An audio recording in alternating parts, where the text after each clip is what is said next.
Master Detective? Yes, it's another case for that most famous of all manhunters, the detective whose ability at solving crime is unequaled in the history of detective fiction.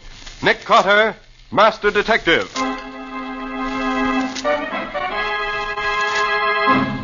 Tonight's curious adventure is... The Echo of Death. Or Nick Carter and the Phantom Clue.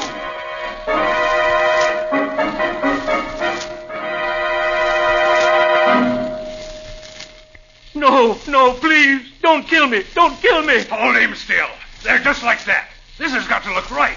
No, I'll do anything you say. I'll forget everything I know. Only don't... All right. He's dead. Now, come on.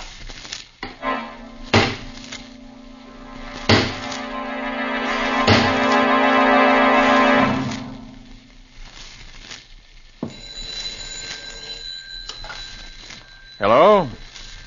Yes, this is Nick Carter speaking. A case? What kind of case? A disappearance. Well, that's hardly in my line. Oh, I see. Yes. Yes, I understand. All right, expect us late this afternoon. Did you get that on the extension, Patsy? I should say so.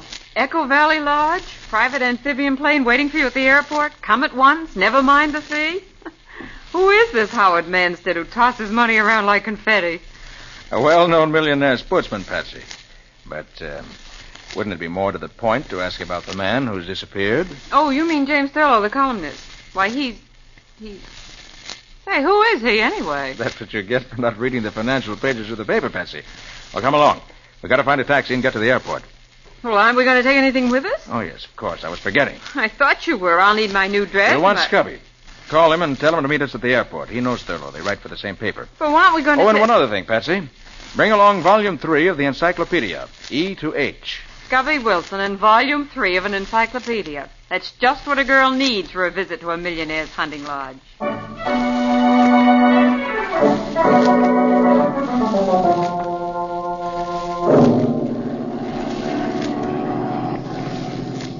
Though seldom visited because of its somewhat inaccessible location, Echo Valley is a natural freak of singular interest. I have friends you could say the same thing about, but the encyclopedia doesn't mention them. Quiet, Scubby. Let Patsy finish reading. Echo Valley is of great interest to scientists. Sounds occurring in certain areas of Echo Valley may be repeated as many as 13 times, echoing from cliff to cliff in gradually diminishing volume. Why do encyclopedias always use so many words to say so little? That's what I wonder about newspaper reporters sometimes, too. So we'll change the subject? What else does it say? That's all. Well, that's no help. Thurlow certainly wasn't carried off by an echo.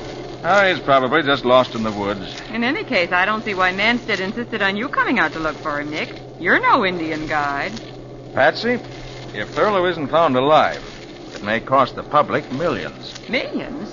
Well, he's just a columnist, isn't he? Just a columnist? He's the smartest financial reporter in New York. Thurlow's more than just a reporter, Patsy. In the financial column he writes, he sometimes tips the authorities off to big stock swindles and other kinds of financial skullduggery. Right.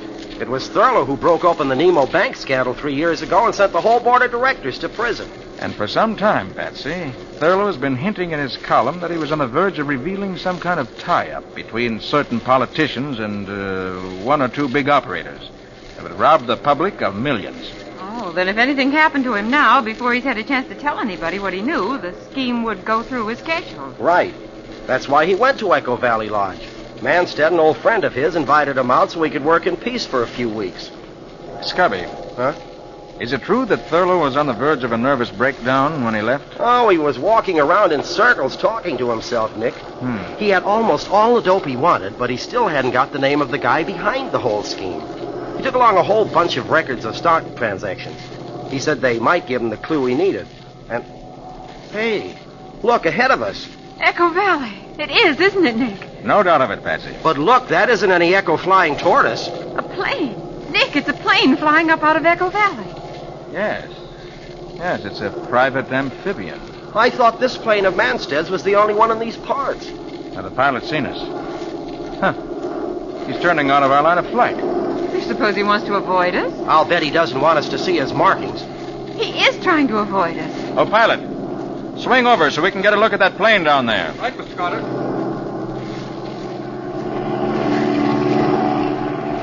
He knows we're trying to get closer to him. Look at him bank to avoid us. He's turned back. He's heading away from us now. Oh, pilot, overtake that plane if you can. Yes, Mr. Carter. Say, isn't that the Manstead hunting lodge down there, right on the edge of the lake? Yes, Cubby, it is. But we're not going to land until we get some idea what that plane's up to. Look, he's diving straight down now. He's going to try to get away underneath us. Oh, he'll never make it. Those private planes aren't built. His wing, it's breaking off. Couldn't take the strain. He's heading straight for the ground if he hasn't got a parachute. Oh, but he has. Look, he's jumping. The other chute's opening. And there goes his plane into the trees. Well, that was a narrow escape. He didn't have more than 500 feet of altitude. Oh, he's come down on the top of that tall pine. He's caught there. See, his parachute won't come loose. Yes. Well, we'll have to land and rescue him. Besides, I want to know why he was so anxious to avoid having his plane identified. Oh, pilot. Yes, Mr. Carter. Land in the lake and taxi up as close as possible to the place that fellow came down. Yes.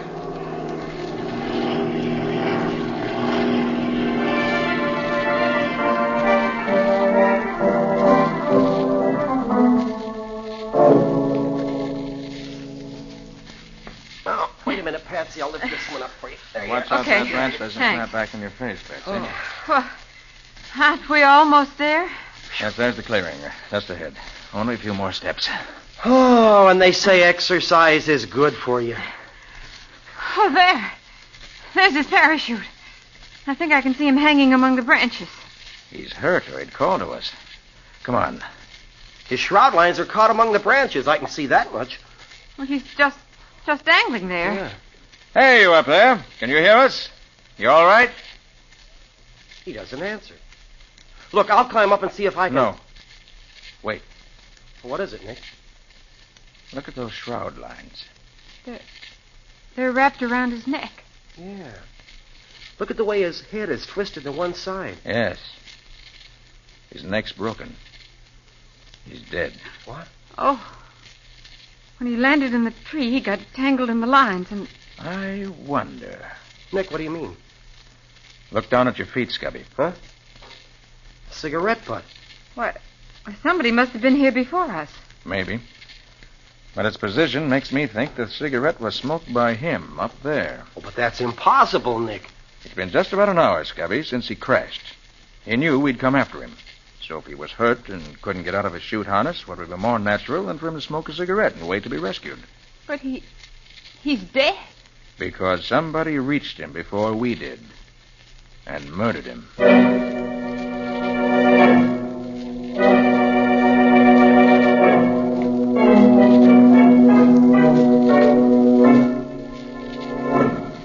And so that's the story, Mr. Carter. As much as we know, anyway. Thurlow just wandered away yesterday morning and never returned. I see, Mr. Manson. And you don't think this mysterious airplane we met just before we reached here has any connection with Thurlow's vanishing? Well, I don't see how it could. But then, as I said, I haven't the slightest idea where the plane could have come from or who was flying it. Yeah. Now, let's go over the facts again, if you don't mind. Oh, of course not. Thurlow arrived here a week ago. Yes, with his wife. I had them flown in my plane. They had the lodge to themselves with my permanent housekeeper to look after them. And you arrived yesterday. In the middle of the afternoon. But Thurlow wasn't here when you arrived? No, he'd already gone out. He told his wife he was taking his revolver along and would take pot shots at the trees and rocks. So you never actually saw him? That's right. The woodsman I employ to look after the property asked me to come and examine some trees he wanted to cut down. About sundown, I got back to the lodge, and Thurlow still hadn't returned. Mrs. Thurlow was becoming worried. I ordered the floodlights we use for landing the plane at night, but he didn't show up. And then in the morning, you called me. Well, first I phoned the nearest forest ranger station.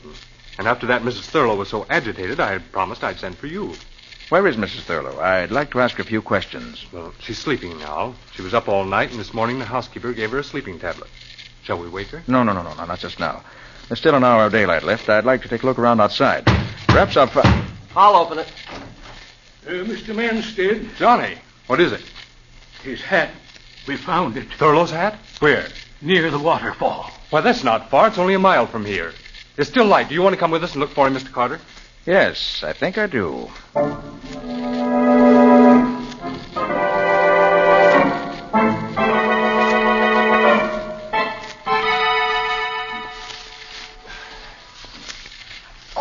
Gosh, my ankle. Oh, boy. There's the hat, Mr. Manstead. In that bush. But what in the world could Thurlow have been doing in here? This isn't a trail to the waterfall. It isn't a trail at all as far as I'm concerned. It's a jungle. It used to be a trail to an old one-room cabin, but there's no reason Thurlow would go there. Well, maybe if we yell, he'll hear us. He might be in there with a busted ankle or something. Go ahead and try, Scubby. Thurlow! Thurlow!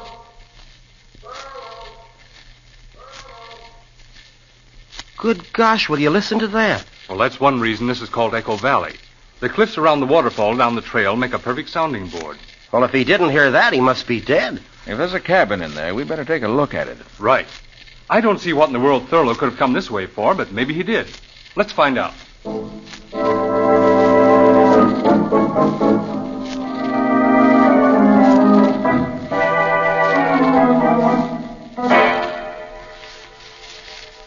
There it is. Where, Manstead? Oh, there, between those two trees. See it? Oh, yes. It's only another 40 yards. Well, come on, then. Oh, Scubby. Wait. Well, sure, Nick, what is it? That bare patch of ground there. Those footprints. Thurlow's footprints. You sure, Scubby? Sure. I've seen those pointed shoes of his too often not to recognize the footprints anyplace. Come on, Nick. Yes. I'm coming. Thurlow's a tall man, isn't he, Scubby? He's a tall man like I'm Henry Ford. He's about 5'5". Why? I thought that... Well, never mind. There's the cabin. Gosh, it doesn't look as if it had been opened in years. Well, it hasn't that I know of. But there are Thurlow's footprints going right up to the door. And somebody's opened the door recently. Look at these broken spider webs around the door jamb. And it won't open now. Oh, here, let me try. It ought to open without any trouble. Yeah, but it doesn't budge. That's strange. Let's take a look through the window. The window's boarded over. The boards haven't been touched. I nailed the window up myself 3 years ago. Nobody came here since. And someone has come here. Thurlow. And he must be inside now. But the window hasn't been touched, and the door is barred on the inside. It looks bad. We'd better break the door down. Suppose we have old Johnny use his axe on it. That'll be quicker. Of course. Johnny, smash the door open for us. Stand back, please.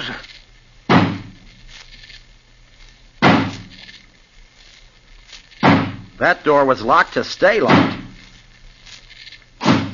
Starting to go. There. That does it. It's open. If you don't mind, I'd like to go in first. Of course. It's dark inside. Here, take my flashlight. Thanks. There he is. Thurlow. He's dead. He came here, bolted himself in, and shot himself with his own revolver. Yes, he's dead, all right. And it does look like suicide, doesn't it?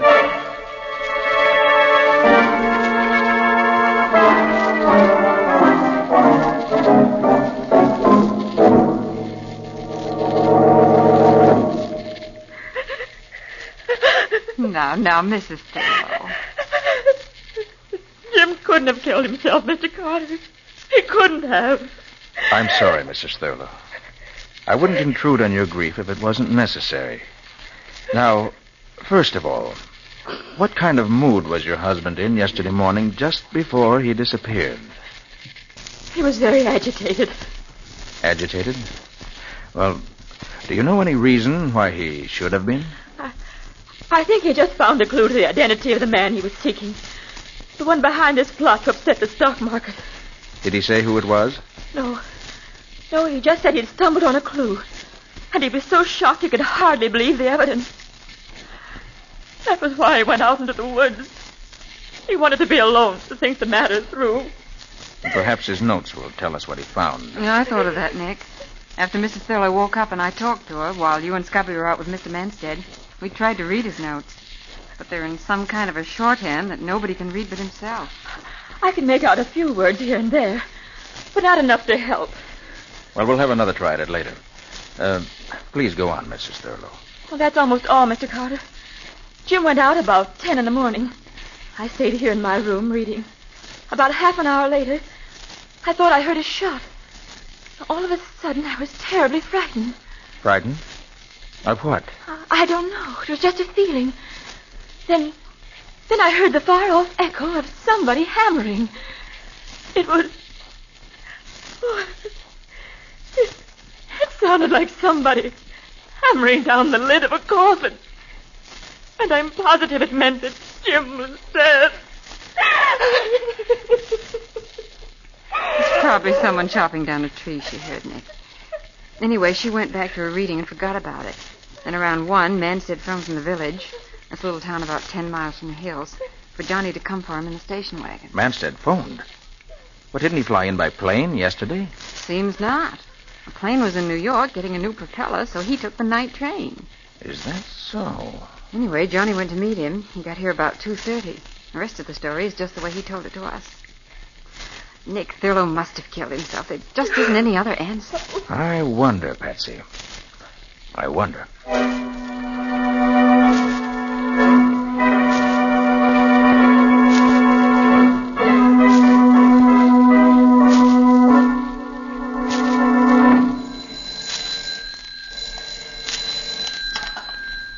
Hello?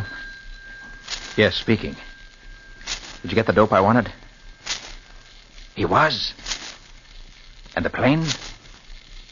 Then check every airfield within 50 miles of the city. Yes, I know it's a big order, but somebody's playing this game for big stakes. No, that's all. Call me back when you've learned something. Hello, Carter. I didn't know anybody was here in the library. I took the liberty of phoning New York. I was trying to check on that mysterious plane that we saw crash yesterday afternoon. I see. Did you learn anything? Nothing yet. You know, I have a theory about that plane, Carter. I'd be interested to hear it, Mr. Manstead. Well, we're only 100 miles from the border, and in the past, planes engaged in smuggling aliens into this country have landed in this region. Now, I'm willing to wager this chap, who was so anxious to avoid being seen, was engaged in doing something like that. Certainly sounds plausible. Nick! Oh, Nick! Oh, yes, Cubby. Oh, there you are. Oh, top of the morning to you, Mr. Manstead. Good morning. Say, I was looking for the two of you. Forest Ranger Thompson and 2 of his men are down at the landing waiting in your launch, Mr. Manstead. They want to get started down the lake to bring in the body of that flyer who was so unlucky when he bailed out of his plane yesterday. Of course. You're coming with us, aren't you, Carter? Yes, indeed. I'm just as interested as you are to see if your theory turns out to be right. Oh, what about Patsy? Shall I go find her? Oh, no, Scubby. She's staying here in the lodge with Mrs. Thurlow. They're going to spend the morning going over Thurlow's notes, trying to decipher them. Well, let's get going. I want to get back in time to phone a story to my paper.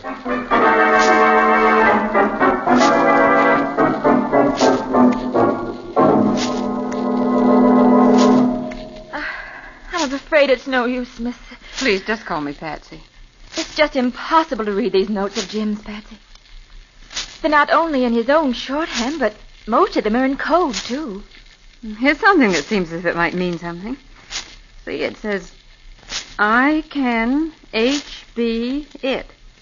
HB. Hardly believe. I can hardly believe it. Yeah. Of course, that's what it means. And here's some more. It's clearer. Shall I tell Manstead what I know? The next line. Better not. Instead, must get back to New York. Well, that's clear enough. But the next line.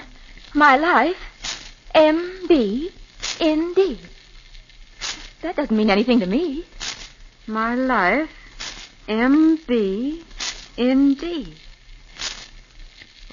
My life may be in danger. Oh. And then there's just one last sentence that he never finished. To think that the one man in the world. And that's all there is. Oh, if it only finished. To think that the one man in the world. Who do you suppose he could have meant? I can't even make a guess. The one man. Mrs. Thurlow. What's that? Mrs. Thurlow, we're going to go and take a look at that cabin now while all the others are away. I have a theory, and we're going to find some evidence to prove it. It has to be there. It just has to be.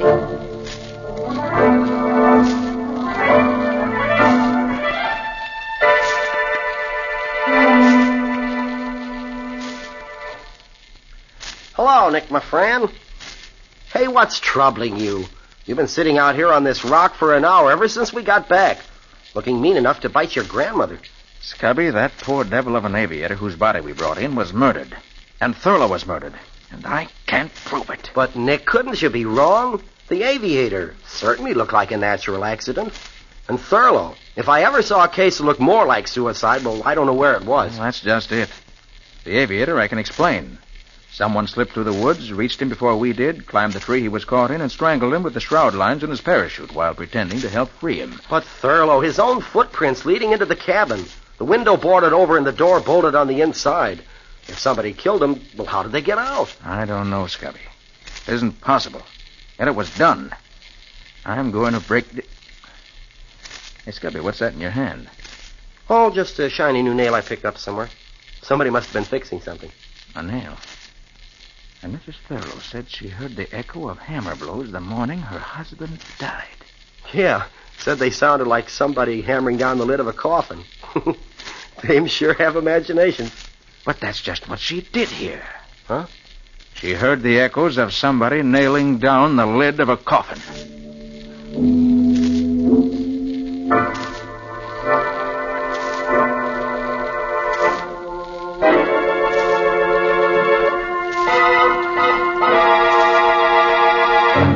But there must be a clue. There must be. But we've been all over the cabin inside and out a dozen times now, Patsy. If there was anything here, we'd have found it.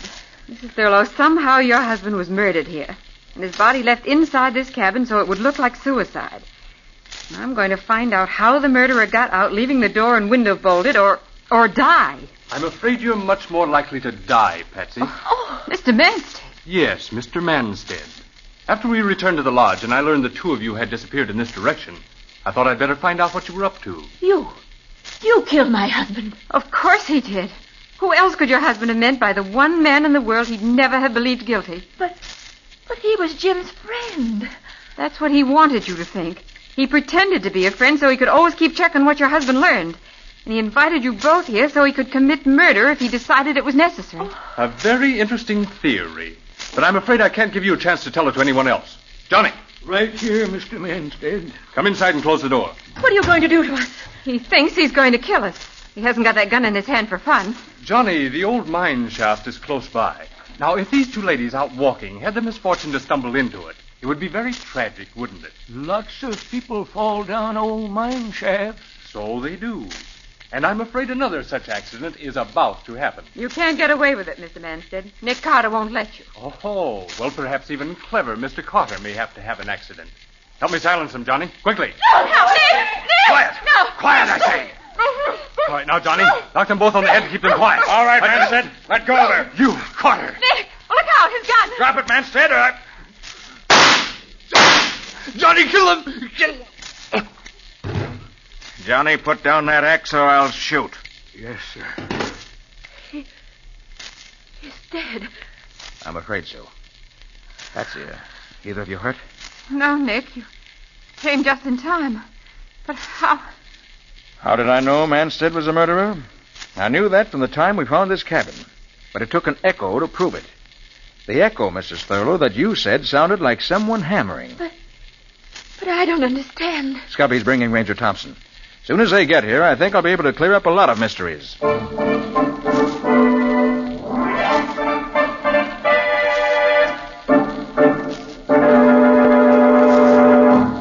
Manstead was behind the plot that Thurlow uncovered. He invited Thurlow here in order to find out what he knew. He discovered Thurlow had evidence which would tell him the truth, and therefore decided to eliminate Thurlow. But, Mr. Carter, Manstead didn't get here until after Thurlow was dead. He came by train. And... Oh, Ranger Thompson's right, Nick. He appeared to come by train. Actually, he flew in the night before, in a plane whose pilot was used to taking big fees for keeping his mouth shut. That was the plane that we saw crash. Something delayed it from leaving in time to avoid us, and in the pilot's effort to keep away from us, well, we all know what happened. But, Nick, why was the pilot murdered? That was Johnny's work. As soon as Thurlow saw the crash, he sent Johnny by a secret trail through the woods to make sure the pilot didn't live to talk. Otherwise, his murder scheme would have collapsed. Isn't that right, Johnny? Yes, sir. So Manstead flew here the night before he murdered Thurlow. In the morning, when Thurlow left the house, he and Johnny waylaid him. Is that it, Nick? That's it, Patsy. They brought him to the cabin here. Manstead put on his victim's shoes and made a trail of footprints. I see. Then they killed Thurlow, put his shoes back on him, and left him in the locked cabin. A clear case of suicide. But Manstead made a mistake there. His footprints were too far apart. They were the steps of a tall man. When Scubby said Thurlow was a short man, I began to suspect. Well, it certainly does sound plausible, Mr. Carter. But you've still got to convince me Manstead could get out of that cabin and leave the door barred from the inside. Make it good, Nick. Johnny knows the answer. You all remember that Mrs. Thurlow said she heard the echo of hammer blows. You mean she really did hear someone hammering? Exactly. This is a small cabin with a roof lightly nailed in place. Now look up there. What's that flashing in the sun? Looks like nail heads. Somebody's hammered new nails into that roof all along this side. Nick, is that the clue I was looking for? That's the clue you were looking for. Scubby and I saw it yesterday, but we weren't smart enough to know what it meant. Here, I'll take Johnny's axe and push the blade in under the eaves and pry upward like that. What the whole roof's lifting up. Well, blow me down. Manstead and Johnny pried up the flimsy roof before they killed Thurlow. Then, leaving the door barred, they climbed out. And Johnny nailed the roof back into place. Right. So they were hammering the lid on the coffin, so to speak. Thurlow's coffin. And due to the curious echoing qualities of the rocks, the sound carried to the lodge, and Mrs. Thurlow heard it. I didn't think it meant anything until I noticed the nail Scubby picked up someplace. The nail Johnny must have dropped. And then I remembered the hammering sound Mr. Thurlow spoke of. And suddenly the whole thing was clear. Well, it sure wouldn't have been clear to me if you hadn't explained it, Mr. Carter. I certainly wouldn't ever have worked it out with just an echo for a clue. Oh, but that was an unusual echo. Remember how cleverly it answered? And when it comes to answers, Scubby, Nick Carter is the man who gets them.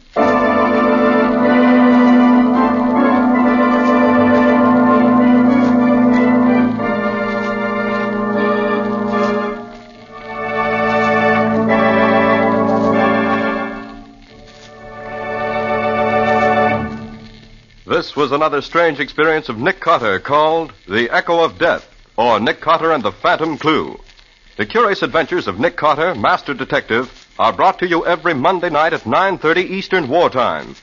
We'll let Nick himself tell you about next week's story. What'll it be about, Nick? I call it Death Across the Tracks. It began with the murder of a detective. A railroad detective who lived in the station alongside the tracks. He was working on a case, but he had it only partly solved when he was murdered. And I picked it up from there. I'll say you did, Nick. You almost picked up a few bullets into the bargain the way the victim did. When you called it Death Across the Tracks, you were right in more ways than one. This sounds more and more intriguing. And how did it wind up, Nick? Well, we'll tell you that next week. But I can say this much. I had a stroke of luck. Nick always calls it luck when he uses foresight. Good night, folks. Yes, good night, folks. And good night, Patsy and Nick. In tonight's strange adventure, Nick Carter was impersonated by Lon Clark. Patsy was impersonated by Helen Choate. Original music was played by Lou White. The entire production was under the direction of Jock McGregor.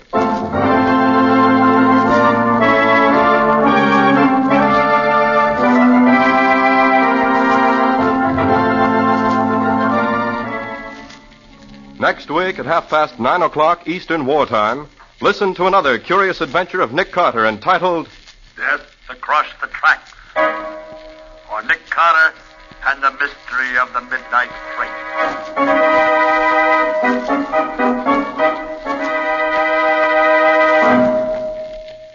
This story is a copyrighted feature of Street and Smith Publications, Incorporated. And here's a special note. Beginning next week, Nick Carter will be heard over most of these same stations on Mondays at 9:30 p.m. Eastern Wartime. The Cisco Kid will be presented on Tuesdays at 9:30 p.m. Eastern Wartime. This is Mutual.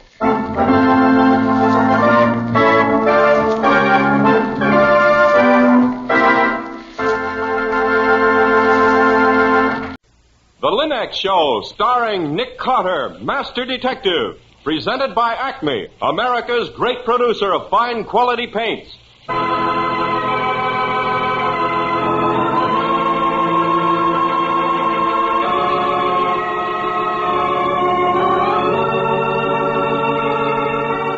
This is the story of a man known the world over as one of the most daring and resourceful characters in the history of detective fiction. A man whose name has become a symbol of the triumph of right and justice over the sinister forces of crime and lawlessness. a man recognized as one of the great masters of deduction. Nick Carter, Master Detective.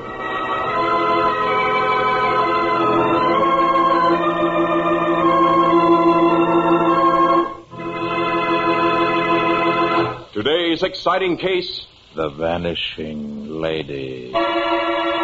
another exciting chapter dramatized from the life story of Nick Carter.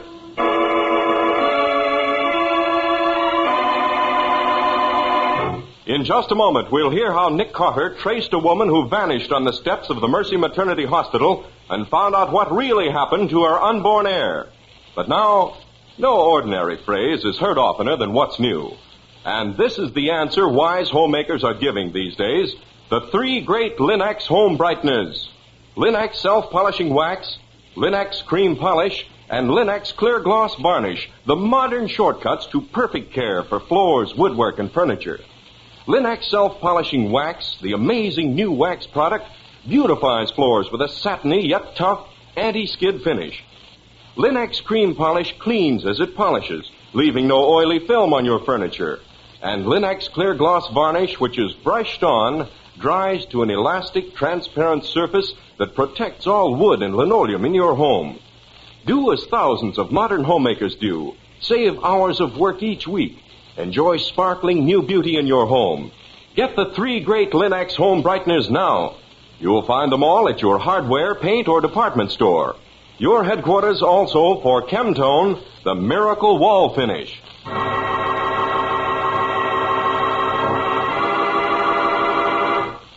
And now for today's exciting case from the life of Nick Carter. As we look in on Nick Carter today, we find him in his laboratory at the top of the old brownstone house on the corner of 5th and 4th. It is night. The laboratory is dark except for the strange, unearthly glow of a small mercury vapor lamp which casts an eerie light into the intent and watchful eyes of the great detective, Nick Carter. There is silence. Someone moves in the shadow. You're right, Patsy. The ultraviolet ray shows that 2 different inks were used in the writing of this will. Mm-hmm. And the whole job's a forgery. That's all. Turn on the lights. Oh, praise be. Now I can go home and get a night's sleep for a change. Oh, no, not yet. Get the vaporizer ready. I want to test this sheet of paper for latent fingerprints. You want iodine or osmium tetroxide? Tetroxide. I want to take pictures. Okay. Iodine just isn't photogenic. Now, take it easy, Patsy. It's only the night bell. Somebody's at the front door, so... I guess I'll never get over having my stomach do nip-ups if a phone or a doorbell rings suddenly in the middle of the night. Here, you take this stuff. I'll go down and see who it is.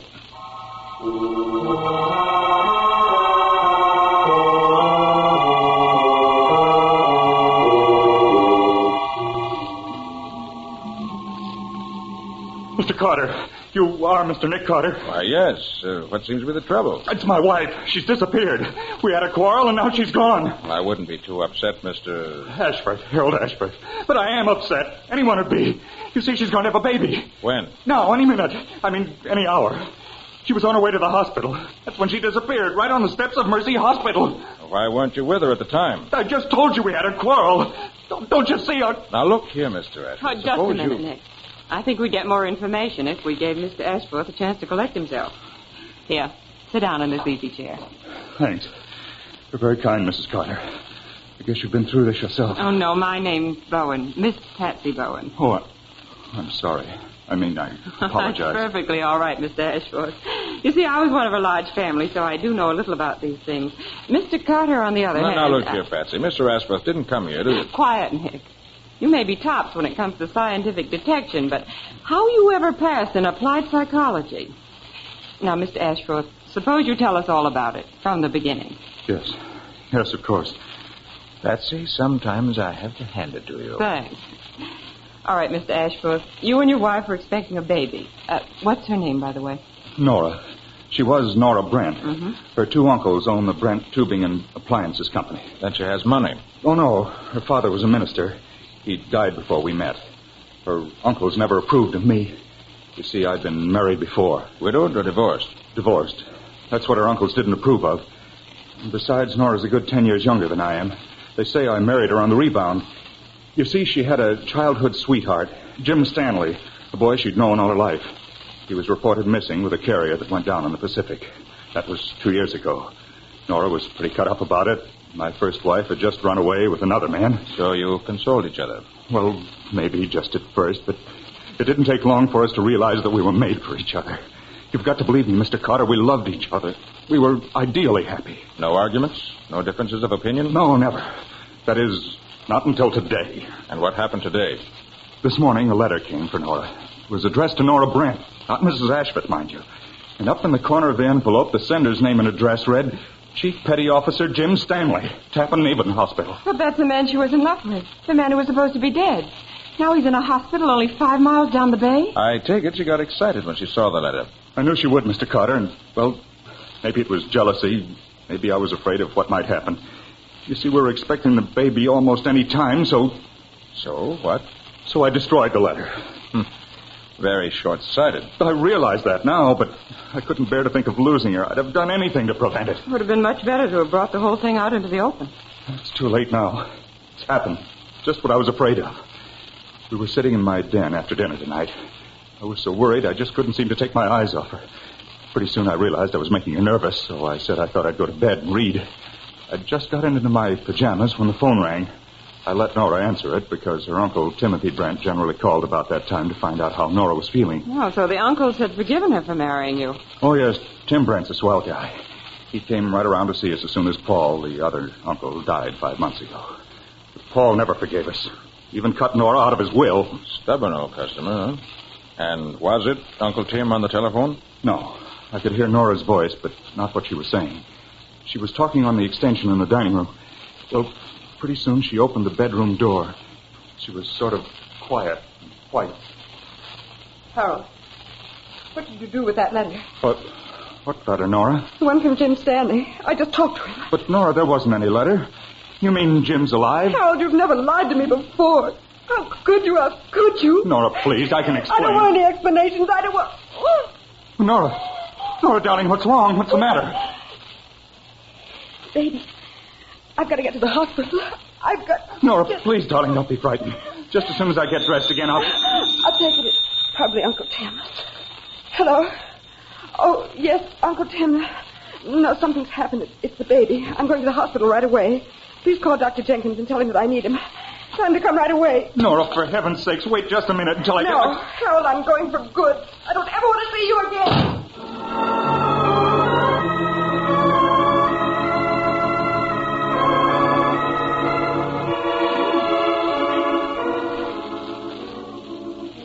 And she left without you? Yes. I heard the front door slam while I was putting on my shoes. I ran after her, but it's too late. Old Joe, that's the man who has the taxi on our corner, pulled away just as I ran out the front door. It was 20 minutes before I got another cab. I drove to Mercy Hospital as fast as I could make the driver go. It couldn't have taken us more than 12 minutes to get there, but it seemed like hours. What happened when you got to the hospital? I rushed up the steps into the reception room and demanded that the nurse asked at the desk to take me to my wife. And? They said they hadn't laid eyes on her. Well, maybe she went somewhere else. That's what I thought. I thought maybe she'd been in an accident, or maybe the baby had been born in the way. I thought all kinds of horrible things. Then I remembered Joe, the taxi driver, who owned the cab my wife had driven off in, so I drove back home again. Joe swears he drove her straight to Mercy Hospital. He even watched her go up the steps and open the big front door. Very interesting. Patsy, I think we shall have to interview both Joe and the nurse at the desk. I was hoping you'd say that, Mr. Carter. I brought Joe along. His cab's waiting outside. He can drive us to the hospital.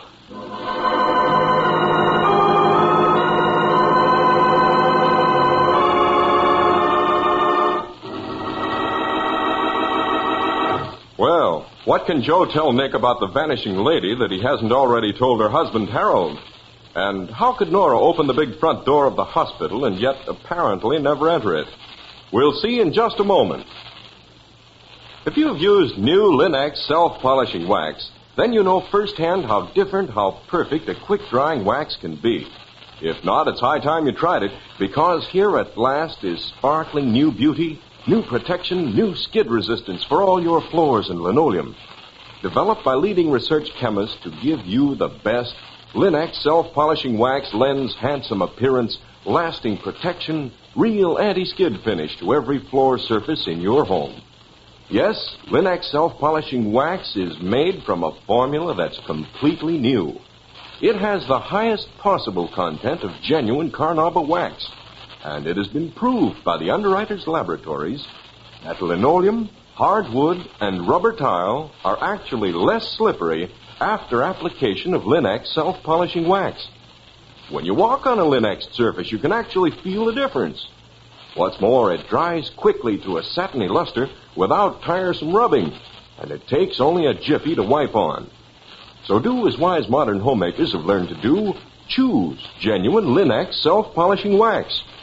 If you want the modern finish of the brush-on type, which gives even longer lasting protection, use Linex clear gloss varnish, which dries overnight to a beautiful gloss finish and gives your floors and linoleum amazing protection for months. Whether you prefer Linex self-polishing wax or Linex clear gloss varnish, you get the best when you ask for it by name, Linex. You'll find all 3 great Linex home brighteners and Chemtone, the miracle wall finish that dries in 1 hour, at hardware, paint, and department stores everywhere.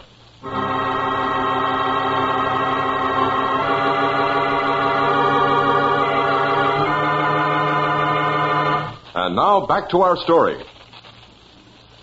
As we see Nick Carter again, he and Patsy and Harold Ashforth are in old Joe's cab, which is whirling them off to Mercy Hospital, on whose steps Mrs. Ashforth disappeared less than an hour previously as she was on her way there to have a baby. Nick is questioning the driver. Look here, Joe. Yeah? You're sure it was Mrs. Ashforth you drove to Mercy Hospital tonight? Sure, I'm sure. I'd know her anyways. When you got to the hospital, did you help her up the steps? No, I helped her out of the cab, and just as she opens the door, a man comes out from under the portico, and she runs to him. He puts his arms around her. So I guessed it was somebody she knowed, and I drove off. Who was this man? What did he look like? Well, I couldn't rightly say. It was too dark. I see. Well, here you are. Here's the hospital. Go wait here, Joe. We may need you again. Yeah, sure.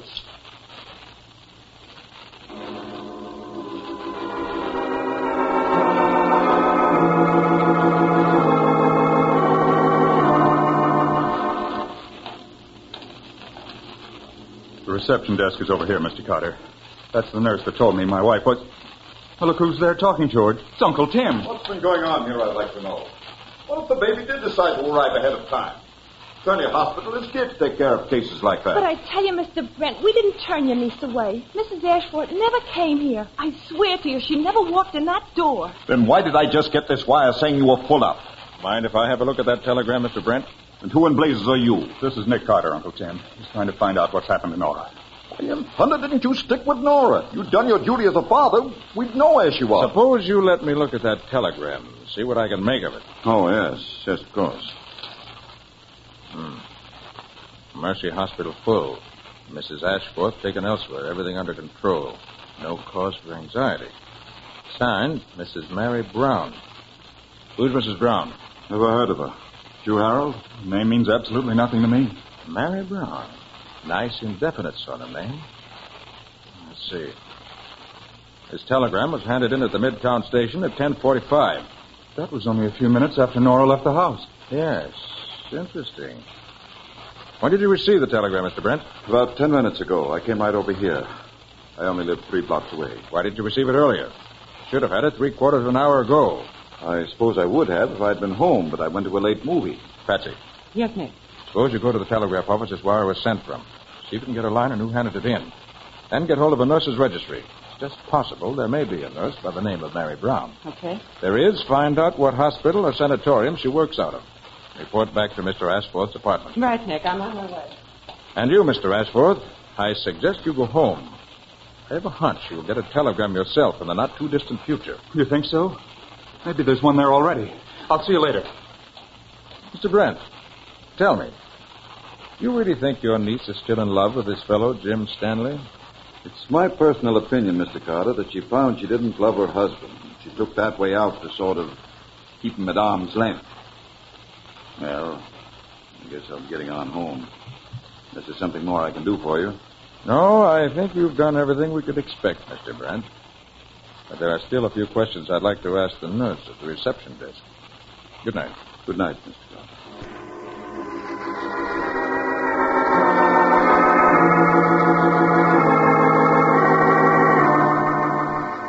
then, sister.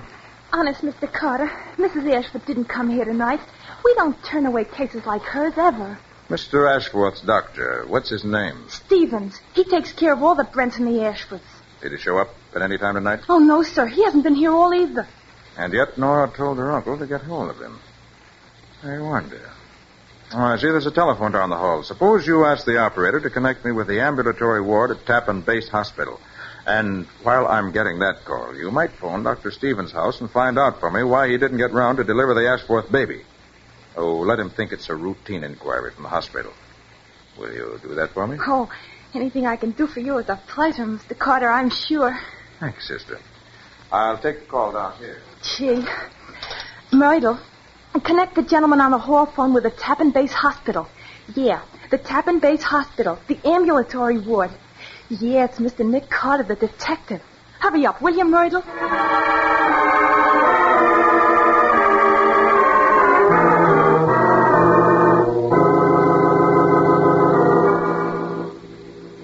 Hello? Is this the doctor in charge of the ambulatory ward? That's right. Nick Carter speaking. I want to find out about a patient named Jim or James Stanley. Oh, yes, of course, Mr. Carter. What would you like to know? Where is he now? Well, I don't know. He made a telephone call earlier in the evening, and apparently it upset him very much. He said he had to get into town at once, so, well, we let him go. He didn't say where he was going? No, but I gather it was somewhere in town. If you think there's anything that I can do... No, that's quite all right. Thanks. Oh, Mr. Carter, I got Dr. Stevens' house. He's out on an emergency. He never got the call about Mrs. Ashford. Gee, it must have been a big emergency. Hey, where you going, Mr. Carter? Prevent another emergency, I hope.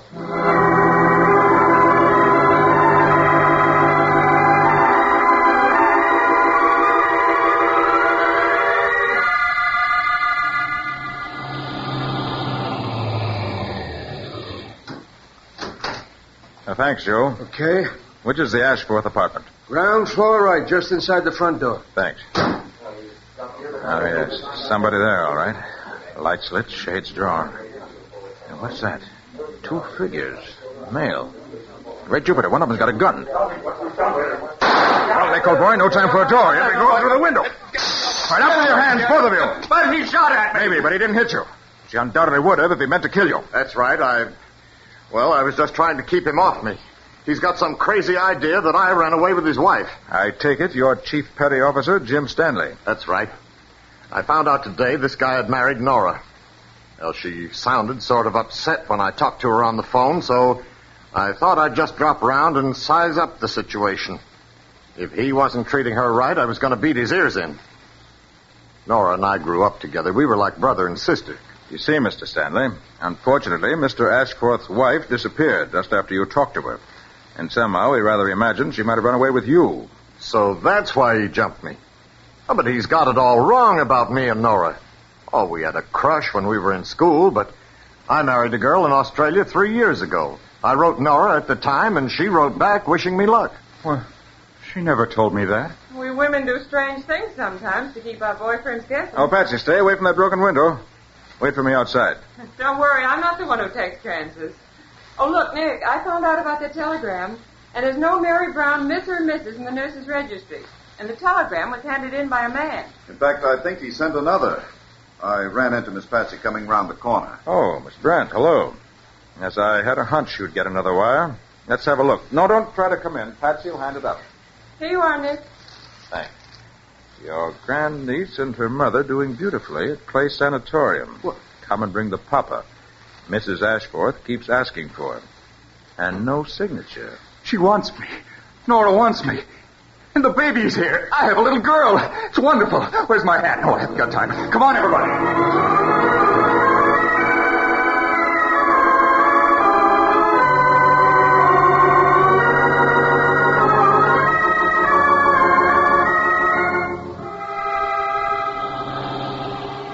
Well, Joe, we seem to have kept you rather busy tonight. Well, that's all right by me. It just shows me meter keeps ticking. I'm a father. Father of a baby girl. Sure, pal. Maybe you'll have better luck next time. After all, you and Nora are still young. Just what did you mean, Mr. Brent, about better luck next time? Anything unlucky about a baby girl? My brother, as you probably know, disinherited Nora. However, he did leave a codicil to his will.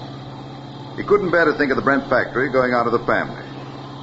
So he said that if Nora ever had a son, he would inherit my brother's share of the business. You see, my brother was a woman-hater at heart. So having a girl baby cost Harold $500,000. I see. Well, here you are, the Clay Sanitarium. Fancy-looking place, ain't it? Fancy and expensive. Well, some of the very best babies get themselves born here. Old Dr. Jeremiah Clay is famous for that. He's brought more millionaires into the world than you can shake a stick at. Too bad Mr. Ashford's daughter isn't a millionaire, too. Oh, money doesn't matter. It's my wife and daughter who really count now.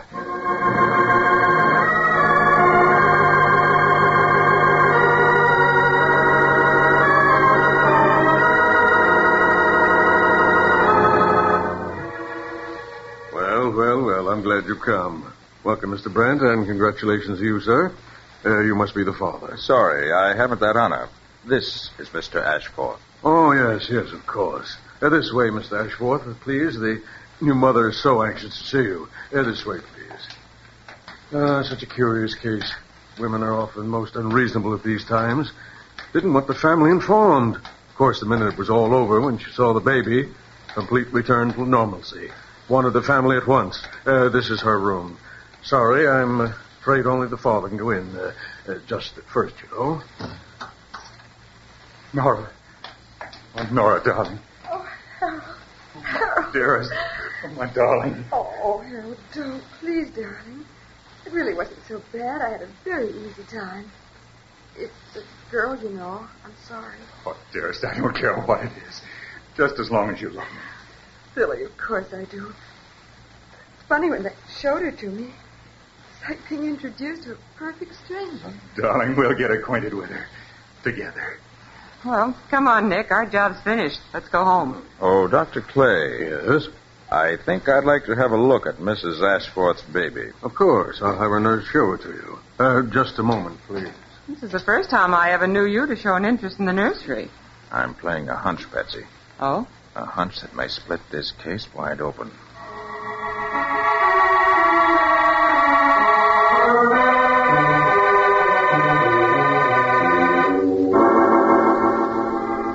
Mr. Carter, this is where we keep the babies.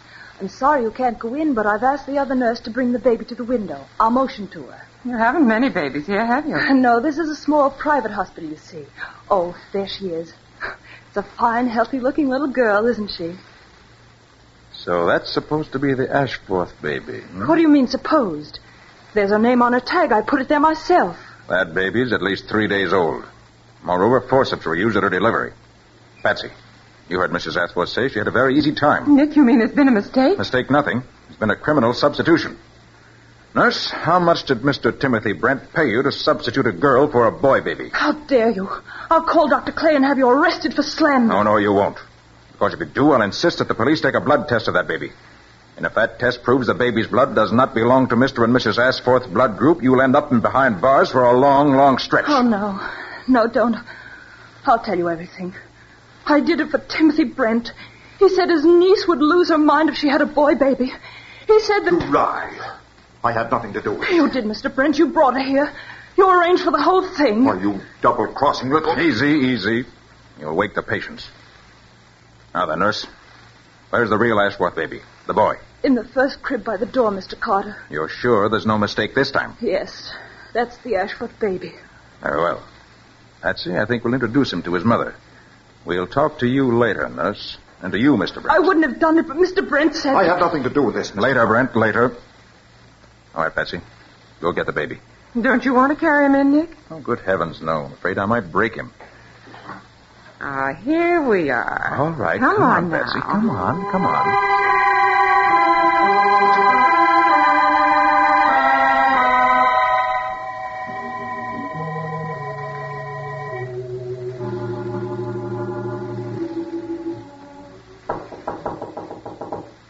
in.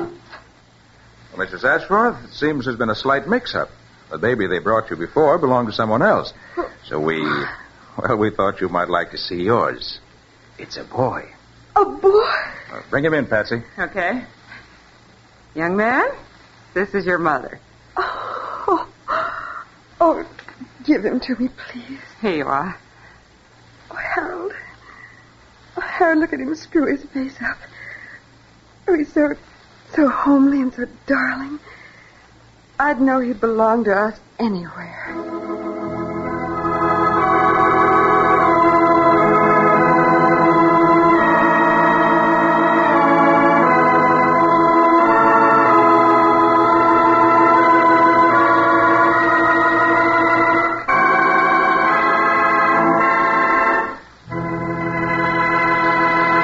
In just a moment, Nick will tell you the clues that enabled him to solve the case of the Vanishing Lady. But now, there's always added warmth of hospitality in a home that's beautifully cared for. See to it that your home extends that sort of hospitality. It's easy when you have the 3 great Linux home brighteners to help you. For example, notice how your furniture takes on new loveliness after you've used Linux cream polish, because it cleans as it polishes. One quick, easy application of Linux cream polish erases finger marks, removes dust and old polish deposits, helps conceal scratches, all at the same time. So save half the time, half the fuss of furniture upkeep. Depend on Linux cream polish, the modern shortcut to furniture protection. Get it at your dealers now. Linux cream polish, which saves one whole step in your cleaning day routine. You will find all 3 great Linux home brighteners, Linux self-polishing wax, Linux cream polish, and Linux clear gloss varnish at your nearest hardware, paint, or department store. Your headquarters also for Chemtone, the modern wall finish that covers in one coat, dries in 1 hour.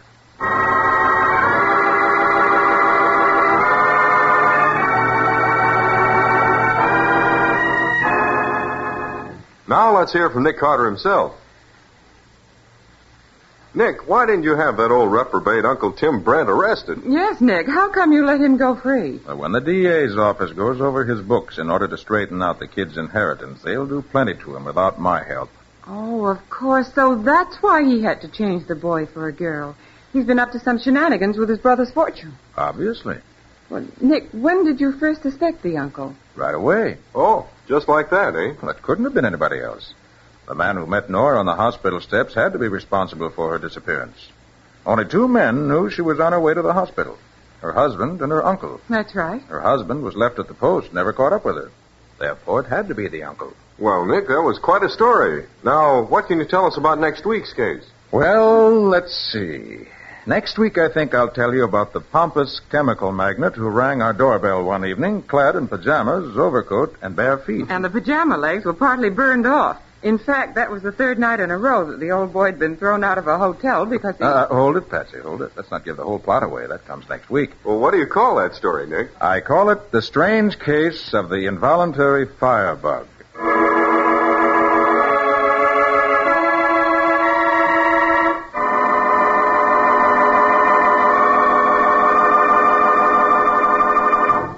Nick Carter, Master Detective, is featured in Street and Smith magazines. Lon Clark is starred as Nick with Helen Choate as Patsy. Original music is played by Lou White. The programs are written by Edith Miser, and any resemblance therein to actual persons, living or dead, is purely coincidental. The entire production is under the direction of Jock McGregor.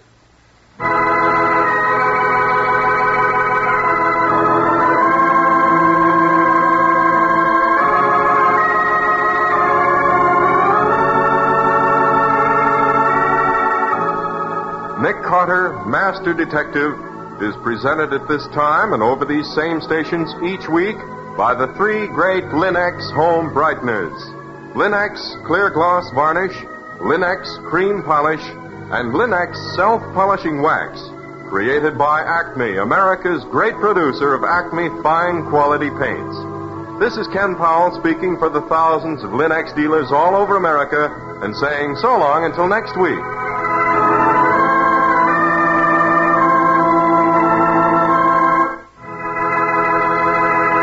This is the Mutual Broadcasting System.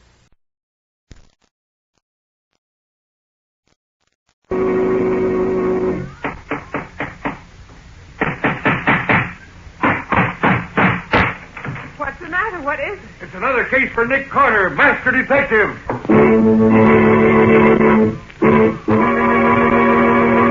Yes, it's another case for that most famous of all manhunters, the detective whose ability at solving crime is unequaled in the history of detective fiction.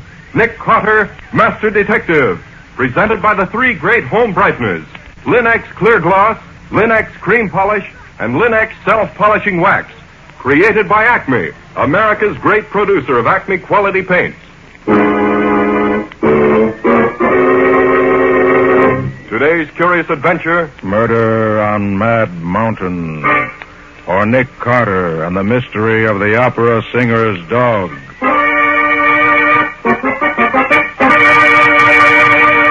In just a moment, we'll hear how Nick Carter solved the mystery of the murder on Mad Mountain by the aid of a dog lost in the snow.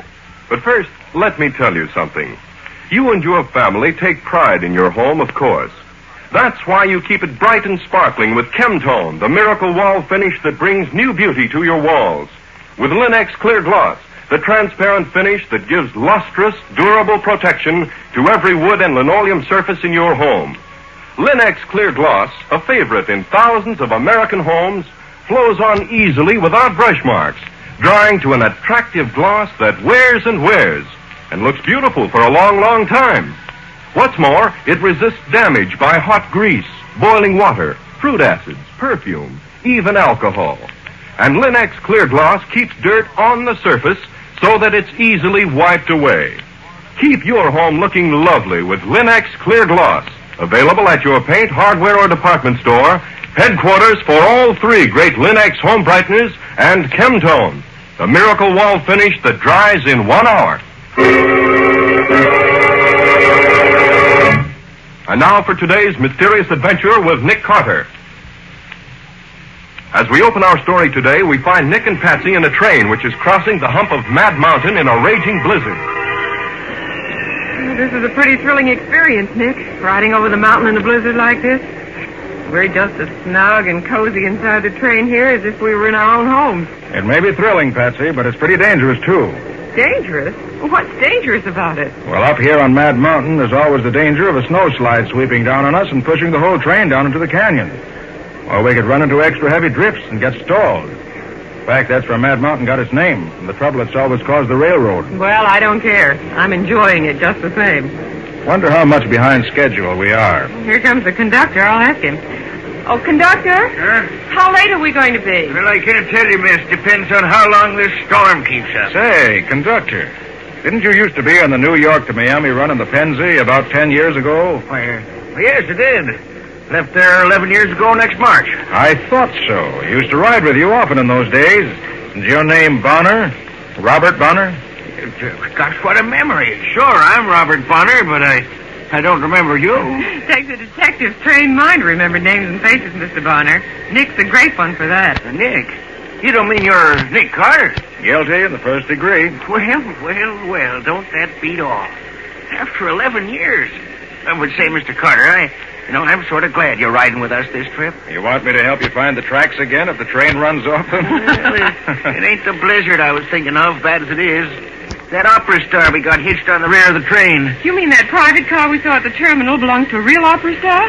Who is she? Her name's Pauline Hall, and she's a stuck-up, highfalutin queen of them all. Well, why are you worried about her?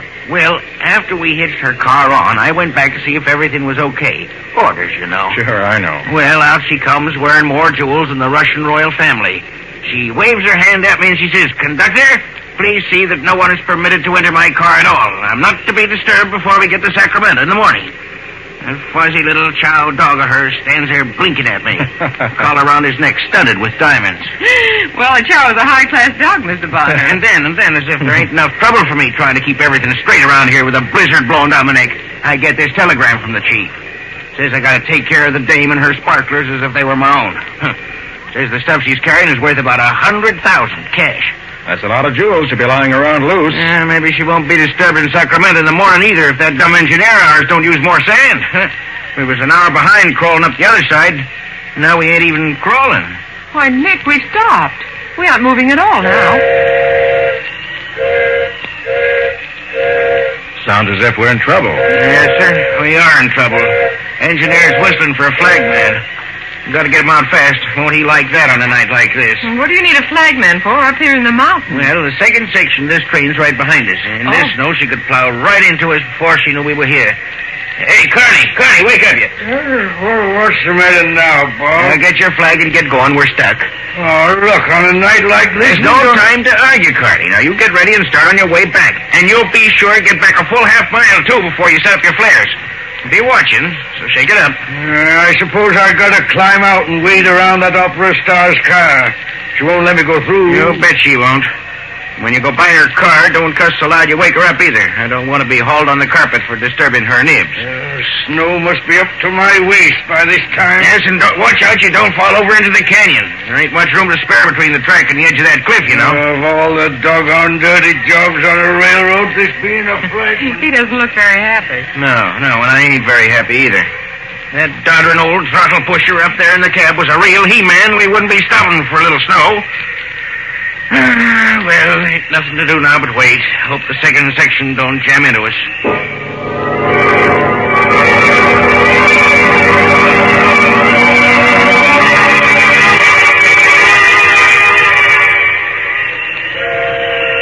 What's the engineer trying to do now, Bob? Well, sounds like he's signaling to the other section.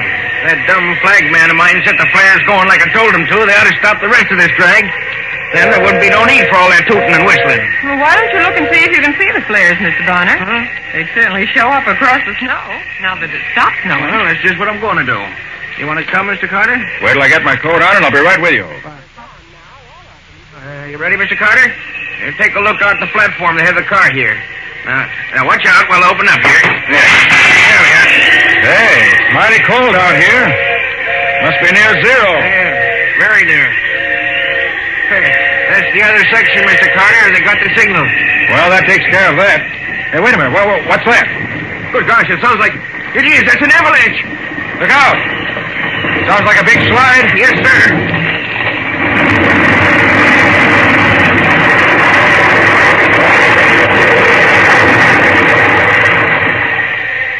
Hey, that was awful close.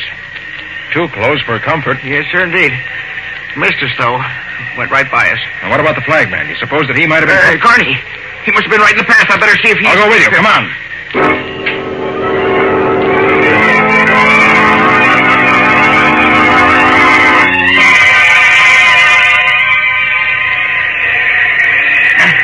Now, once you step along this edge of the canyon, Mr. Carter, 1,000 feet drop to the state highway at the bottom. Don't worry. I'm watching. Look at the Queen's car here. Not a light in it.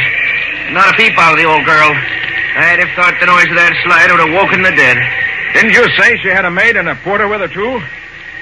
Funny they're not awake. Yeah. Probably she's got them both so scared. Don't dare make a sound while she's asleep. The dog, too. Didn't hear a peep out of him either. Hey, Bob, look ahead there. Yeah? That slide cleared off a place about a quarter-mile wide. Yes, sir. Only missed us by about 100 yards. Wait a minute. I've got my flashlight here. Let me see if we can see anything of Carney anywhere. Thanks, Mr. Carter. There ain't no use looking for him. Not after that. Here, listen. I don't hear nothing. There it is again. And it's down there over the edge of the canyon. Here, flash your light down there. See if we... I can't see a thing. Must have... Hey, Bob, look there. The flagman. Carney. Yes. Caught on that little tree down there. Must be 50 feet down the side of the slope. What's he doing down there? He must have slipped and fallen over the edge on his way back. Yeah, but that's not Carney making that noise. No, it isn't, but I can't see anything else down there that's making it. No wonder they named this Mad Mountain. Well, go get a couple of porters and some rope. All right. We'll have to get Carney out of there quick if he's still alive.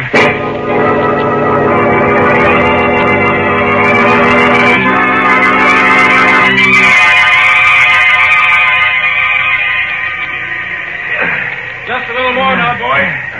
Take it easy. Oh, pull, can you? Pull. Here, let me help you. Now, all together. Yeah. Right. No more. There. That's it. Now, give me a hand with the body. Mr. Carter, is he dead? Yes, he broke his neck when he fell. Ah, poor Carney. Many's a long ride we've had together. You two porters stay here with the body for a bit. Yes. Bob, you and I have a job to do. Come on, quick. Job? What do you mean? Say, where you going? If it's what I think it is, we got a real job on our hands. You got a key to the Queen's private car? The Queen's? Well, no. What do you want that for? You know what I found down there when I was getting Connie's body? No, I ain't got any idea. Well, that chow dog of hers is caught in a clump of bushes just below where Connie was. Yeah? The dog was doing that crying we heard before. He stopped now. Yeah, I'll bet that darn dog got out of the car and chased Carney, and Carney fell over the edge trying to get away from him. Certainly hope you're right, Bob, but I don't think so. Well, what do you think did happen then? I'll tell you in a minute. Here's the end of the Queen's car. Yeah. Maybe I've got a key that'll fit this door.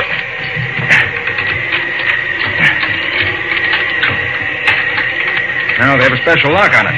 I can't wait to take it now. Watch out. Hey, we can't go busting into private cars like that. We can this time. Now I can unlock it from the inside. Well, what do you think you're going to find in here? Come on in. Shut the door. All right. I don't see what... Look here, Bob. Look. Hey, what are those stains on the rug there? That ain't... Hey, what's that? I came from in here.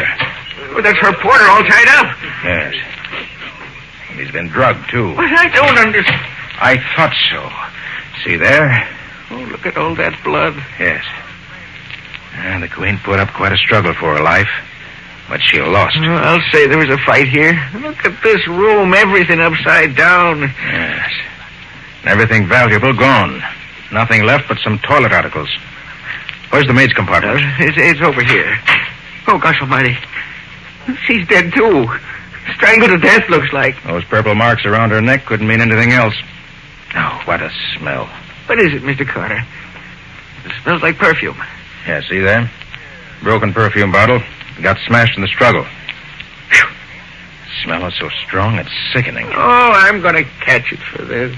What's in the other compartment? I wouldn't know. I just hope it ain't more bodies. Well, we'll see. Aha, just as I suspected. See those cigarette burns on the dresser and the empty bottles? 2 men hid in here, waited until the time was right, then killed the Queen and her maid and stole the jewels.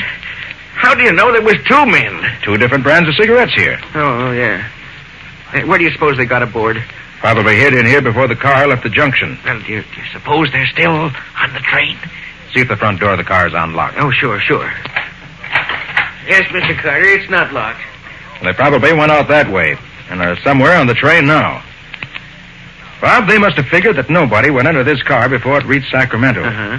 They were all set to drop off at one of the way stations before that. But undoubtedly, the snowslide interfered with their plans. And in this deep snow, there's no place they could go without being in danger of their lives. Oh. Yes, I feel sure they're still on the train. Well, can you find any clues to tell us who they are? Well, I hope so. Well, could you take some fingerprints, maybe? It would take too long to fingerprint everybody in the train. No, we've got to find some other way to do it. Yes, but how? I don't know yet. Oh. But I think I have an idea. Well, what do we do now?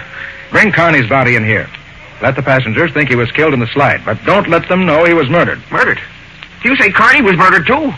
I thought you said his neck was broken. It was. But the back of his head was crushed in, too. And that was no accident. Oh, poor That's Carney. what led me to believe that there might have been trouble here in the Queen's car. Bob, as I see it, the Chow made trouble for the killers when they started their work. So they took it outside to get rid of it, but they ran into Carney. Uh-huh. They killed him and threw him and the dog into the canyon. And that so long as the killers think that Carney and the dog are both dead, we'll let them keep on thinking so. At least until I can rescue that Chow. Are you crazy, Mr. Carter? That mud ain't worth risking your neck for. No.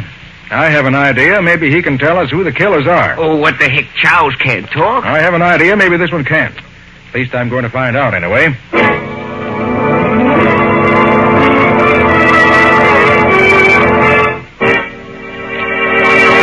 So Nick thinks he can make the Chow talk. At least enough to tell him who killed the opera singer and stole her jewels. Will the dog still be alive by the time he can get down to rescue it? And will it tell him what he wants to know? We'll see in just a moment. There is no more attractive background for your furniture than lustrous, well-kept floors. And Linex self-polishing wax keeps all your floors looking their best, whether they're wood, tile, or linoleum. Yet it takes only a jiffy to apply and dries without rubbing to an elastic, satiny finish that wears amazingly. Because Linex self-polishing wax contains the highest possible content of genuine Carnauba wax, with no gum, shellac, or resin in it to chip or crumble. When the most used parts of your floor show wear, you needn't re-wax the whole floor either. And Linex self-polishing wax is so resistant to dirt and water that it keeps the soil on the surface, where it's easily wiped away with a damp cloth or mild suds. In addition, Linex self-polishing wax is the non-skid floor finish, resisting slip even when water is spilled on it. The underwriters' laboratories, whose seal is on each bottle, have proved this fact. So get it now. Linex, Lin-X, Linex self-polishing wax. You'll find all three great Linex home brighteners and Chemtone, the miracle wall finish, at paint, hardware, and department stores everywhere. And now back to our story. We left Nick planning to rescue the dead opera singer's dog, which is caught on a bush on the side of the canyon, in the hopes that it might some way reveal the identity of the murderers of his mistress. But where did Nick go, Mr. Bonner? He wouldn't tell me, Miss Bowen. He just told me to come to the baggage car, get all the extra rope we have, and wait till he got back. I wish he wouldn't try to rescue that dog tonight. It's too dangerous in the dark on a freezing night like this. I tried to tell him that, but he wouldn't listen to me. Just said that the dog was going to help him find the killers. Crazy talk. Perhaps it isn't so crazy, Mr. Bonner. Nick has a way of knowing what he's talking about, but I wish he would... that rope for me, Bob? Look, Mr. Carter, now why don't you let me take the baggage and mail crews and search the train for these killers? Well, that'll be useless, Bob. Those crooks are only 2 out of several hundred people on this train. How could you tell them from the others? Well, Furthermore, once you let the passengers know there have been 2 murders on this train, you'll see what happens. Oh, gosh, Nick, you're right. We might have a panic on our hands. I guess you're right, but I don't like it just the same, risking your neck for a fool dog. I like dogs, and this one's hurt and probably freezing by now. Nick, what were you doing in the train just now? I thought you said you weren't going to try to spot the killers. I wasn't, Patsy. Not exactly. Well, then what were you doing? Looking for something. Well, did you find it? Maybe. We'll see later. Now, if you'd like to have that rope... Sure you don't want me to come with you? No, you stay here. I don't want any of the train crew or passengers to know what's going on. Well, okay, whatever you say. If Mr. Bonner's not going with you, I am. Well, now that the storm's over, I guess it's safe enough. But you better dress warmly, Patsy. It's mighty cold out. Look, Nick, there's an extra trainman's outfit here. That's heavy enough. Could I use that, Mr. Bonner? Sure, if you can get into it. Oh, I can get into it all right with plenty left over. Patsy, I want to get that dog while he's still alive. Hurry up, will you? Let's get going.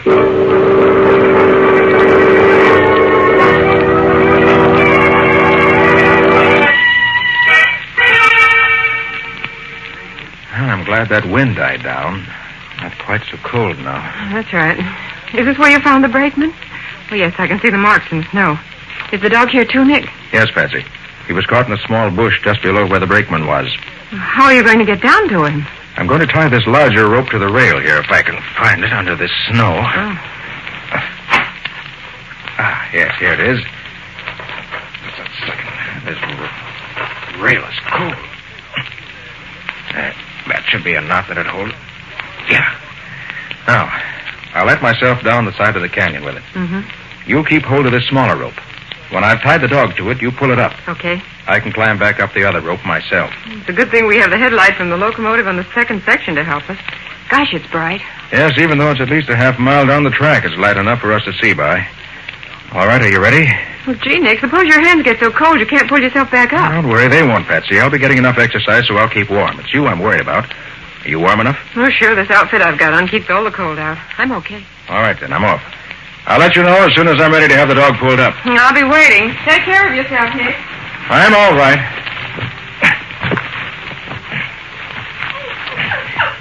Careful, Nick. Now, here he is, Patsy, and he's still alive. Oh, good. Oh, poor little fella. All right, steady, Billy. We'll have you up where it's nice and warm in no time. There we are. Now, just put this little rope around your belly. There we are. Hold still. There. Now, tie it around your forelegs so it won't slip. There. I don't want to lose you now. You're too valuable to me. You ready, Nick? Just a minute. Here, take it easy, will you? You'll be all right. There we are. Now we'll have a nice ride. All right, pull him up, Patsy. Careful. Okay, coming up. I'll just pull myself up with you so I can keep my eye on you and be sure you won't slip out of the ropes. Don't fight it, boy. Don't fight it. Easy now, easy. You okay, Nick? Yes, we're both coming along all right. Oh, the poor little fellow. He must be frozen. It probably is. There. I'm not too warm myself. All right, boy. You untie him, will you, while I get this rope off the track? Okay. Yeah, take it easy, pup. Yeah, now, just I don't blame you for being mad. I'm mad, too. You're all right now. You're all right. There you are. Can you stand up? Oh, Nick, do you suppose any of his bones are broken? I hope not. You let me see. No, I think he's just suffering from exposure. He's hardly more than a pup. Oh, I'll carry him back to the dining car. We'll get the chef to fix him something hot. Some good hot milk with a little brandy in it ought to make him feel like a new dog. And something hot wouldn't hurt us either. Come on.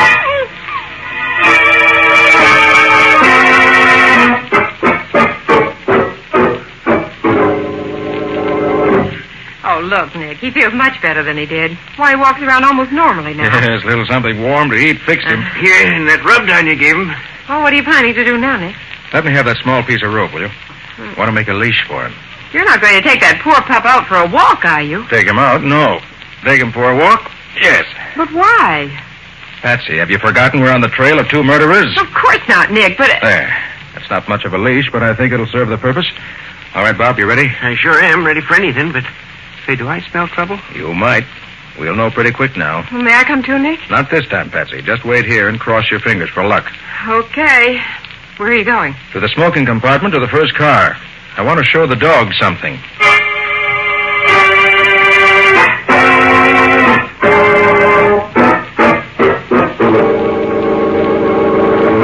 Easy now, Bob. Right. The smoking compartment's just ahead here. Okay. Quiet, boy, quiet. You'll get your chance in just a minute. I remember back some 20 years ago, we were held up for 4 days in a slide on a railroad up in Canada. Yeah. Somebody's always been where it's worse Now than listen, it is Bob. now. I'm going to let the dog loose when we get to the door of the compartment. I'll follow him in, and you stay back of me. I don't want to seem to brag. I was just going to say... Shut up. This is bad enough now without you making a voice. Hey, Bob, you hear that? Yeah, but what? Quiet. I'm letting him loose. Well, of course, if you don't want... Wait down. Button your lip. You ready, Bob? Yeah. All right, here goes. We stay here until I say so. Guys just can't keep their trap shut when they're... What the devil? Hey, take them off me, will you? Take that thing, don't you? Also, never much plug them, Mike. Plug them. Get out of the way, Pete. I can't punch him. I'm hitting you. They bit me. Get them off me, will you? Come on, Bob. All right, you two. Get your hands up, quick. Get this dog off me, will you? Drop it. Okay. Get the dog, Bob. Come on, fella. Steady now. Now, he won't hurt you. What's the idea of letting that... Get your hands up, now. You ain't got no right to come in here that way. Don't try to get your gun or I'll let you have it right. I got my hands up. That's better. I don't like shooting. All right, Bob, take their guns away from them. Yeah. Be sure you get all of them. And see what else they have on them at the same time. Sure, Mr. Carter, sure. I'll give him a good going over. Carter. You ain't Nick Carter. I certainly am. Wouldn't you know, Pete? We pull a job way up here in the mountains, and Nick Carter has to be on the train. Oh, shut up. He ain't got nothing on us. Nothing. No, I think I have plenty. Prove it. You want to search us? Find anything interesting, Bob? Nope, nothing. Just these 3 guns. Nothing else. Yeah, you say we ain't done nothing. I told you got no right. You and your pal murdered the opera singer and are made in their private car tonight. You slugged the brakeman and threw him over the cliff. You stole all the singer's jewels. You call that nothing? This guy's nuts, Pete. Yeah. Go on and prove it, copper. But get me a doctor first, will you? My leg's all bent up. Look, I'm bleeding. I'll get you a doctor after I get your confession. We don't know nothing about it, do we, Mike? No, we don't know a thing. It wasn't even there. All right, very well. We'll all sit right here and wait until you two decide to give us the information we want. All right, Flatfoot, sit. You can wait till next year, but you won't learn nothing from us. Okay. I'll wait.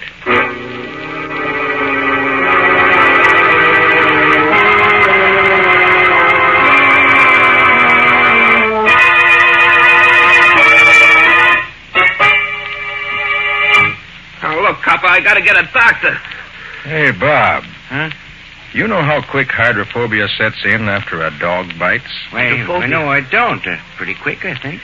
Let's see. If I remember correctly, there's no cure for it after it does set in, is there? Oh, sure. I don't believe there is. No cure. Oh. How long would you say it is since the dog bit Pete here? It must be about 10 minutes now, I'd say. 10 minutes, huh? And it only takes hydrophobia about 5 minutes. Yeah, all right. I'll tell. Only get me a doctor. You'll get a doctor when I get your confession. Okay. We killed him, Mike and me. We hid in the old dame's car before I left the yard. Where are the jewels? We made a bundle out of them and threw them clear off the cliff. They're down near the state road at the bottom. Get me a doctor, will you? I'm dying. You're not dying. Not yet. Yeah, I am. I got hydrophobia, sure. Get a doc, will you? You're a fool. You can't get hydrophobia from a dog bite unless the dog has hydrophobia before he bites you. And this dog is as clean and healthy as a dog could be. You're no more danger from those bites than I am. You You mean I ain't gonna get sick from the bites? Not in the slightest. He tricked us! That dirty double-crossing rat out of... You ought to keep quiet. Bob. Yeah. See if you can find a doctor. And take the dog back to Patsy. He's done a good night's work. And bring some rope to tie up these cheap thugs. Sure, Mr. Carter. Come on, Pooch. Come on, fella. Come on. I beg your pardon, Mr. Carter, is it? Why, yes. Hey, where are you? I'm here under this seat. Is it safe to come out now? Yes, indeed. Come on out and join the party. Thank you. It's much more comfortable out here. Yes. Mr. Carter, may I ask you a question? Why, certainly. Go right ahead. How did you know these were the men who killed somebody? Very simple. When I walked through the train a while ago, I noticed that the tobacco smoke in this compartment was scented heavily with perfume. Perfume these thugs got spilled on them when a bottle of perfume broke in the opera singer's car during the fight. Oh, that is wonderful, Mr. Carter. Wonderful. Well, I couldn't be absolutely positive just from the perfume. And I couldn't know which of the 6 men in the compartment were the ones I wanted. And knowing that the men were armed, I had to be sure. Yes, of course. So I brought the dog in here, knowing that a chow would never stop hating the men who killed his mistress. And he supplied me with the additional evidence I needed. Then it was a very simple matter, as you heard, to get their confessions. And the jewels, will you get those too? I shall notify the state police as soon as I can contact them. The snow slide and the marks I made going down the side of the cliff after the dog will mark the place closely enough. That's wonderful. That dog's a smart dog, isn't he? Well, a lot smarter than these 2 crooks. He'll never go to the electric chair. That's more than I can say for them.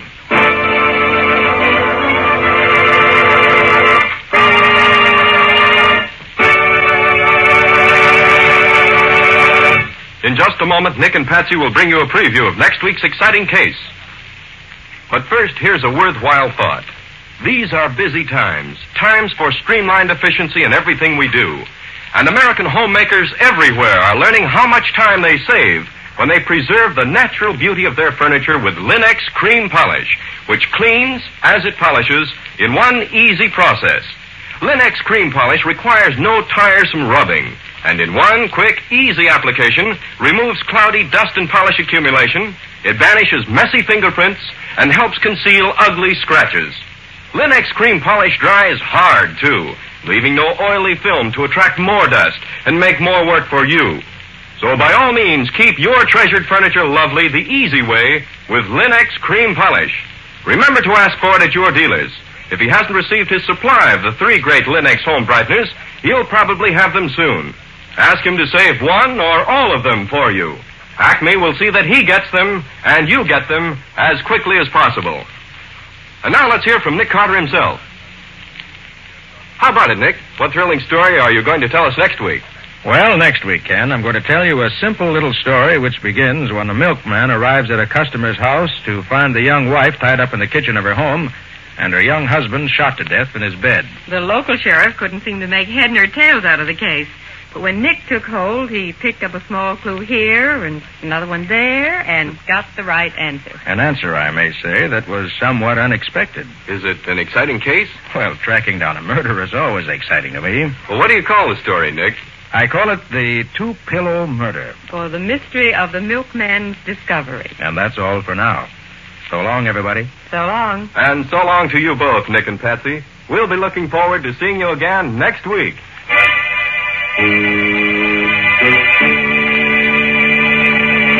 Next week at the same time, listen to another curious experience of Nick Carter, Master Detective, entitled The 2-Pillow Murder, or Nick Carter and the Mystery of the Milkman's Discovery. Nick Carter, Master Detective, is a copyright feature of Street & Smith Publications, Incorporated. It is presented at this same time and over these same stations by the 3 great Linex home brighteners. Linex Clear Gloss, Linex Cream Polish, and Linex Self-Polishing Wax. Created by Acme, America's great producer of Acme quality paints. In the Nick Carter Adventures, Lon Clark is starred as Nick. Ellen Choate is featured as Patsy. Original music is played by Lou White. The programs are written and directed by Jock McGregor.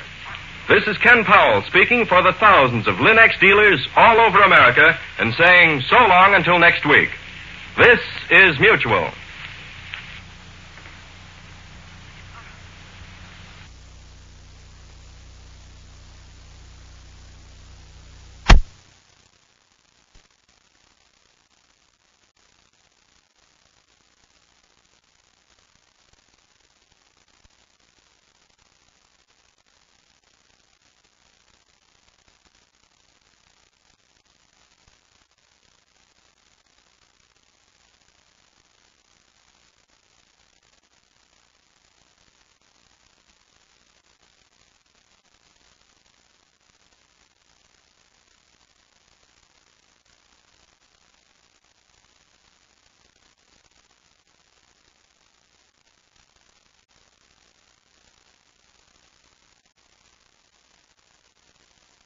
Today's adventure, starring Lon Clark as Nick Carter.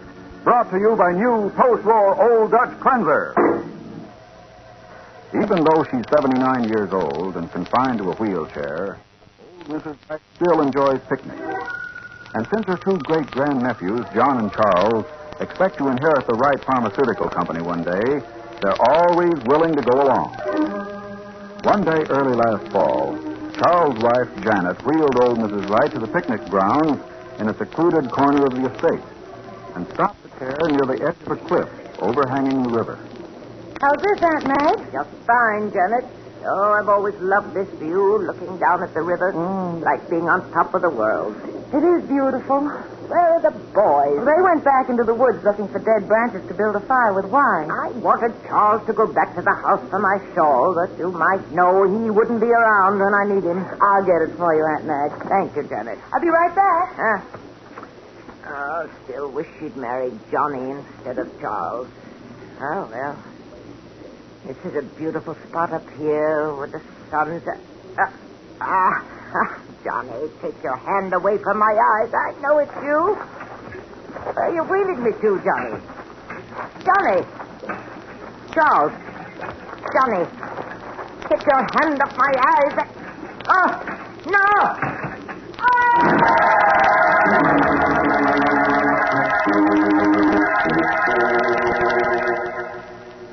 It's a miracle you didn't drown, Mrs. Wright. If those two fishermen hadn't seen you fall in and got to you in time... Well, they did. Are you sure you're well enough to talk, Mrs. Wright? Yes, of course I am. But, Aunt Madge, you know what Dr. Myron said about your heart. Oh, pneumonia left this week. May quit any time. All the more reason this thing has to be now. But, Aunt Madge, I don't... Mr. Carter, I sent for you to tell you someone tried to murder me. You mean someone deliberately pushed your wheelchair over the cliff? Exactly. But, Aunt Madge, no one went near that part of the estate but John and Charles and me. And the boys were in the woods gathering firewood. I know it wasn't you, Janet. Well, that was a man's hand over my eyes. And Johnny wouldn't. He loves his old aunt. Then you think it was your other nephew, Charles? I know it was, and I want you to prove it, Mr. Carter. I'm afraid you're asking the impossible, Mrs. Wright. Why? Well, don't you see? This all happened 3 weeks ago. Even if there were any clues, they'd be gone by now. Investigate Charles. You'll find something, I'll be bound. I don't understand you, Aunt Madge. Talking about your own nephew like this, and in front of me, his wife. I'd just as soon say it to his face.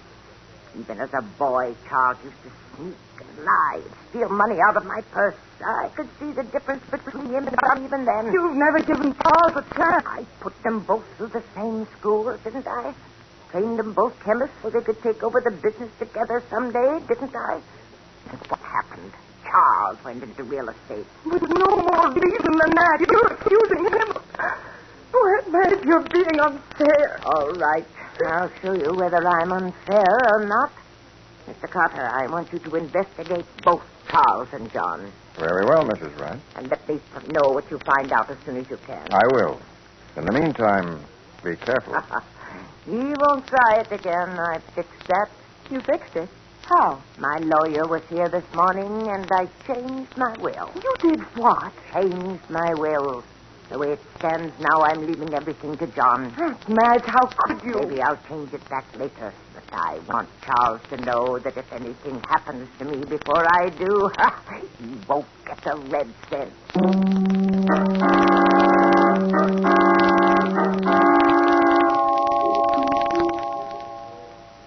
back so soon, Carter? It's only been 3 days, hasn't it? Well, there wasn't a great deal to find out. How nice you look, Mrs. Wright. You must be feeling a lot better. I wouldn't be out of bed if I wasn't. This is Aunt Madge's 80th birthday, and we're getting ready to have a little party. Oh, never mind that, Janet. I want to hear what Carter found out.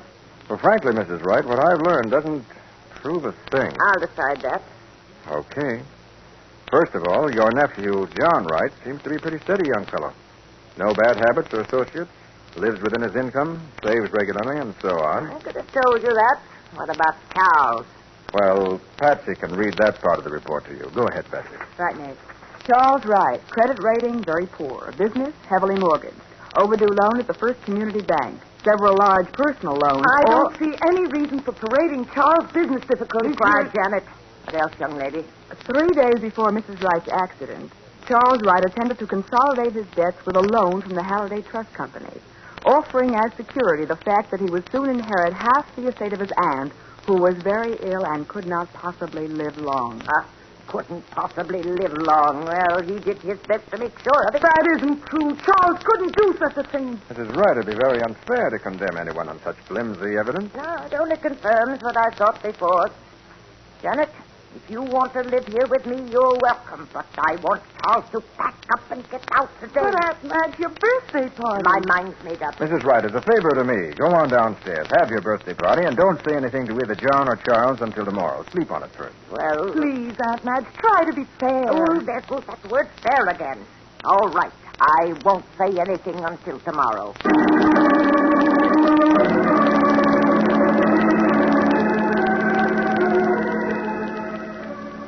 Happy birthday to you. Happy birthday to you. No, I don't like all this stuff. You love it, Aunt Madge. Now, come on, open your present. Open this one first, Aunt Madge. Yes, it's from Charles and me. I can read the card, can't I?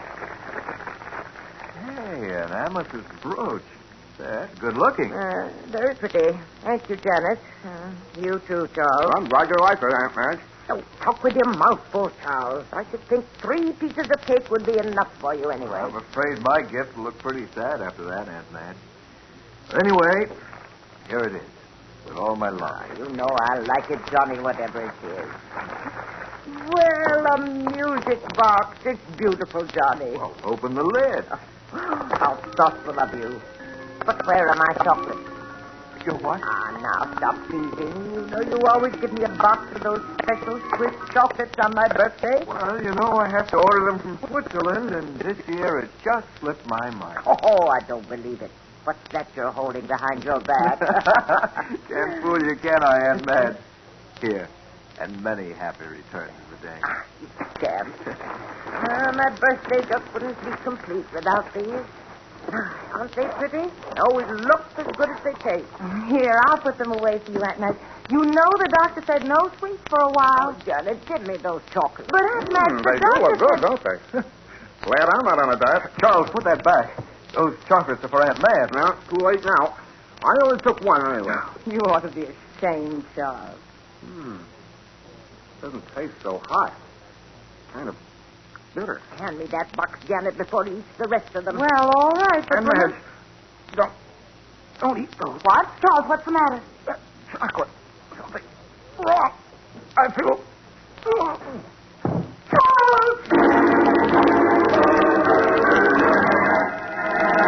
Within seconds of eating one of his Aunt Madge's birthday chocolates, Charles Wright collapses. And even before Janet can reach her husband's side, he's dead. We'll see what happens in just a moment. Now back to the case of the wrong Mr. Wright. Today's adventure with Nick Carter. Brought to you by new post-war Old Dutch Cleanser. An hour has passed, and Sergeant Matheson of the Homicide Squad is at the Wright mansion with Nick and Patsy, trying to arrive at the facts of Charles' death.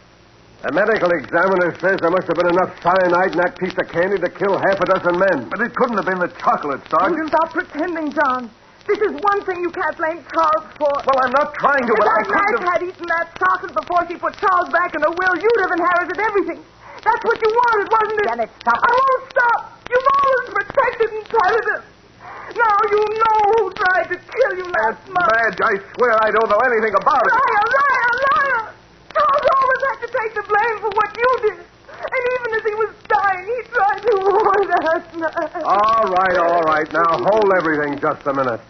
Mr. Wright, why do you say the chocolates couldn't have been poisoned? Because they arrived by registered mail from Switzerland only this afternoon. I didn't even have time to unwrap the package before I gave it to Aunt Madge. The wrappings could have been taken off and put back again. Of course they couldn't. That's exactly what he did. I did not. If there was poison in those chocolates, somebody else put it there. Oh, sure. As a biochemist, Mr. Wright, you have access to cyanide, don't you? Well, yes, but so do lots of people. And when Charles started to eat that chocolate, you tried to stop him, didn't you? I don't remember. I do. He said, put it back, Charles. Those chocolates are for Aunt Madge. Uh-huh. Well, I think we've heard enough. Come on, young fella. Come on, where? To headquarters. Where do you think? I'm booking you for murder.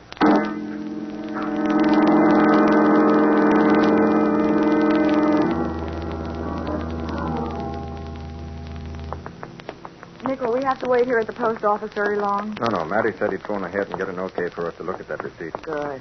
Oh, here's the inquiry window over here. Well, I hope the sergeant didn't forget the phone. Yes, sir? My name's Nick Carter. I came to see about a receipt for a registered package from Switzerland. Oh, yes, Mr. Carter. I have it right here. The assistant postmaster said you'd be calling for it. Thanks.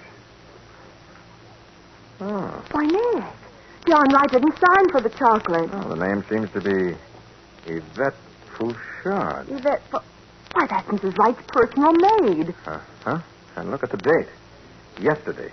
Then John was lying. He had that package a whole day before the party. It looks that way. But before we make up our minds, let's talk to Yvette.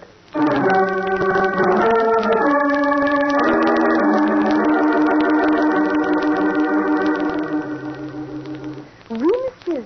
It is yesterday afternoon. I find what you call the certificate? The receipt. Oh, oui, mademoiselle. I sign him, then I place the package on the hall table where Monsieur Jean is sure to see him. Not a half hour have passed until I hear the voice of Monsieur Jean greeting Madame, and I say to myself, why he is home so early, huh? And why was he? Madame say he have a headache. But what about the package? When I put the regular mail on the hall table about 3 o'clock, the chocolates are gone. Monsieur Jean has taken them. But you didn't see him do it. No, monsieur. But the package is there when he come home. It is gone after he passed through the hall. So I know he has found it. Isn't it funny, Nick? The smartest men make stupid mistakes when they try to commit a crime. John left a trail of evidence a yard wide. How about you forgetting, Patsy, that if Mrs. Wright had eaten that chocolate, there probably wouldn't have been any investigation. You mean because of her weak heart? Sure. Everyone would have assumed that death was due to heart failure. Well, what now, Nick? Let's get on to headquarters and see what the laboratory boys have found out.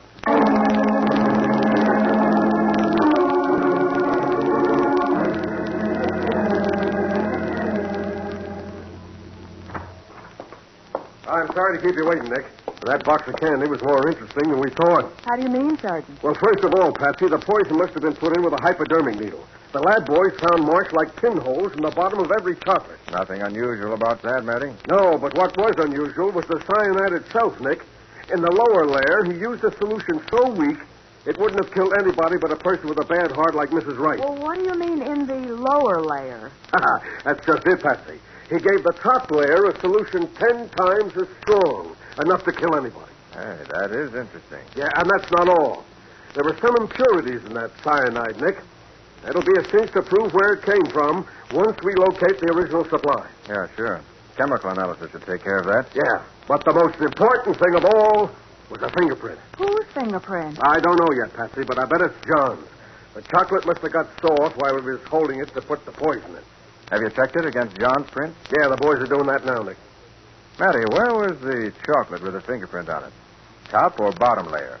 The bottom. And that layer hadn't been touched until we got the box down here to the lab.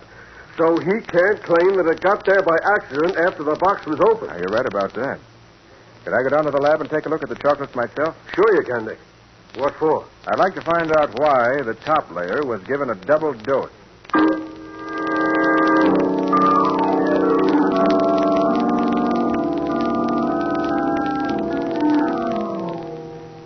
Sergeant Matheson was right, Nick. All these chocolates have the same kind of little pinholes in the bottom. No, not quite the same, Patsy. Look at these chocolates from the top layer. Holes are larger and not quite so regular. Well? Looks to me as though someone had put a second dose of cyanide in these and tried to insert the needle in the holes left by the first one. Well, yes, it does look that way. That's why the poison was stronger in the top layer. Why, of course. He decided that perhaps the weak solution wouldn't actually kill her, so he gave the chocolates on top another dose with a stronger solution. Perhaps. But why insert the needle in exactly the same place? Why not? Look at the pattern on the bottom of each piece of candy. The pinhole is right in the middle of that little dimple where you can hardly see it. It's the logical place to put the needle. You know, Patsy, I'm beginning to wonder whether that second dose of poison might not have been put in by somebody else. What? You mean two different people had the same idea at almost the same time? Could be. And both of them tried to kill Mrs. Wright with the same kind of poison in the same box of chocolate? Oh, Nick, that's too much of a coincidence. Well, stranger things than that have happened, Patsy. Let's visit John Wright's laboratory. I want to find out if the cyanide really did come from there.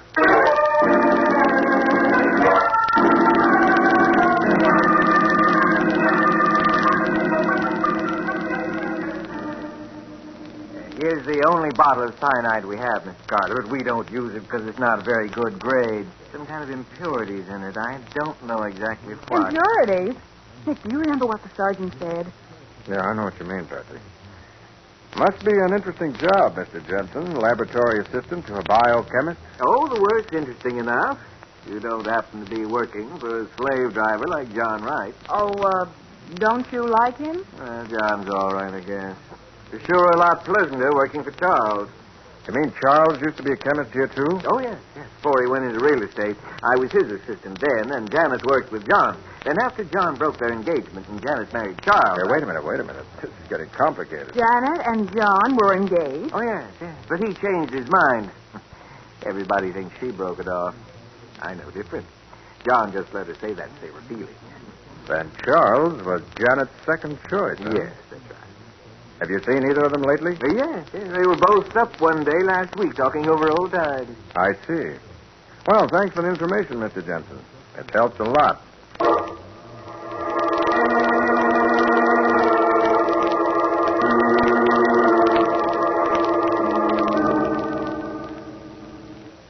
Here's the report on that cyanide comparison test, Nick. Okay, let's see it. Here you are. Both of them analyzed exactly the same. Then the cyanide in the chocolates came from John Wright's laboratory. Not a doubt in the world, Patsy. How about the fingerprint on that chocolate? We drew a blank there. Maybe it belongs to somebody in the candy factory in Switzerland. Anyway, it's not John Wright. Could it belong to someone else in the Wright household? Well, Patsy, the fingerprint boys are checking that now, but that's just routine. That print had to be made by either the poisoner or somebody in Switzerland. Nobody else had a chance to touch that bottom layer of candy. I'm beginning to get an idea, Matty. Huh? Pretty fantastic, but... Oh, sure. Sergeant Matheson speaking. Oh, yeah, Barker. Is it the report? Yeah, Patsy. What? Barker, you made a mistake. Oh, no. No, you must have. Yeah, but... Okay. Okay, Barker. Whose print was it, Sergeant? Nick, do you know who poisoned those chocolates? I think I do. Same guy that ate one of them and died, Charles Wright. Doggone it, Nick, you're right. It was his fingerprint. Oh, but if Charles poisoned the chocolates, he must have known what he was doing when he ate one of them. Yeah, Nick. Are you trying to tell me the guy committed suicide just so he could frame John for murder? No, Matty. I think Charles Wright cooperated in his own murder. What? And I'm afraid by doing so, he made it impossible for us to get one shred of evidence that'll convict the real killer. Well, do you know who it is, Nick? I think I do. There's only one way to prove it. How? Method I hate to use, Matty, because it may be pretty dangerous for an innocent person.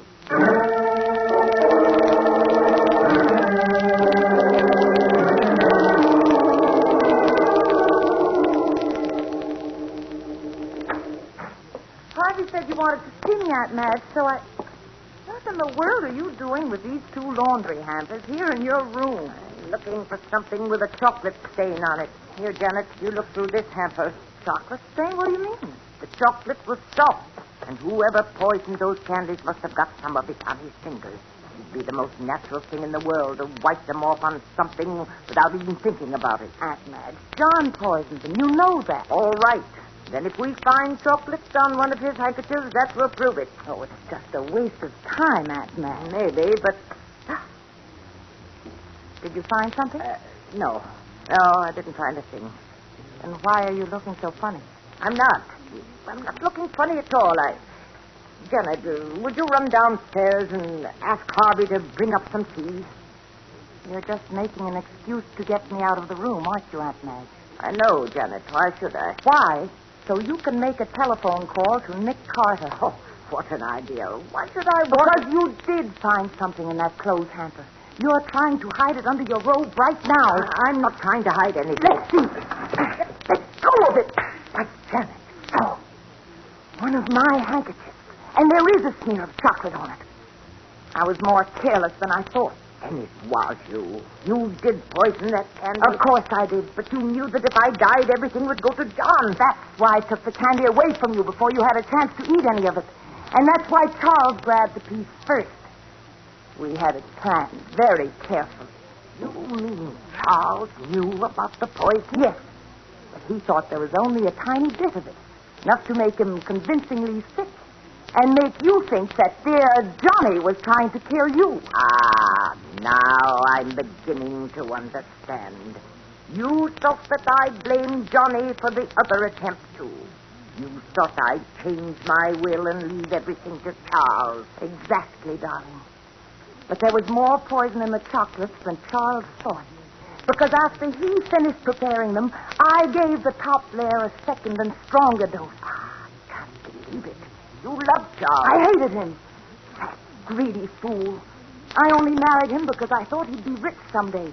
And then you cut him out of your will. Why did you kill him, Janet? Why? So that I'd get it all for myself. And be rid of him at the same time. With Charles dead and John convicted of his murder, who could you leave it to but me?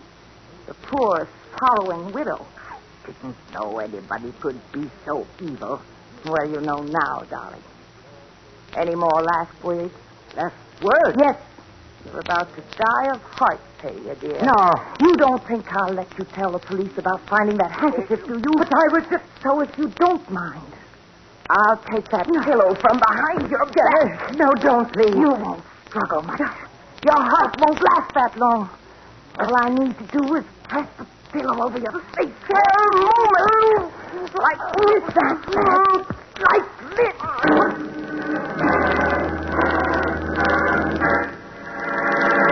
Weak and ill, Mrs. Wright hasn't the strength to defend herself against Janet's murderous attack. We'll see what happens in just a moment.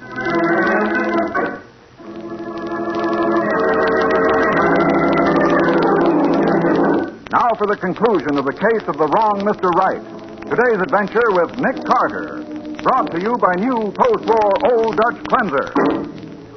Helpless in her wheelchair, Mrs. Wright struggles feebly against the suffocating pillow which Janet holds firmly over her face. Go on and die, you old...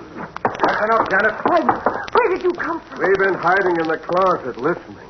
Are you all right, Mrs. Wright? Yes, I'm quite all right, Mr. Carter. It was such an interesting confession, Janet. I'm sure the jury will enjoy it as much as we did when you go on trial for murder.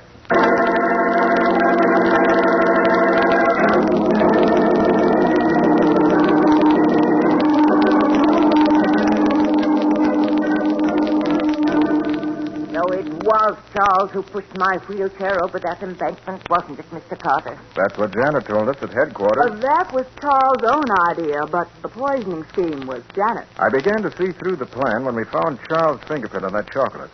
And obviously, Janet had to be in on the scheme, too. Why? Because when we found out that the chocolates had been poisoned a second time with a stronger solution, that made it pretty clear that somebody who knew what Charles had done was double-crossing him. And Janet was the most logical suspect. I suppose so. But we still didn't have any proof. Those things were only circumstantial evidence. Well, you had the handkerchief with the chocolate stain, Nick. Shall we tell her, Mr. Carter? Might as well. There wasn't any chocolate stain, Patsy. There wasn't any... But there was. I saw it. I know. Maddie and I put it there ourselves. So that's why you went through all that rigmarole and let Mrs. Wright risk her life. Oh, I wasn't worried, knowing you were all there in the closet. Anyway, it was worth it to prove that I wasn't wrong about Johnny. Well, now you can be satisfied that you put your faith in the right Mr. Wright.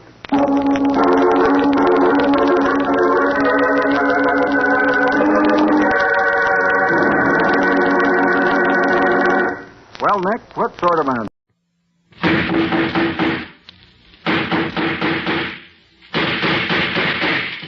What's the matter? What is it? Another case for Nick Carter, Master Detective.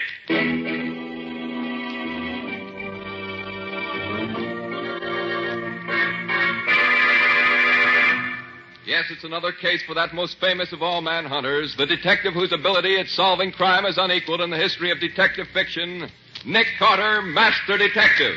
Tonight's curious adventure... The body on the slab. For Nick Carter and the mystery of the missing husband.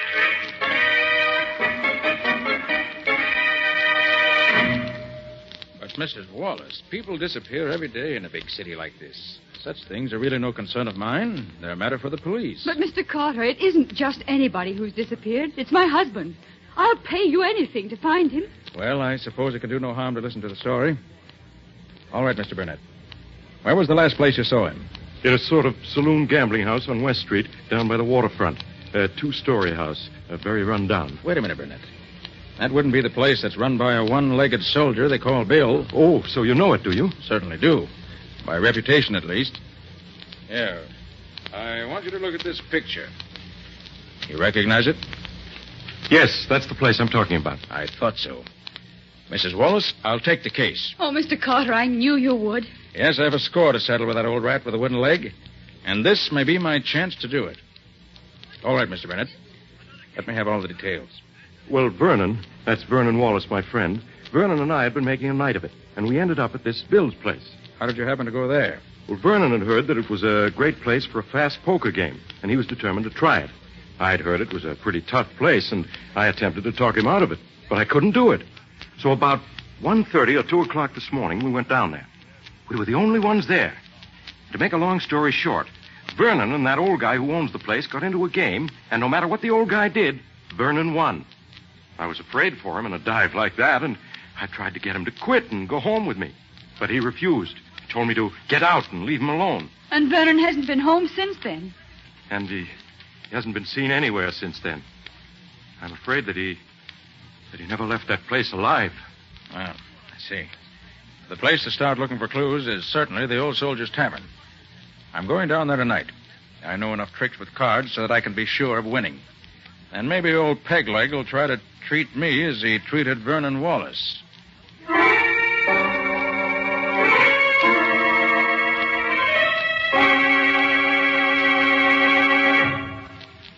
Well, stranger, I gotta admit I'm licked. You broke the bank. Yes, luck's been with me ever since I sat down here. Well, it's getting late. I've got to be getting home. How about a drink before you go, stranger?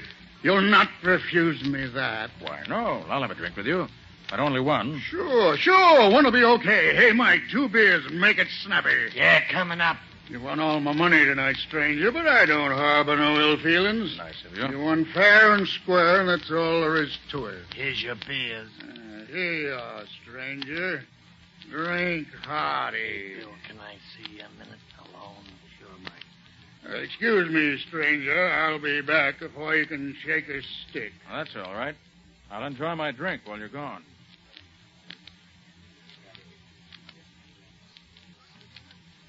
Stranger, Mike and I've taken a fancy to you. We don't want no harm to come to you. Look, why don't you stay here all night? Mike's got an extra bed upstairs he'd be glad to let you have. Then tomorrow you can go home and nobody'll bother you. Well, if you let me pay for the use of the room and bed, I believe I will stay. Good, you're a smart man, but we couldn't take no money for doing you a favor. Here, Mike, show the gentleman his room. Yeah, sure. Will you follow me, mister? Sure. Go ahead. I want to get to bed. I'm tired all of a sudden. Give me your arm, mister. No. I'm all right. I don't need any help. Well, I'll come along just to be sociable. I don't want to be sociable. I just want to go to sleep for this one. Well, here's your room, mister. I'll leave a candle on the table for you. Okay. Thank you very much. Good night, sir. There you are, stranger. Sleep tight. Yeah. We'll see you later. Yeah, we'll see you later. Yeah, I'll see you later. Good night. I gotta go to sleep. I'm awful tired.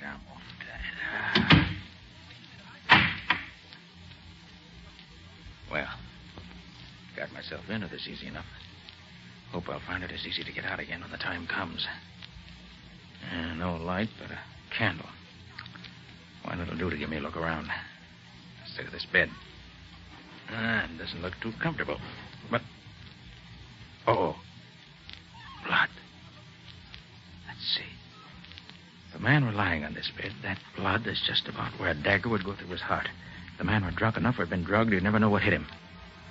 Well, let's look a little around here. I wonder what's in this closet. Uh-huh. Locked. Well, that won't keep me out long. Not as long as I still have my keys with me. Try this one. No. This one does it. Well, this is interesting. Old clothes. Here's a vest with blood on it. And here's a shirt and a jacket. Both of them bloody. Unquestionably, these came from some of the victims. Well, nothing to do now but wait for that one-legged scoundrel and his pal to make the next move. Well, I guess I'll be safe if I merely sit on the edge of the bed now. Oh, yes, I won't need this candle anymore either. Now to wait for them. Oh, there they come. How do you get there by He's asleep, all right. I can hear him snoring. Well, with the slug I put in his big, he'd have to be either sleeping or dead. All right. Easy does it. Is he still asleep? Yeah. You hold this light while I... Get your hands up, both of you. Well, I'll be... And drop that knife you got in your hand, Bill. How can you be awake when we... Really very simple, Bill. Keep those hands up. I just poured that drink you gave me on the floor instead of down my throat. What are you going to do with us? I'm going to turn you over to the police. With the evidence of the bloody clothes in the closet and what other evidence they'll undoubtedly find when they search this place, you both should have an interesting time of it. Why don't you kill us now and be done with it? Because I want some information first. Why should we tell you anything? Because if you do, I shall probably be able to get your sentence reduced somewhat. If you don't... I got you. What do you want to know? Last night, a young man won all your money. He hasn't been seen since. You mean that fellow with the little mustache? I do. Did you murder him the way you tried to murder me? I didn't do nothing with him. Maybe I wanted to, but I didn't. Isn't it a fact that this chap's friend tried to get him to leave you and go home? Yeah. And when he wouldn't go, the friend finally went off without him? No, that's a lie. They left here together. What? You trying to tell me one of them didn't leave before the other? No, they went out together. You know where they went? How should I know? There was a taxi waiting right outside the door here. Seemed to be waiting for them to come out. Then the guy with the money gets inside, and his friend sits in front with the driver. Oh, his friend sat in front of the driver, huh? But you know that cab if you saw it again? Sure, it had a big dent in the back of the body. Painted with red lead. I've seen them around this part of the city before. I see. Well, Bill, as soon as I can turn you and your pal over to the law, I'll have Penny find that taxi with the dent in the back. Trail seems to lead direct to him.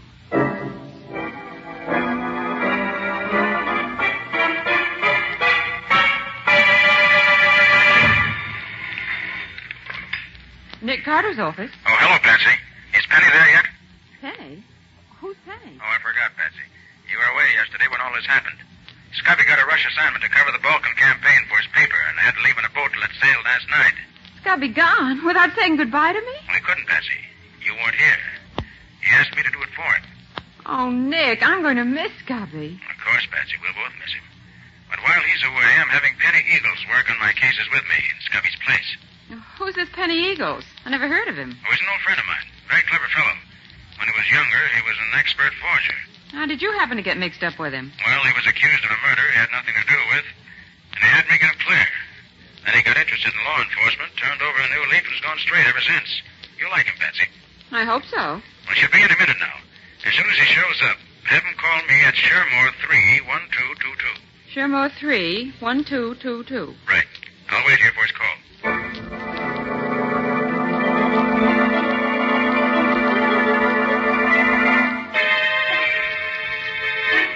You're right, Penny. That's the taxi we're looking for. And I know that driver. You do? Yes. He's John Hagen, ex-convict and confidence man. Friend of yours? Hardly. Seen him in court several times, but he's never seen me. What's he been doing since you've been watching him? Well, all afternoon and the early part of this evening, he's acted like any other cabbie. Taking whatever fares he could get. But the latter part of the evening, he's been fussy about who rides in his cab. How do you mean? Well, I've seen several parties try to take his cab. But all he's picked up in the last 2 hours were 2 drunks, and oh, were they pie-eyed. I see. I think I know what he's looking for, Penny. And I'm going to give him just the kind of a passenger I think he wants. Wish me luck. But, Nick, what are you going to do? Well, so long, old fella. I gotta be getting home now. I'll see you tomorrow, maybe, huh? Okay. So long, but don't take any wooden nickels. Okay, pal, that's right. Don't take a wooden nickel. I had to. Hey, taxi, mister? Huh? Taxi? Taxi, Hey, mister? what do I want a taxi for? I got a car of my own. A friend of yours I- told me to come for you and take you home. Oh, a friend of mine, huh? Oh, well, that's all right. It's okay. Where's the door? I can't find Hey, what's out. the address, mister? The address, it's the corner of 2nd and 5th. And don't bother me anymore, bud. I got to get me some sleep. Okay, sir. drive on, McDuff.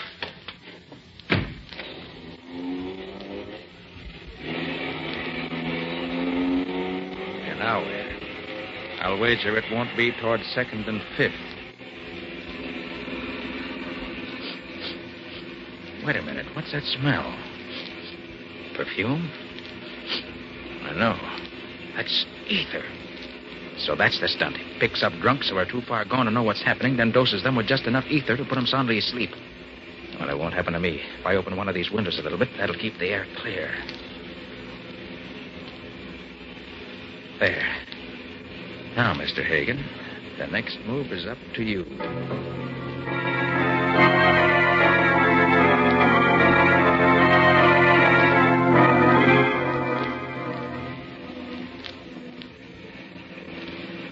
Certainly plenty deserted, way out here.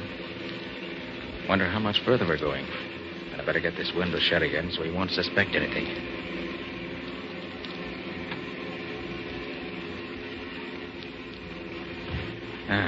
So we're near the end of our journey, huh?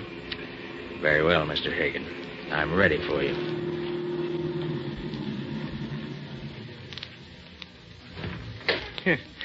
Sleeping like a babe, ain't you? Well, let's see what you got in your pockets. Then I'll dump Make you out. a move, Hagen, and I'll blow your brains out. Who the deuce are you? I'm a detective. See this? Oh. Well, what you want with me? I wanted to find out what your scheme was, and I found out. Now I want you to tell me about the man you picked up at Peg Leg Bill's Tavern down on West Street last night about 3 o'clock. And I don't know nothing about it. Oh, no? Look, you waited for him outside of Bill's place. He rode in back, and his companion rode up front with you. During the ride, you gave him ether through that devilish device you've rigged up in this taxi of yours and made him unconscious. Yeah, if you know all that, why do you ask me, huh? Because there are 2 things I don't know. And if you want to avoid further trouble, my friend, you'll tell me. Now, first, who was the man who rode up front with you? I don't know. No? No.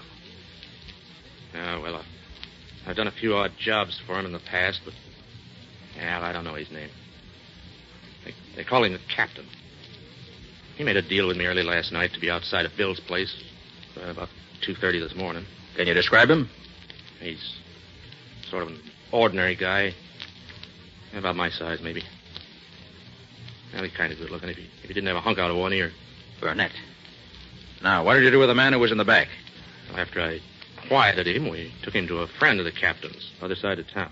What was the address to which you took the body? Hey, there wasn't no body. He was just as alive as you or me. Well, we took him to 14 Wanton Place. Left him there. All right.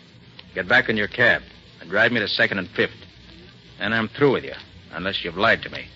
If you have, keep out of my way, or you'll go to jail for life.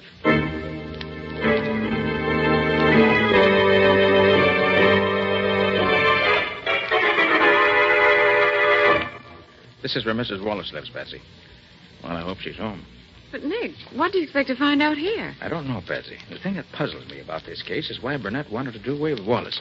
The bell, will you? Mm-hmm. It wasn't the money that Wallace won that tempted Burnett, as he could have taken that while Wallace was unconscious. No, there's a stronger reason. And you hope Mrs. Wallace can throw some light on it. I hope so, Patsy. If she can only help me that way. Oh, hello, Mr. Carter. Won't you come in? Thank you, Mrs. Wallace. May I present my assistant, Patsy Bowen? How do you do, Miss Hello, Bowen? Mrs. Wallace. Please sit down. Thank you. Tell me, Mr. Carter, have you found out anything about my husband? Well, nothing definite, I'm sorry to say. We have learned, though, that he fell into bad hands, but we don't know what happened to him after that. Arthur assured me you'd find out the truth if anyone could. Arthur? Oh, you mean Mr. Burnett? Yes. Yes, he's been so kind to me. He's done so much to cheer me up. Well, except for his kindness, I'd have gone crazy. You've known him long, Mrs. Wallace? All my life. We were brought up together. And then, too, he and my husband have been business partners for, the best of friends for years. You think a great deal of him, then? Yes, indeed. Mr. Carter, at one time, before I met Vernon, I would have married him if he'd asked me. Then I met Vernon and really fell in love with him. But even after I married Vernon, Arthur continued to be my best friend. I think very highly of him. You're lucky to have such a friend, Mrs. Wallace. But he could never take my husband's place. You must find Vernon, Mr. Carter. If it's possible to find him, Nick will do it. Yes, Mrs. Wallace. You may rely on me for that. Well, shall we be running along now, Patsy?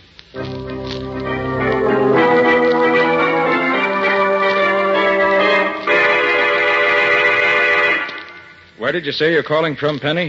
I'm at a pay station near the house where Hagen left Wallace that night. It's owned by a queer old character they call the Weasel. He works in a crematory about a mile down the road. I see. Well, Hagen's story seems to be straight enough. A couple of guys in a saloon near here says they saw the Weasel and another guy carrying a man-sized bundle into the Weasel's place about daybreak a couple of mornings ago. And it hasn't come out again, as far as I can find out. Well, did you learn anything about the firm of Wallace and Burnett? Yeah, I picked up a lot of rumors, Nick, but not many facts. Here's how it goes. Burnett ruins the firm and throws the blame on Wallace. And those who know don't think that Burnett lost much money when the firm failed, but Wallace did.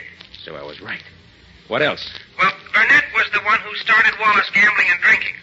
Wallace is the nice guy, but he seems to be the weak sister. But nobody seems to know what Burnett's got against him. Well, by putting together what Mrs. Wallace told us and what you've learned, Penny, I think I begin to see the answer. I think that... Hold it, Nick. The guy who looks like Burnett is going into the Weasel's place. Good. Don't let him get away from you, Penny. I'll meet you there as soon as I can.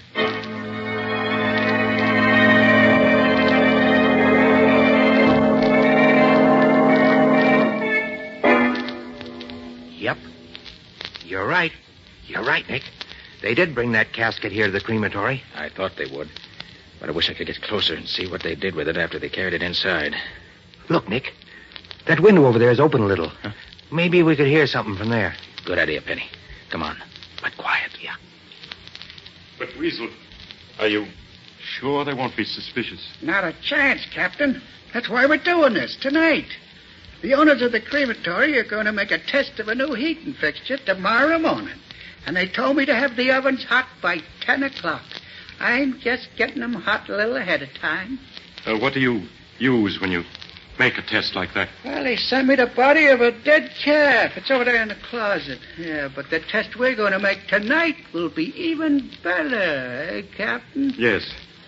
How does this thing work? Oh, simple. The body's laid here on this slab and strapped down the way you saw me fix this fella. In the next room, there's a lever attached to the slab. When the lever's pulled, the slab slides into the oven. The door closes behind it, and the destruction of the body begins. Do we have to watch it burn? You can't see the slab nor the ovens from the room where the lever is. How long does it take to reduce the body to ashes? 6 or 8 hours. It'll be all over by daylight. Even if the body isn't... You mean even if the body ain't dead yet? Yes, that's what I mean. Then Wallace is still alive. Well, it's a little unusual to cremate a live body, but it works just the same. You'll never know what happened. It'll be all over in an instant. Well, we got nothing more to do here. Might as well go in the next room and wait for the ovens to get hot enough. Then you can pull the lever and slide the body. You mean I have to pull the lever that sends him into... Sure. He's your friend, ain't he? Come on, Penny. There's no time to waste. We have to work fast.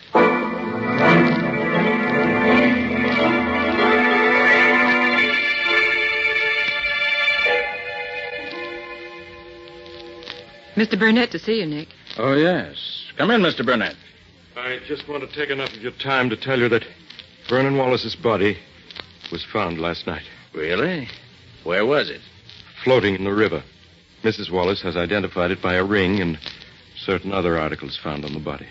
Must have been a terrible blow to her. She's badly broken up, naturally. But I hope to be able to console her, in part at least, for her great loss. I'm sure you will. Will this repay you for your trouble? Oh, amply, Mr. Burnett. And thank you. Good. Good day, Mr. Carter. Good day, Mr. Burnett. But if you think I'm going to drop this case now, Mr. Burnett, you're crazy.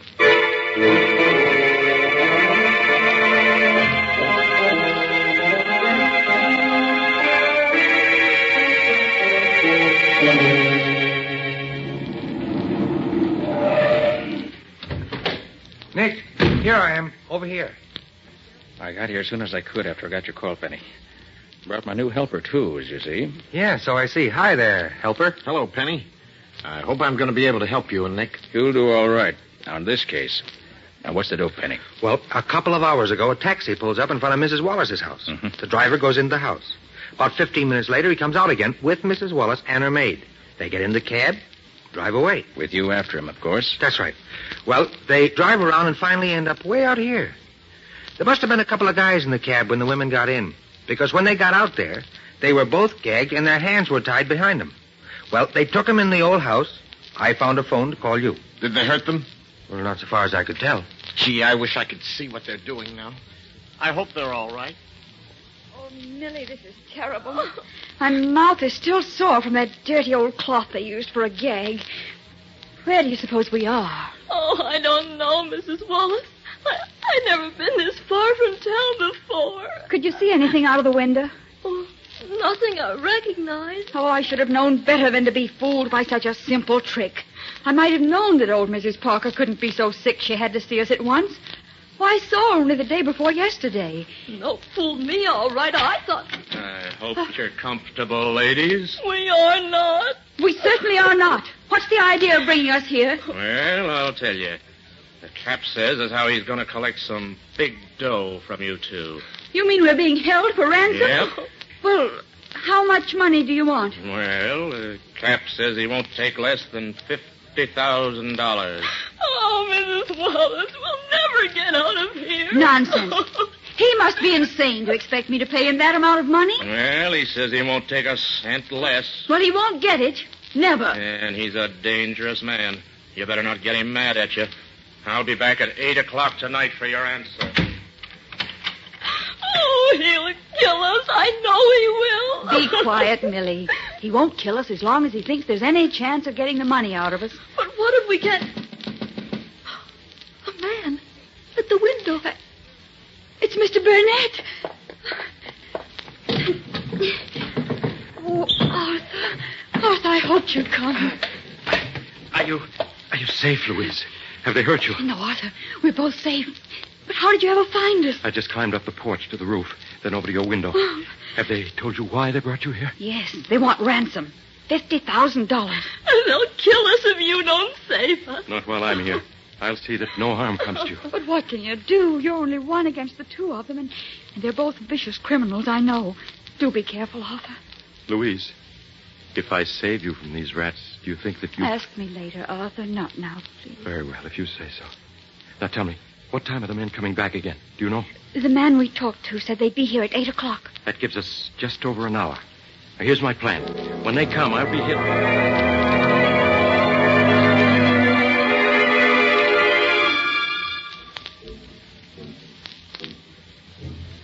Now, you each know what you're supposed to do, don't you? Sure, Nicky, sure. You know, this ought to be fun. I haven't played cops and robbers since I was a kid. Same here. This should be good. Well, I hope you two aren't disappointed. But you can't tell about these things. So watch your step, both of you.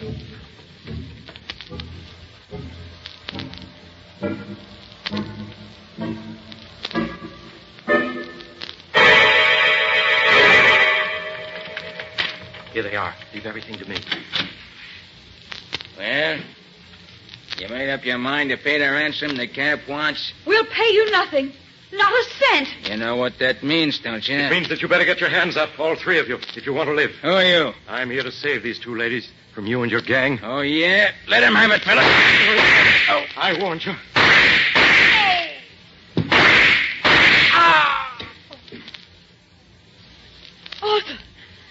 killed them all. It's their own fault. I warned them. Oh, you were wonderful, Arthur. Oh, Arthur, are you hurt? No, Louise, dear. Fortune was with me. I'm not even scratched. Oh, Mr. Burnett, I never in my whole life saw anyone so brave as you. Any man would be brave when defending the woman he loves. Please, Arthur, you promised. I'm sorry. I'll take you home now. Just let me drag these bodies out of the way, and I'll... Not yet, you won't. You can't. What's the matter with you men? What's the idea? Shut up, you. Arthur, are you hurt? Mrs. Wallace, the time has come to explain a great many things. First, let me remove this beard. There. You recognize me now, don't you? Mr. Carter. Nick Carter. But, Mr. Carter, what are you doing to Arthur? Mr. Burnett. I'll answer that later. First, I want you to meet my assistant, Penny Eagles. Your assistant? Sure. How are you? The other man is an old friend of yours, Mrs. Wallace. An old friend of mine? Mm-hmm. Well, I'm sure I don't Perhaps know. if you took off his makeup, you might recognize him. Do you know me now? Vernon. Oh, Vernon. Louise, my darling. But, Vernon, Arthur told me that you... That I was dead? Oh, yes. Arthur Burnett told you a great many things that were not true. But, Vernon, he showed me your ring, your lodge pin. He said he took them off of your dead body that the police found in the river. Burnett took those articles from your husband's body, right enough, Mrs. Wallace. But it was while your husband was still alive. And it's no fault of his that I'm not dead now. You don't mean that Arthur... That's exactly what I do mean. He's been lying to you for years, Mrs. Wallace. It was he who ruined your husband's business and caused him to lose so much of his money. It was he who first induced your husband to drink and gamble. And it was he who was responsible for your husband's disappearance a few days ago. That's a lie. Oh, no, it isn't. As a matter of fact, Louise, dear, if Mr. Carter hadn't fooled him by putting a dead calf in my place on that crematory slab, Arthur Burnett would have been my murderer. Oh, no. No, that can't be true. Furthermore, it was Burnett who arranged for your kidnapping this afternoon. Oh, but... He did it so that he could suddenly appear and rescue you from the members of the kidnap gang, who were in reality men in his employ. But why should he do all these horrible things? Because he's been in love with you ever since he first met you. And ever since your marriage to Wallace, he's been insanely jealous of him. Everything Burnett's done has been to make you despise your husband and turn instead to him. That's a lie, Carter. Oh, no, it isn't, Burnett. I can easily prove it. Penny, let me have the gun with which Burnett shot us during the battle a few minutes ago. Sure, Nick. Here you are. Thanks. Now, look here, Mrs. Wallace. This pistol has 8 shells in it. Burnett fired 5 shots at us, but there are still 3 shells left. And here they are. Why, those are blanks. They couldn't hurt anybody. Exactly, Mrs. Wallace. And the shells in the pistols that his men were to use in the fights were blanks also. And if I were a beautiful woman in distress and a man came to my rescue with his pistol loaded with blanks, I think I should find it extremely difficult to believe that he was being on the level with me.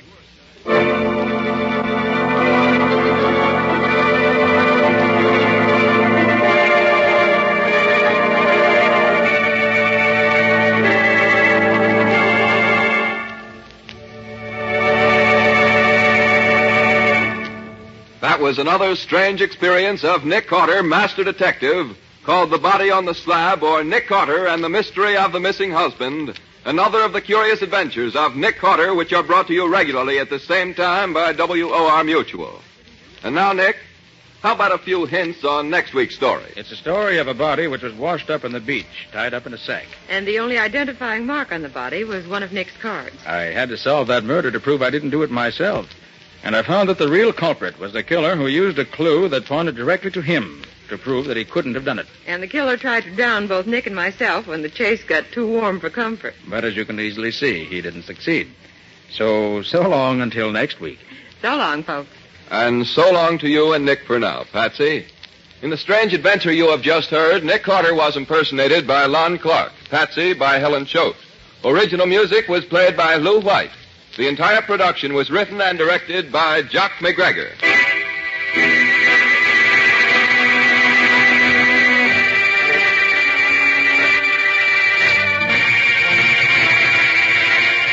Next week at the same time, listen to another curious adventure of Nick Carter entitled The Drug Ring Murdered. For Nick Carter and the Mystery of the Left-Handed Killer.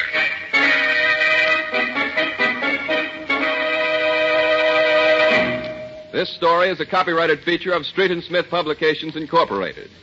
The Return of Nick Carter is produced in the studios of WOR and is broadcast over most of these stations every Wednesday evening at 8:30 Eastern War Time.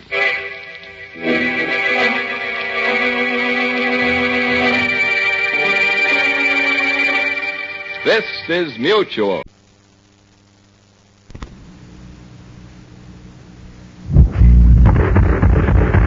What's the matter? What is it? It's a case for Nick Carter, master detective.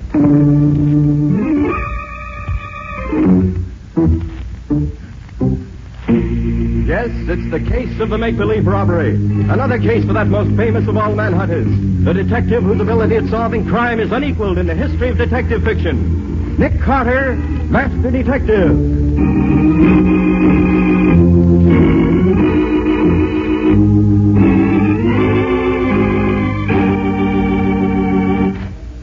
So I says to the director, well, how about putting me in this picture, too?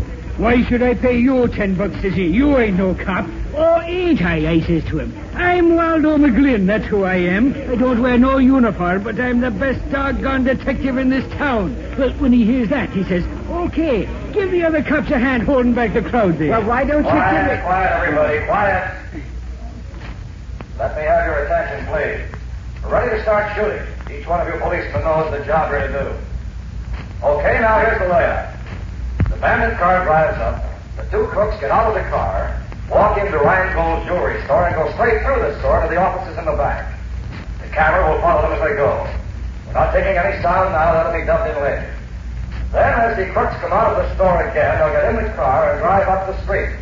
The sound-struck camera will follow them for some other shots later. Is that clear? You know what he means? Yeah, I know. All right, stand by. Everybody in the scene, act natural, please, and don't look at the camera. Here comes the bandit car. On your toes now.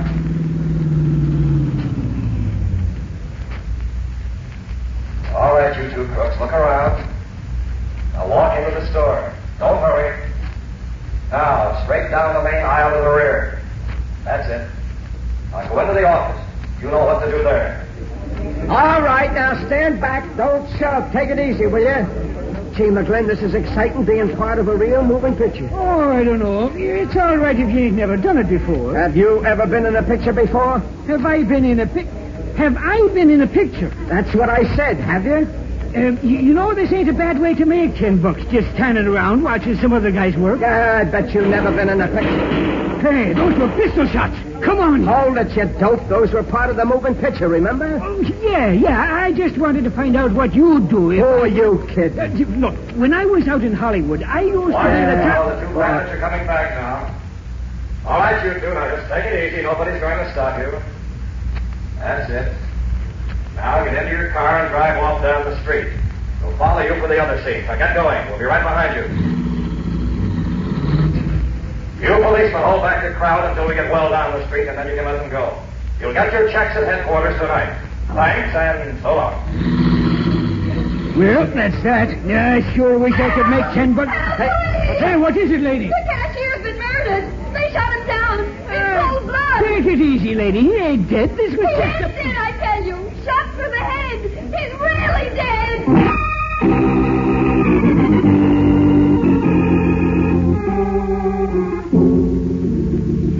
Mr. Carter, you gotta do something. I'm ruined. That's why I'm here, Mr. Rheingold.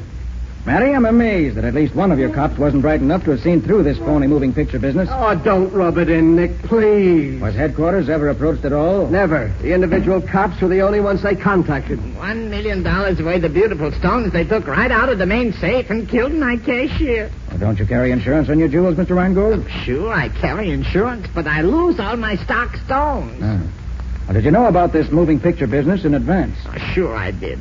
About 11 o'clock this morning, a guy who said he was Fred Howling, a director for Colossal Pictures, come in and asked me could they use my store for making a movie. Said they wanted a one-story building like mine, not too big, but important. I said, would the sign over the store showing the picture? And he said yes, so I told him okay. Did this man who said he was Howling have any credentials? Oh, sure. Sure, his papers was good. Colossal Pictures, it said. Who was here with you at the time? There was me, my nephew, Lester Green, and my cashier.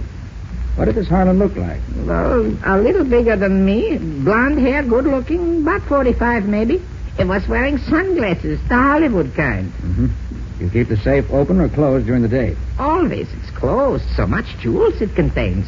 When we want something, we unlock it. Take out what we want and then quick close it and lock it again.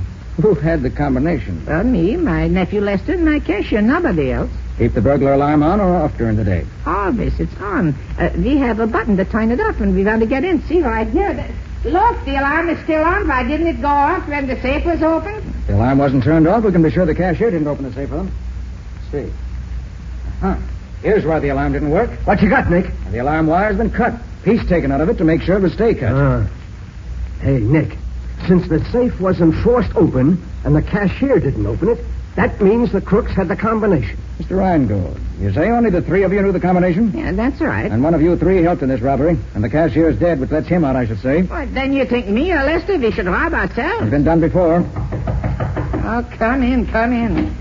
I got here as quick as I could, Mr. Reingold. Who are you? Well, I'm Mickey Armbruster, the store detective. What were you doing while they pulled off this fast job? Well, I'm off on Mondays, Sergeant. I work Sundays as watchman, and Lester takes over for me on Mondays. Mr. Reingold called me, so I came right down to see if there was anything I could do. I don't think so, thanks. By the way, where is Lester? Since the robbery, I ain't seen him to no good. Well, let me know when he comes back, will you? I'd like to talk to him. Oh, sure, right away, I'll tell you. Waldo, was the sound truck a colossal truck? Well, no, Nick. I noticed it came from the Kramer Sound Equipment Company. Why?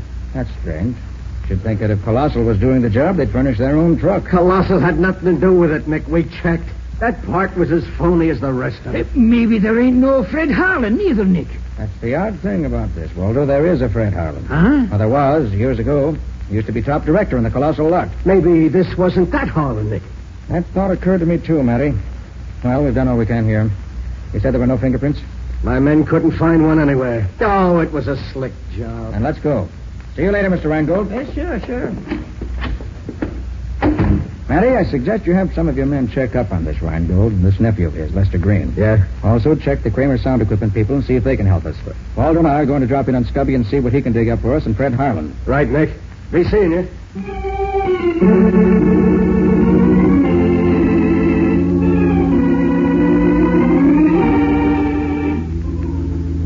Now, Mr. Kramer ain't here now.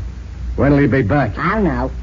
Look, have you seen a fellow with blonde, wavy hair around here in the last couple of days? Blonde, wavy hair? Yeah. Wish my hair was wavy. I tried my sister's hair crown stuff, but it didn't do no good. Did you see that guy around? Maybe I should have wore a hairnet like she does. Look, dimwit, can you answer me a plain, simple question? Sure, well, go ahead. Ask me a question. Ask me a question. Look, has a guy with blonde, wavy hair been around here lately? The fellow directed the movie this noon had wavy hair. That's the one I mean. Have you seen him? Yeah, he was directing the crooks. And they shot off guns, and a woman came rushing out and yelled, "Murder!" But she didn't fool me. I'm too smart. Yeah, I'll see you. She said somebody'd been killed, but I knew better. A man was killed. That's why I'm... Fooled you, huh? Well, maybe you've never been to the movies. They shoot a guy, and blood runs all down his face, and he falls down. That's only ketchup. I read about it in a book. Why, you dumb, half-witted dope. You ought to be... What are you doing here, Lenny? Oh, I was just hanging around. Well, why don't you go home? I told you not to hang around the office. I won't. Hey, you Ted Kramer? Yes, here I am. What can I do for you? I'm Matheson, homicide. Oh. You seen a man with blonde, wavy hair around here recently? Well, you must mean Fred Harlan, the movie director. Yeah, that's the one. Yeah, sure. He was in here yesterday. Hired my sound truck. He tell you anything about himself? Well, he said he was an old-time director and showed me his credentials. Said Yeah? he was doing a job for Colossal, but they weren't furnishing the truck because the job was too small. He had to furnish the cameraman, too. Know who he was? Yeah, he's a friend of mine. I recommended him, and Harlan hired him. Darn good man, too. Does a lot of picture work. What does this Harlan look like? Oh, about 5'10", good-looking. Man of about 45, I'd say. Wore big Hollywood sunglasses. But it was raining yesterday. Yeah, I know. But you know these Hollywood nuts. All right. Did he tell you anything about the job he was going to do? Yeah, he did. He was all excited about it. Said he was just shooting a few scenes, but it would give him a chance to show that he was still a good director. He's trying to make a comeback, he said. Your truck's not back yet, huh? No. He said he'd probably keep it all day. Well, okay. Thanks. See you later.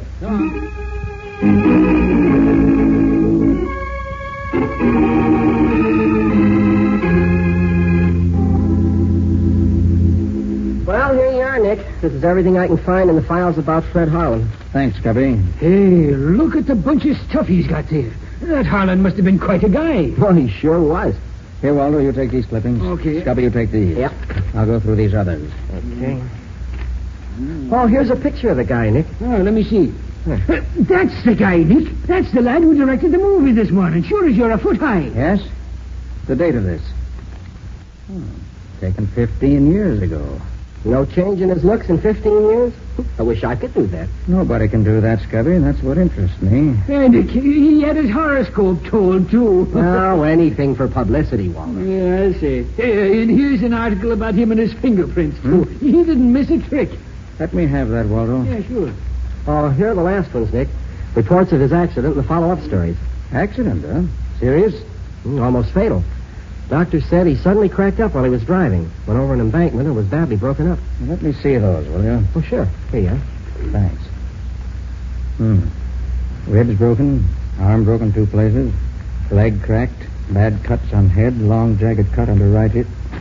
Cut under right ear. Yes, I seem to remember seeing a scar like that very recently. You mean Harlan still has it, Nick? I've never seen Howling, Scubby. But I've seen that scar somewhere today. Where, Nick? I'm not sure. Spent months in the California Medical Hospital under the care of Dr. Edward Wilson. That all, Scubby? Yeah, that's all. He dropped out of sight after that. All right, thanks. That helps a lot. Now I'll call the office and see what's happened there. Then we'll look up Harlan himself if we can find his address. And if there is such a person...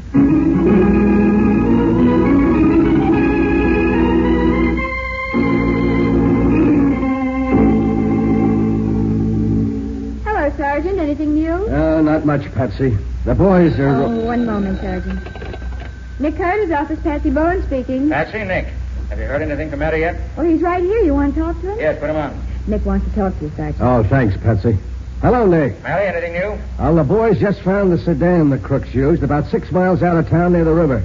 The sound truck is in the river. They're hauling out soon as the crane gets there. Any reports on Rheingold or Lester Green yet? Yeah, we've been working fast. Nothing much on Rheingold except that he had his stuff completely insured, so he won't lose a nickel. But this nephew of his, this Lester, seems to have been quite a lad in days past. That's so. Yeah, has a long record with the Hollywood police. Oh, nothing serious, just some studio brawls and several arrests for reckless driving. Lost his job at the studio because he was so wild. You mean he worked in a studio? Yeah, he was a bit actor for a while. And he'd know the movie technique, wouldn't he? What? My golly, Nick, he sure would. Has he turned up yet? No, he hasn't. But we got the boys watching for him. Good. Going out to have a look at the truck when they get it out of the river? I'm on my way there now, yeah. Now take Patsy with you, will you? Why, sure. What do you want her to do? Put her on, I'll tell her. Okay. Here, Patsy, Nick wants you. Thanks. Yes, Nick? Patsy, listen. I want you to go with Matty. Get the license number of the crook's car so we can trace it. Uh-huh. Get copies of any fingerprints Matty finds and any other dope you can get. Bring them back to the office. All right, Nick. Call Dr. Wilson at... Carter here. I want to see Carter. Hold it, Nick. I'm sorry, but Mr. Carter's not in just now. Who are you, please? I'm Lester Green. Lester Green. Just the boy I want to see. Well, who are you? Sergeant Matheson, Homicide Bureau. Oh, so you're the guy. What the devil do you mean by telegraphing Hollywood, checking up on me? We wanted to find out what kind of a guy you are. And we did. Oh, so I get into a couple of jams out there. What's that to you? Plenty. Right now? Well, I was just a kid when I was in Hollywood 6 years ago. I'm different now. Says you. You got into jams out there. Now you're in a jam here. Who says I'm in a jam? I do. You want a poke in the nose? Just one little poke, mister, and you'll find yourself behind bars. Okay, Nick, I'll take care of everything. Bye. Now then, what do you know about the robbery of your uncle's store? The store? Yeah. Robbed? Yeah. When? Oh, I suppose you don't know nothing about it. Well, no, I don't. Huh? Well, then you won't mind answering a few questions for me, will you? Oh, gosh, no. Well, that's better. Now, I got to go out to have a look at that truck, so suppose you come along with me. On the way, you can tell me everything you've done since you got up this morning.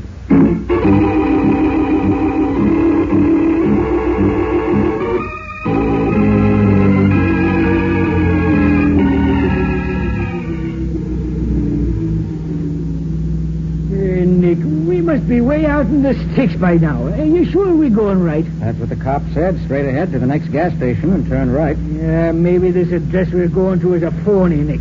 Just because Harlan gave it to the man he rented the sedan from, though, don't prove he really lives there. It doesn't prove he doesn't either. Oh, look, there's a gas station overhead, Nick. One of them little one-pump places. Good. That must be it. I hope he's got something to eat there. I'm starved. How many you want, please? Fill it up. Should take about 5 gallons. Okay. By the way, do you happen to know if a man by the name of Fred Harlan lives around here? Harlan, sure thing. Lives about half a mile up this road.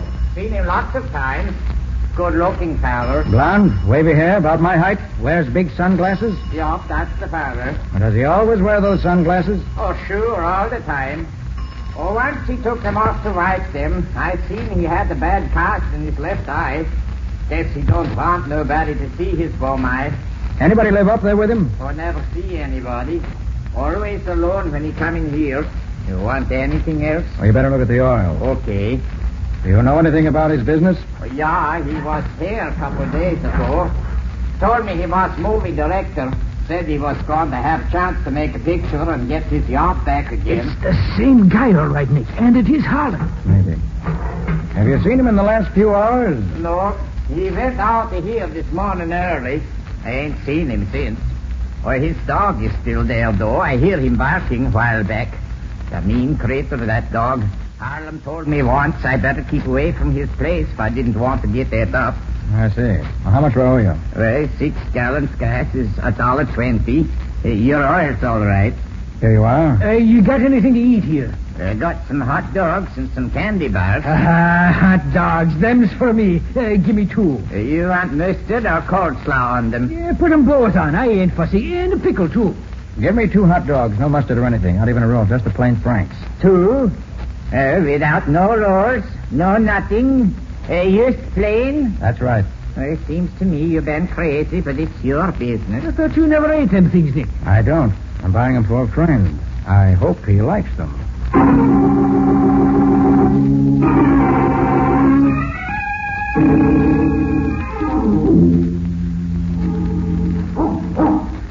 Hey, Nick, it's almost dark here under these trees. Yes. Isn't a very attractive place Harlan lives in.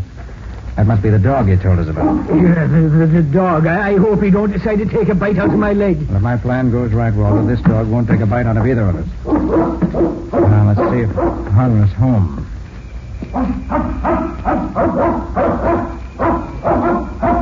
Seems to be no one here but the dog. Well, let's see if we can get this door open. There, this was easy. Now what? Now I open the door just a crack like this and give Mr. Fred Harlan's dog the 2 weenies I bought for him. Nice doggy. Bet you're hungry. Here, see how these taste.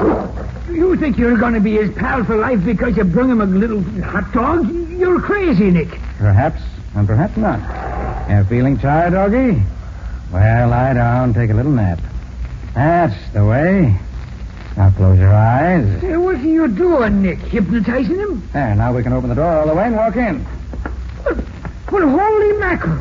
That hound is dead to the world. What did you do to him, Nick? Just fed him the 2 hot dogs he bought at the gas station, that's all. You mean them 2 weenies did that to him? Those 2 weenies, Waldo, had a couple of knockout drops in them. Well, that'll be a monkey's uncle. Now, let's see what we can find here. Well, this room hasn't been used recently. Try the next one.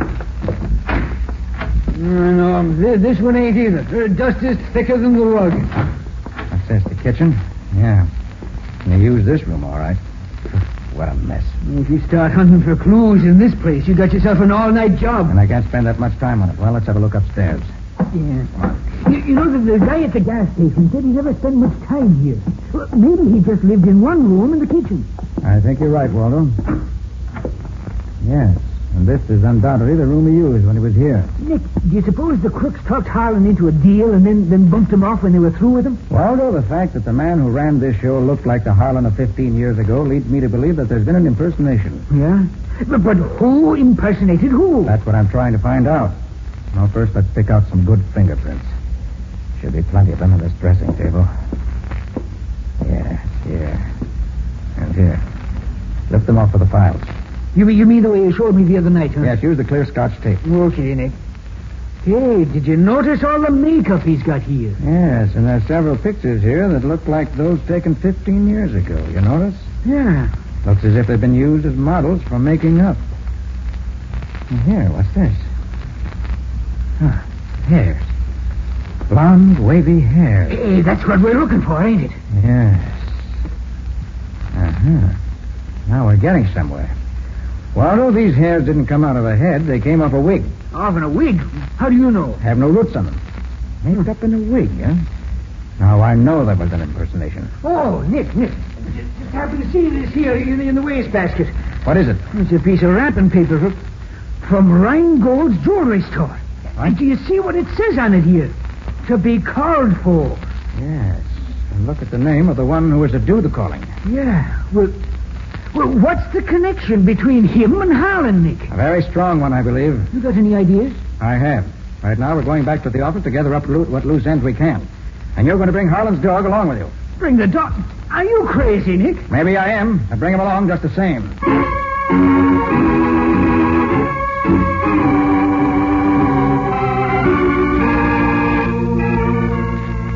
And when they hauled the truck up out of the river, they found this megaphone in it. And it has fingerprints on it. You mean the water didn't wash him off? Water doesn't hurt prints, Waldo. Patsy, did you get a picture of them? Uh-huh. Sergeant Matheson gave me one. Here. Now, where did I put that news picture? Ah, yes, here it is. Now, let's see. Ah. The prints on the megaphone matched the picture of Harlan's prints exactly. Then by golly, Nick, it was the original Harlan who did the job. Is that good or bad, Nick? Anything that helps solve the case is good, Patsy. And if Harlan himself did it, it's certainly one step nearer the end. Nick Carter's office, Patsy Bowen speaking. Oh, yes, just a moment, please. I'll put Mr. Carter on. And Nick, it's Dr. Wilson of the California Hospital. He's the one who treated Howling after his accident. Oh, yes. Hello, Dr. Wilson. Yes. Uh-huh. I see. Wouldn't have recognized him, huh? Yes, of course. Well, Doctor, do you know where he went after he left the hospital? Oh, he did? I see. Well, thanks very much, Doctor, for taking the time to call me like this. I really appreciate it. Goodbye. Well, Nick? Just as we suspected. When Harlan left the hospital, it would have been difficult for even his old friends to have recognized him. He was badly cut about the head and had lost over 50 pounds. Dr. Wilson said he was in pretty bad shape. And he came back here to live. Nick, I'm getting all balled up here. If Harlan actually is Harlan, he couldn't look the way he did 15 years ago before the accident, but if he does look the way he did then, it can't really be Harlan, which it is. Oh, boy, you are tangled up, aren't you? Patsy, call Matty and tell him to meet us at Rheingold's store. Waldo, how's the dog? You're still sleeping, Glory be. He's a mean son of a gun, that one. Okay, put him under your arm and let's go. Put him under your arm and let's go. It's all I can do to lift a brute off the floor. No, don't gripe, Waldo. Just be glad it isn't a Great Dane. A Great... Oh, nuts. Come on, you.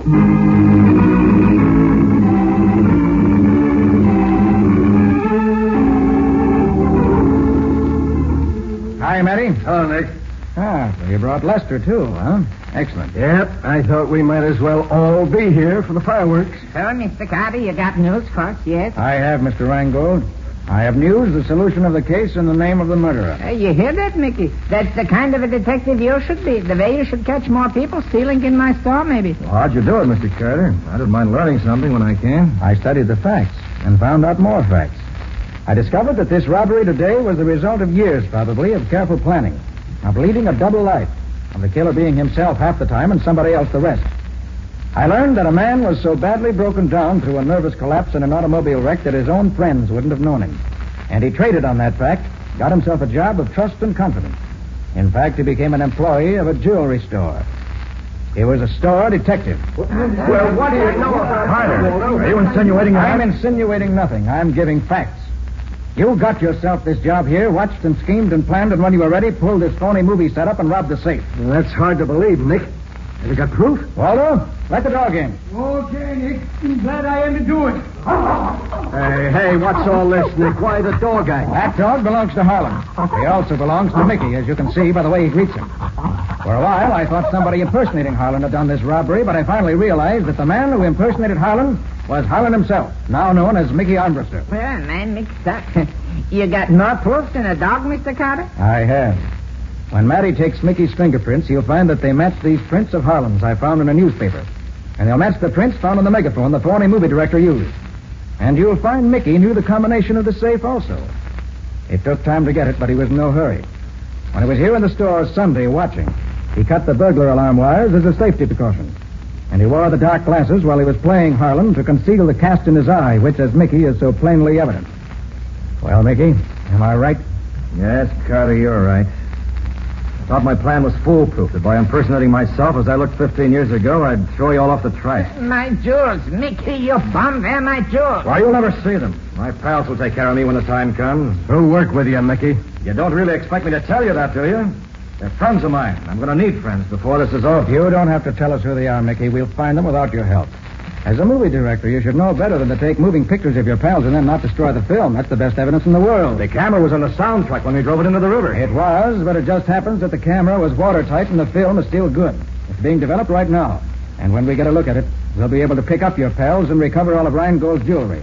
The movie you were making may have been a phony, but the film you took was real. And your conviction is going to be real, too. You can depend on that.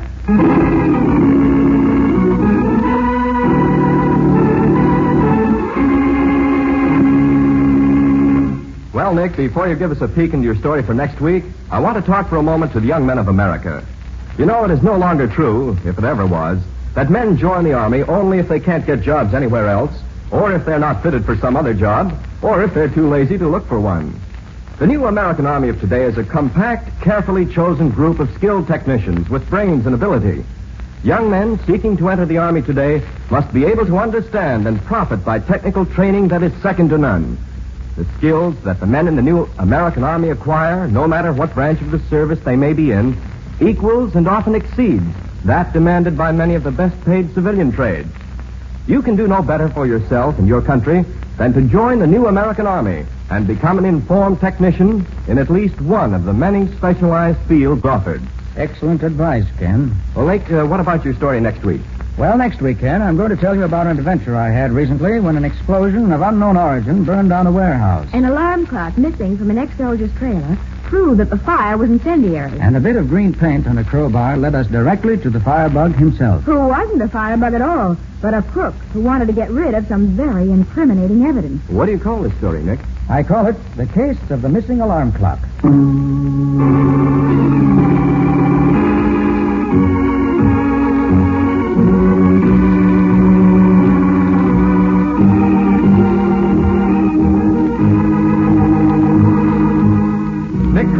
Master Detective, which is produced and directed by Jock McGregor, is copyrighted by Street and Smith Publications, Incorporated.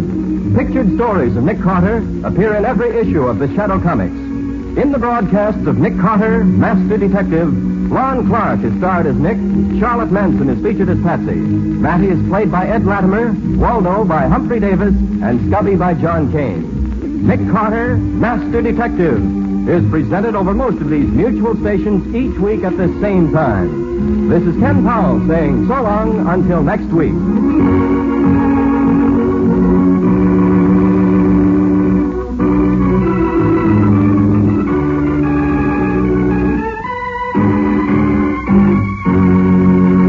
This program was heard in Canada through the facilities of the Canadian Broadcasting Corporation.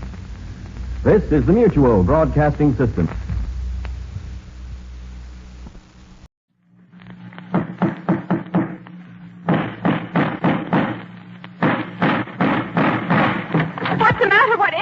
Another case for Nick Carter, Master Detective.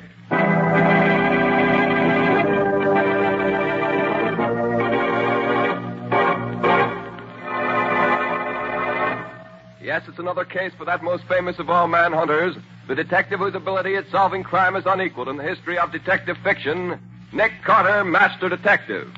Tonight's curious adventure... The Substitute Bride, or Nick Carter and the Mystery of the Night Ferry.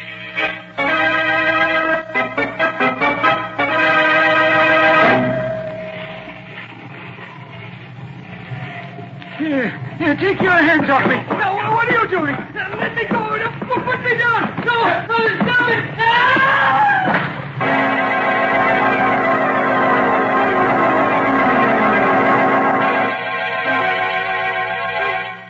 Nick, there's a young man here to see you. Says he's no friend of yours. Well, hello, Nick. Helen Marvin. Well, Helen, it's good to see you again. And what brings you to this part of the country? I came east to get married, Nick. Well, congratulations. Now, wait a minute. I'm afraid your congratulations are a little premature. What's the matter? I don't know. I can't find her.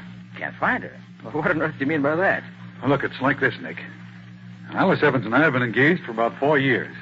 But for the past 3 years, she's been living in South America with friends of her family. She She was due back in this country yesterday on the Gallia, so I came on from Chicago to meet her. Her boat got in ahead of schedule, and my train was late, so we missed connections. I'd already told her I was coming, but in spite of that, she was gone by the time I got to the dock last night. Didn't she leave any message for you? No, not a word. That's odd. And she has no friends in this part of the country that she could stay with. Well, didn't anyone at the boat know where she went? Well, apparently not, Nick. The stewardess says a boy brought her a note, and as soon as she read it, she got dressed and went ashore. There was a taxi waiting for her, and she went off in it.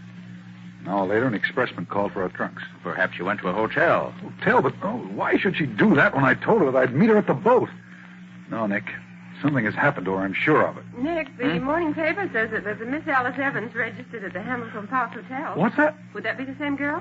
Here, let me see that, will you? Quick. Right here. Well, then she did go to a hotel. Oh, gee, what a fool I was for worrying you, Nick. I'll think nothing of it, Alan. Glad you found her. Well, if you don't mind, Nick, I think I'll... Sure, go right ahead. I know how anxious you are to see her. Hey, look, Nick, why don't you come with me?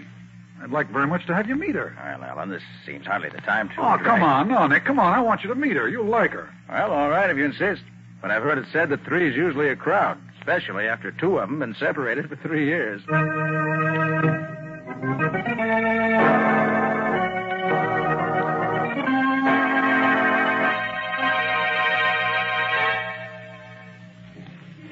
Taxi! Taxi!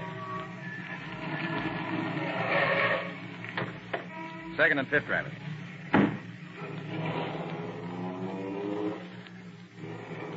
Well, Ellen, I gather that you feel that our visit to the young lady was not a complete success. Nick, something's wrong. I don't know what. So I noticed. That's why I stayed until you left. Tell you she's changed. I can't put my finger on it, but she's different somehow. Well, 3 years is a long time, Alan. Some change would be quite natural. Oh, but it isn't that kind of change, Nick. Well, doesn't she look the same? She does, and she doesn't. You mean you don't think she is Alice Evans? She must be, and yet... Then you're not sure. I wish her father were here. He'd know immediately whether she's his daughter or not. Where is he? Chicago? I don't know. He told me he was meeting the boat, but as far as I know, he hasn't shown up. She said she hadn't seen him. Well, he probably was delayed in getting away. Look, you don't suppose anything could have happened to him, do you? You know, like so many rich men, he always carried several $100s with him. Well, it's possible, of course, Ellen. Was there anything distinctive about his appearance? Well, he was a shortish man, stout, white hair. Oh, yeah, he wore old-fashioned side whiskers. Well, those should make him easy to identify. I'll have Lieutenant Riley get in touch with the Chicago police and see if they know anything about him. Oh, good. Then I'll have Patsy make the round of the hospitals here in town. I'll send Penny to the terminal and the ferries to see if we can pick up any information about him there. Mm-hmm. Well, we ought to find out something that way. And I think my next step will be to visit the Gallia at her dock. See what I can learn there.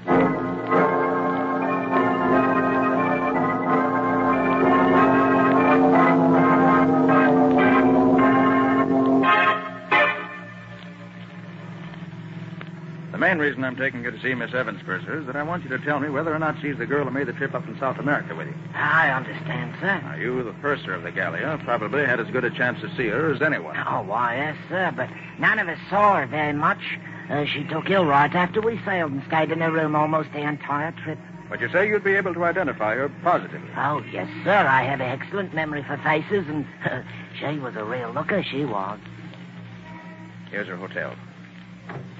Come on. Righto, sir.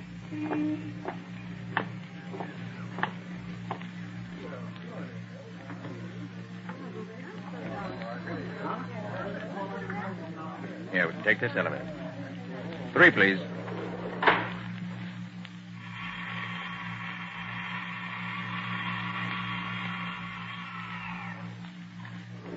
This is her floor. Her room's right across the corridor here.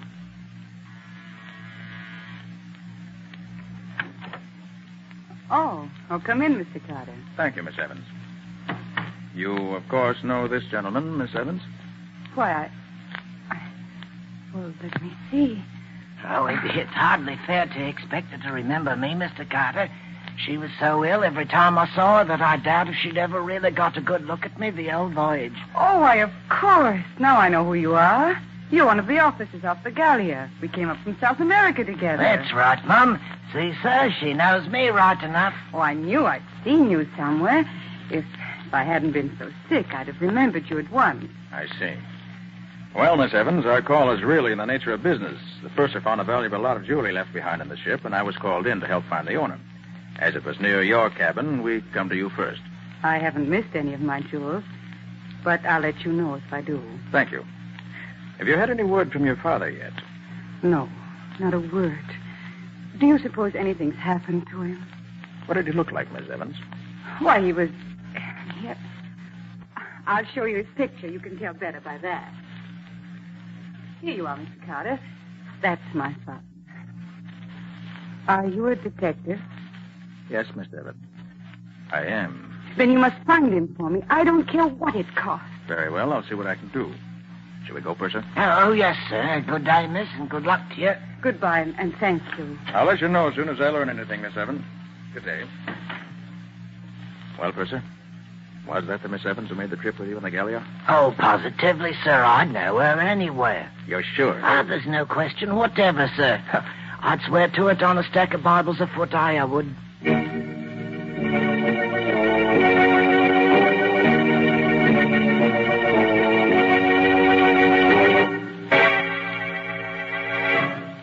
I couldn't find a thing, Nick. There's nobody in the hospital who answers to the description of Mr. Evans. I hardly expected you'd find anything, Patsy. But we had to be sure. Well, did the Chicago police know anything about it? Riley said they had no report of anything having happened to him there. What did Penny find? Well, Penny hasn't come in yet. Oh, hey, Nick. I couldn't find any traces of the old boy at the terminal, but I did find something at the ferry. What'd you find? Oh, that'll keep, Nick. Right now, I got a taxi waiting outside, and the driver of the taxi's the fellow who took Alice Evans from the boat to the hotel last night, and he knows something. How'd you find him? Oh, the stewardess on the Gallia pointed him out to me. I'm afraid if I try to bring him in here, I'll scare him. I already asked him a lot of questions. I'll go outside and talk to him myself.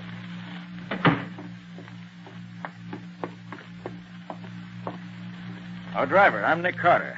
So what? I ain't interested. But I am. I'm interested in what you can tell me about a young lady you picked up at the Gallia last night. You took her to the Hamilton Park Hotel, didn't you? All right. So what if I did?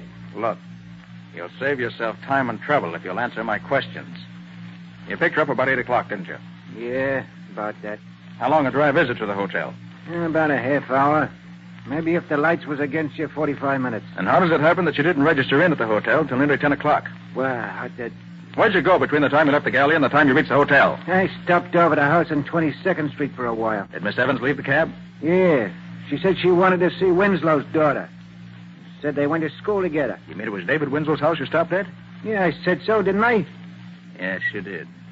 Thanks. Here. This'll pay you for what's on the meter and for the information. Okay. So long. Find out anything, Nick? That depends, Patsy. Now, Penny, what was the dope you got at the ferry? Well, it's like this, Nick. I found one of the ferry guards who remembered seeing an old guy with big white side whiskers get on the ferry about the time Evans' train must have got in from Chicago, see? Well, this guard got such a kick out of the whiskers that he watched for the old guy to get off the boat at the other side so he could get another gander at him. And did he? Nah, the old guy didn't get off. What? What? Was you sure? Sure. And the old guy wasn't on the boat anywhere. Well, that would sound as if something might have happened to him during that ferry ride. Oh, Alan. Nick, I've got some news. Mr. Evans was alive this morning. Is that so? How do you know? I'll tell you. I went to see Mr. Evans' banker this afternoon to see if he had any word from him. He showed me a check that Mr. Evans had made out this morning. A check for $50,000. Dated this morning? Mm-hmm. Yes. It was made out to John Smith and endorsed by David Winslow. David Winslow? You're sure of that, Ellen? Yes, I'm sure. Why, Nick? Here's why. Last night, a girl who claims to be Alice Evans, but apparently isn't, stops off at Winslow's house on the way to the hotel. Yeah? Mr. Evans disappears last night. And yet a check made out by him this morning turns up endorsed by Winslow himself. Hey, wait a minute. That does look suspicious. Certainly does. Patsy, tomorrow morning, you and I are going to call on Mr. Winslow.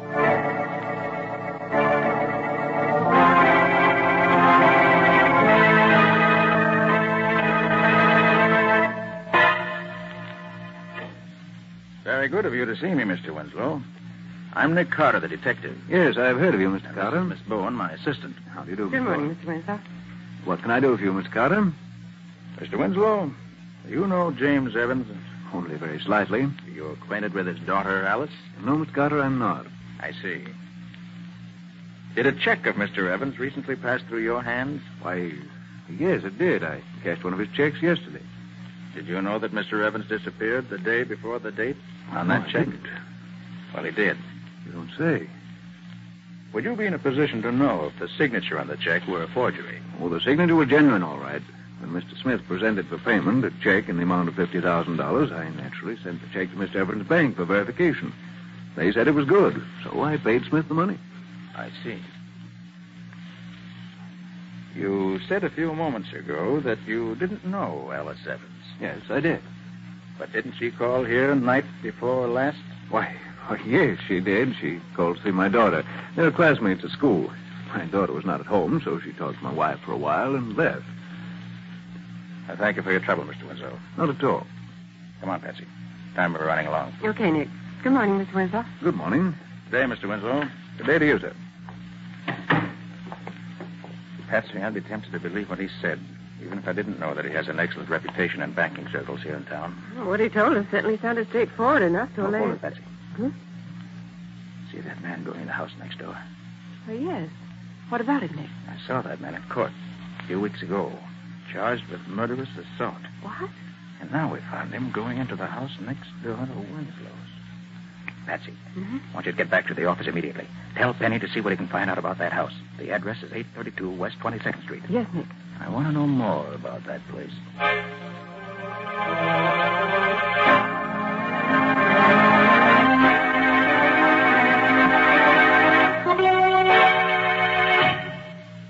Talk plainer, Nick. What did you say that address was? 832 West 22nd Street, Riley. Well, now, Nick, that's a curious thing.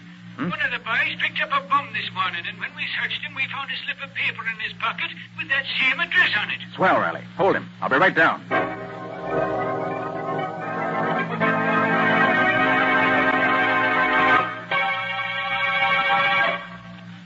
I don't know, I tell you. How many times I got to keep on saying that? You don't know who pushed the man off the ferry, who kidnapped his daughter, where she is now, or anything about it? No, I tell you, no. Who's the girl who's staying at the Hamilton Park Hotel under the name of Evans? Where's the Hamilton Park Hotel? All right, Baker, all right. Guess I must have you all wrong. I'll say you have. You live at 832 West 22nd Street? Well, I don't exactly... No. Who does live there? Oh, how should I know? Where does David Winslow live? Ah, right next... Who's David Winslow? Riley. Yeah, Nick? I'm through with Baker. Not the fellow I thought he was. All right, Baker. The guard's waiting for you just outside the door. He'll take you back to your cell. Okay. I hope you're getting what you're looking for, Carter. Well, Nick, what did you find? Riley, Baker thought he told me nothing. But his answers weren't as clever as he thought they were. Yeah? Actually, he told me that Evans was thrown off the ferry into the river and that he was picked up in a rowboat that was waiting for him. Well... I also discovered that he knows David Winslow and that he knows what goes on at 832 West 22nd Street. Hey. All of which, while not conclusive evidence, tells me I'm on the right track. Nice going, Nick. Well, what's next? Riley, I want you to release this man Baker at once. What? Release him, Nick. But why? I want to be sure the rest of the gang knows I'm on their trail. The first thing Baker will do when he gets out of here will be to tell them. They'll undoubtedly make some move to try and stop me. And that may bring him out in the open.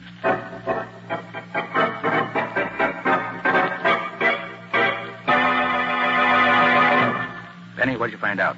Well, I'll tell you, Nick. Whoever's running that gang's keeping it pretty secret. None of my old pals know anything about it. All I could find out is that the address is the hideout of what they call the Secret Six. Yeah? An ex-convict, they call the butler, takes care of the place during the day and keeps it cleaned up. That would be the man Patsy and I saw. Well, what about David Winslow? Nobody connects his name with it nowhere. He must be extremely clever, or I'm extremely much of a dope. You're no dope, Nick. Dope. Hey, where's Patsy? She asked me to bring her back some peanuts. Oh, she went to see that girl who's posing as Alice Evans at her hotel. Hey, wait. I didn't realize it was so late. She should have been back by now. Found this note at her desk when I came in about lunchtime. Yeah. Again, Nick. Girl who calls herself Alice Evans just called to say she had information on our father's disappearance. When I told her you weren't here, she asked me to go over and she'd give it to me and I could get it to you. We'll take a run over to the hotel and see what she wants. see you at the office when I get back, Patsy. And that was almost 5 hours ago. Say, look, should we go over there and have a look-see? Well, first I'll phone Miss Evans. Hamilton Park Hotel. That's, Shermore, 32423. Gee, if that bunch of crooks has tried anything on Patsy... Hamilton Park Hotel. Good afternoon. Miss Alice Evans, please. Miss Evans, I'll connect you. Thank you.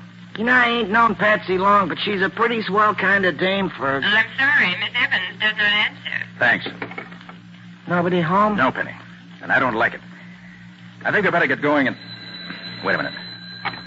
Nicholas Carter's office. Nick Carter? Yeah? Who's this?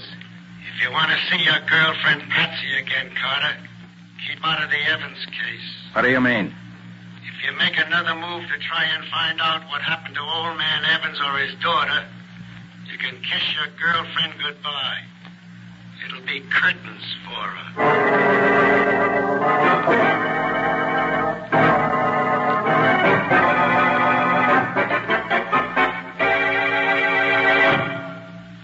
But look, Nick, just because the Secret Six meets here doesn't mean that they'll be keeping Patsy a prisoner here. I know that, Penny. But we saw a couple of members of the gang go in here a few minutes ago, didn't we? Yeah, sure we did. Well, if I can't make them tell me what they've done with Patsy, my name isn't Nick Carter. Oh, whatever you say, Nick. You say that man they call the butler is upstairs on the first floor now? Yeah, he's writing in the back parlor. Then let's get into the basement, quick. Oh, but the door's locked, Nick. It's got a special Townsend lock on it. Well, that won't be the first door with a Townsend lock on it that my little fake lock is opened. There. Quiet now. Wonder where this door goes. Oh, that leads into the basement of the house next door, Nick. Then I'm right. That's the basement of the house where that banker Winslow lives. He is in on this. Hey, Nick, sounds like somebody's coming down here. You're right, Penny. Here, quick. There's a storage closet. Get in here. I'll leave the door open a crack so we can watch him.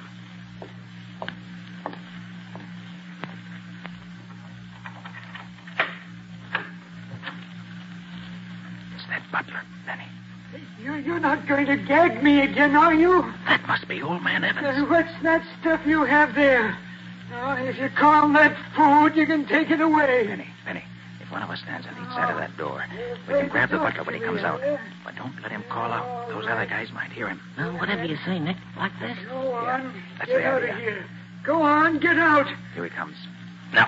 Hey. Good. All right. Drag him into Evans' room. Here, quick. Now, shut the door. Okay. What's this? What are you doing? You're Mr. Evans, aren't you? Oh, yes, Well, I I'm am. the detective, Nick Carter. Well, oh, thank heavens. You know where the other two men are that we saw come in here a little while ago? They're probably in the room where the gang meets at the end of this hallway. Butler! Butler! That's Winslow. Quick, Mr. Evans. Yes? What did this butler's voice sound like? Why, very much like yours, except that he had a kind of dialect, no particular country, just foreign. Butler, How does the butler address Winslow? Just Senor Winslow, I think, see. sir.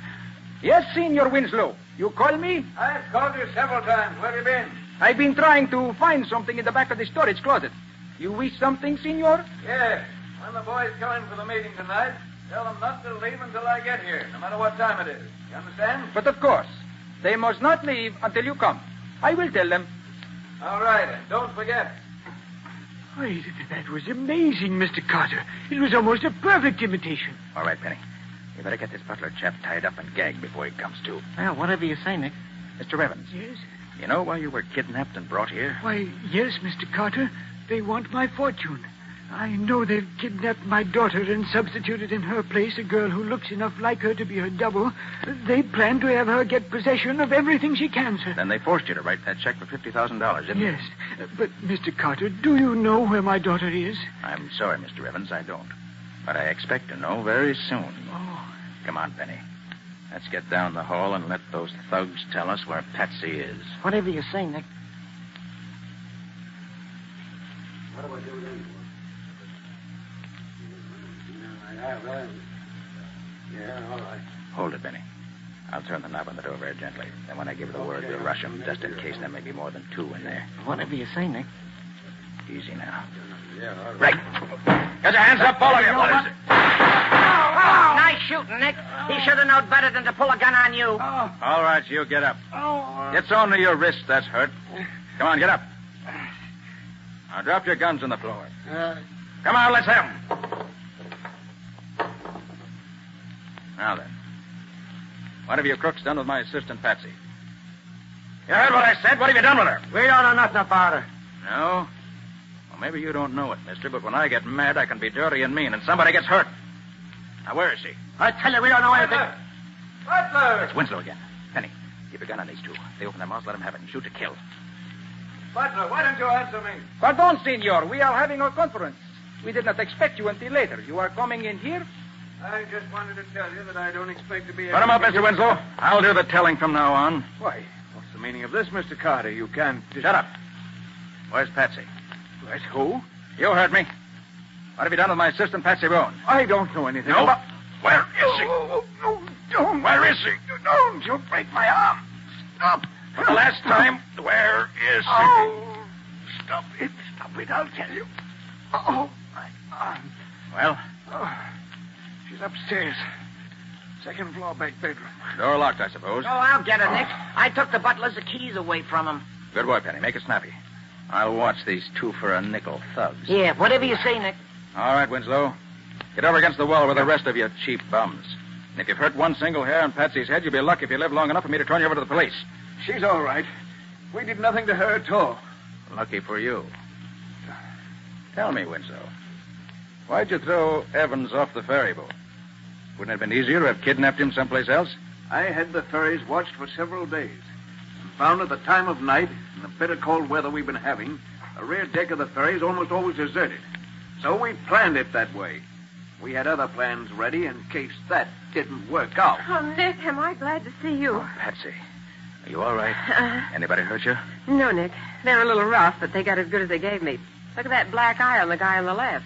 Good for you, Patsy. Hey, Nick, after I got Patsy loose, I looked in some of the other rooms, and I found this dame in the front room up there.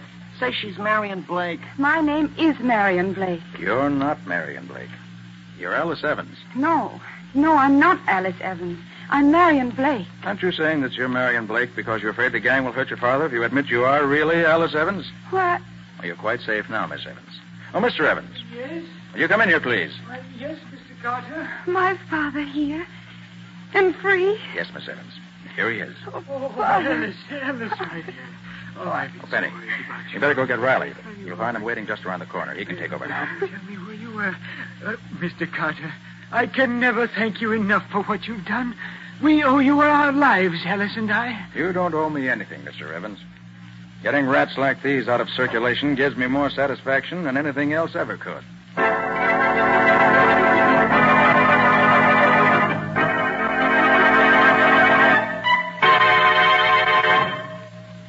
This is your room. You two wait here till I call you. Come in. Good morning, Miss Evans. Oh, good morning, Mr. Carter. Have you discovered anything about my father? I was about to ask you the same question. Have you heard from him? No, Mr. Carter. Nothing. Well, let me be the first to bring you the good news. Good news? Yes. Your father has been found. He's been found? Yes. He was kidnapped and imprisoned by some crooks who were trying to steal his fortune. Oh, my poor father. Where was he found? In a basement room where the gang was keeping him prisoner. Has he told you what happened to him? Oh, yes. He told us everything. Everything?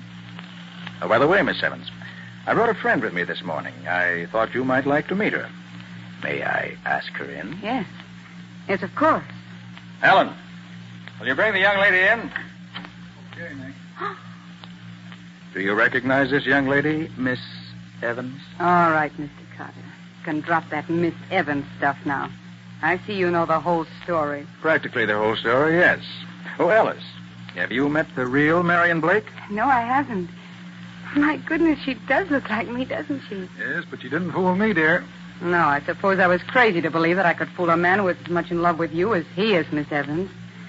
The resemblance is certainly close enough to fool almost anyone else, though. Why, she even sounds like me. Miss Blake, whose idea was it to substitute you for Alice Evans? My husband. He was the head of a Chicago gang. Saw a picture in the paper, and the idea came to him. Her coming back from South America seemed to be the ideal setup for carrying out the scheme, so he came east to do it. We knew Winslow from a couple of jobs we did for him in Chicago. Didn't it occur to your husband that when you threw my father off the ferry, he might get pneumonia in the icy water and die? We didn't worry about that. We knew he'd live long enough for what we wanted. Why, you cold-blooded... Alice, take it easy. But did you hear what she... That's all over with, dear. The police will take care of her now. I'm not usually bloodthirsty, but I hope she gets the electric chair. Well, the chair's hardly the sentence for attempted extortion, Alice. But by the time she gets out of jail, she'll no longer be young and pretty. And with the marks that prison will leave on her, she'll never again be able to double for you.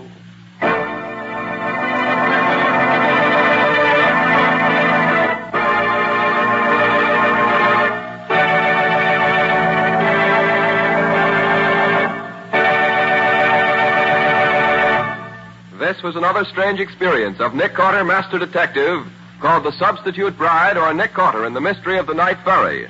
Another of the curious adventures of Nick Carter, which are brought to you regularly at this time by WOR Mutual. And now, Nick, what strange adventure are you and Patsy going to tell us about next week? Next week, I want to tell you about a case that never seemed to be twice the same. What do you mean by that, Nick? Well, what Nick means is this. The case started out as a suicide, turned into a murder, and then disappeared entirely. And I disappeared with it. Well, all this sounds very screwy to me. Are you sure you're talking about next week's story? Nothing else but. But I'm afraid that if you want any more details, you'll have to listen to the story itself. And if you're wise, you won't miss it. It's one of our best. That it is. But for now, so long, folks. So long. And so long to you both until next week. In the strange adventure you have just heard, Nick Carter was impersonated by Lon Clark, Patsy by Helen Choate. Original music was played by Lou White. The entire production was written and directed by Jock McGregor.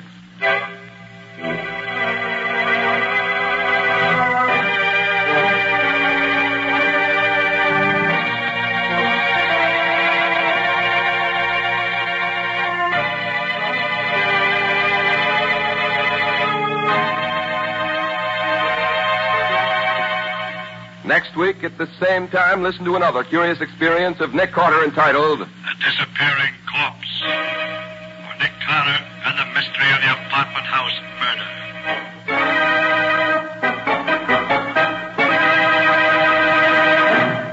This story is a copyrighted feature of Street and Smith Publications, Incorporated. The Return of Nick Carter is produced in the studios of WOR and is broadcast over most of these stations every Wednesday evening at 8:30 Eastern War Time. This is Mutual.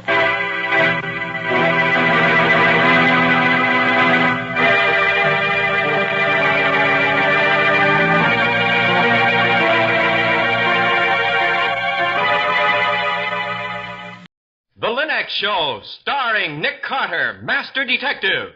Presented by Acme, America's great producer of fine quality paints.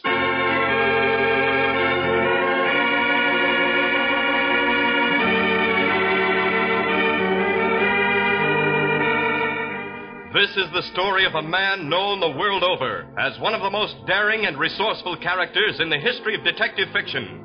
A man whose name has become a symbol of the triumph of right and justice over the sinister forces of crime and lawlessness. A man recognized as one of the great masters of deduction. Nick Carter, Master Detective.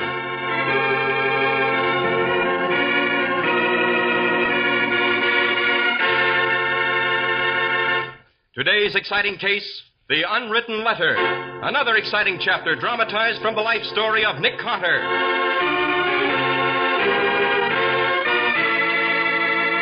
In just a moment, we'll hear how Nick Carter investigated the strange murder of a man who died with a blank letter in his hand and captured a killer through an interview with a corpse. All work and no play makes Jill a tired housekeeper, but any homemaker can have enjoyable leisure time to spend as she likes when she depends on the three great Linux home brighteners, those efficient new shortcuts to the care of woodwork, furniture, and floors. Linux Clear Gloss, the modern brush-on finish, Linux Cream Polish for fine furniture, and Linux Self-Polishing Wax, the amazing new quick-drying wax product. Yes, the three great Linux home brighteners are the modern way to save household drudgery. They'll do your work in record time and do it with spick-and-span thoroughness. So start now to enjoy new leisure. Ask your hardware, paint, or department store for the three great Linux home brighteners, the efficient shortcuts to new home beauty.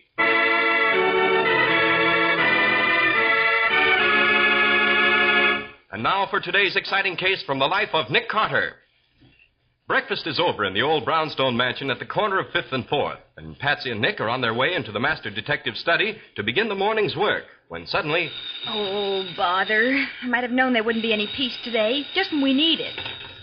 Nick Carter's office.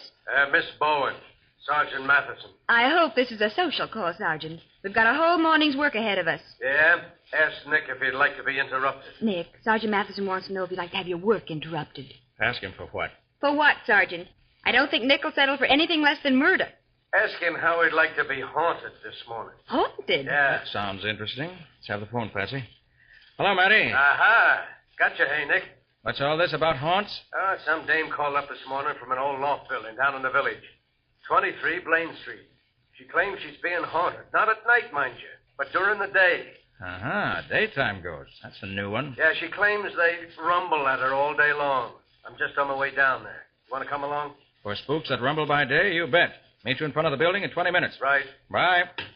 Get your hat, Patsy, and put in the call for the car. You and I have a date with a ghost.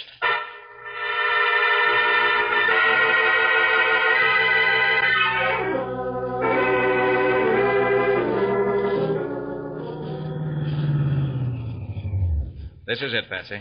23 Blaine. Golly, what an ancient building this is. Looks as if Peter Stuyvesant built it. And there's Matty coming down the street. Oh, good morning, Nick. Morning, Matty. Morning, Miss Bowen. Hi. So Nick wouldn't settle for anything less than murder, eh? I notice you beat me here. I take it all back, Sergeant. Let's go in and meet the ghost. Who was it called you, Matty? Oh, some dame named Madame Sear. That's her name there on the letterbox. Madame Sear. Medium. Well, if that isn't the payoff. A medium afraid of ghosts. And in the daytime. Door's locked. Must be a bell button under Madame Sear's nameplate. Ring it, Patsy. Okay, I will. Oh, Nick! For the love of Pete. Better get in there fast, Matty. Get your shoulder against the door. Go shooting guns. Together, Nick. All right, again. What's more should do it? Careful. Watch out for the debris, Patsy. Right. Come on, Matty. This isn't turning out to be the skull. What is it, Nick? Hold it. Said I wouldn't settle for anything less than a murder, Patsy, huh? Well, you were right. There's a man on these steps. And he's been shot to death.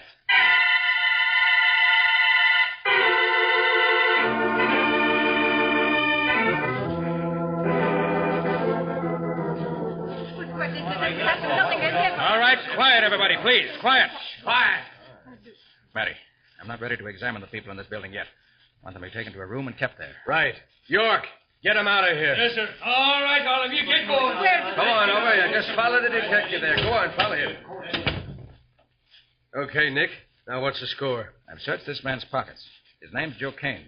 Address and business unspecified. Uh-huh. We shot through the chest twice with a .45 caliber slug. Died instantly. Yeah? What do those bruises and scratches on the face mean, Nick? Kane was killed somewhere on the stairs. He dropped and rolled partway down. Anything else? 2 clues. One fairly unpromising. The other, very odd. Go ahead. He's got a racing sheet in his pocket. Schedule of some small racetrack in a town upstate. I've never heard of the place, or the horses listed. But then again, Nick, we don't know too much about horse racing. And the odd clue. In Kane's hand was clutched a large blue envelope, right here. Uh-huh. Apparently, the reflex of death made him hold tight. Well, what's odd about that? One thing. There's no address, stamp, or mark on the envelope. There's a sheet of paper inside, with nothing written on it. Well, for the love of Pete. Envelope without an address. A letter with nothing written on it. But what does that mean? I wish I knew. But I've got a hunch if we could answer that question, we'd know who killed Joe Kane and why. Well, we know one thing, Nick. It's got to be one of the people in this building. We covered the front door. No one came out while we were going in. That's right. We've already checked the roof. It's sealed shut. No one went out that way. And the back door is bolted on the inside. The windows? All barred with heavy grates. The killer's got to be one of the people inside. Good work, Matty. Now, what about him? Well, there are 3 floors in this building. Each one is occupied. The first floor, Madame Sear, the ghost-fearing medium. The one who called you. Yeah. The second floor, a guy named Charles Dower. Business as yet unspecified. The top floor is Hal Trask. He's a printer. Madame Sear, Charles Dower, Hal Trask. Right. That makes 3. Plus the janitor, a guy named Olson, who was sweeping around the upper stairs. I see. All right. Let's go in and have a talk with him. York's got him in Madame Sears' studio. You're going to question him separately, Nick? No, all together. Right. Sometimes when 4 witnesses gel in a community story, it's easy to break them down later individually. Oh, here they come now. All right. Now, quiet, folks. Quiet, please. Now, this is Nick Carter. He wants to ask you a few questions. We've all seen the dead man. Has any of you ever seen him before? Seen him alive? Either you're afraid to answer, or none of you has ever seen him. Now, which is it? You. You're Mr. Olson, aren't you? Yes, sir. Ever seen the dead man before? No, sir. I don't see much of anybody in this building, sir. That is right, Mr. Carter. We are all quiet. We all value our privacy. None of us pries into the secrets of strangers. We do not peek at those who walk the stairs. We keep to ourselves. Madam Sear, you telephoned to complain about ghosts this morning? It was a revelation from the other world. I am ashamed of my first fear. I no longer complain. And Mr. Trask? Yes, sir. Printer, sir. Glow press up on the top floor. I never seen the dead man before, Mr. Carter. I see. Mr. Dower? Yes, sir. Hello. Aren't you bad luck, Charlie Dower? Served 2 terms in Atlanta, specialist in card marking and tin horn gambling rackets. Mr. Carter, no wonder his business was unspecified, Matty. Hey, what a memory you got, Nick. I'd forgotten Dower. He's been out of circulation 5 years. So here we are. Unknown Mr. Kane murdered on the steps of this building by one of you 4. All of you claim you never saw the man before. And I have the problem of finding which one of you is lying. Well, it's not me. All right, quiet. Well, what's the program, Nick? All these people should stay inside the building. I want to search for the murder weapon, although I doubt if you'll find it in an old rat trap like this. It could stay here hidden for 100 years. Yeah, we'll try. I want the squad to check the history of the building and every person in here. We'll do it. Patsy and I are going to take the car and run up to Taunton. We'll be back in a few hours. Right. Why go to Taunton? Because it's the home of the Taunton racetrack. Joe Kane's tip sheet was the schedule of today's races. Maybe we can find out something about murder up there.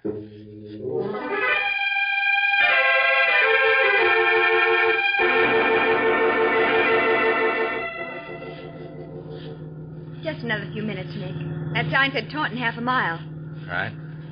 Why have you been so glum all the way up here, Nick? I've been mulling over the case, Patsy. I don't like it. What don't you like about it? The whole thing is a phony ring about it. 3 crooks, or semi-crooks, all operating in that building. All probably lying as hard as they can. Yes? How did Kane get into the building? The door was locked when we tried it. Either he rang one of the bells, which means the tenants were lying, or he had a key, which means Olson, the janitor, was lying. That's true. In the second place, what about that blue envelope containing an unwritten letter? Why was Kane carrying it? But invisible ink, maybe. Secret message? Carried so that we jump to that obvious conclusion? No. I doubt it, Patsy. Oh, slow down. Here's Taunton. We'll go through it before we see it. Seems pretty quiet. We're a racetrack town. I haven't seen anything faintly resembling a track. We better ask that youngster over there. Hi, Sonny. Oh, hi there. Yes, you, son. Come over here a minute, will you? Oh, yes, sir, mister. What's on your mind? Which way to the racetrack? The which? The racetrack. The Taunton racetrack. I don't know what you're talking about, lady. You live here long? All my life. Here. Take a look at this. Taunton racetrack. Handicap race. Hey, mister, this is some kind of a gag. There ain't no track in Taunton. We never had a race in this town. You're being taken for an awful ride by someone. You're telling us. Nick, this is weird. Thanks, son. Let's get back to the city, Patsy. True enough, we've been taken for a ride. And believe me, it's carried us miles closer to the solution of this case.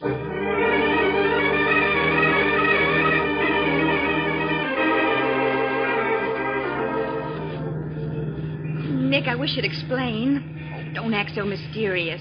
I'll explain soon, Patsy. But I want to hear now. You will, just as soon as I've spoken to Matty. And asked the janitor a few questions. Here we are, 23 Blaine. Hope Matty's inside. Come on. Oh, Nick, sometimes you can be so aggravating. Patience, Patsy. Come on inside. Nick! Oh, for Pete's sake. Am I glad you're back. You got a fresh lead, Matty? Fresh lead, fresh trouble, that's what I got. Well, I'll iron it out as soon as I've spoken to Olson, the janitor. Olson's my trouble, Nick. He's just committed suicide.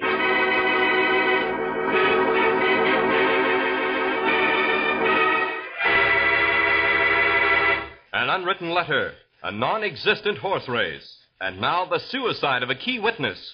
How will Nick straighten out this tangle of events? We'll see in just a moment. The up-to-date way of doing a thing is usually the best way, and you certainly find that's the case when you beautify your floors and linoleum with Linex self-polishing wax, the modern way to perfect floor care. One practical test is all you need to know that here is a quick-drying wax which is really different. Linex self-polishing wax, made from a new formula, was developed by leading research chemists to give new beauty, new protection, new skid resistance to all your floors. And Linex self-polishing wax contains the greatest possible amount of real carnauba wax for that handsome, satiny finish only real wax can give.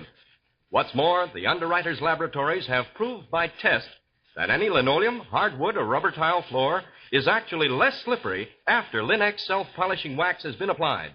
Best of all, Linex self-polishing wax takes only a jiffy to use, for you simply wipe it on without tiresome rubbing, and it dries quickly to a beautiful luster that's a joy to behold.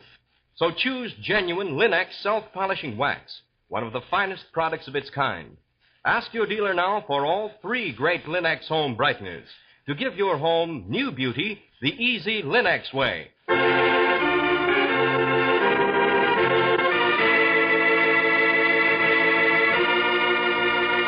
And now, back to our story. A complaint about a haunted loft building brought Nick Carter, Patsy, and Sergeant Matheson down to an ancient office building in time to hear, but not witness, the murder of Joe Kane. Curious clue to the murder was an unwritten letter in the dead man's hand and a racetrack program for a non-existent race. Then the janitor of the building, Sergeant Matheson announces, suddenly has committed suicide. Now Nick, Patsy, and the sergeant examine the dead body. It's pretty careless of you, Matty. Oh, honest, Nick, how was I to know? I was down in the cellar with the squad looking for the murder gun, when all of a sudden we hear the shot. We never thought that You'll Olson find would... the weapon in Olson's hand. Yes, I understand. Well, 5 will get you 10. This is the gun that killed Kane. But why should Olson kill himself? Yeah, probably thought we were hot on his trail. Maybe, but I'm not so sure Olson did kill himself. What? Why not? Too pat, too convenient. I've worked on thousands of cases, Matty. I never yet had a killer give up so easily. But it looks legit, Nick. Bullet wound in the right temple, gun in the right hand. I happen to know Olson was right-handed because I saw him sweeping. There are powder burns around the wound. The gun was fired at close range. Why, the body looks as though it had fallen naturally. Maybe, but I doubt it. I'm going to take the gun back to my lab for a quick check. Have a man send over the fingerprints for the entire crowd here, Matty. Right. Oh, any of those reports come in yet about the building and the people? I expect them any minute now. Wait here for me when you get them. Patsy and I'll be back in half an hour.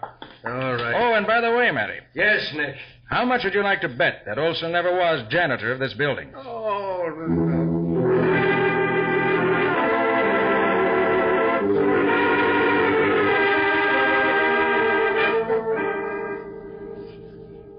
All right, Patsy. There you are.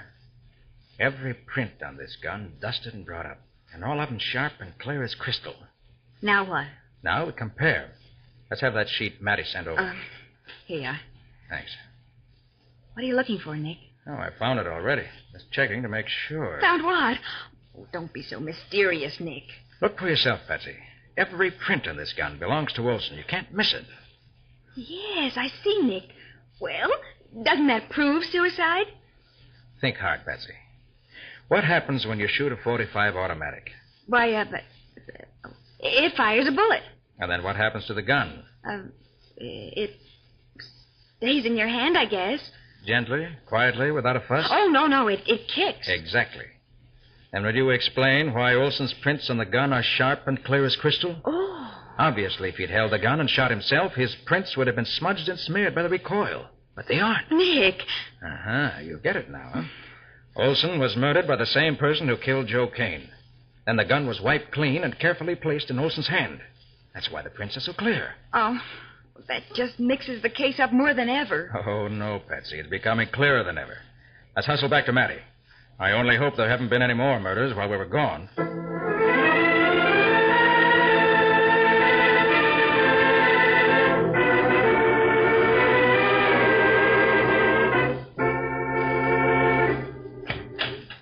All right, Matty, we're back. Oh, Nick.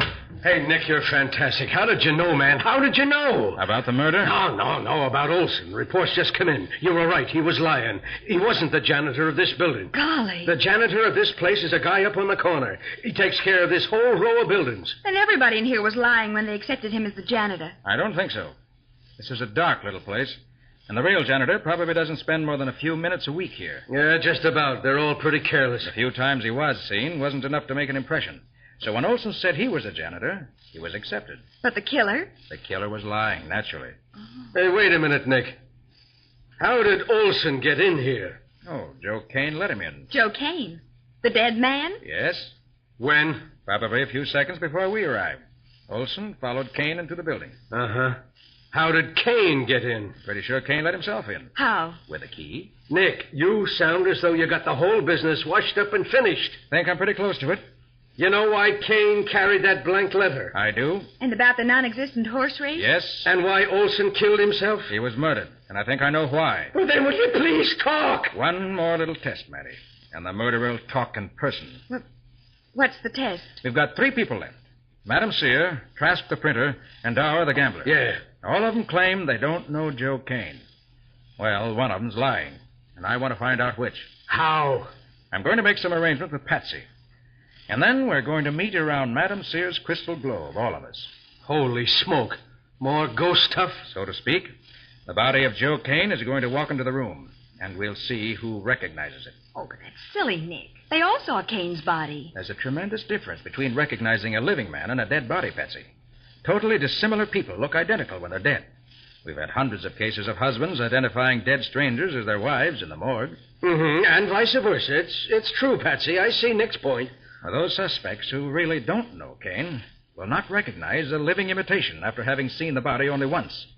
But those who knew him... I get it. Then let's get moving. We'll meet the dead body at 7 tonight.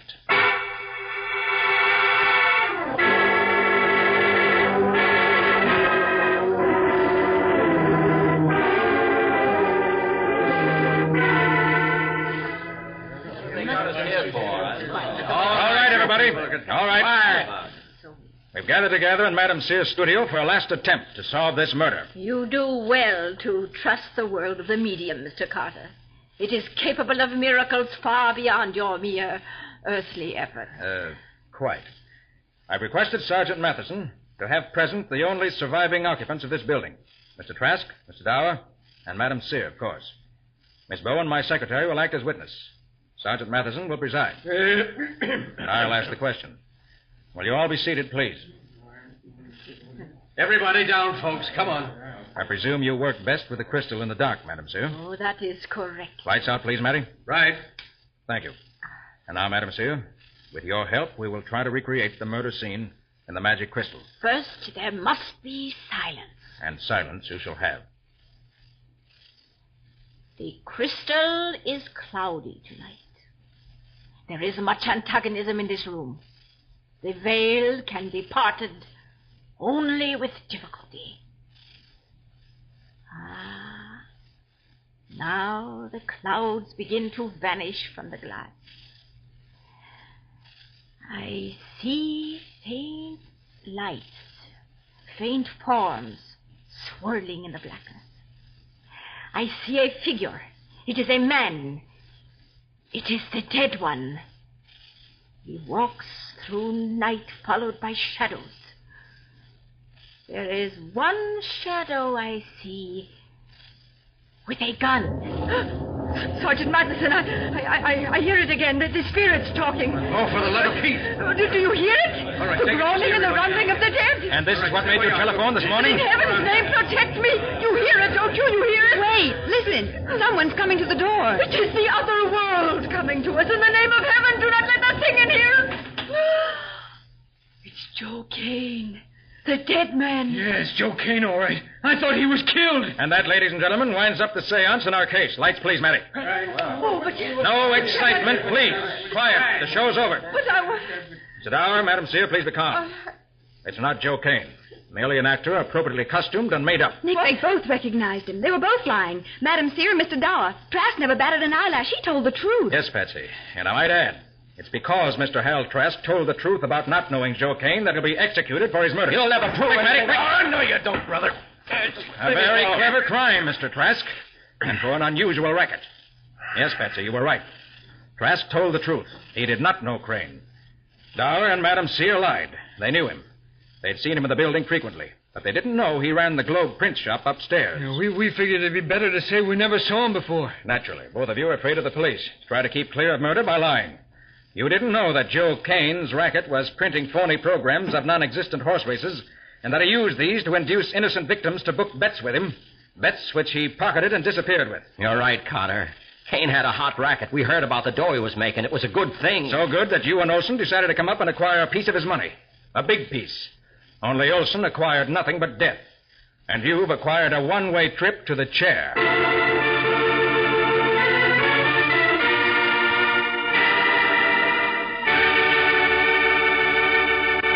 In just a few minutes, Nick will be back to give you the final details of today's story and tell you why the murdered man carried an unwritten letter. Dust, finger marks, and accumulated polish all are likely to make furniture look dull and cloudy. So naturally, the first step in furniture care is to remove that cloudiness and then give your furniture a beauty treatment with the finest polish you can find. Well, Linex Cream Polish for fine furniture does the whole job at once. Yes, that's right. Linex Cream Polish cleans as it polishes. That means you cut the job in two, save half the time, half the work. That's why so many thousands of modern American women are swinging to Linex Cream Polish, which cares for household things the easy way. See that your fine furniture keeps its good looks with Linex Cream Polish, which restores its original gleaming beauty in one simple process. Because Linex Cream Polish dries hard, it even cuts down future work, for it leaves no oil on the surface to attract more dust. So make it a point to use Linex Cream Polish, which cleans as it polishes. You'll find all three great Linex home brighteners, Linex Cream Polish, Linex Self-Polishing Wax, and Linex Clear Gloss, the longer-lasting brush-on finish, at hardware, paint, and department stores everywhere. And remember that your dealer is headquarters also for Chemtone, the miracle wall finish that brings quick new sparkle to walls and ceilings. Chemtone covers in one coat, dries in 1 hour.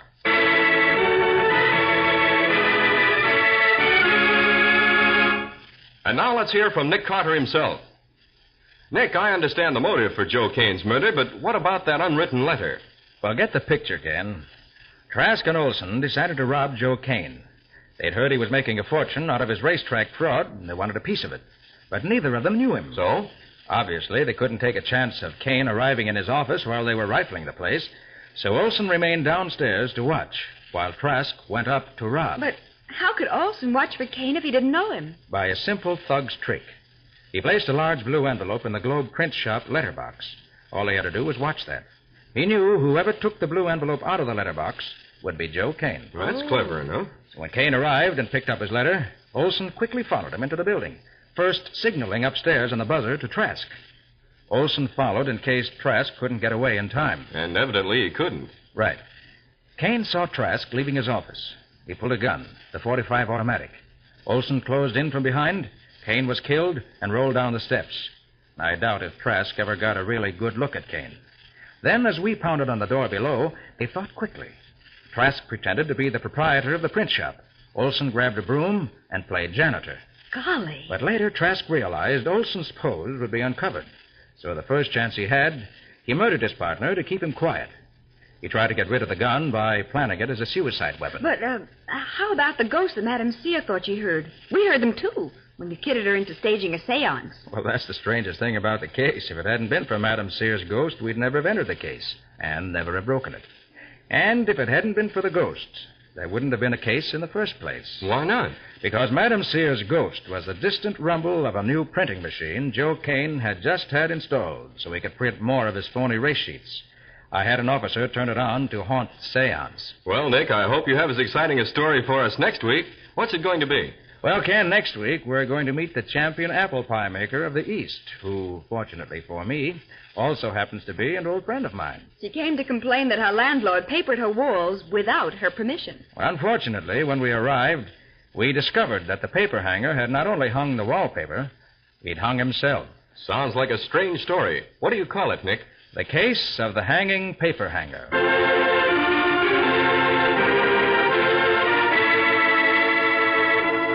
And now an important message from Nick Carter. Remember what happened after World War I? Inflation and the boom period, then the crash, and the worst depression America has ever known. Now, let's not permit that to happen again. Let's resolve to buy only what we need, paying ration points in full, paying no more than ceiling price. Let's resolve not to profiteer on our own services or produce. And let's buy and keep war bonds to protect America's future and our own. Nick Carter, Master Detective, is copyrighted by Street & Smith Publications, Incorporated. Lon Clark is starred as Nick. Charlotte Manson plays Patsy. Original music is played by George Wright. Any resemblance in these programs to actual persons, living or dead, is purely coincidental. The entire production is under the direction of Jock McGregor.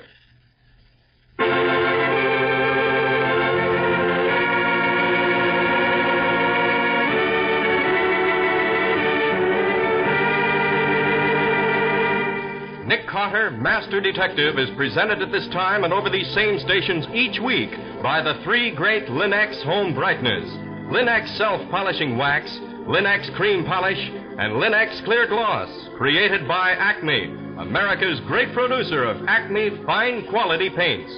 This is Ken Powell speaking for the thousands of Linex dealers all over America and saying so long until next week.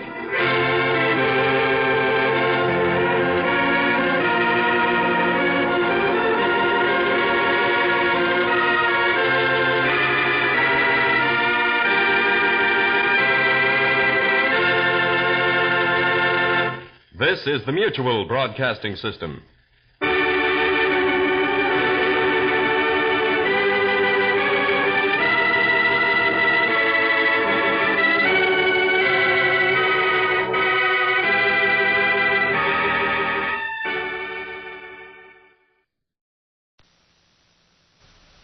New post-war Old Dutch cleanser, famous for chasing dirt, presents Nick Carter, famous for chasing crime.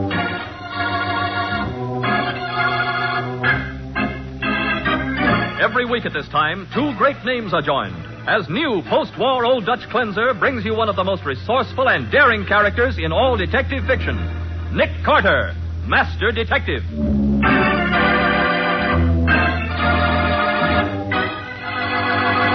All right, Nick. Suppose he is the murderer. You can't prove it. There isn't a shred of evidence. That's what we've got to find, Patsy. Yeah. And if the proof is anywhere at all, it's here in this apartment. Well, there's a closet or something over here. Okay. You look in there while I go over these papers. Uh-huh.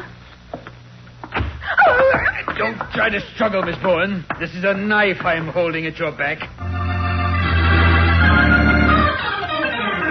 Now, the case of the tattooed Cobra. Today's adventure starring Lon Clark as Nick Carter. Brought to you by new post-war Old Dutch cleanser. Sergeant Matheson of the Homicide Squad is one of Nick's best friends. But it isn't a social call that brings Matty to the office this morning. Hey, Nick, you remember telling me last year that somebody wanted you to look for the heir to the Bristol estate? Oh, yes, Matty. The administrator of the estate, Mr. Alvin Hammond, called me in, but I didn't take the case. And you know why, Sergeant? No. It meant a trip to Europe, and Nick didn't want to go. Imagine. Oh, Patsy, you know I couldn't go at that time. Oh, phooey.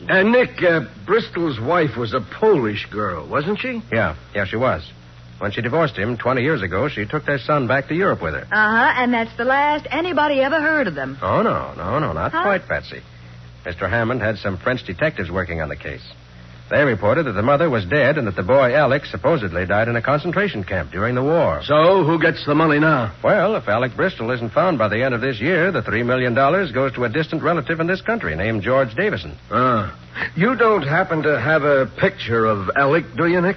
No, I haven't, but the French detectives got a good description of him from a fellow prisoner in the concentration camp. Yeah, I remember you telling me that. He's tall and slender with blonde hair and blue eyes, and he'd be 28 years old now. Why, Sergeant, what a memory. He's lost a little finger on his left hand, and he's got a tattoo mark on his right hand. A blue and red cobra twined around the thumb, right? Matty, you're terrific. How can you remember all that from a casual conversation almost a year ago? I didn't. We fished him out of the East River this morning, dead.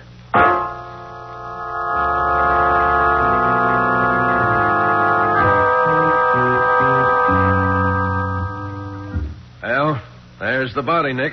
It's Bristol, isn't it? Certainly fits the description. It's just as the sergeant described it, Nick. A red and blue cobra twined around the right thumb. I know, but there's one detail that's been kept a secret. They only told me because they expected me to take the case. Yeah, what's that, Nick? If this is really Alec Bristol, the cobra should be holding a shield in his mouth. It's his mother's family crest. That was to be the final identification. Well, Nick, that's it, isn't it? Yes, it's there, all right. So he didn't die in a concentration camp after all. No. Must have come to this country to get his inheritance. No, maybe so, but he didn't get it. Why, what makes you think that, Matty? Why, his clothes, Nick. They were cheap and shabby. He wouldn't be dressed that way if he had $3 million. Yeah, I guess you're right. Well, in that case, I think I'd like to have a talk with Mr. George Davison. Davison? Mm-hmm. Oh, the guy who gets the money now that Bristol's dead, huh? Yeah. Of course, Davison may be perfectly innocent, but it should be interesting to talk to a man with 3 million motives for murder.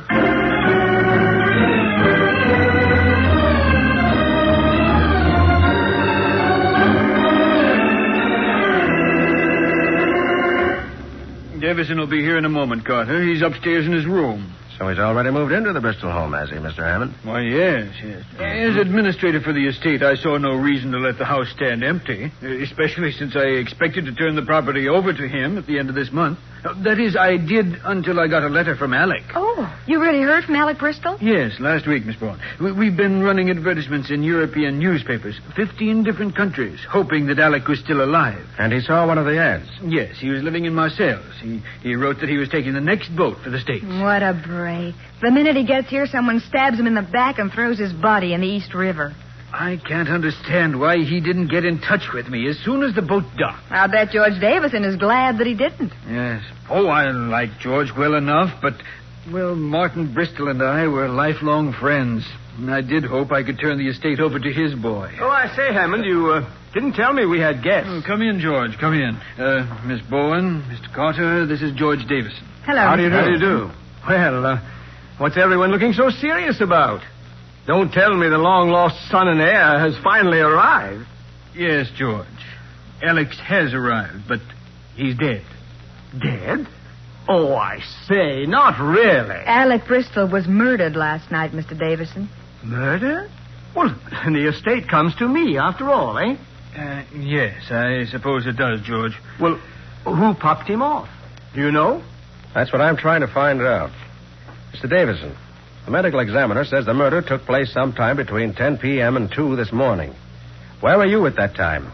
Where was I? Yes? Why, I went up to my room about 9 o'clock to read. You remember, Hammond? Did you go out again? Well, no, of course not. But George... Yes, Mr. Hammond? Nothing. You started to say something. Only that I remember now that George did go upstairs early. I see. Mr. Hammond, if Alec Bristol had sent you a letter or a cablegram to tell you the exact time of his arrival, could anyone else have got hold of it before you did? Why, yes, I suppose so. Dobson leaves the mail on a table in the entrance hall. Now, see here, Carter. Are you insinuating that I murdered Alec Bristol? Not at all, Mr. Davison. I'm merely collecting facts. I beg pardon, Mr. Hammond. Oh, yes, Dobson. There's a gentleman to see you, sir. Well, who is it? A tall young man, sir, with blonde hair. I didn't ask what he looked like, Dobson. Didn't he give you his name? Oh, yes, sir. He said his name is Alec Bristol.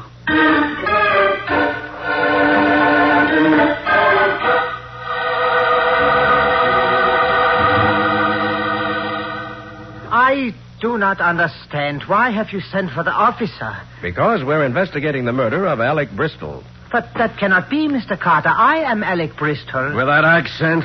Don't make me laugh. I have been in Europe since I am 7 years old. Almost I have forgotten how to speak the English. Maybe, but if you're Alec Bristol, who's that guy down at the morgue? I do not know. But surely Mr. Hammond will vouch for me. 2 weeks ago, I write to tell him I am coming. That's right, Sergeant. At least somebody wrote to me. Yeah, it might have been that fellow we found in the river. No. It was I. The description in the newspaper of Marseille, that too was I. Yeah? But that description fits the other man, too. But the little finger which I lost in the accident of many years ago, the tattoo on my thumb. Those features apply to him, too, including the family crest and the cobra's mouth. I cannot believe it.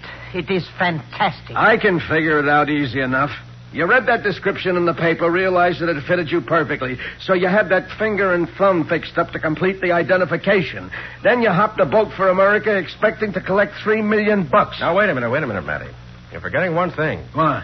The family crest and the tattooed cobra's mouth.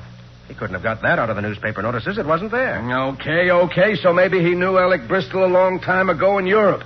He was familiar with the tattoo mark. Why must you assume that I am the imposter? Why could it not be the other man? Because you'd have a mighty good reason for bumping off the real heir. But who'd want to kill the fake one? I do not know. All I know is when my ship docked this morning at 10 o'clock, I get off the boat Now, wait a minute.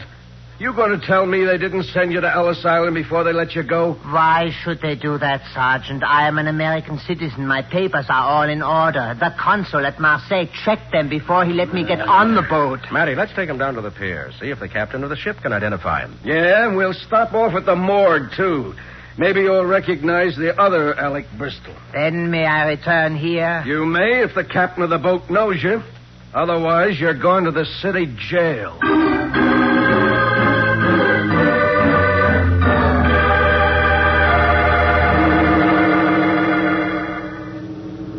Well, how about it, Captain? You know him? Why, yes, Sergeant. This man came over on my boat, and we didn't dock until 10 o'clock this morning, so he couldn't possibly have been in New York last night.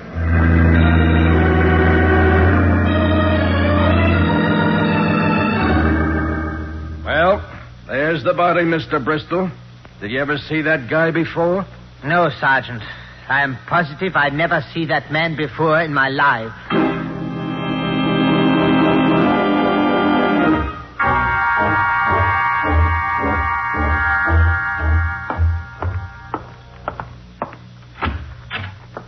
Good afternoon, Mr. Bristol. Good afternoon. You are Dobson? Yes, Mr. Bristol. Come in, please. Thank you. Mr. Hammond phoned that everything was settled, that I should take my orders from you, sir. Oh, that was kind of him. Yes, there's a letter for you, sir. It came just a few moments ago. A letter for me? Yes, sir. A registered letter. I signed for it. Here it is, sir. But how strange. I do not know anyone in this country. Just a minute, Bristol, if that is your name. Ah, Mr. Davison. Until your identity is proved, I don't think you'd better open any mail addressed to Alec Bristol. But Mr. Hammond is administrator of my father's estate, and as long as he is convinced, Well? Dobson. Yes, sir. Get Mr. Hammond on the phone, please, and ask him to come out here at once. Yes, sir. Is anything wrong, sir? If this letter is true, a great deal is wrong. Maybe I know now why that man was killed.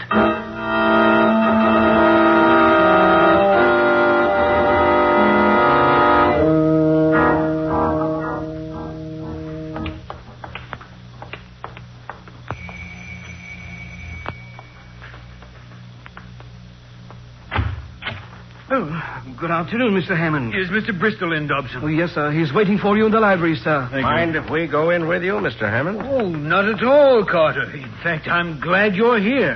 Has something happened, Mr. Hammond? Apparently, yes. Dobson says Alec found out something definite about the murder. Oh, yes, sir. He was very upset about it. Come on in, Carter. Is that why you're here? No. I came to ask the names of the people Bristol was living with in Marseille. After all, the identity angle hasn't been established for sure yet. I don't think there's any question that he's the real Alec Bristol. Here's the library. Alec? Alec? Dobson, didn't you say Mr. Bristol was in here? Oh, he was, sir. Those French doors are open onto the terrace. Perhaps he's out there. I don't think so, Betsy. Look over there, behind the divan.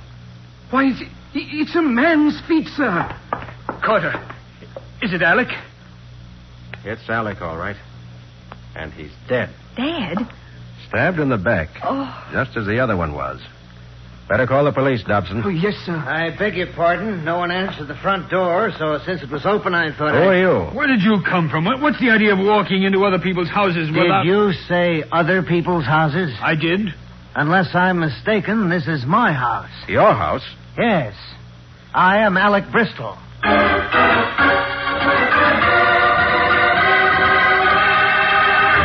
One apparent heir to the Bristol millions is in the city morgue. Another lies dead on the library floor. And now a third, tall, slender, blonde young man has appeared to claim the fortune. We'll see what happens in just a moment.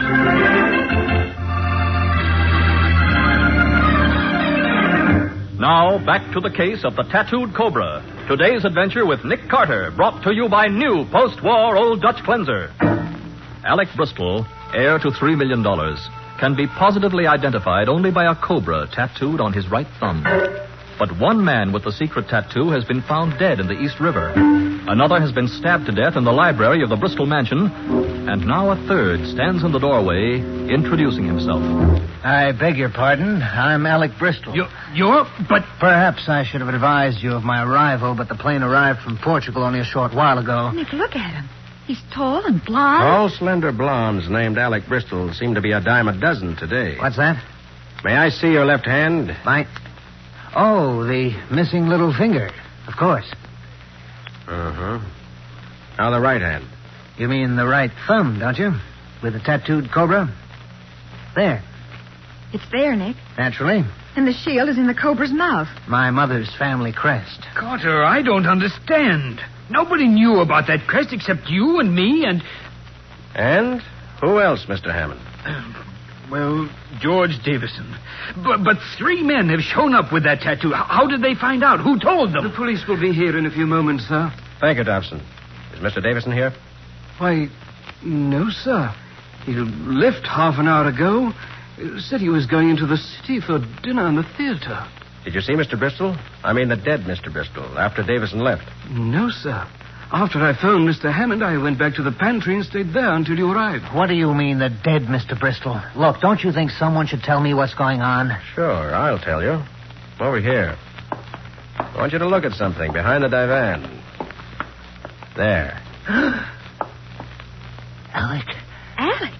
You mean that's the real Alec Bristol there on the floor?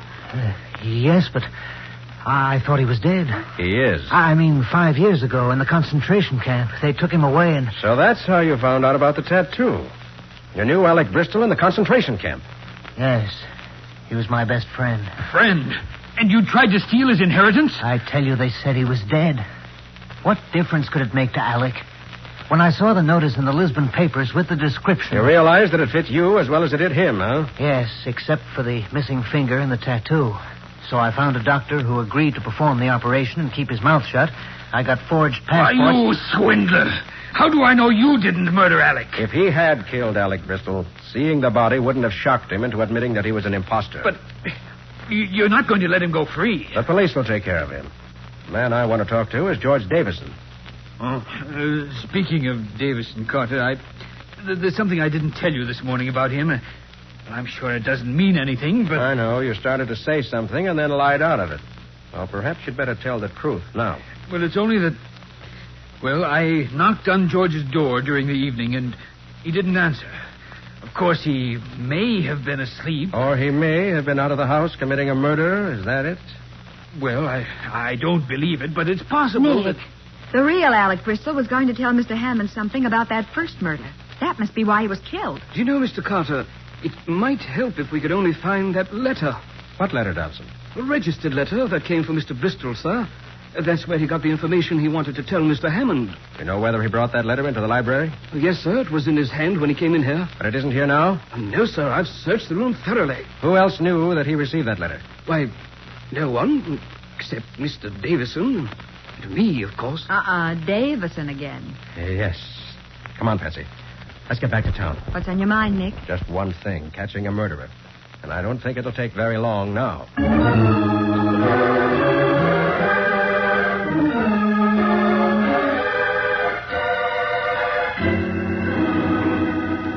Matty, I want to do 3 things. Yeah, what? Find Davison, learn the identity of the man you fished out of the river, and find out who sent that registered letter. Yeah, well, Nick, we spotted Davison's car in a parking lot, and I got 2 men there waiting for him to come back. If he ever does. He'll come back.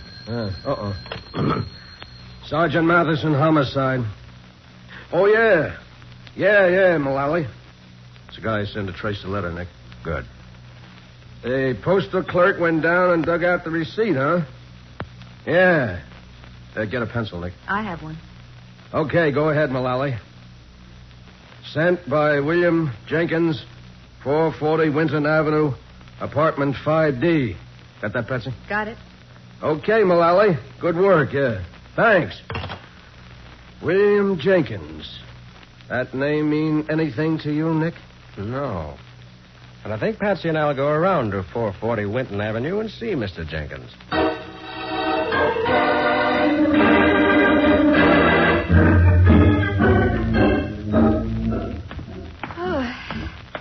I'm glad this is the last flight. Cheer up, Patsy. The exercise will do you good. I only hope Jenkins is home. We'll know in a minute. Mm-hmm. Oh, yes, here it is, 5D. Evidently he's home, too. The door's partly open. If he's home, why doesn't he answer? I'll knock again. Nick, if Alec Bristol was killed so somebody could get that letter, and Jenkins wrote it, the fact this door is open might mean... Yeah. Yes, Patsy, it might mean the killer got here first. Let's go in. Right.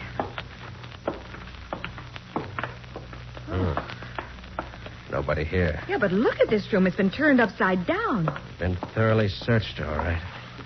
But for what? Look at all those papers on the floor. Yeah.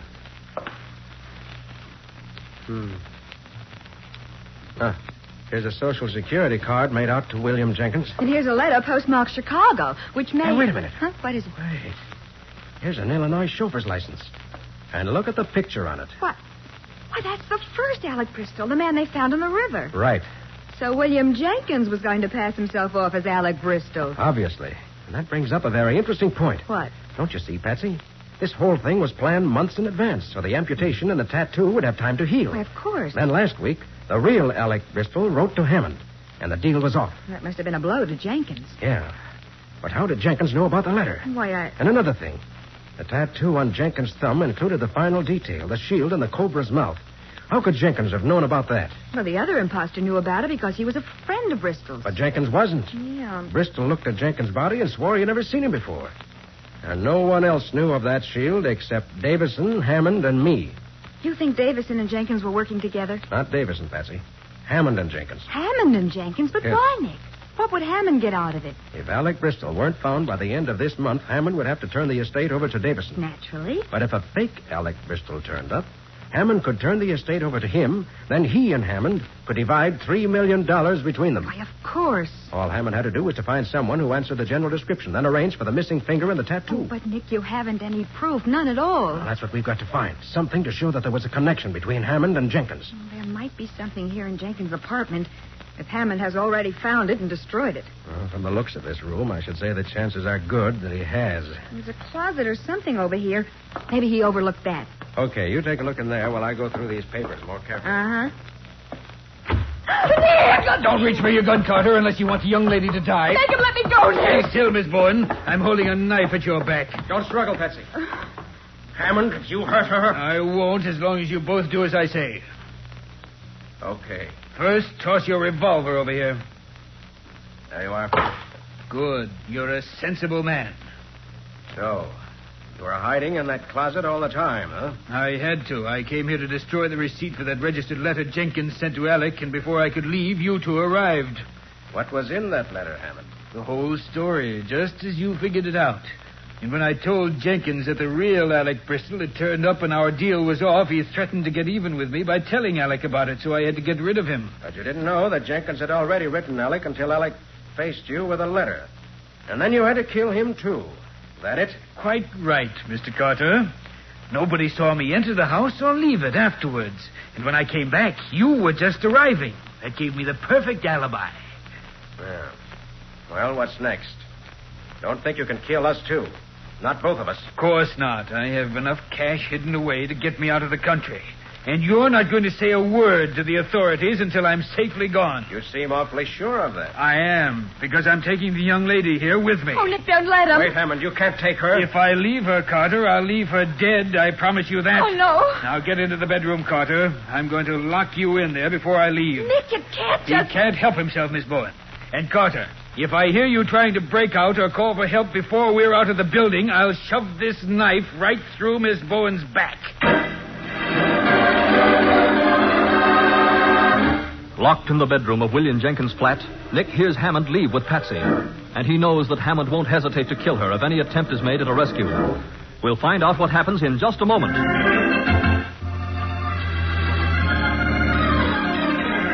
Now for the conclusion of the case of the tattooed Cobra. Today's adventure with Nick Carter, brought to you by new post-war Old Dutch Cleanser. Patsy walks slowly down the stairs and out the front door of the gloomy old tenement, conscious of the knife pressed against her back and of the man who's ready to use it if she attempts to break away. Now down the steps and across the sidewalk. You're not going to kill me, are you? I'm afraid I have to. Oh, no, please. Hammond! What? Drop that knife, Hammond. Drop it. You're breaking my arm. Drop it. That's better. All right, Patsy, pick it up. Got my gun out of his pocket. Sure, Nick, but where did you... how... When he locked me in the bedroom, he overlooked the fact that the bedroom window opened on a fire escape running down the front of the building.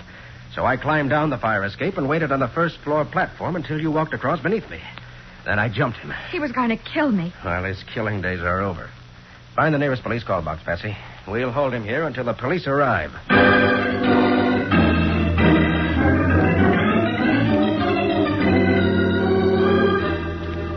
So George Davison will get the estate after all. Yeah. He's the only relative left now. Uh-huh. Nick, there's one thing I still want to know. What? If Hammond planned to bring in a phony heir, why did he try to hire you to find the real one? Self-protection, Patsy. Huh? You see, if Alec Bristol really were alive, Hammond wanted to know it before he went ahead with the scheme. Yeah, I can see that it would have been disastrous for the real heir to show up after Hammond had produced a false one. Yes, Hammond might have got away with the first murder because Davison seemed to be the only person with a motive for it. But one killing led to another. Uh-huh, and that led to me. I suppose he figured the state could only make him pay for one murder, no matter how many he committed. Yes, but when Hammond goes to the chair, he'll find that once is plenty.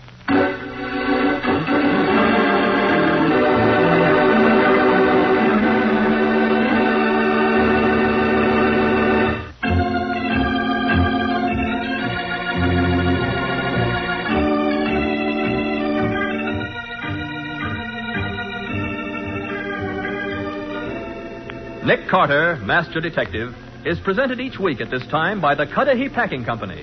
It is produced and directed by Jock McGregor and is copyrighted by Street and Smith Publications, Incorporated. Charlotte Manson is featured as Patsy. Ed Latimer plays Matty. Today's script was written by Jim Parsons. Original music is played by Henry Silverne. This program is fictional, and any resemblance to actual persons, living or dead, is purely coincidental. This is Michael Fitzmaurice saying, when minutes count, use new post-war Old Dutch Cleanser.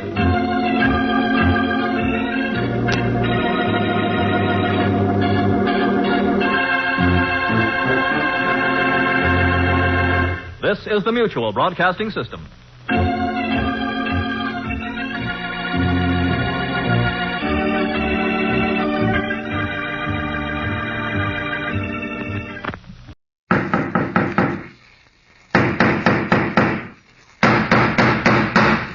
What's the matter? What is it? Another case for Nick Carter, Master Detective.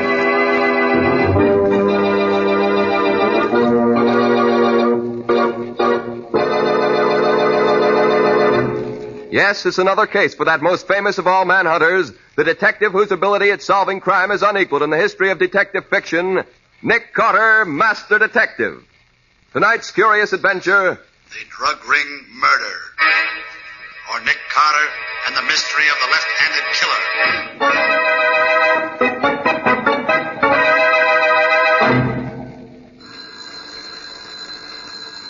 Well, Mr. Nicholas Carter, are you going to answer your telephone, or are you going to take me out to lunch as you promised? There's no reason why I can't do both, Patsy.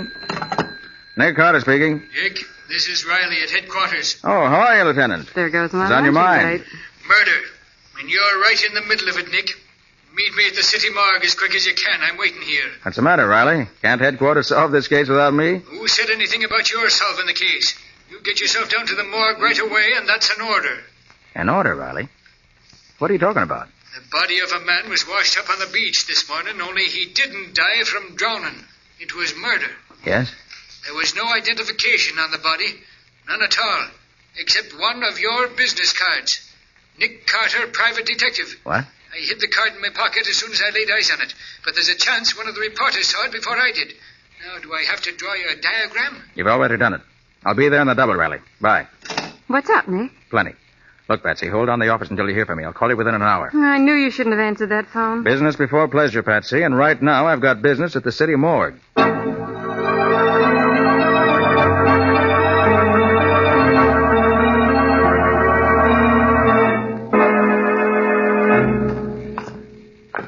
Where have you got him, Riley?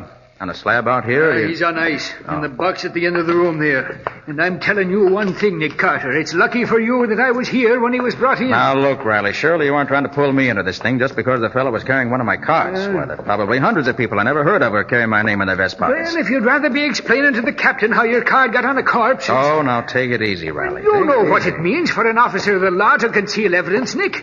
How do I know one of those reporters or photographers isn't telling the captain right now that... Well, let's worry about one thing at a time.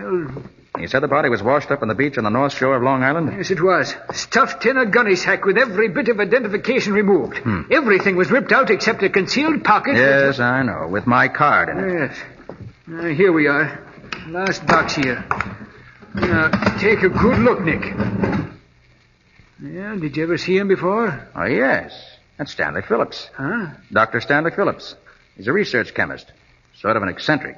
Oh, balmy, huh? No, just strange. He's assisted me in a few investigations. But for the most part, he was pretty much of a hermit. Didn't like to mix with people. Yeah, that don't make sense. People who mind their own business don't get and go around getting themselves murdered. Where did he live? There's a big house on a Long Island Sound, but his laboratory was on his yacht. It was anchored about half a mile or so up from the house, if I remember correctly. Laboratory on a yacht? Mm-hmm. Oh, he was balmy. Hey, Riley, look. Here in his neck. Oh, what did you expect? I told you he was strangled. The autopsy showed he was dead before he was put into the gunny sack and thrown into the water. I know, but that isn't what I mean. Here, look at the prints in his neck. Closely, look at him. Yeah, well... Unless I miss my guess, Riley, he was murdered by a left-handed killer. Say, maybe you've got something there, Nick. I'll phone the fingerprint expert. Now, wait a minute, Riley. Let me hit the phone first. I gotta be on my way. Hey, now, don't be forgetting you can't take long on this, Nick. The captain will be wanting to question you about your card being found on the body. I can't hold off more than a few hours. Give me those few hours, Riley, and I'll wrap the murderer up in wax paper. Nicholas Carter's office. Oh, hello, Patsy. We got work to do. Yes, Nick? I want you to go through the files and dig out all the stuff we have on Dr. Stanley Phillips. That queer doc who did some work for you once? Yeah, that's the one. Research chemist.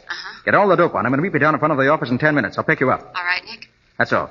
Yeah, where are you headed for, Nick? The Phillips estate on Long Island Sound. Meet me there as soon as you get the report on the fingerprints in Stanley Phillips' neck.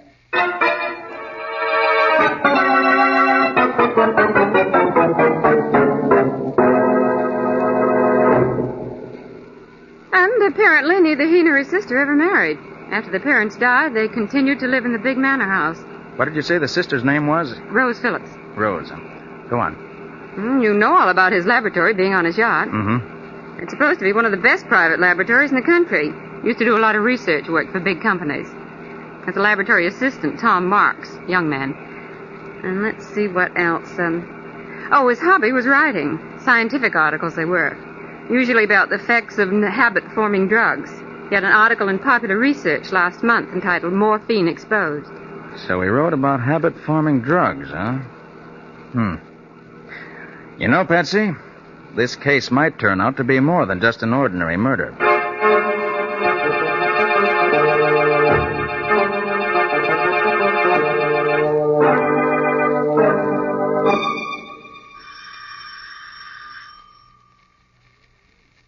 I guess nobody's home, Nick. You're wrong about that, Patsy. Saw the curtains at the window move.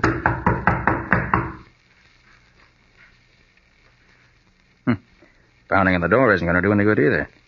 Whoever's in there evidently doesn't want callers today. However... What are you going to do? Open the door with this little lock picker of mine. There it is. All right, come on, Patsy. We're going in. I don't see anybody. Stay behind me. Put your hands up.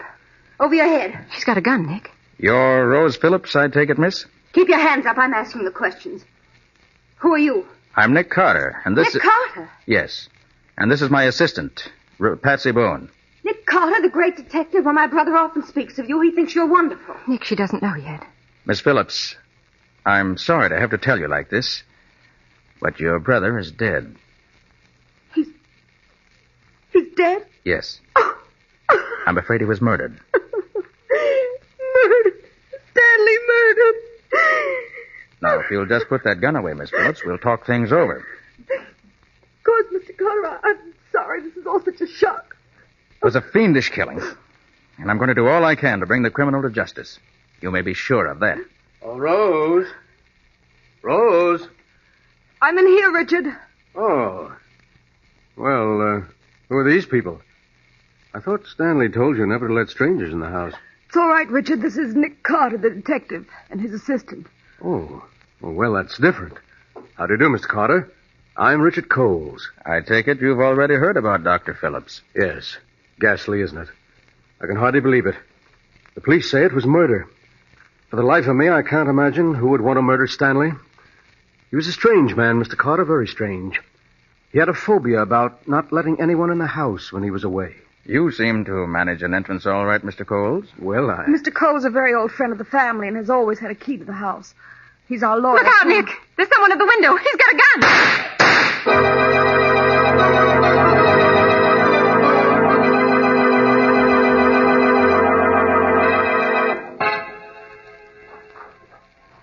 I can't get over it, Nick. You don't seem to be surprised that you were shot at back there in the house. I'm not, Patsy. That's why I was standing beside that suit of armor. That protected me by deflecting the bullets. Nick, your presence on the Phillips case is most annoying to someone. Too bad that window was frosted glass. Couldn't get a look at the gunman. That tiny crack the window was open. Well, now, did you find what I told you to look for in the cottage occupied by Tom Marks, the lab assistant? Yes, I found a pair of his gloves. Good. I had to go through all his desk drawers to find them, too. Let me see them. All seems to be adding up. Almost too neatly. Adds up to a pair of gloves, that's all. Look, Patsy. Coles told me back there something about the terms of Phillips' will.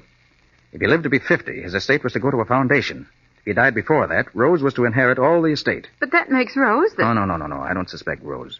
Her grief seemed genuine. But there's something else I learned. Tom Marks, Phillips' lab assistant's in love with Rose. They've been wanting to get married, but Phillips opposed the marriage. Now the field is clear, with oodles of money to boot. But that still doesn't make Tom Marks... Patsy, I'm almost certain Phillips was strangled by a left-handed killer. These gloves of Marks you brought me show that he's left-handed. Oh. And that leads us where? Right out to the laboratory and the yacht. I've got to find Tom Marks.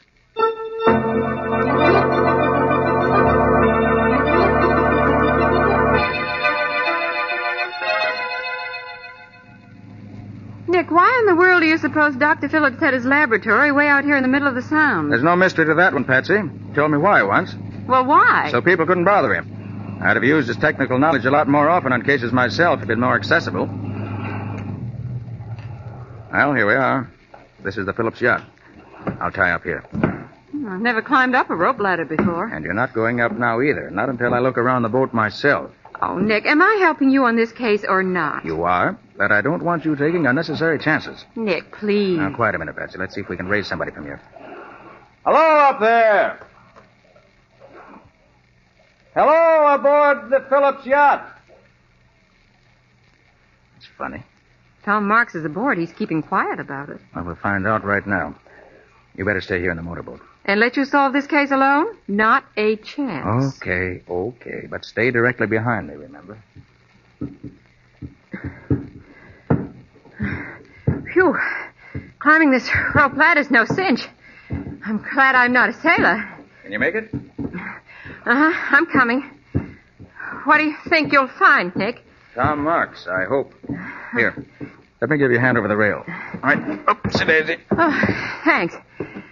Well, there's nobody to lay out the welcome rug on the deck of this floating laboratory. Well, that doesn't mean we're alone, Patsy.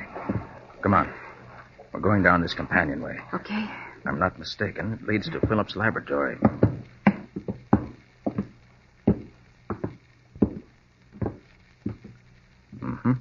This is the laboratory.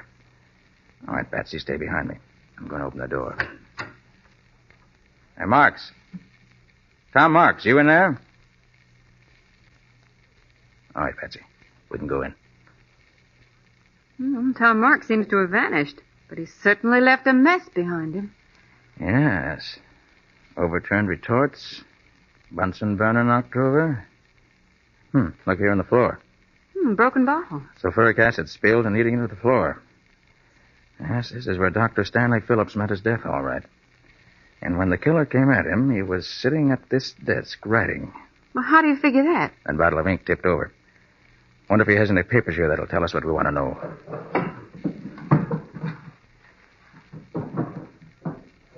No. Desk's been rifled. Everything of any value has already been taken. It still all adds up to Tom Marks, doesn't it? Yep, seems to.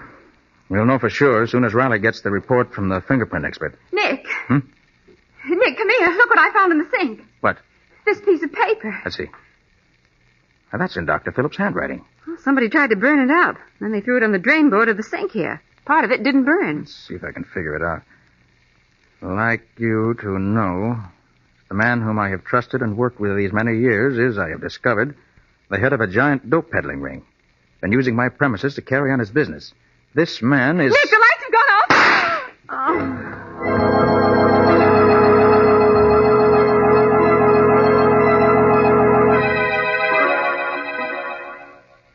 Patsy. Patsy, where are you? Patsy. Nick. You all right, Patsy? My head. Somebody hit me. Stay where you are till I find the switch.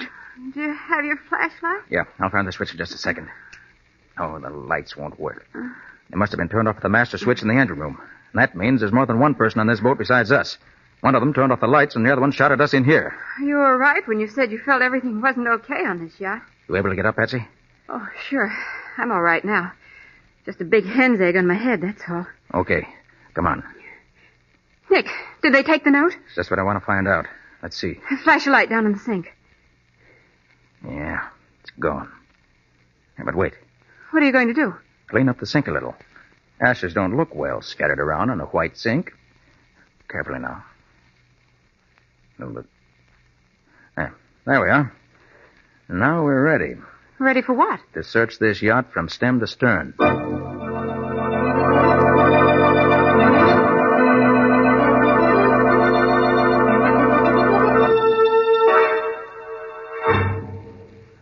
What in blazes has been keeping you, Nick? I've been cooling my heels on this dock for the past half hour here. I hoped you'd be here, Riley. Hello, Lieutenant. Hello, Patsy. Well, say, you look as if you'd seen a ghost on that yacht. I did. Somebody took a shot at us in the dock. What? Patsy got knocked down the fracas and got a nasty bump in her head. Well, say, who did it, Nick? Whoever it was made a neat getaway. Patsy and I searched the ship afterwards from end to end, but didn't find a soul. Did you see anybody coming in from the yacht, Lieutenant? Nary a soul's come in off that boat since I've been here. In fact, the only two people who've been near here was two fishermen. Are you sure they were fishermen? Am I sure? Now, look, Nick, don't be giving me that. It was bona fide fishermen, all right. They pulled their little rowboat to shore a ways down the beach, and I saw them bring in their catch. And a nice string of fish it was. Okay, Riley. So they were really fishermen. Well, what about your report, Lieutenant? That. Well, Nick was right. Our fingerprint expert examined the marks on Dr. Phillips' neck and said he was undoubtedly strangled by a left-handed killer. And now all we've got to do is find a left-handed man who had a reason to murder the doctor. We found him. Well, what's that? Dr. Phillips' laboratory assistant, Tom March, is left-handed. Say, you sure worked fast, Nick. And it's a good thing, too. The captain found out about your card being found on the body. Hey, what kind of a scoundrel is this Tom Marks? I don't know. Haven't seen him yet. Wasn't at his cottage, and he wasn't in the lab on the yacht. Now, let's make tracks, Mr. Private Detective, and search the grounds here. Wait a minute, Riley, wait a minute. There's one thing more you want to know. Huh? Whoever killed Dr. Stanley Phillips is the head of a giant dope ring. Phillips was killed because he was about to expose the man. Hey, that would be the laboratory assistant. He'd have access to drugs. Mr. Carter! Mr. Carter! Who in tarnation is that? Richard Coles, close friend of the Phillips and also the lawyer. Oh, Riley, yeah? put this envelope in your pocket. Careful of it. It's a piece of evidence I picked up in the boat. Okay, Nick. Mr. Carter, I've been hunting everywhere for you. Oh, Mr. Coles, this is Lieutenant Riley from headquarters. Oh, I'm glad you're here, Lieutenant. We're up against a dangerous criminal. Don't worry, Mr. Coles. The law always gets its man. What'd you want to see me about, Mr. Coles? Rose Phillips. She's gone. Gone? How do you know? Come up to the house with me. I'll show you. Something has happened to her, I'm sure. Hurry.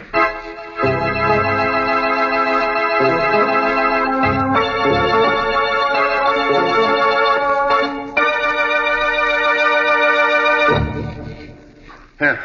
This is Rose's bedroom, Lieutenant. Well, Somebody was making a fast getaway, all right. Yes. Just look at the room. Clothes strewn all over.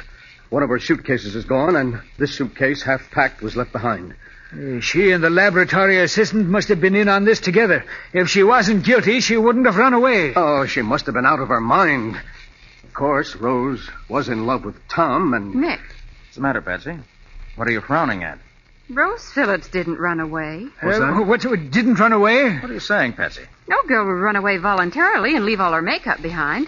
Well, look at that dressing table. Nothing's been touched. You're right, Patsy. Say, do you suppose... Oh, no. What is it, Mr. Coles? Do you suppose that Tom could have forced her to leave? You mean kidnap her? Yes. Well, he won't get away with it. I'll call headquarters and have a cordon thrown around this entire district. We'll catch Tom Marks before he gets to the next town. Good idea, Riley. Do that. Well, Mr. Coles? Yes, Mr. Carter. I guess Lieutenant Riley has his case all sewed up. His men will have Tom Marks and Rose Phillips within the hour. Well, Mr. Carter, it was nice of you to take such an interest in my friend's death. Would you care for a cigarette? Oh, no, thanks. You, Lieutenant? Why, sure. I don't mind if I do. Of course. Light? Yeah, thanks. Well, good day, Mr. Coles. Goodbye. Carter? Come along, Patsy. Hey, where's the telephone, Mr. Cole? There's one right over here on the table. Hurry up, Patsy. We got work to do. I thought you said the case was finished. Not by a long shot. I said that for their benefit.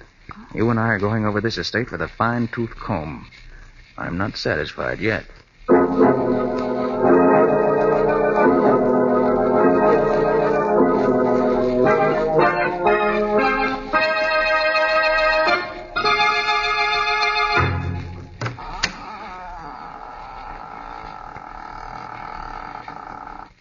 You see anything, Nick? Come on in. Shut the door.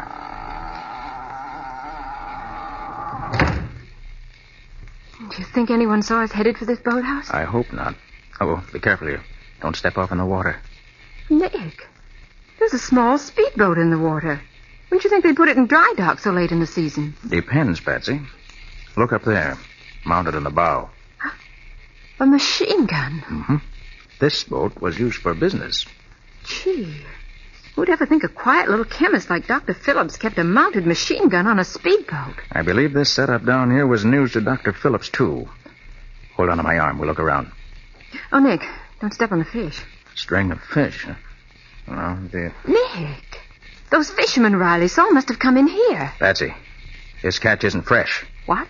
Those men used this string of dead fish just to fool Riley. And those were the men who made trouble for us on the yacht. Yeah, they must have been. Well, plenty of life preservers stacked up in here. Yeah, that's strange. Here, Patsy, take the flashlight and play it on this one. Okay. Well, what are you doing, taking it to pieces? No, just examining it. Aha! There we have it. What? A small waterproof pocket's been sewn in here.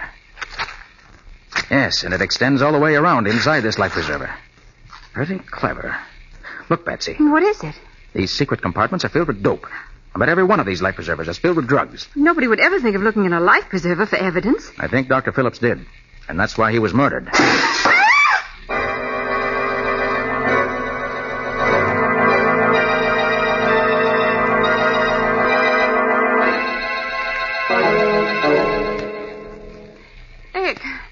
Nick. Are you okay, Patsy? Yes, but I can't stop crying. Well, that's not surprising. Somebody threw a tear gas bomb through the window. Oh. That's right, friends. It was tear gas. Who's there? Pretty clever of me using the tools of my trade that way, isn't it, Mr. Carter?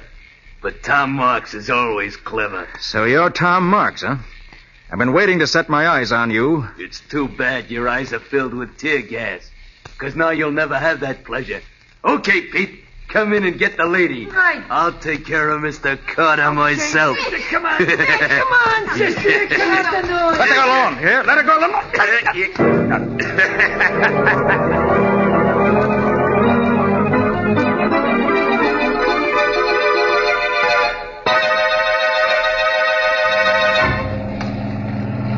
You got those iron weights in the bag, Pete? Sure, both of them. This guy'll never be washed up on a beach like the doc was. Good. See you tie the bag good and tight. You know, I think he's passed out. He ain't moving none. I did a job on him before we put him in the bag. Listen to that dame, will you? Sounds like a hoot owl with a cold in the head.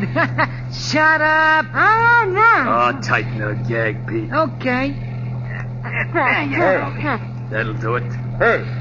Say, Carter ain't dead. What does it take to kill that guy? I choked him like a rat and he's still talking. All right, speak your piece, Mr. Carter, because you don't have much longer. You're not going to get away with this. You hear what he said? I'm telling you. I doubt it, Mr. Carter. You're going straight down to Davy Jones' locker. You'll pay for this. I'll have you behind bars within 24 hours. Listen to him. What do you fellas think you're going to do with Patsy Bowen? He's worrying about a dame when he's going to lose his own neck. Go easy with her, I'm warning you. Come on, let's get rid of him. Okay. It's dark enough now. All right. You got him? All right, lift him up. That's it. I'll get you fellas for this. 2, 3, let her go.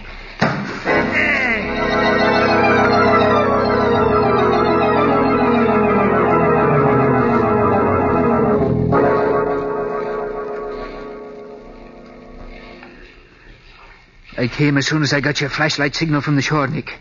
You think the criminals are aboard the yacht here now? You'll see in a minute. The laboratory's right down this companionway. Hey, you're dripping wet from head to foot, Nick. What happened? They tried to pull the same trick on Nick that they pulled on Dr. Phillips. Only it didn't work, because Nick can expand his neck and wrist muscles. Yes, I had my hands free before I hit the water. There was no trick at all to cut my way out of the sack. And then I clung to the back of their motorboat until it reached the yacht here. I waited for the would-be killers to get aboard, untied Patsy, and here we are. You're lucky, Nick. He's smart, that's all. Quiet. This is the door. Keep your gun ready. Right. Good evening, Mr. Coles. What? Oh, Nick Carter. Well, come in, Mr. Carter. These two friends of mine and myself were just discussing whether you had found the criminals. I think we have, Mr. Coles. Good, good. There's just one thing more I need to make sure I have the criminals. Riley. Yeah? Give me that envelope I asked you to keep for me. Oh, sure, Nick. Here you are. Thanks. Now, I'll just take the piece of burned paper out of this envelope. Are those the pieces you gathered from the drain board? Yes, Patsy. They were from the note Stanley Phillips wrote just before he was murdered. Now, I'll just use some of these chemicals in the burned paper. You see, gentlemen, even though this piece of paper's been burned, it is possible, by using the correct chemical solution, to bring out the writing that was on the paper before it was burned. In this case, I expect the writing will give the name of the man Phillips designated as head of the giant drug ring. And his killer. Ridiculous. Absolutely ridiculous. Yes, here it comes. The chemicals are beginning to act. The writing is beginning to show up. Good. The name is... Nick, look out! Oh, you got And I got these two thugs, Nick. Knocked them out cold. Sorry I had to plug you in the shoulder, Coles, but I had to put you out of action. Now, Riley, there's your murderer. So it was Coles who did it. You're right, Carter. I killed him. The powers be praised, Nick. I thought Tom Marks was the killer. Coles had me fooled too, Riley, until this afternoon when he came running down from the house. And then I noticed his feet were wet, as if he'd been in waiting. Then he was one of the men on the yacht. One of the fishermen Riley saw. Right, Patsy. And another thing. The man who strangled me in the boathouse claimed to be Tom Marks. But Tom Marks is left-handed. The man who tried to strangle me used his right hand. And you knew Phillips was murdered by a left-handed man. That's right. I knew I was after a left-handed murderer. O'Reilly. Huh? Did you notice that when Coles lighted your cigarette for you this afternoon in Rose's room, he used his left hand? By golly, he did. Then he's left-handed, too. Right. When I saw him do that, I knew he was the killer.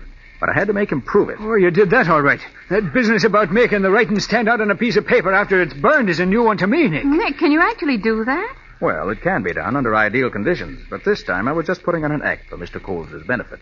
You mean you didn't actually make any writing appear on the burned paper? Not a word, Mr. Coles. And I fell for it like a sap. Nick. What's that? Well, I'm not sure, Patsy, but I have a hunch.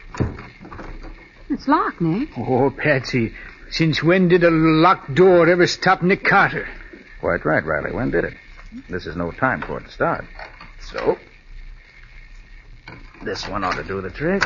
There we are. Nick Carter. Oh, thank heaven. Rose. This man with you is Tom Marks, Miss Phillips? Yes, I am. They were going to kill us, Mr. Carter. They tied us up and threw us in here. We heard them planning to throw us overboard. Have you been imprisoned in here all this time, Mr. Marks? No, not quite. I got a telephone call last night summoning me into the city to pick up some chemicals Dr. Phillips and I needed in an experiment. I was slugged as I stepped out of the car. And when I came too late this afternoon, I was in here, and so was Rose. That Coles was a smart one. Throwing suspicion on you and then trying to get rid of you in order to make it look as if you'd run away. Smart, but not smart enough for Nick. Well, Riley, you've got your murderer. I have that. And Rose, you and Tom are safe. Yes, thanks to you. And I guess that's that. Oh, no, Nick. You still have to solve my case. Well, what's that, Patsy? That luncheon date you promised me. Oh. Where are you and I going to have lunch at this hour? Why, well, say, that's easy, Patsy. I know a swell place in town, right across from the morgue. Come on.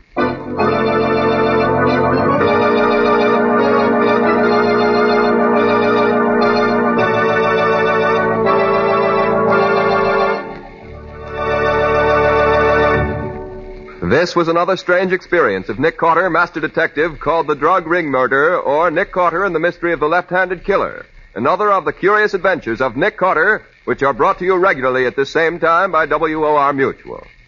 And now, Nick, what can you tell us about next week's story? When a young man who was a very good friend of mine arrived in town to claim his bride, he suddenly became aware that she was not the girl to whom he'd become engaged. You mean she wasn't his fiancée? That was the question that started off the whole case. Yes, indeed. Because we couldn't be sure whether the girl he loved was really the girl he loved, we prevented 2 murders and saved a gigantic fortune from disappearing. But you didn't save me from disappearing, Nick. Oh, quite true, Patsy, but after all, you weren't gone very long before we found you. But I'm sure glad you found me when you did, or I might not be here now. So long, folks. Get the rest of the story next week. Right. So long. And so long to you, Nick and Patsy. In the strange adventure you have just heard, Nick Carter was impersonated by Lon Clark, Patsy by Helen Choate. The story was written for Nick Carter by Barth Conry. Original music was played by Lou White. The entire production was under the direction of Jock McGregor.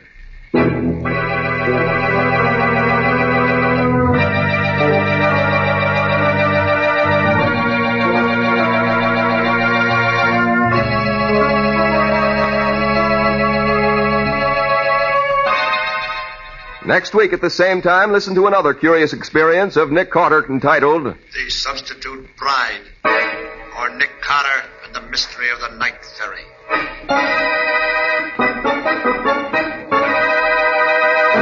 This story is a copyrighted feature of Street and Smith Publications, Incorporated.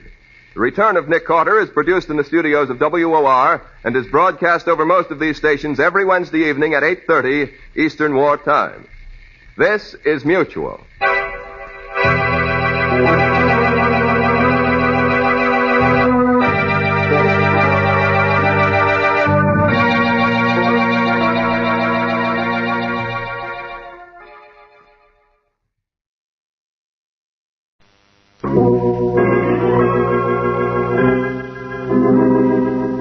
Every week at this time, 2 great names are joined as Old Dutch Cleanser brings you one of the most resourceful and daring characters in all detective fiction, Nick Carter, Master Detective.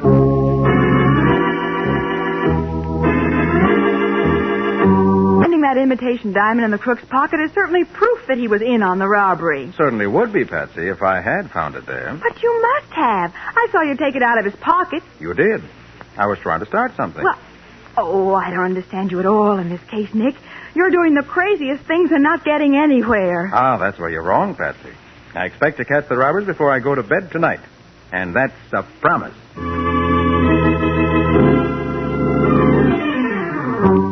Now, the case of the Imitation Robbery. Today's exciting adventure with Nick Carter, brought to you by Old Dutch Cleanser.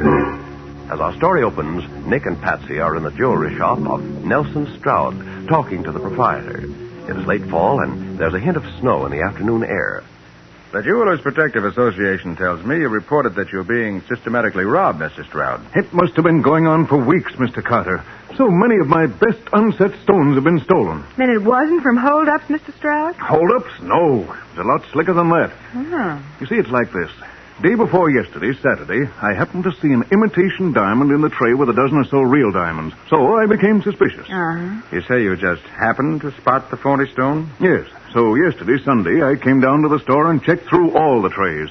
And I found 29 paste stones mixed in with the real ones. Well, how much will the 29 diamonds that are missing be worth, Mr. Stroud? At a rough estimate, in the neighborhood of $65,000. Golly. And you think somebody brought 29 imitation gems in here and walked out with 29 real ones? I know it. Well, how does it happen none of your clerks spotted the fakes? These fake stones are too good, Mr. Carter. That's the trouble. Here, look at this one. Why, Nick, that looks genuine to me. Yes. It is an excellent job, I must admit. A close inspection would, of course, reveal them at once. But about all the clerks do as a rule is to run their eye rapidly over the tray after serving a customer and check the number of stones before putting them away. Mm-hmm. Well, do you have any ideas how this substitution might have taken place? I don't think. I know. Some crook or gang of crooks has come in here time after time asking to see our unset stones and palm the real ones, leaving the fakes in the tray. Oh, but that would have taken weeks, Mr. Stroud. It couldn't be done too often. And even then, the criminal would be taking a long chance of not being recognized. But it must have been done that way. Oh, not necessarily. No, it looks to me as if the crook or crooks had inside help in this. Nonsense. All three of my clerks are fine men with good references. That remains to be seen. Show me what you have here in the store in the way of burglar alarms. Of course. You see, there are counters on each of the three sides of the store. Each counter has an alarm buzzer under it, operated by pressing a button with your foot. Then the vault where the unset stones are kept has a special alarm on it. Well, how is that operated, Mr. Stroud? Well, if the dial that works the combinations turned back to 10 first, it automatically rings an alarm. They're all connected direct to police headquarters and the Protective Association. Uh-huh. The unset diamonds are kept in that vault? Yes. Here, I'll show you.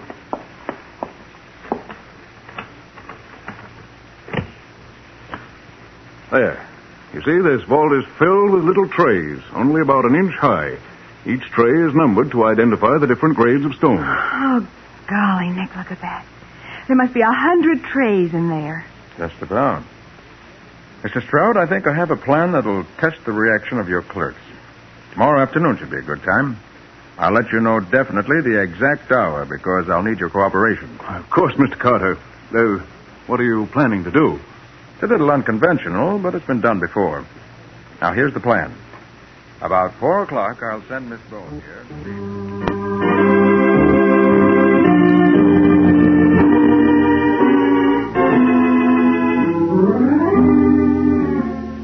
And Nick says he's ready for the test. So will you please disconnect the burglar alarm system? You're sure this is necessary, Miss Bowen? Well, you're interested in having these thefts stopped as soon as you can, aren't you? Of course. Very well, I'll make the necessary arrangements. How long before Mr. Carter will be here? From what he said, he should be along any minute now.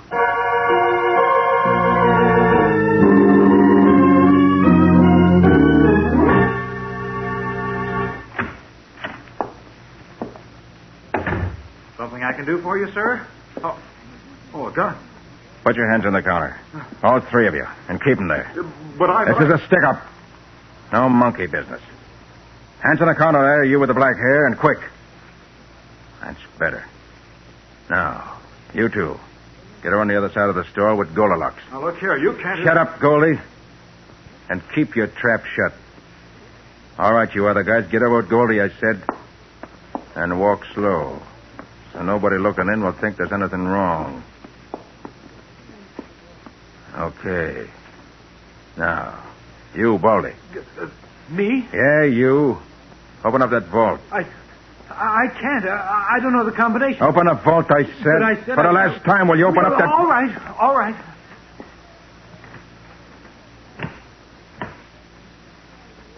Now, haul out all those trays so I can get at them. Wait a minute, Baldy. Don't be picking out just a tray with the cheap stones. I want them all. Yeah, all right. Okay, that's enough.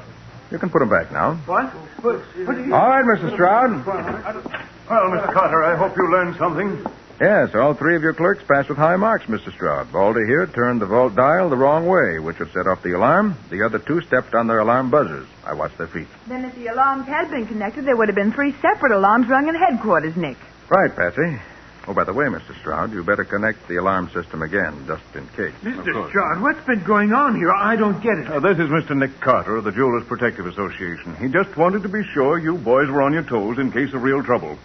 You through now, Mr. Carter? All through, thanks. Then let's get back to my office. You can put the trays back, boys. It's all right. This all seems very silly to me, Mr. Carter. Did you really learn anything from that little stunt? I did. Who's the young fellow with the blonde hair? That's my nephew, Bill Devlin. And the middle-aged man with the bald head? Well, that's Arthur Ryan. Been here for 6 years. Darn good clerk. And who's the good-looking chap with the black hair slicked down so neatly? Chap by the name of Robert Hill. He's new here, but as far as I know, he's absolutely okay. I called the firm he's been with, and they gave him excellent references. Maybe so. But he instinctively reached for a gun and a shoulder holster when I first drew my guns. Nothing against him yet, of course, but I'd keep an eye on him. Well, maybe he's used to having a job where he needed protection, Nick. Entirely possible, Patsy. I wouldn't want to say until I knew more about him. You said yesterday you thought this was an inside job, Mr. Carter. Well, I think now that you're wrong. What do you mean, now? I'll show you. Here. I found this under the silverware counter this morning. That's so. Well, Well, what is it, Nick? wad of chewing gum, Patsy. And there's a diamond inside it. Diamond in a hunk of chewing gum? Yes, it's an old game. Crook comes in, palms an unset stone, and when the clerk's not looking, sticks the stone to the underside of the counter in the chewing gum. Then, a few days later, he comes in, scrapes the gum off, and walks out. That way, if the stone's missed when he steals it, he can submit to a search and there's nothing on him. And I bet that's how all 29 of my stones disappeared. It's possible, Mr. Stroud, but I doubt it. I still think it's an inside job. And I'll tell you what... Uncle Max. Uncle Max, you said to let you know if anybody I'd seen before came in to look at unset stones. That's right, I did. Why? Well, there's a man out there now who's been in at least twice before. Ryan's waiting on him. Any way I can get a look at him from in here, Mr. Stroud? Yes, I have a secret panel here that lets me watch the store without being seen. Right here. Good. You mean that tall, thin man in the brown suit, Devlin? Yeah, that's the one. Hmm. I think, Mr. Stroud, I'll have a talk with that gentleman. Oh, now be careful, Mr. Carter. I don't want a lawsuit on my hands. Well, Morgan, interested in diamonds? Huh? Oh, Nick Carter. Mind stepping into the office a minute, Morgan? I'd like to have a word with you. Look, why don't you mind your own business, Carter? I'm minding mine. I'd like to help you, mind yours. This won't take but a minute. And I think you better do as I suggest. Okay, Copper. If there's any funny business, I'm telling you. Save it, right... Morgan. Right in here. Look, I don't know what right you got to drag me in here like this. A lot of diamonds have been taken out of this store lately without being paid for. You've been in here several times to look at unset stones. So I just want to see if any of those stones have stuck to your fingers. Wouldn't be the first time. Why, you cheap two-for Now, look here, Carter. We simply can't go... We can in this case. Morgan's long record at headquarters makes me very suspicious. All right, stand still, Morgan, while I see what you have in your pocket. I'll sue you for this. I'll sue the store, too. See if I don't. Well, what's this? Huh? Here in your vest pocket. A diamond. So he is I never saw that before. I swear. Now, will you confess, or must I never saw that before. Look, there's something wrong, I tell you. Yes, something is. Let me see that stone. Certainly. Here you are. I thought so. It's a fake. You're sure? Of course I'm sure. And I still say I never saw that thing before. But it don't make no difference now, see? You can't arrest a man for having an imitation diamond in his pocket. No, Morgan, you're quite right. You can't. You can go now. I'm going fast enough, but I ain't through with this. I'm going to sue this store. You'll hear from my lawyer later. But you can't let him go like this. Genuine or imitation, he's at the bottom of this. Yes, I think you're right, Mr. Stroud. Then why did you let him go, Nick? Finding that imitation diamond in his pocket is proof, isn't it? Well, yes, it would be if I'd found it there. What? You mean you didn't? No, I put it there and then pretended to find it. What? The fake stone Mr. Stroud showed me yesterday. I hope you know what you're doing, Mr. Carter. This is all Greek to me. Yes, Nick. What in heaven's name are you doing? Playing games? Why, Patsy, you know me better than that. Well, I thought I did. Oh, by the way, Mr. Stroud, didn't you tell me none of your clerks knew of these thefts? That's right. I left the fake stones in the trays where I found them. Well, if you were so sure this wasn't an inside job, Why didn't you want the clerks to know about the loss? Well, you see... Well, it was really only when I found that wad of chewing gum under the counter that I finally decided it was an outside job. I see. Well, in that case, I believe I'll search your clerks before they go home tonight. What? May turn up something. What time do you close? 5:30, but I... 5:30 now, or 5 o'clock now, rather, so I guess I'll wait, if you don't mind. Oh, I don't like it, but I guess you'll do it anyway. Go ahead, wait if you want to. Better take your overcoat off, Nick. It's pretty warm in here. Thanks, Patsy. I'll do that. Might as well be comfortable as we can while we're waiting.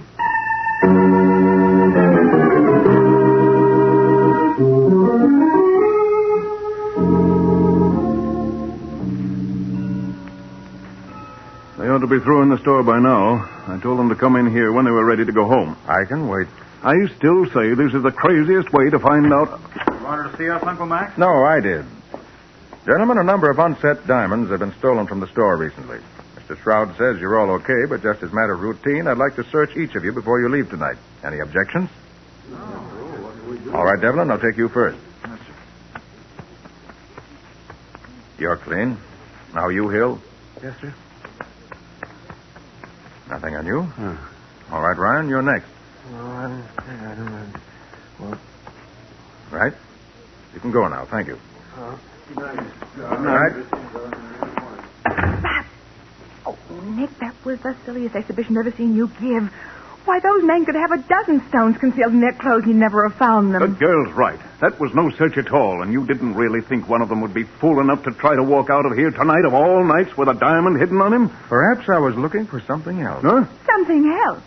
Did you find it? I won't know till later, Patsy. Oh, for goodness sake. I'll go and see that everything's locked up for the night, if you'll excuse me. Now, I get the names and addresses of those clerks before I go. Oh, where did I put my pencil? Had it earlier this afternoon? Maybe it's in your overcoat pocket, Nick. Maybe. Have a look, anyway. Well. Nick, you're looking in the wrong coat. That's Mr. Stroud's coat. Yes. So I've just discovered. And look here. Diamonds. 2 beautiful diamonds. Yes. And these aren't phonies. They're the real thing. They were in Mr. Stroud's coat? Yes, Betsy.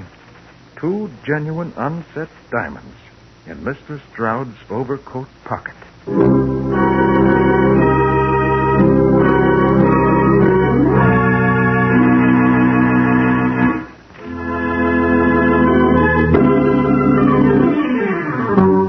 Now back to the case of the Imitation Robbery. Today's exciting adventure with Nick Carter, brought to you by Old Dutch Cleanser. It's a few minutes after Nick found the 2 real diamonds in the overcoat pocket of Mr. Stroud, the jeweler, and Stroud has just returned to his office and is locking up the store for the night. Anything else, Mr. Carter? If not, yes, just one more thing, Mr. Stroud. Will you give me the addresses of your 3 clerks? There they are on that phone list. Oh, yes. Copy them down for me, will you, Patsy? Of course, Nick. And will you let me look in your vault once more before we go, Mr. Stroud? I suppose so. But I'd like to get home sometime tonight. You'd like to stop the robberies, too, wouldn't you? Naturally. By the way you're going at it, I can't see... There you are. Now what? I'm going to pull out certain of these drawers of unset stones. These 2, this, and these 2. Now, Mr. Stroud, will you tell me, please, whether or not there are any phony stones in any of the drawers I have not pulled out? Let me see.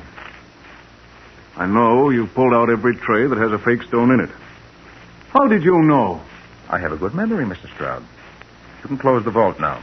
Ready to go, Nick? Yes, Patsy, all set. Good. How could you tell which trays had the phonies in them, Mr. Carter? Those 7 trays are the ones Ryan pulled out first when I pretended to rob the place. Well, that shows he's a good man. Wanted to get rid of the bad stones and keep the good ones if he could. Well, that's really clever. Now, look, I don't want to hurry you, Mr. Carter, but I'd like to get my dinner. If you need me, you can reach me at Deal's Restaurant. I eat there every night. Well, that is, unless you'd care to join me. No, thanks, Mr. Stroud. I have something else to do right now. Come on, Patsy. All right with you, Nick. After you, mademoiselle. Oh, merci, monsieur. Expect any results in the near future, Mr. Carter? I do. In the very near future. I hope so. Well, good night. Good night. Get in touch with me when you have anything definite. Good night. It certainly doesn't sound very optimistic, Nick. And I can't say I blame him much. The way you've been acting today. It isn't like you, Nick. Well, this case isn't like any other either, Patsy. It's always a good idea to fit your methods to what you're trying to do. Well, good night. I'll see you in the morning. What? You're not going back to the office? No, indeed. I expect to finish up this case this evening. I have something else I want to do tomorrow.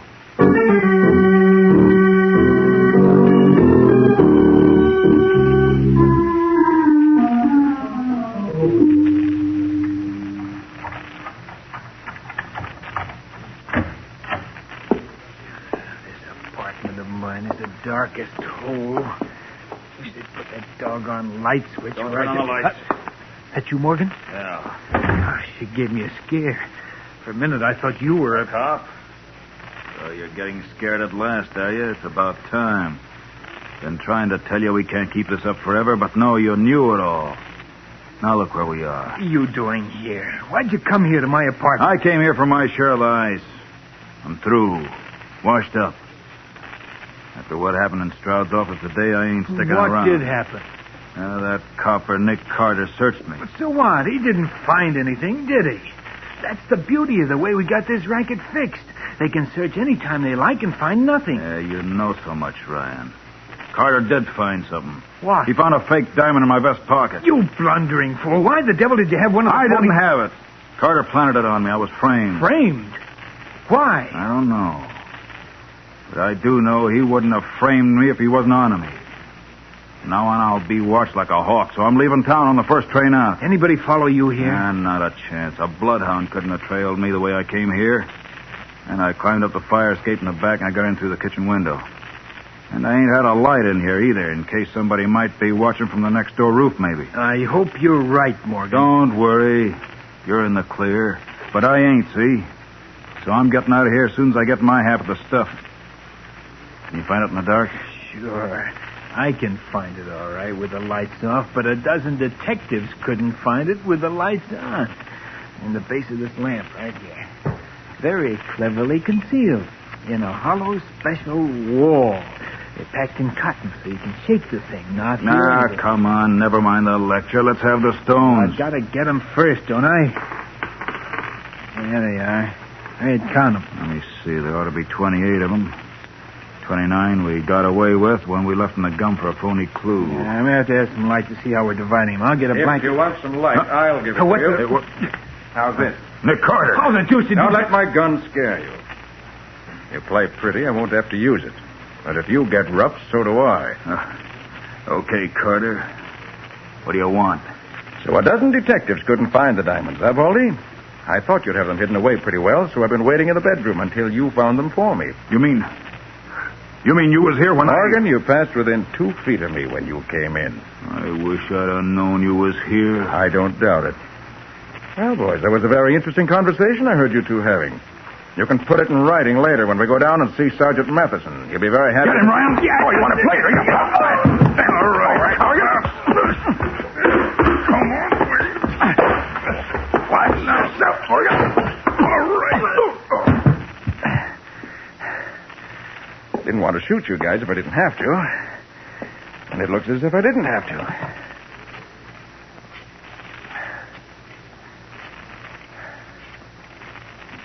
Homicide, Sergeant Matheson. Hi, Matty. Nick, got a couple of crooks for you. You want them for a Christmas present? Sure, I want them. Tell me more, Santa Claus. Tell me more. All right, send a squad car up to 1753 North Garvin Street.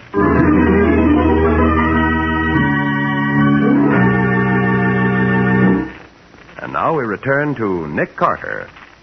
As we pick up our story, we find Nick and Patsy at headquarters in Matty's office. Mr. Stroud, the jeweler, has come down to identify the stolen gems. You're sure these are the diamonds stolen from your store, Mr. Stroud? As near as I can identify unset stones, I'm sure. But there are only 28 here. 29 were stolen. Well, you forget the one you found in the wad of chewing gum. Oh, of course, Mr. Carter. I didn't think of that. Did those 2 men confess, Sergeant? Yep, got everything down in black and white now. Nick knocked all the fight out of them. I seem to have been all wrong in my opinion of your ability, Mr. Carter. I apologize.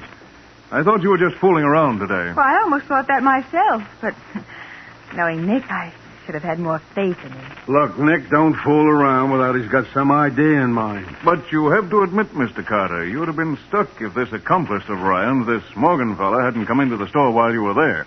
Well, that was a help, certainly, but I could have got along without him. How do you suppose I happened to be in Ryan's flat in the first place? What? I suppose you trailed him there. Oh, wrong, Mr. Stroud. I beat him there. I was waiting for him when he got there. But how could you do that? Nick, you ain't told me the whole story now. The fake holdup told me all about that clerk, Ryan. Well, go on, Nick. Give out no secret. Yeah, come on. Well, I told you that Ryan started pulling out certain trays of diamonds from the vault before I made him pull them all out. Uh-huh. Later, when I pulled out those same 7 trays, Mr. Stroud, you told me those were the trays that contained all the phony stones. Yes, that's right. I told you that he was trying to be sure that if any diamonds were stolen, it would be the fake ones. But you forget, at that time, none of the clerks were supposed to know there were any fake stones. So he could only know where they were if he himself had put them there. Why, of course, Nick. It's so simple when you tell it. His real idea was to get rid of the phony stones before they were discovered, if possible. But it couldn't have been Ryan. You searched him and found nothing.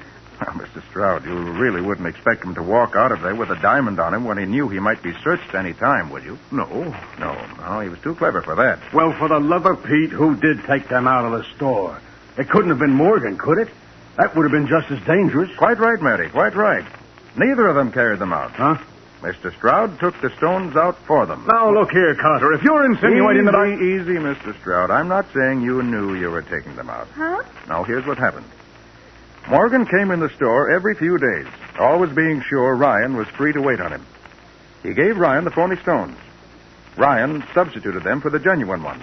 Then put the real stones in your overcoat pocket. What? Nick, you mean those stones you found there this afternoon were put there by Ryan? Exactly, Patsy. What? When Mr. Stroud had dinner in that restaurant he said he went to every night, he hung his overcoat on a hook. Yeah. And Morgan, an expert pickpocket, picked the stones out of his overcoat pocket. Oh. In that way, neither Morgan or Ryan had the stones on them at a time when they might be searched. Huh.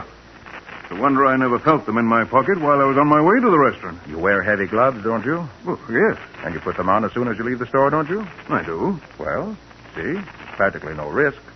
Diamonds aren't very big in an overcoat pocket, you know. Well, I'll be doggone. Oh, by the way, Mr. Stroud, here are 2 diamonds that I found in your overcoat pocket this afternoon while I was waiting in your office. Morgan must have been surprised when he searched your pocket for them tonight and didn't find them. Well, thanks, Mr. Carter. You seem to have taken care of everything. If Morgan hadn't waited to try to get those diamonds from you as you left tonight, I might not have been able to beat him to Ryan's room. But he did. And I did. There's one more thing, Nick. You said when you held up the store that Ryan turned the dial on the vault the wrong way so as to set off the alarm. Well, why should he do that if he really wanted the fake stones stolen? Patsy had nothing to lose. He knew the other 2 men had already pressed the foot buzzers and sounded the alarm that way. And it was safer for him to do it the way he ought to in case either of the other clerks was watching him. Oh, I gotta admit it, Nick. You're a wonder. I suppose you planted the fake stone on Morgan like you did so as to put him on his guard and start him worrying, huh? That's the answer, Matty. Oh. There's an old saying, you remember. When thieves fall out, honest men get their chance. Yeah. Well, these 2 thieves decided to fall out when they saw what was up. And Mr. Stroud, an honest man, gets his diamonds back. Which is as it should be.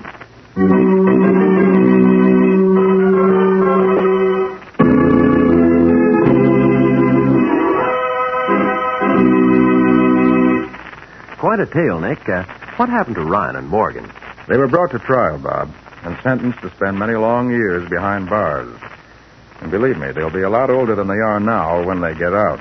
Glad to hear it. But what about the clerk who reached for his gun during the fake holdup? Did you ever find out about him? Oh, yes. It seems that he used to be in the state police out west when he was younger. Really very simple when you know the answer, as Patsy says. Now, what can you tell us about the adventure that Old Dutch Cleanser's going to bring us next week? Oh, Bob, it's a story.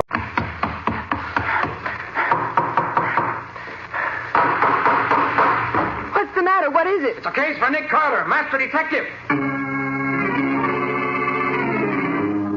Yes, it's another case for that most famous of all manhunters, the detective whose ability at solving crime is unequaled in the history of detective fiction. Nick Carter, Master Detective.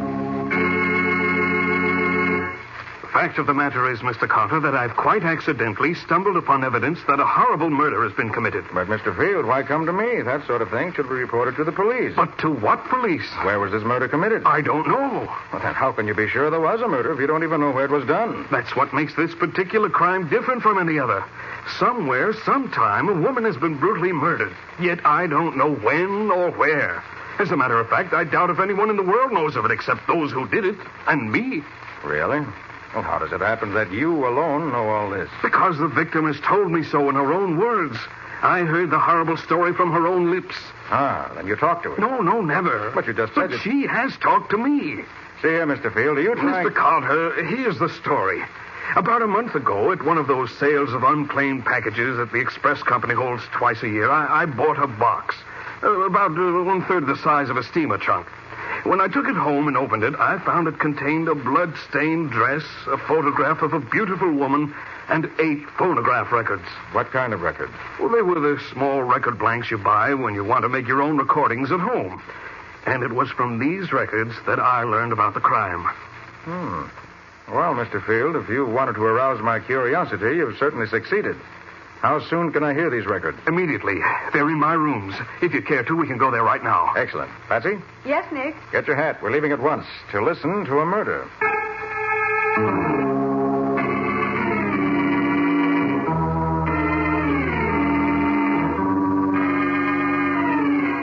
That was the start of one of the strangest cases that ever came into the office of Nick Carter, Master Detective. A murder which came to light only because a man bought a box at an auction sale. 8 records which told the amazing story of the brutal killing of an innocent victim. 8 records of death.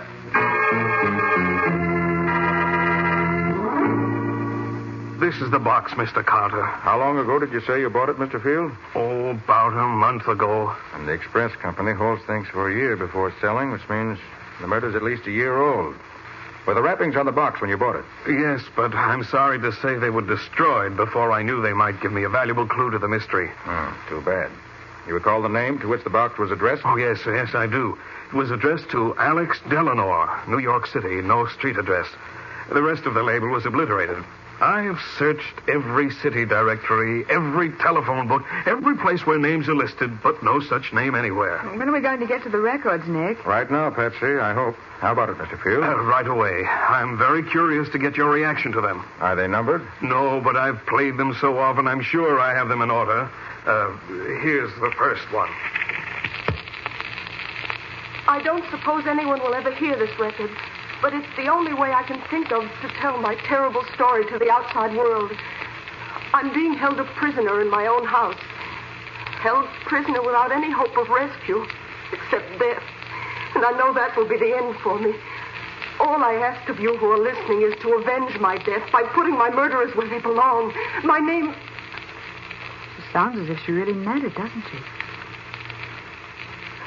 I thought he was coming in then, but he didn't. My name is Nancy Deering. You will undoubtedly recognize it.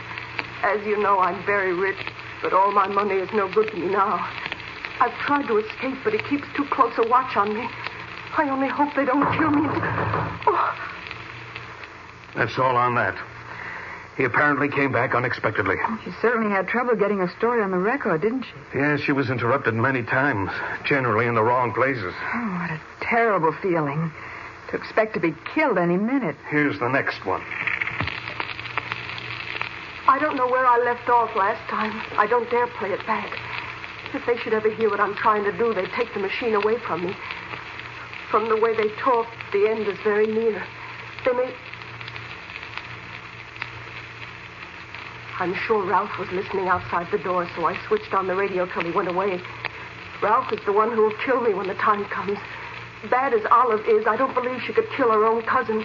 But her husband is different. When I refused to sign the deed last night, he hit me several times. But he can't make me sign because I'm positive that will be the end of me. He can do anything he... And that's all there is on that. I wish she'd planned what she was going to say a little better. How to make head or tail of it this way. Oh, she manages to get most of the story on the records, one way or another. The only thing she missed out on was telling us who she was or where she lived. All we have is her name. And she said she thought we'd recognize the name. Maybe she lived a long way from here. Maybe. Here's the third one. She apparently knew Ralph was coming to see her, and she prepared for his visit in advance. This is what she got. Come in. Well, my beautiful cousin, have you decided to sign that deed? I told you I'd never do it. Never. All we want, my cousin, is your money. As soon as you've made it over to us, we'll set you free, just as we promised. You don't fool me for 1 minute. The minute I put my name on that paper, you'd kill me. Set me free. Oh, that's funny. I haven't had a free minute since that cousin of mine moved into this house. I thought she was going to be company for me after Leonard died, but I'd have been better off living here alone. It was very sweet of you to invite her to come and live with you, Nancy. It was even nicer of you to let her bring me along. We've had such fun here. I wish I'd known then what I know now. A little late to worry about that, dear cousin. Well, for the last time. Will you sign? No. Very well. But it won't be long before you'll wish you had. Oh, I wish this were all over. I'd rather be dead than living like this. Not a friendly face anywhere since they got rid of my old servant. Nobody left but Alex. He's too busy with his rose bushes to know what's going on. I wish I were dead. And that's all there is on that one. The poor woman. But it's too bad she didn't use more of those records than she did. She only used a small portion of each blank. It's probably hard enough to get as much as she did on the way she was watched. Nick, where do you suppose she got the blanks in the first place? Probably had a radio phonograph in the room where she was shut up. She must have had the record blanks in with the other records where they didn't notice them. I've never been able to make much of this next one.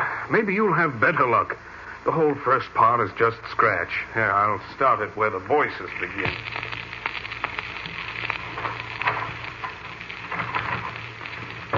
Nancy! What's the idea of bolting? Nancy. Isn't she in here? Why, of course she is. Nancy, come out here. Hiding, is she? Well, we'll drag her out. I'll find her, the little Let's look around devil. here, little fool.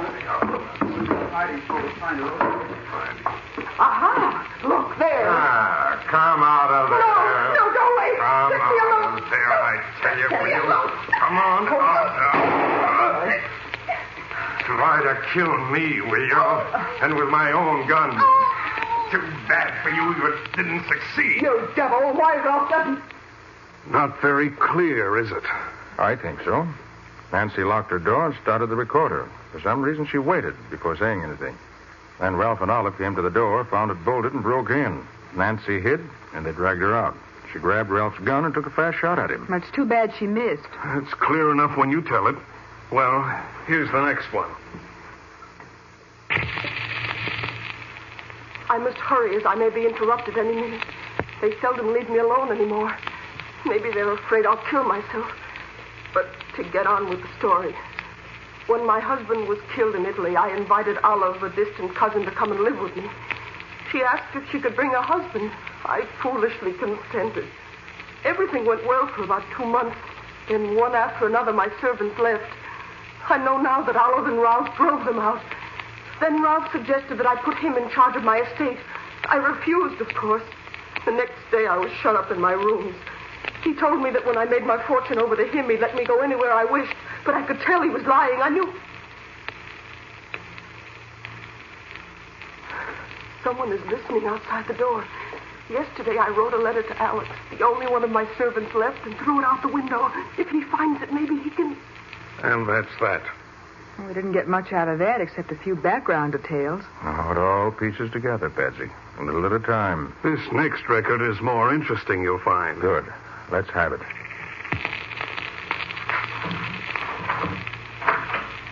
Well, Nancy, how do you feel today? You're not interested, so why ask me? I'm extremely interested in the state of your health, always. If you had your way, I'd be dead. Now, why don't you stop being so stubborn, Nancy? It's not getting you anywhere. Why don't you stop torturing me? Or do you enjoy seeing me suffer? I don't particularly mind. Why, You she-devil! You ever throw anything at me again, I'll tie you hand and foot so you can't move. Why don't you kill me and be done with it? That's what you're going to do anyway. Why, Nancy. What an unpleasant thought for such a beautiful woman, you know. I could go for you. You'd only say the word. You dirty sneak! I told you that I accused you. Ralph, please. Next time I will kill you. I'm almost tempted to do it now. Ralph, will you get me a glass of water, please? I don't see why I should. Oh, all right. But no tricks, or I'll... Gosh, wish I could have heard more of that. I thought he was going to make a pass at her. You will hear more. Nancy must have known the record was about ended, so she sent Ralph after the water so that she could change the record. She's clever, that woman. Or should I say, she was clever. I'm afraid it's past tense for sure, Mr. Carter.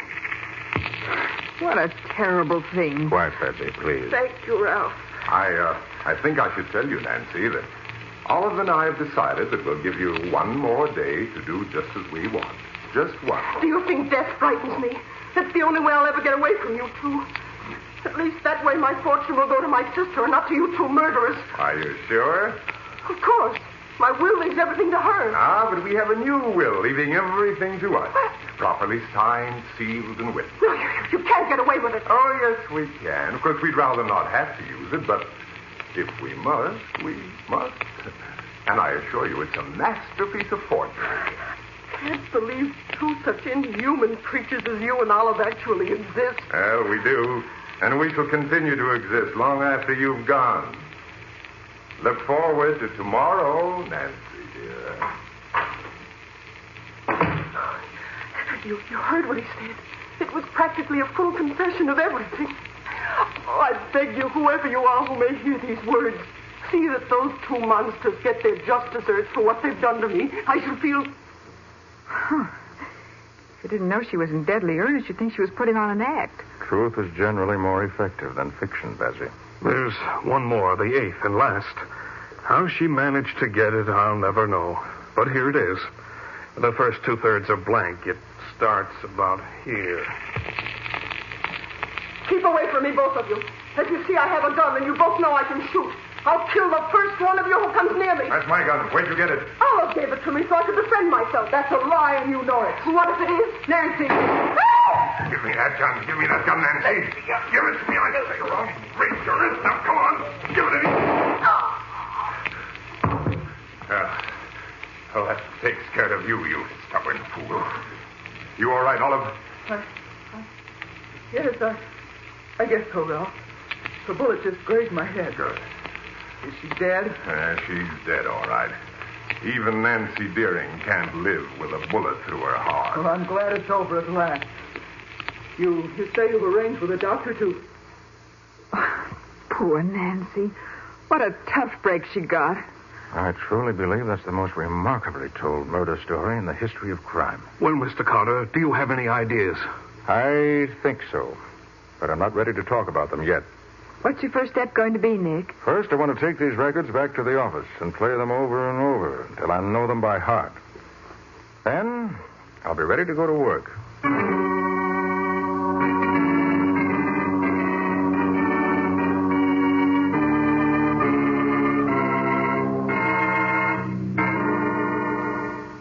Got a sandwich in your pocket, Patsy? Oh, Nick, I thought you'd never finished listening to those records. I wanted to be sure I didn't miss anything that could possibly be helpful to me. Did you find anything worthwhile? Yes, indeed, Patsy. There are several clues plainly marked out for us. Certainly enough for us to get started on. Well, tell me, Nick. Don't keep me waiting. Of course, the most obvious clue we have is the blood-stained dress that came in the box with the records. You mean the label in it? Yes. We know the girl's name was Nancy Deering, that the dress was bought at Shipstead's dress shop in Albany. Uh-huh. And as the picture that was in the box had an Albany photographer's name on it, she must have lived in or near Albany. Right. So we'll start our search there. But, Nick, if it was all done as secretly as the records would seem to indicate, chances are that nobody up there knows anything about it. Yes, except for one thing, Patsy. It's obvious from the quality of the dress and from what she said in one of the records that Nancy Deering was a well-to-do woman. Uh-huh. And I find it difficult to believe that any rich woman can disappear without the newspapers or the police or somebody knowing something about it, even if they don't know there was any foul play connected with it. I see.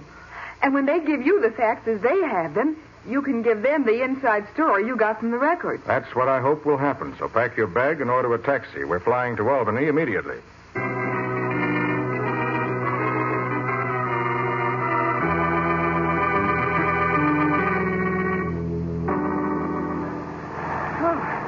You were lucky to be able to get us on this plane. Well, this business demands a certain amount of priority. Now, Patsy, here's what I plan to do. As soon as we get there, you take the photograph to the address shown. See if it really is a picture of Nancy Deering, and also how recent it is. Uh-huh. I'm going to the newspaper office and see what they can tell me. Meet me there. You're not going to the police first? No, not unless we can't find anything anywhere else. I want to keep this unofficial as long as I can. I think I'll get further that way. We've got to be careful. We don't know what we may be stirring up when we start asking questions.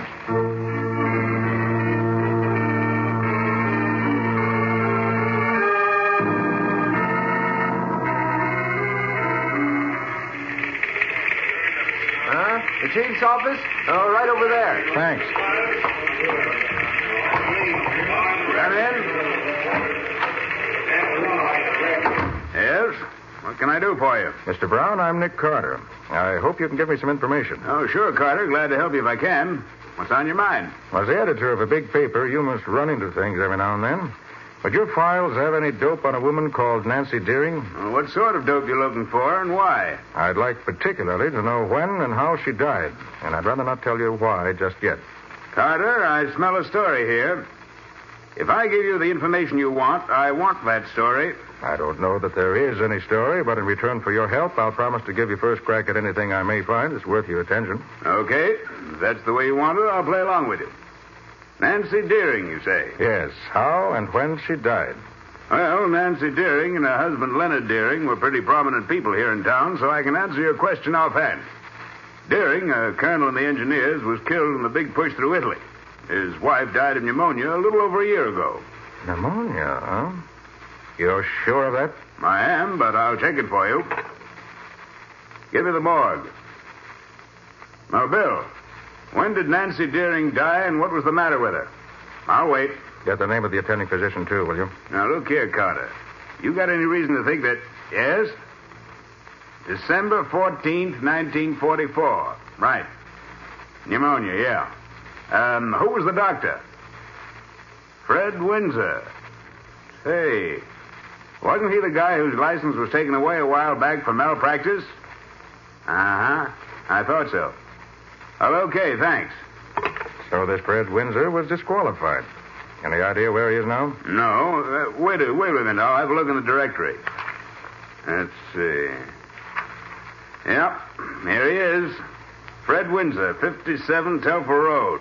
That's up in the western section of the city, a small suburb. Thanks very much, Mr. Brown. I won't bother you anymore. And if I get any red-hot tips, I'll pass them on to you when I'm ready. I wish you'd tell me what this is all about. Later, Mr. Brown. Well, so long. Thanks again. So long.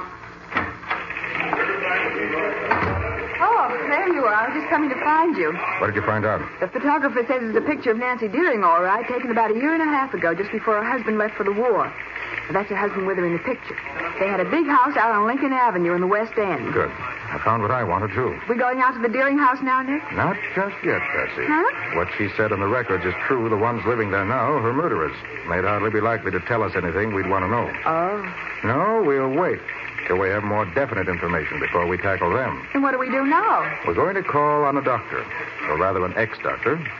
I hope he'll tell us something he never told anybody before.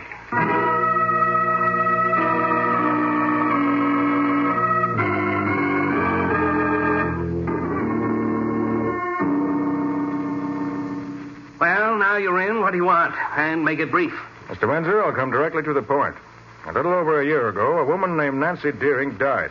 You, as attending physician, signed the death warrant. All right? Yes, I signed it. What about it? I have reason to believe she didn't die of pneumonia. You're crazy. Of course she did. If you think you can come now, here wait a minute. instead of... I said I had reason to think she died of something else. I might have said I have proof that she did. Well, you haven't. Mr. Windsor, you'll save yourself and me a lot of trouble if you... Get out of here, both of you. You're a pair of metal... Hold it, good Windsor. for nothing. It won't help you any to get rough. I've got nothing to say to you. You might just as well get out. I'd like you to do just one thing for me before I go. I've got nothing to say. You won't have to talk. Just listen to a record. A record? Yes. You have a player here? Yes, right here. What's the record?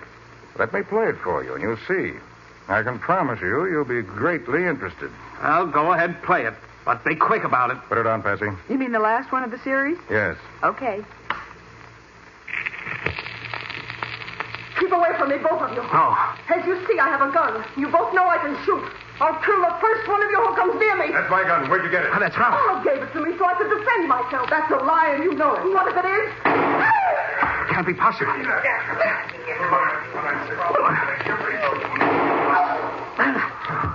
do you think? That takes care of you, you stubborn fool. Stop it. Are you Stop it. Olive? Yes. I won't hear anymore. I won't hear anymore. Wait a minute. Stop. Nick, did he... Yes, right through the temple. Oh, what a tragedy. But he practically confessed before he died. But we can't prove he did, Patsy. No matter how much we know ourselves, we're right back where we started as far as legal proof goes. Then we'll have to find some other way to prove what we know. We can't stop here. I have no intention of stopping. Well, what now?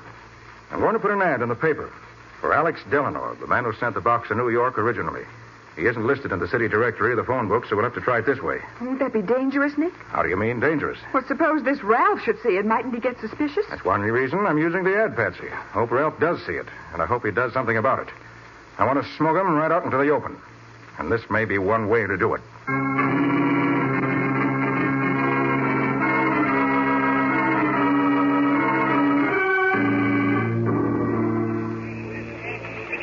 Pardon me, do you have any answers in box 415? 415.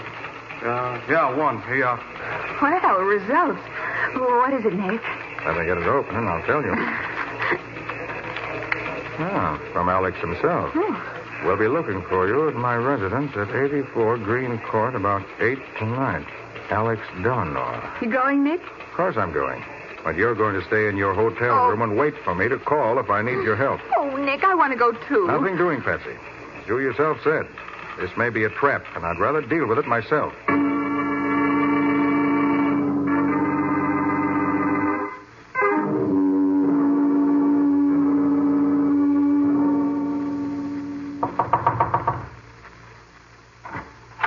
Who is it? You, Alex Delano? Yes? May I come in? I'd like some information, if you can give it to me. Oh, but of course. Come in. Thanks. Sit there, please.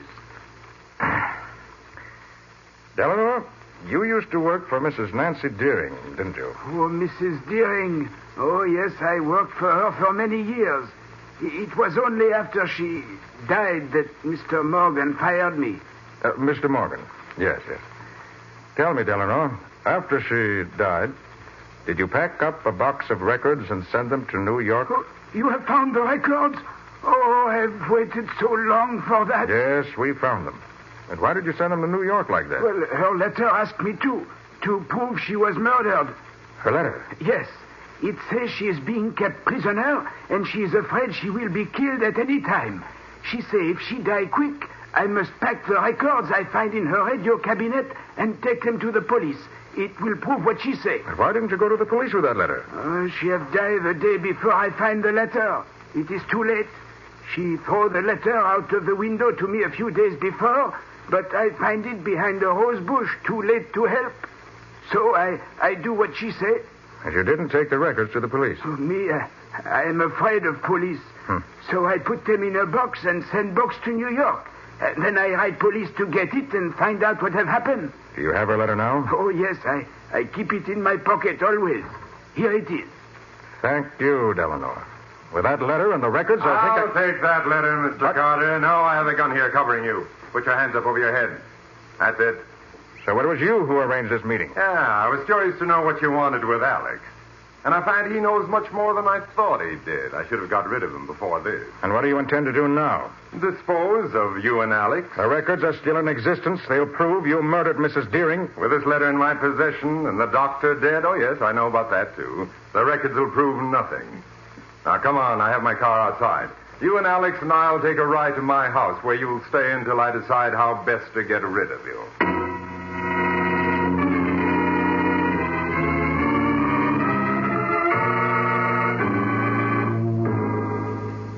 And I say kill him, Ralph. He's too dangerous to be allowed to live. Well, do as I say, Olive. If Carter were to disappear, every cop in this section of the country would be searching for him. But, Ralph... No, we'll clean out the safe deposit boxes, withdraw the money we have in the bank, and go to Mexico, South America. We'll leave Carter and Alex tied up there. If they starve to death before they're found, well, that's just too bad. I think you're a fool, Ralph, to let him live. I'm running this, Olive. And if you don't want me to go away alone, do as I say. I hate him. If it wasn't for him, we wouldn't have to run away like this. I could kill him myself. Well, you won't. Now, don't leave the house until I get back. Pack all your things, be ready to leave. All right, Ralph. I'll get back as quick as I can. Let him live. I won't. I'll fix him. A knife in his heart is what he deserves. That's what he's going to get right now. Yes. Yes, this carving knife will do. Tied up as he is, he can't do anything to stop me from killing him. Are you in there, Mr. Nick Carter? I'm coming to kill you, Nick Carter. I hate you. I'm going to... Now, if I can reach that knife you dropped. Oh, if I can only see behind my back. What happened, Mr. Carter? I tripped her up as she came in and knocked her head on the floor and stunned her. Now, if I can get to that knife... Oh, where is it? Ought to be... Now, cut the ropes on my arms.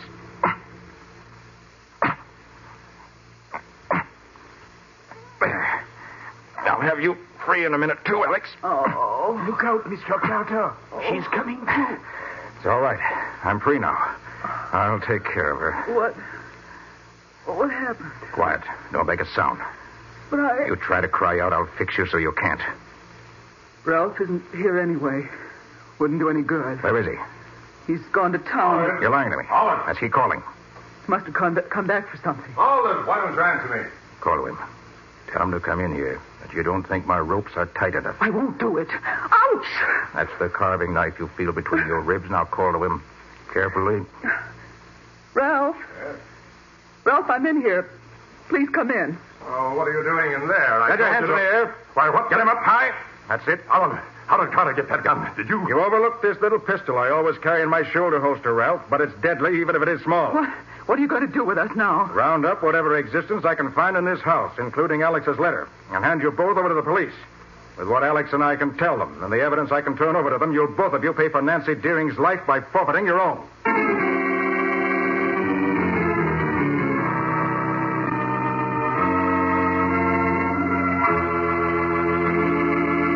Well, Nick, how about a few hints about next week's show? Next week, Ken, I'm going to tell you about a suicide that turned out to be a murder and then disappeared entirely. Hold on a minute now. That's too fast for me. Well, it's true, Ken. If it hadn't been that my woman's intuition told me that what Scubby and I saw wasn't what we ought to have seen, the entire story might have been different. Yes, Patsy, that was one time when you really put the finger on the answer to a very tricky problem. This I gotta hear. What do you call it, Nick? I call it the case of the disappearing corpse.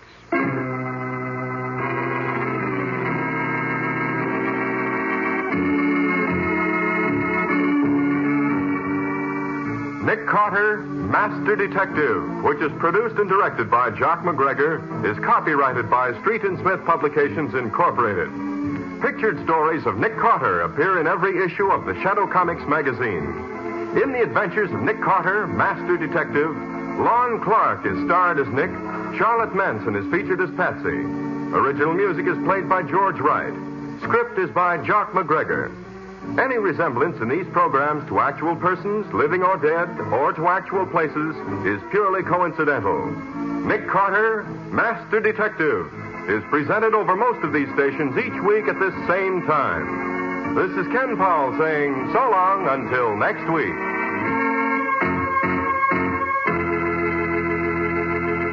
This is the Mutual Broadcast.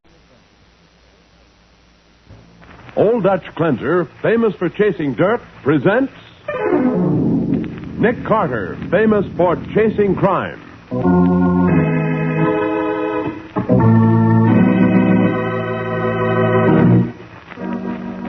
Every week at this time, two great names are joined as Old Dutch Cleanser brings you one of the most resourceful and daring characters in all detective fiction, Nick Carter, Master Detective.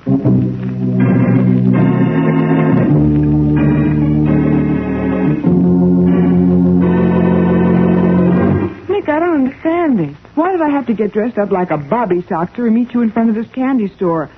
Hey, are you going to buy me a soda, huh? No, Patsy. You're going to sell magazine subscriptions. Sell magazines? Why? To find a pair of killers. And now, the case of the Sunken Dollar. Today's adventure with Nick Carter, brought to you by Old Dutch Cleanser. At 5 o'clock Monday afternoon, a heavy-set man and a pretty red-headed girl walk down the twisted streets near Maiden Lane and enter the musty shop of Jason Grange, one of the biggest coin dealers in the East.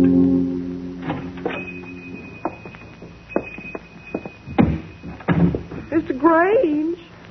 Mr. Grange, y'all here in the store? Just 1 minute, please. Just 1 minute. It's okay. We're the only ones here. You clients give me a pain, that's what you do. A big stiff pain. Always coming in at closing time. Never give a man a chance to have dinner. Now, what is it, please? What is it? Isn't it the most cunning man in the whole world? Huh? I declare, Daddy told me you were cute, but I never dreamed the famous Mr. Grange would be like this. I got half a mind to give you a great old hug and a kiss. No, miss, please. I'm Sally Ann Mason. You can call me Sally. Mason? You're related to Colonel Mason of Memphis? I'm his daughter, Mr. Grange. Great collector, Colonel Mason. One of the best. So you're his daughter. Well. What are you doing in town? Daddy sent me up to buy a coin from you, Mr. Grange. He did, eh? Well, think of that. He wants to buy the 1804 silver dollar. Well, I never thought he'd get around to it. Price is $10,000, you know. Yes.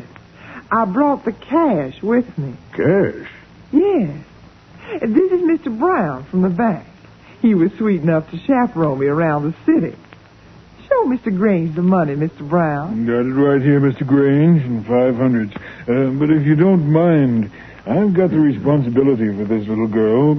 Could I ask why the coin she's buying is supposed to be worth 10,000? You're interested, eh? Of course. Wait, I'll take it out of the safe. You can see for yourself. Good. In the year 1804, 19,000 silver dollars were minted, but only 3 are in existence today. Oh, how's that? Well, the reason is that the coins were shipped north by boat from the mint. And the boat was lost at sea. Oh, that so. makes the 1804 dollar one of the rarest American coins. And here it is. I declare. Isn't it just too cunning for words? Okay, Louie. Sure, Hazel. What's this?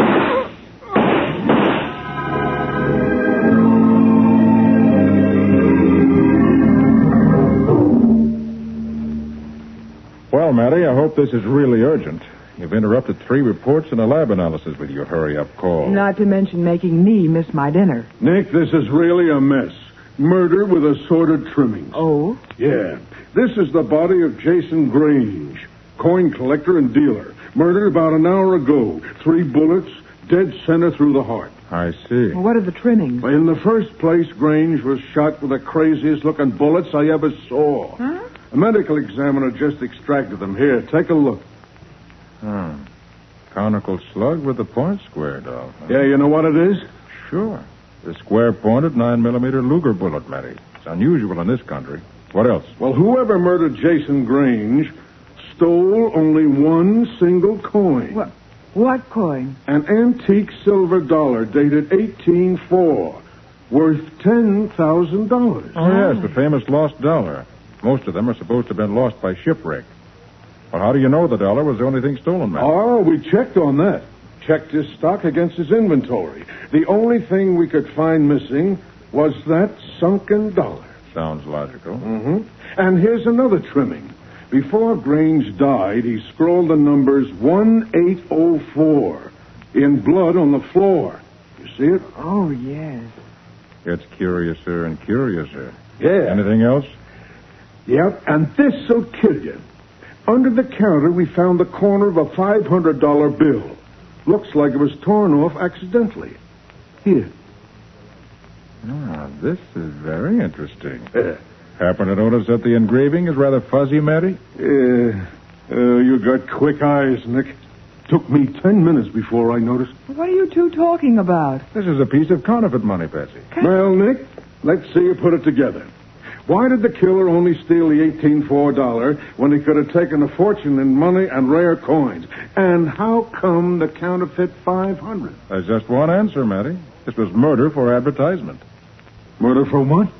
The killer or killers deliberately murdered Grange to advertise the theft of the $18.4. Well, how do you figure that, Nick? Well, in the first place, Grange didn't write 18.4 in blood. The killer did. What?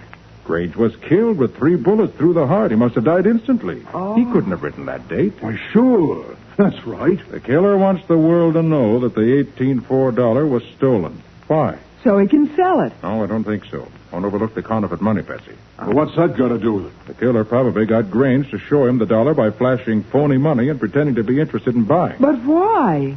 If the killer can counterfeit modern money, he certainly can counterfeit an $18.4. Holy smoke, Nick. You think he's going to counterfeit a whole pack of these sunken dollars? I do.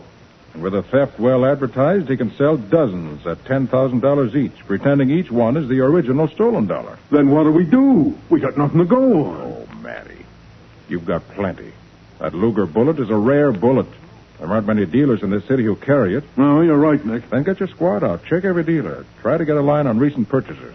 Right. What about you? I'm going back to the laboratory and do some research into the fine art of counterfeiting.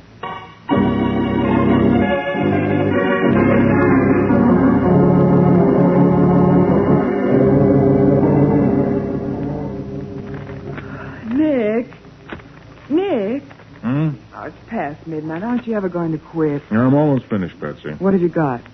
Well, I've been through my counterfeiting samples about 20 times. I think I've eliminated all except 5 of them. Oh, good. Each of those 5 closely resembled the work on this note. Get our files on counterfeiters, will you? Uh-huh. Ready. First sample, Jerry Hall. Jerry Hall.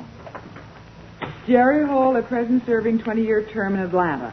That lets him out. Hal Moore. Hal Moore. Dead. Killed in 45. And gets us down to 3. Joe Mitchell. Mitchell. Out on parole, working in Chicago. Maybe Joe's gone back to the old racket. Larry Denby.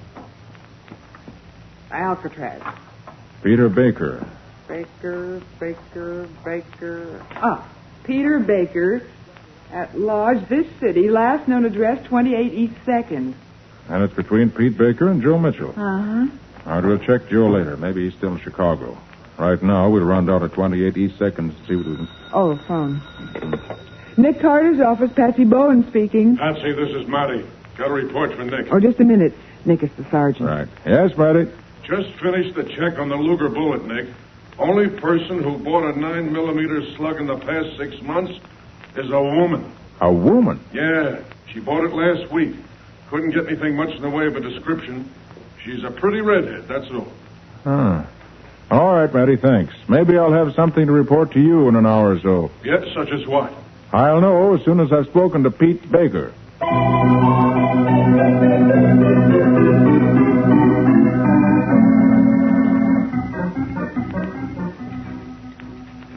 What time is it, Louie? Louie, put down that magazine. Huh?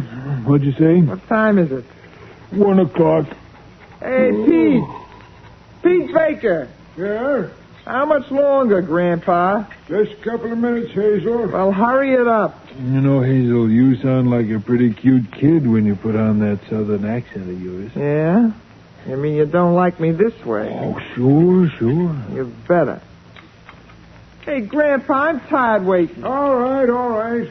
It's the first time I ever made molds for old-fashioned dough like this color. You better do better with that than you did with them phony 500s we flashed on Grange. Thought the old boy was going to get wise. They were so bad. You got a nerve. Talking like that to the best engraver and molder in the business. Yeah, maybe it was one. Okay. Just get those molds finished and Just about finished now. Wait a minute. Aim to cast them silver dollars and sell them? Yeah. Worth much? 10 grand each, Grandpa. And it's safer than passing regular dough. The guy that buys an 18 for $1 finds out it's a phony, he can't squawk. He's already bought stolen goods. That's pretty smart. There we are. Beauties, ain't they? Best job ever done. Let's see. Won't be able to tell a coin cast from this mold from the real thing. Yeah, pretty good, pretty good. Okay, wrap him up, Louis. Now let's get out of here. Just a minute, folks. $5,000 was the price for making them molds. You don't take them unless you get paid. He wants to be paid. Pay him, Louis. Okay, Hazel.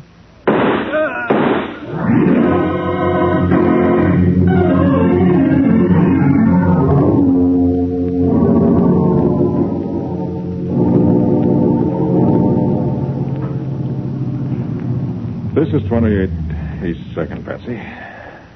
Come on. Oh, I feel as though I'm walking in my sleep. It's only a little after 1. We'll be finished soon. Nick, look at the sign on the door. It says this building's been condemned. Yeah, so I see. And we're out of luck, huh? Not necessarily. Unfortunately, it's not unusual for people to have to live in a condemned building until it's actually torn down. That's true. Certainly be an ideal place for a hideout. Well, we'll see what we can find anyway. Golly, it's dark as pitch in here. Get my flashlight out. There, it's better. Oh, Nick, this place looks deserted. Maybe. This apartment's certainly empty. So's this one. Oh, this is a wild goose chase, Nick. Oh, wait, there are a couple of empty milk bottles outside that door down the hall. Oh, they've probably been there for months. Not so fast, Patsy. We can't afford to jump to conclusions. Let's take a look in that apartment anyway. Okay. There's some furniture in here, Nick. So I see. Nick, you smell that perfume? Somebody's been in here recently. Yes. The smell is too strong to be very old. Uh-oh. Oh, Nick. Is that Peter Baker there on the floor? Yes. And he's very dead.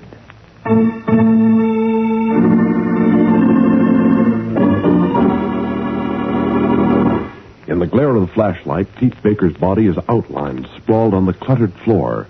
Swiftly, Nick inspects the dingy room. Having discovered Pete Baker's body on the floor of his room, Nick examines the dead man closely. 2 bullet wounds in the chest. Body still warm.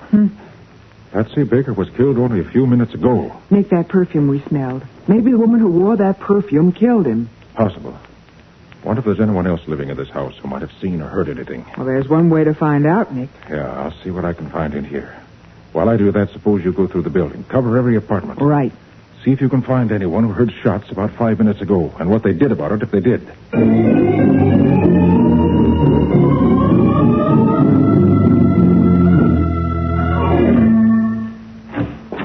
Nick, I've been to every apartment in the building. What did you find? Nothing. They're all empty.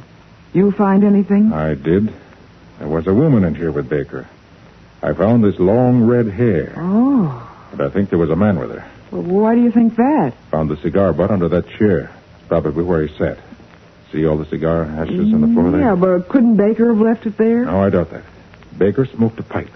It's still there on the floor where he dropped it when he was shot. Yeah. Nick, what do you think happened? Baker must have been making a mold for them. Uh-huh. His blowtorch and crucibles and other apparatus are still warm. Nick, could he have been making a mold of the $1804, do you suppose? Very likely, the way this case ties together. When he finished it, they killed him and then walked out. Yeah. You through here now, Nick? Yeah, I think so. We'll call Mattie and go home and get some rest.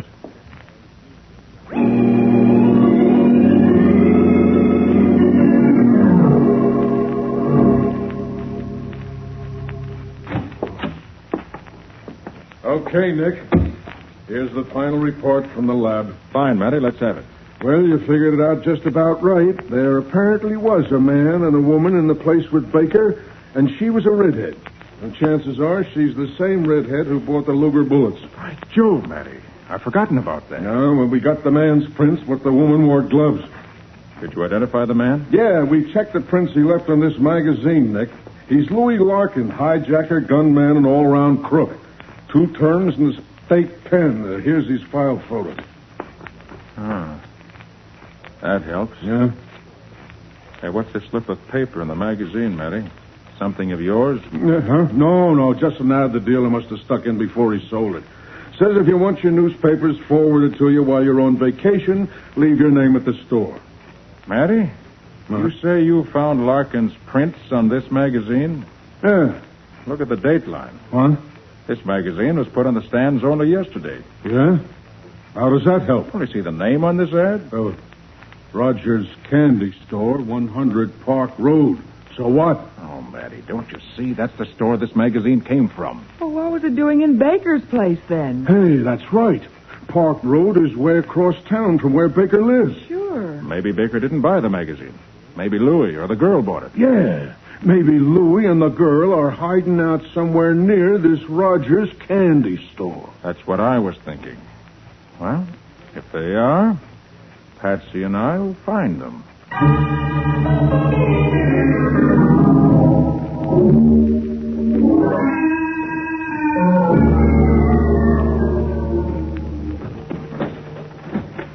Louis, Yeah, Hazel. got the bags packed yet? Yeah, just all finished, Hazel. I've been going over the list of coin collectors, Louis. Got a nice schedule worked out. Yeah? And we hit Chicago first. There are 3 collectors there. 10 grand each makes 30 grand. Hey, swell.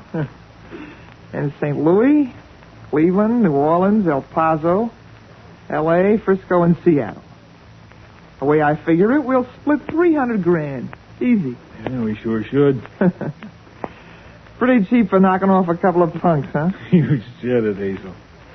You remember to get the train tickets yesterday? Oh, sure. They're on the dresser there in the envelope. Right. Yeah, I gotta hand it to myself, Louis. It's a foolproof racket.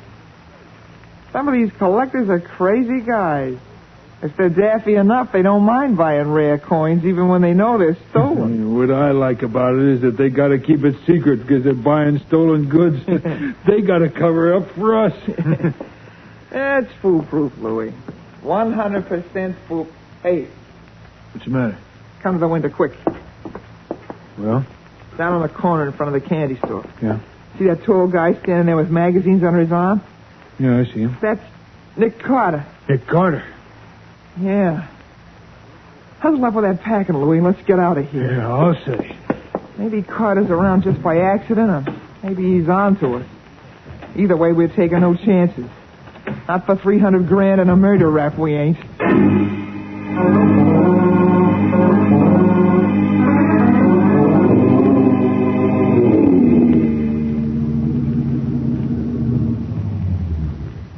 Over here, Patsy. Hurry up. I got here as soon as I could, Nick. Do I look enough like a bobby soxer for you? Oh, you look fine. Well, I still don't understand. Why do I have to get dressed up like a bobby soxer and meet you here in front of Rogers Candy Store? Hey, you going to buy me a soda, huh? No. You're going to sell magazine subscriptions. I am? Yes. Why? In order to find a pair of killers. Okay, Nick, give with the plan. Well, you remember, one of them left a magazine at Pete Baker's workshop, and I traced it to this candy store? Yes. Well, the proprietor says he's sure the man who bought it lives in that house across the street. But he doesn't know who he is or in what apartment he lives. And so I'm going to sell subscriptions from apartment to apartment until I find him. Right. His name is Louis Larkin. Here's his picture. No beauty, is he? And there may be a red-headed girl with him. The one with the perfume. I'll remember the perfume. Now listen, Patsy, just find out where they're located. Don't try anything else. They're a little too dangerous to play with.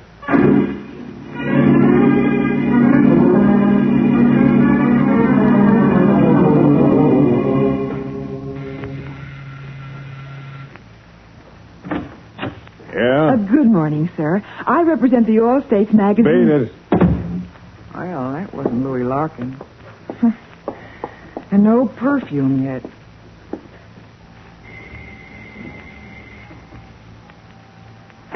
Good morning, madam. I represent the Universal and which is helping me work my way through college by the sale of magazines in which I'm sure you won't be interested. Well, why shouldn't I be interested in literature? Come on in, honey. Come in. Thanks. The All States Magazine Company publishes... I thought you said Universal. Huh? Oh, yes, I represent both. I tell you what. I left my subscription blanks down in my car. Yeah. Wait till I go down and get them. Grab her, Louie. You're Nick Carter's girl, aren't you? Yeah, we saw you chewing a rag downstairs. Hazel, Carter's hep to us. He knows we bumped Baker and Grange, and he knows we're here. You're not telling me anything. Well, what do we do? I'm thinking. Okay, so while you're giving the think tank a workout, I'll take care of this. Take it easy, sister. All I do is pull the trigger, and you won't feel hardly nothing at all. Pleasant dreams.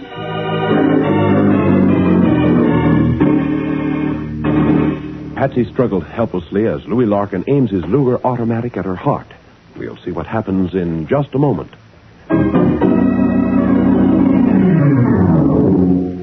And now for the conclusion of the case of the Sunken Dollar. Today's adventure with Nick Carter, brought to you by Old Dutch Cleanser.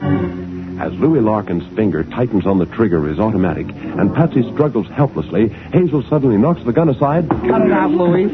Everyone in the house would hear the shot. We wouldn't stand a chance. You mean we'll let this dame go? We'll take her with us to run interference. Carter will be too busy looking for the girl to worry about us. Yeah, maybe he won't. And he'll be too busy worrying about the girl to make a move. She's like a hostage, Louis. Get it? Yeah. While Carter's watching the front door, we're going out the back way. Take a cab to the station. Well, what about the dame? Stop worrying. But we can't take... Look, Louis, we've got a compartment on the train. And somewhere along the way, we'll push her out the window with a bullet in her head. Okay, Hazel, but I think you're nuts to do it. Shut up, Louis. Let her go. Now, look here, you... And you listen to me, sister. One false move and Louis lets you have it here and now, understand? I understand. We might as well burn for 3 murders as for 2.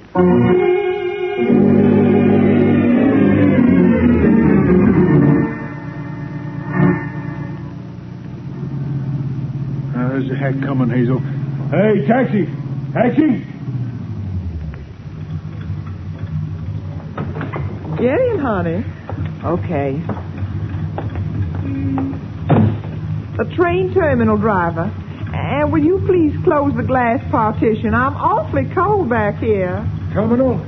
Okay, lady. I'll close the glass. Okay, we made it. Carter will wait for the girl to come out, maybe 10 minutes. Then he'll start looking. Yeah, he won't find nothing. What a laugh. We'll take the first train out.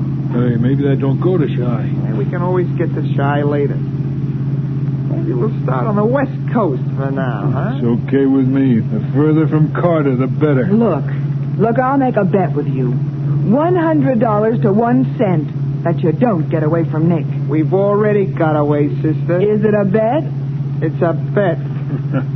Only trouble is you won't be around to collect even if you win. Hey, where are we? What's he stopping for? This isn't anywhere near the terminal. Step right out, lady. Let me help you with your bags, Mr. Oh, we all don't want to get out here. I said the train terminal. This isn't a terminal. You're crazy? What is this place? Police headquarters, Louis. What? What'd you say? Don't move. Come on, Patsy, you get out first. Okay, Nick. Nick Carter? Yes, Hazel. The name is Nick Carter. I will just pile out of this cab, luggage, gun, mules, and all, and walk quietly into headquarters. Sergeant Matheson wants to talk to you about some assorted thefts and murders. All out, please. Oh, before I forget, 1 cent, please, Hazel. I not only win the bet, I'm here to collect.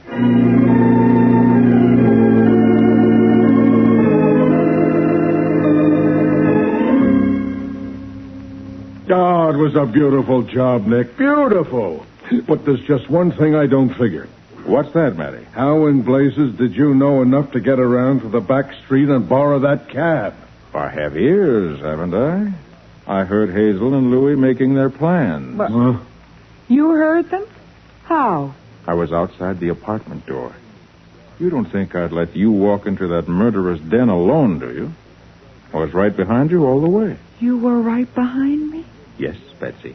Then why didn't you bust in and capture those two crooks right then and there? Didn't want to take any chances on anyone in a crowded apartment house being hit by stray bullets. But they might have killed me before they left. Patsy, you may be sure that I waited until I knew they were going to take you with them before I did what I did. What? Say, that was quite an act. All state magazines, Universal magazines. You didn't trust me to do it all by myself. You treat me just like a baby. No, Patsy. I hate you mere man. Now, Patsy, easy. You know, if it comes to that, how come you were so positive Nick would get Hazel and Louie? Oh, I heard all about the bet. $100 to 1 cent. Oh, that. Yeah, you were betting on a sure thing yourself now, weren't you? You knew Nick was the cab driver. Well, I did not. I never recognized him. Then how come the bet? Because I knew I could trust Nick, which is more than he can say for me. But, Patsy, if I hadn't followed you to protect you, I wouldn't have been able to win that bet for you. Well, all right, you win. Heaven knows you always do.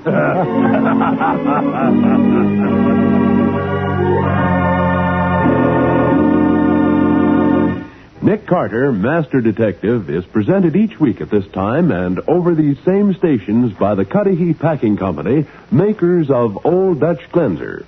Remember, when you go shopping tomorrow, get the cleanser preferred by more women in America than any other. Old Dutch Cleanser.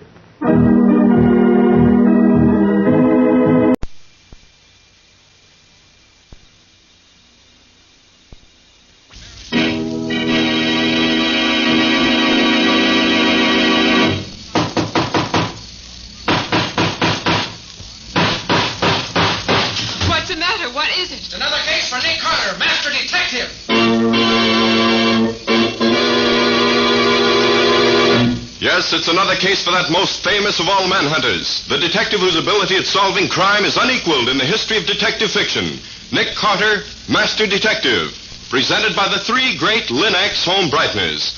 Linex Clear Gloss, Linex Cream Polish, and Linex Self-Polishing Wax. Created by Acme, America's great producer of Acme quality paints.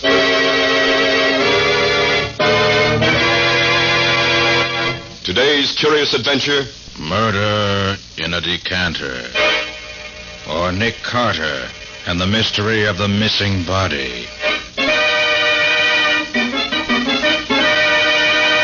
In just a moment, we'll hear how Nick Carter solved the mystery of the Decanter murder. But first, I want to ask you something. Does your home have that inviting holiday look the whole year round? It can have. Yes, just as Chemtone, the miracle wall finish, has brought new beauty to your walls, so the three great Linex home brighteners will bring added loveliness to your floors, woodwork, and furniture. Linex Self-Polishing Wax, which beautifies your floors with a satiny yet tough non-skid finish that resists wear, water, and dirt. Linex Cream Polish, which cleans as it polishes, leaving no oily film on your furniture.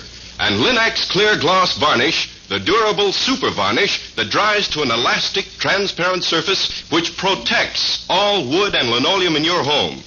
You'll find the three great Linex home brighteners at your hardware, paint, or department store. Your headquarters also for Chemtone, the miracle wall finish.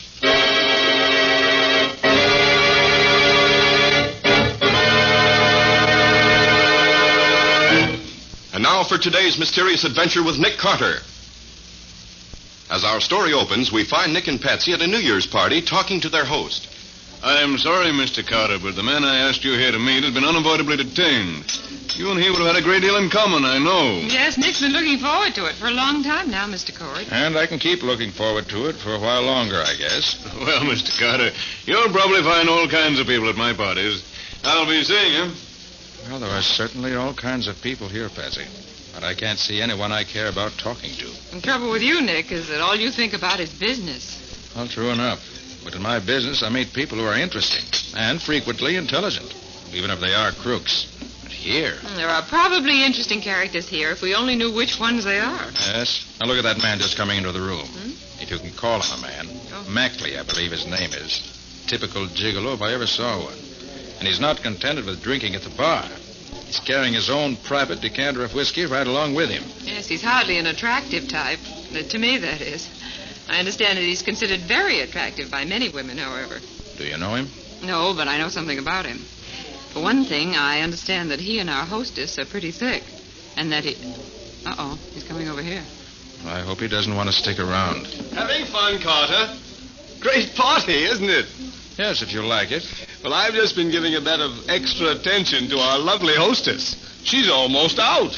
Shouldn't drink so much, you know. The lovely Cynthia just can't take it, I'm afraid. Was she all right, Mr. Mackley? Oh, yes, practically speaking. I just left her on the divan in a small den upstairs. Gave her a little snifter and left her there to sleep it off. The small den? Yes, her upstairs library where she keeps her account books and whatever. Nice private little place to get rid of that too much, too fast feeling, you know. Yes, I see. That's why that whiskey decanter you're carrying around, I suppose, Mr. Mackley. Oh, yes. I can now put it back on the shelf behind the bar where it belongs. Cheerio. What an unpleasant creature. Yes.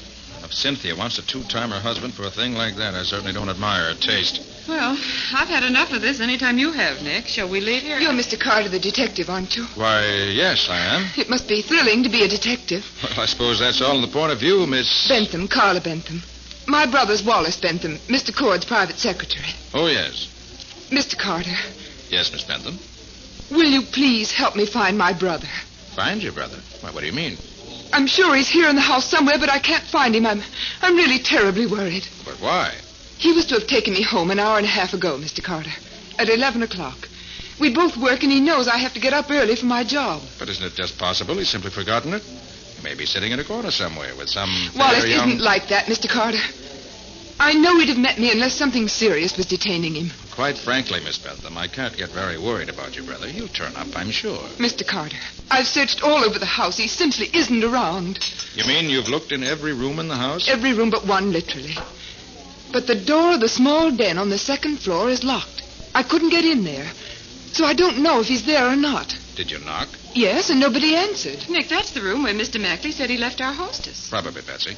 Well, she's practically out on her feet. It's funny the door should be locked, isn't it? Oh, I don't know. Mr. Carter, will you come up with me? I'm afraid. I don't know why. I just am. Well, go ahead, Nick. It won't take but just a few minutes. All right, Miss Benton. It'll make you happier. Lead on, and we'll follow along.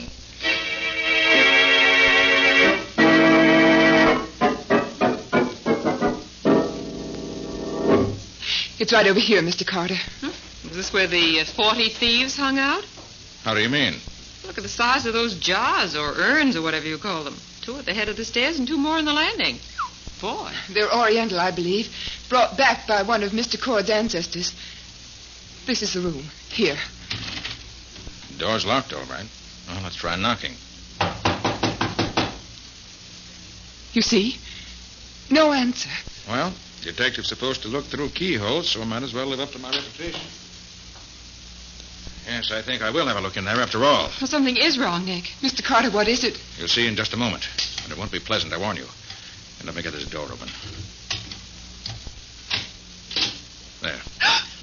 Nick, that's Mrs. Cord. That was Mrs. Cord. Oh, the whole top of her skull is smashed in. Oh, Nick. Wallace? Wallace? There's obviously no one in this room but the body. But Wallace, where's Wallace? This is the only place where he could be, and he isn't here. He isn't. Please, Miss Benton. This is a matter for the police. I hope Lieutenant Riley doesn't mind being hauled out of bed in the middle of the night.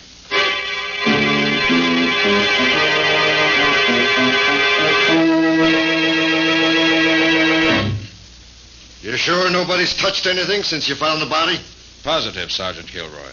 It's a wonder to me how we always find you on the scene of a killing whenever we get here. Lieutenant Riley lets you get away with murder. But now that he ain't here, you got me to deal with. And I ain't as soft in the head as he is, not where you're concerned. Sorry I annoy you, Sergeant, but I just happen to be here. Yeah, I suppose so. Well, suppose you just happen to tell me what you found out so far. Always glad to help the police, Sergeant, when they need it, which is often enough generally. Now, look here. The body was just where you see it now, on the floor there. I could see it through the keyhole, which is why I opened the door in the first place. On the desk, you see 2 glasses and an empty bottle of Burgundy. And that's all. Where's the murder weapon? That you'll have to answer for yourself. I haven't found it anywhere. Got any suspects? Have you talked to Mackley yet? I have.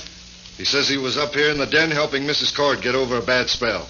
He says he gave her a shot of liquor and went downstairs again. That's all he knows. Puts him in a pretty tight spot, doesn't it? It might, except for a few facts you've overlooked. Such as what? Carla Bentham swears her brother must have been in this room. Says she searched the rest of the house and couldn't find him. Therefore, he was in here. Therefore, he killed Mrs. Cord and scrammed out of here with a murder weapon. It ain't here anywhere, so he must have taken it with him. Sure of that? Mrs. Cord was clubbed to death. There's nothing in any of these rooms that could have done the clubbing. Therefore, young Wallace and the weapon went out of here together.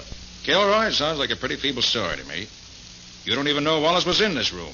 He may have been outside on the grounds while his sister was looking for him. You think Mackley did it? I feel quite sure he didn't. His motive would have been to keep her alive rather than otherwise. He could get money and gifts out of her only as long as she was alive and healthy. No, I haven't found the murderer yet, and neither have you, Kilroy. Yeah? Well, how about this? Wallace Bentham ain't here now, is he? Apparently not. Then how did he get out of this place? He ain't in the house. He ain't anywhere on the grounds. My men know that now. And there's a wall around this place with only one gate. And the man at the gate says he ain't left here since he came in last night. Which means he sneaked away by somehow climbing over the wall. If that don't mean he's guilty, I'm a herring's uncle. You got any theory about what happened here? I got just one theory, and it's the right one. The servants told us there's been something going on between young Bentham and Mrs. Cord. Tonight, young Bentham found Mrs. Cord and Mackley having a drink in here. There's the 2 glasses and the empty burgundy bottle. He was jealous, waited until Mackley had gone out, and clubbed her over the head in a jealous rage. Very simple when you put it that way. You got any better ideas? Until I have facts to go on, I don't have any ideas at all. Well, I think I'll be getting home where I can find Patsy. Good night, Lieutenant. Or should I say, Sergeant? That's all right, Carter. It'll be Lieutenant one of these days, and don't you forget it. And when it is, Carter, watch your step. I'll be happy to. So long.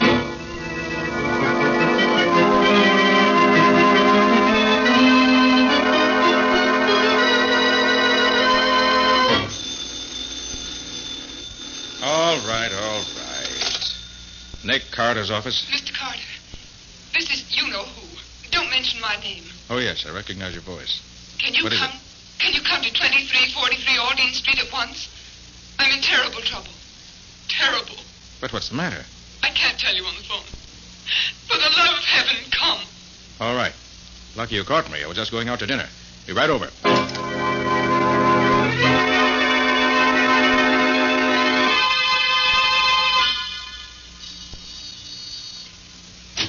Come in quick.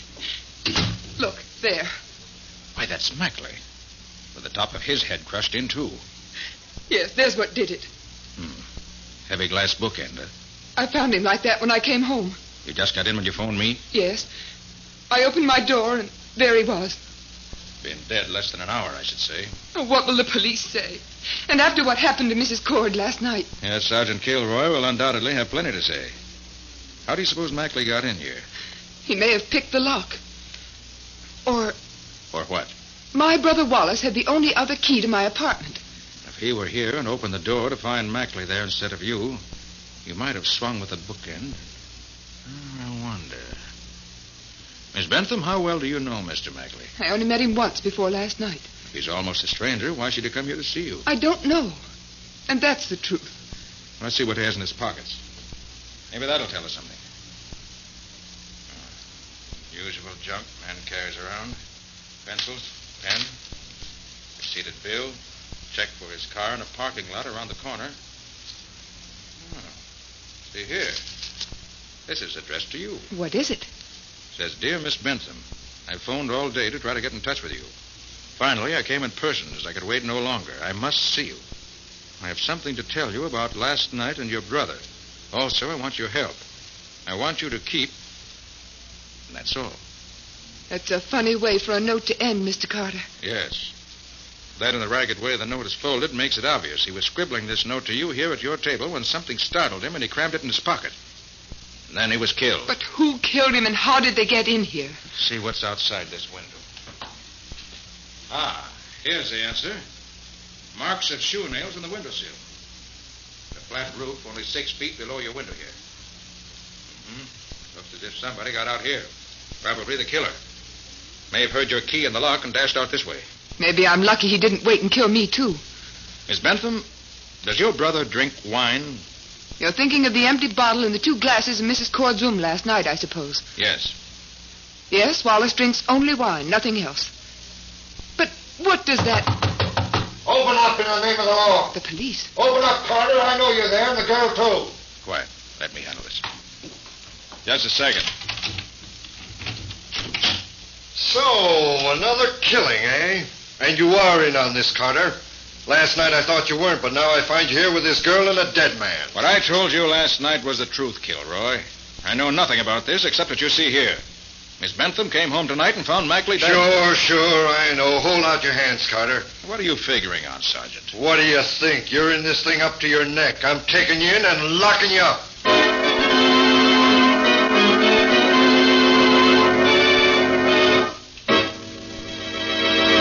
Well, what can Nick do now? Arrested and in jail for a murder he didn't commit, he can't do much to find the real murderer.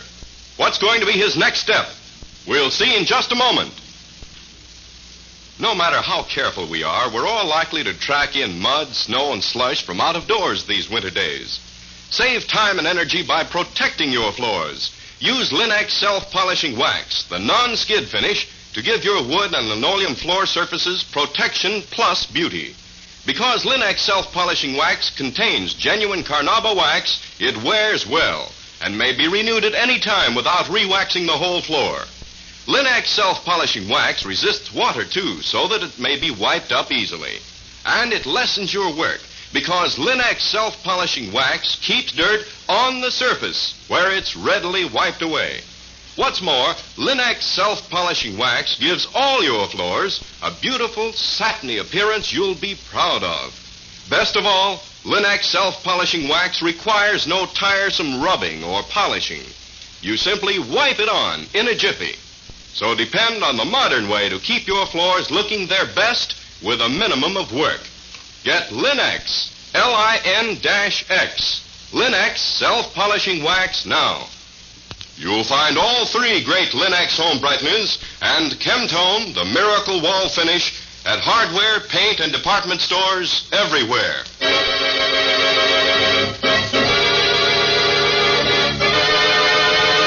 And now back to our story. We left Nick trying to talk Sergeant Kilroy out of arresting him for murder, but without much success. You're in this thing up to your neck, and I'm taking you in and locking you up. Well, that's absurd, Kilroy. I had nothing to do with it. Put your hands out, Carter. Kilroy, you're a fool. Why, you interfere. Shouldn't hit a policeman, Mr. Carter. I know it, but I had to do it. I've got to be on the loose for a time. I'm just beginning to make sense out of this. Come on. Where? Kilroy was alone when he came up here, but he must have men downstairs. We have to get out of here before they come here looking for him. You got any money? Yes, some. Good. Go to a side street hotel somewhere and register under an assumed name. I'll be at the Green Hotel under the name of John Nicholas. But don't call me unless it's very important.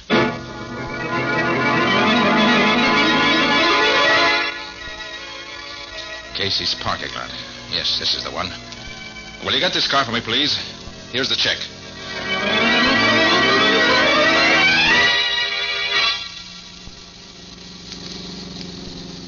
Yes, this ought to be far enough away. Now, let's see if there's anything in this car of Mackley's.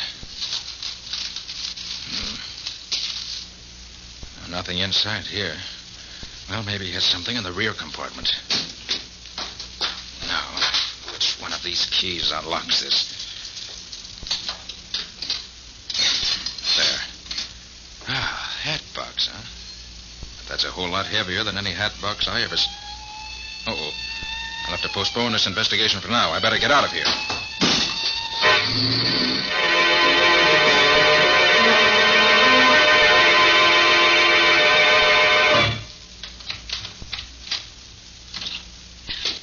Who's there? Oh, it's you, Nick. Yes. So long since you've used that private entrance of yours, I'd almost forgotten about it. It's been a long time, Patsy, since I've had to get into my office without anyone seeing me. What have you done now? Oh, Sergeant Kilroy and I had a little argument, and I won by a knockout. Oh, Nick, you didn't. I had to. It was Kilroy or me. So that's why those 2 cops have been hanging around out in front here for the last hour. What's going on? Plenty. Well, that a hat box you have there? Yes, it belonged to Mackley. To Mackley? Yes. He was murdered in Carla Bentham's apartment earlier this evening. Oh. I'll tell you all about it later. Right now, I want to find out why a hat box should be so heavy. Give me those scissors. Here you are. Now, snip here, snip there. The string is off. We lift the lid, and we find... lots of tissue paper. Hurry up, Nick. And under the tissue paper, we find a whiskey decanter. Oh, but that can't be whiskey in it. It's too red. You're right there. No, don't touch it, Patsy. Maybe fingerprints on it. Oh. Here, let me use my handkerchief. I'll take it out where I can see it better. Oh, that's a beautiful thing, Nick. Why, it's cut glass. Yes, but what's that in it? Smells like wine. Yes, it is wine. A sparkling burgundy, I should say, with no more sparkle left in it. That's a funny thing to do, put wine in a whiskey decanter. Yes, and I have a feeling I've seen this decanter before. Of course, Nick. Mackley had it at the Cord's party last night. Right, Patsy. He brought it downstairs and set it on the shelf of that little private bar. Brought it downstairs from the den where Mrs. Cord was murdered. Let me look at it again. Of course. That's why the wine was put in it. This was what killed Mrs. Cord, Patsy. What? Yes, see the blood right on the corner here? What? You can't see it with a decanter full of wine unless you look for it. And there are fingerprints on it, too. I can see them. Patsy, that's the answer. I don't get it, Nick. You will later. Right now, I've got to get over to the Green Hotel, where I'm supposed to be registered as John Nicholas. I'll see you later. And take good care of that decanter.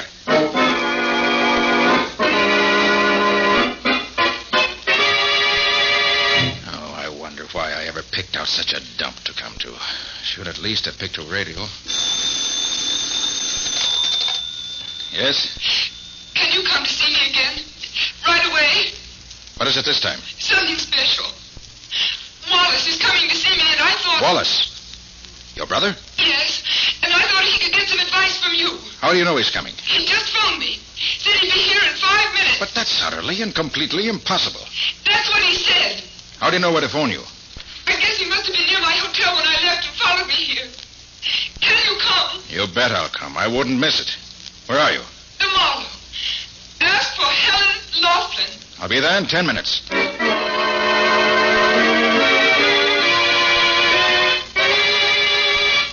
Oh, clerk. Yes, sir? Miss Helen Laughlin's room. Number 211, right at the head of the stairs. Is she expecting you? No, she's not expecting me. And I don't want to phone up to her. I want to surprise her, see? Oh, sorry, sir. Rules are that all visitors have to be announced. Is that so? Well, here's a $5 bill. See it? Yes, sir. Now tear it in half. So. Here's half for you and half for me. You get the other half if you don't phone on ahead that I'm coming. If you do phone ahead, I've got something else here in my hip pocket that you'll get when I come down. And I know how to handle it, too. You get me? Yes, sir, I get you. You can go right on up. Nobody will announce you. Okay. See you later.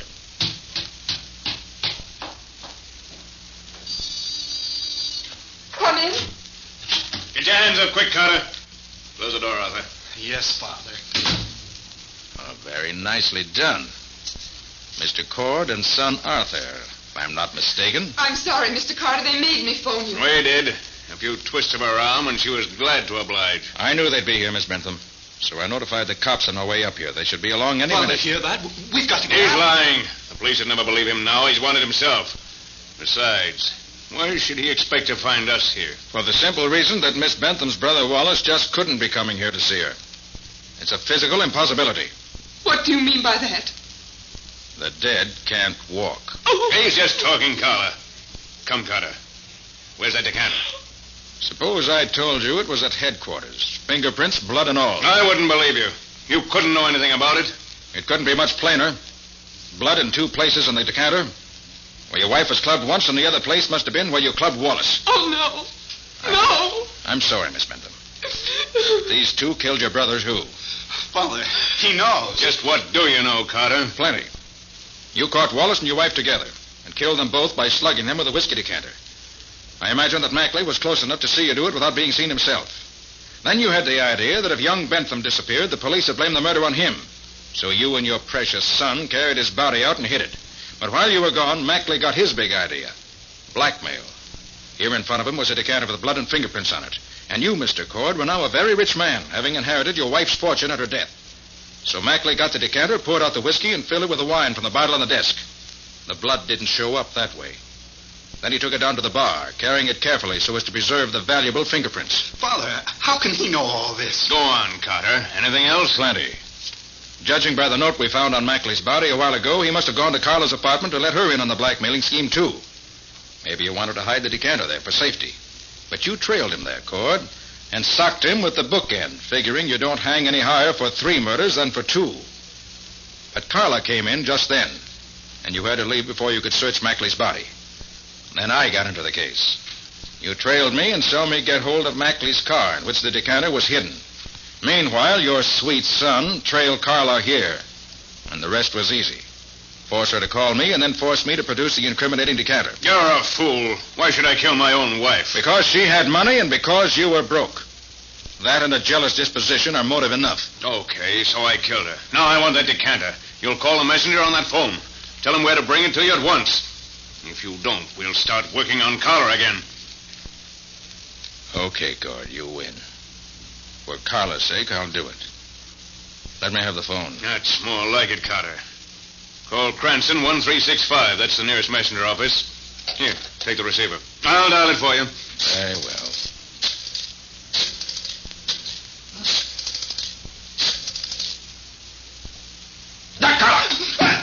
Get your hands up, Carter. You don't. You slappy little worm. Give me that gun. I'll fix you. Mr. Carter, look out behind you! Hey, Carter, take it easy. I'll take over now. All right, good for you, Sergeant. Well, did you hear anything while you were out there? I heard enough to send the old boy to the chair. I'm glad you got my message okay. Message? I didn't get any message from you. The hotel clerk downstairs phoned and said... That was the message I sent you. After I threatened him with my gun and flashed a torn $5 bill on him, I knew he'd get in touch with headquarters right away. Smart fellow, that clerk. Wouldn't let anyone put anything over on him. And you're a smart fellow, too, Kilroy, recognizing his description of me and answering the call yourself. Well, nobody but me was going to have the pleasure of pulling you in. But look here, Carter. You said Cord and his son hid young Bentham's body.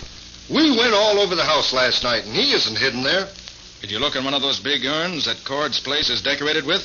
You mean those big vases?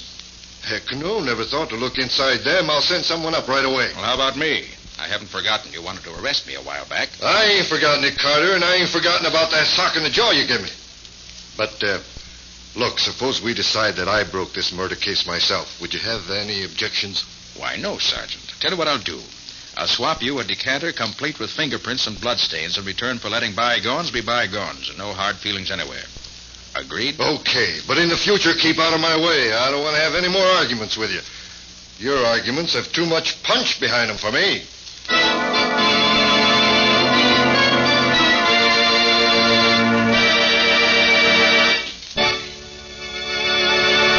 In just a moment, Nick and Patsy will return with a preview of next week's exciting case. But before they do, here's a New Year's resolution for you, one you'll find it easy to keep. The resolution that this year you'll make your home a more pleasant, more inviting place to be. With the 3 great Linex home brighteners, it's always easy to keep your floors, furniture, and woodwork shining clean. Take Linex Cream Polish, for instance, which gives your furniture a handsome, lustrous look in half the time. Yes, it's true, for Linex Cream Polish cleans as it polishes, saving you one whole step in your cleaning day routine, and removing in one quick application the cloudy accumulation of dust and previous polish. Linex Cream Polish banishes messy fingerprints and helps conceal ugly scratches, too. And it leaves no oily film to attract more dust, to make more work. So be sure to ask your dealer for Linex Cream Polish. Get all 3 great Linex home brighteners. That's Linex, spelled L-I-N-X. You'll find them, Linex Self-Polishing Wax, Linex Cream Polish, and Linex Clear Gloss Varnish at your nearest hardware, paint, or department store. One other important reminder. This is the final week of the great 6th War Loan Drive. Make the world's safest investment now. Invest in victory, in post-war stability, in your own future security. Buy an extra war bond and make your idle dollars fighting dollars.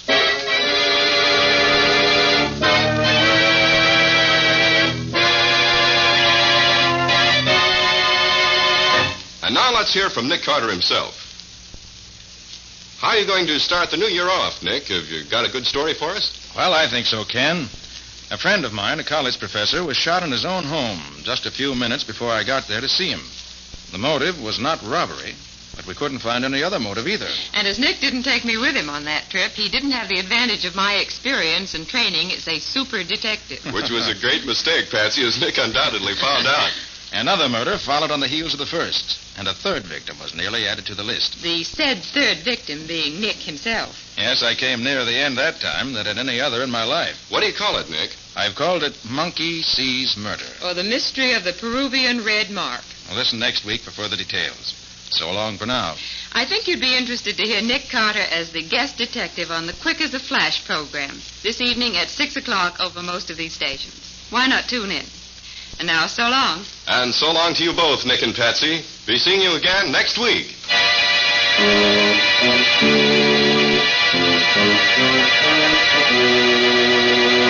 Next week at this same time, listen to another curious experience of Nick Carter, Master Detective, entitled Monkey Sees Murder.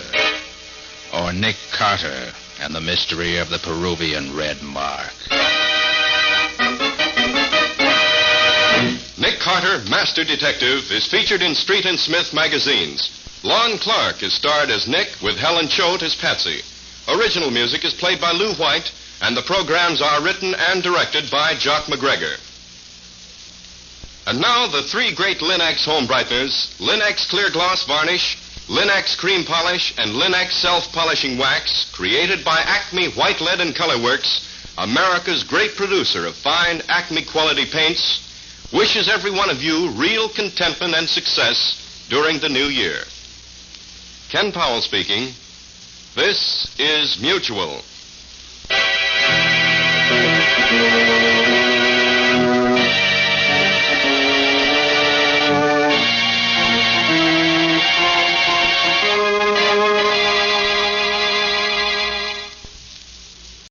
Oh, thanks. You've just solved the mystery. All we've got to do now is catch the killer. Oh, but how do we do that, Nick? By turning you into a ghost. By turning me into a what? Patsy, I'm going to make you up into the scariest ghost that was ever seen. And tonight you're going to haunt a chess club.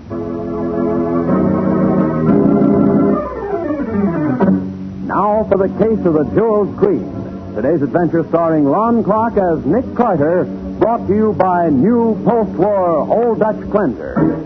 In his small basement apartment, cluttered with chess books and chess sets, old Jeremy Hawthorne sits over a chessboard and listens absently while two hard-eyed men talk to him. Will you listen to me, Hawthorne? Oh, yes, of course, Mr. He told you his name twice already, pal. This here's my boss, Mr. Monk. Oh, yes, Mr. Monk. I swear if you don't pay attention, That'll do, Cruz. Okay. Yes, bishop to queen, bishop... Oh, the only possible move. Unless, knight to rook 5. Hawthorne, I got $1,000 for you. What's that? Well, $1,000? What? That won't come up. Look, you remember the old National Chess Club, the old marble mansion on East 20th? Oh, yes, do I not? I'm the last surviving member. Ah, what great old days we had at the club. It's been closed now for, let me see. For 40 years, and it's been falling to pieces all that time. Yes, that's right. Yeah, if it hadn't been for that terrible scandal, the club would still be... Look, I'm not interested in the club or its scandals. I'm interested in you. Oh, you're a chess player, Mr... No, I'm the guy with $1,000. I'll pay it to you. But, for what? For your right title and interest in the club. My dear sir, you're cheating yourself. There isn't anything in the club but old books and old furniture. Hardly worth $50, let alone... I'll pay you $1,000 for everything in the building. Everything that's your property as the last surviving member.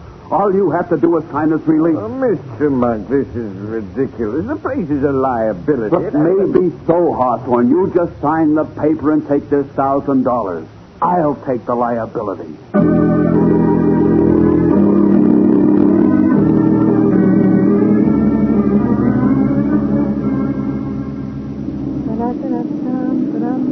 Oh, by the way, Patsy, I haven't asked you to marry me for over 2 weeks. How about Oh, please, Scubby. Don't you ever get tired of hearing me say no? Why, Patsy? Hey, Nick, stop the car, quick. Stubby. What's the matter? I just remembered something. A murder? Oh, you yelled as though there were 10 murders. With arson thrown in. Oh, no, it's nothing like that. I just remembered old man Hawthorne. Hawthorne? Yeah, he lives right here. That basement apartment. Scubby, who, what, and why is old man Hawthorne? He's the guy I play chess with by mail.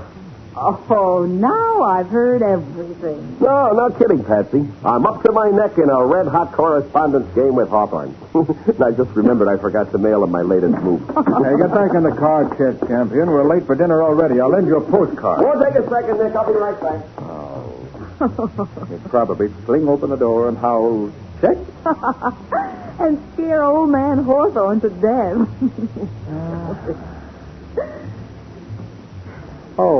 Patsy, did I ever tell you the story about the man who won a chess game because he couldn't talk cannibal? Another Nick Carter special on the way. It seems this man was captured by cannibals down in New Guinea. And while they were boiling the pot... Hey, Nick, hey! Oh, there's Scubby. What's the matter with him? It doesn't sound as though he's making a chess move either. Hey, Nick, you gotta come into Hawthorne's place right away. This is awful. What's the matter, Scubby? You need advice on your next move? I'll say I do. Hawthorne's dead. Oh! He's committed suicide.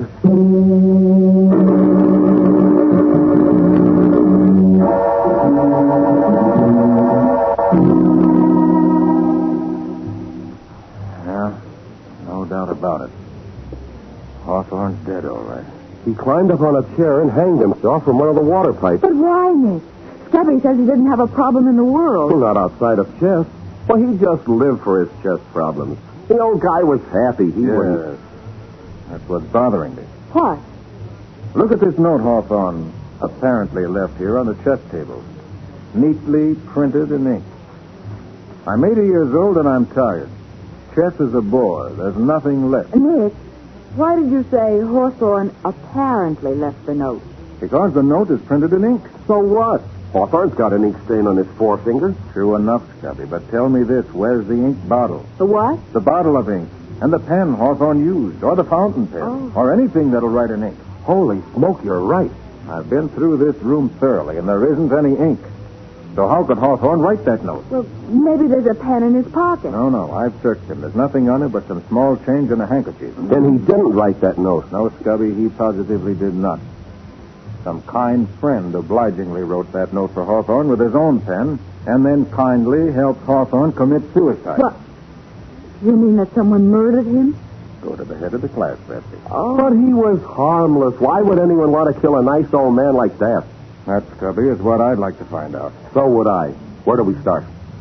Well, here's the picture as I see it now. Someone was here with Hawthorne just before he was murdered. Someone who had the pen that Hawthorne used to write with. Accounting for the ink stain on the finger. Right. But what did Hawthorne write? Well, certainly not the suicide note. That was written for him after he was killed.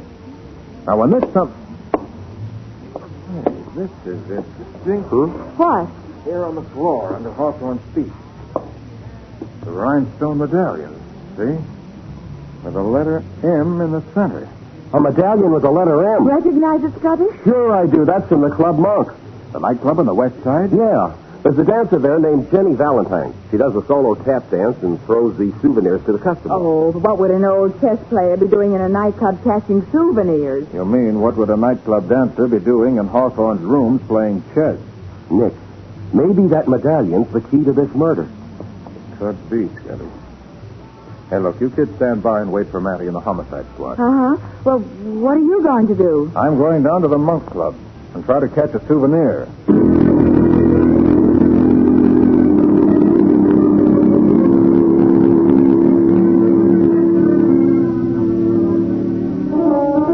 I can't give you anything but love, baby. That's the only thing I'll let you on, baby. Dream a while, we're sort of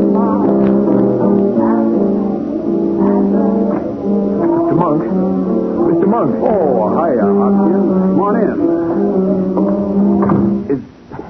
Is it okay, Mr. Monk? Is what okay?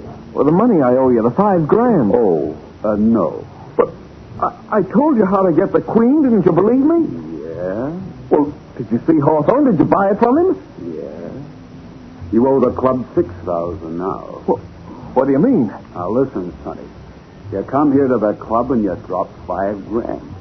You can't pay, so you hand me a story about this bequest your uncle left to the chess club. Well, it's true. I swear it. The club was closed before they had a chance to find out what he gave them. They never knew what they had. Mr. Monk, that queen is worth $20,000, maybe $30,000. Okay. Well, that was the deal. If I steered you into it, you'd cancel the money I owe you. Listen, punk, the word was if. It's what you said. Now, look, I haven't got the queen yet.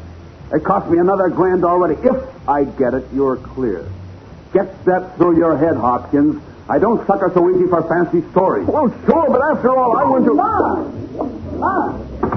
Yelling, will you? Everybody in the club can hear you. You're making so much noise. Oh, hiya, Jenny. Hello, Hopkins. Hello. Oh, Hopkins. Don't you love me anymore? No. Now, that's a man for you. Chasing after me for 3 months solid. And all of a sudden, bump, the freeze.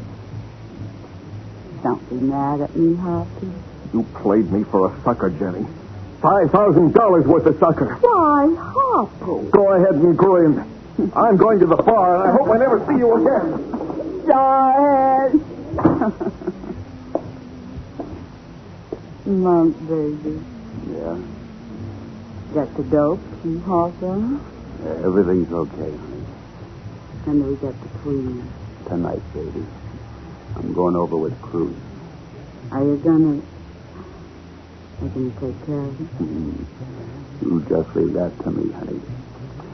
From tomorrow on, it's just gonna be you and me and $40,000. Oh, God, Mom. Look, better go up to your dressing room now.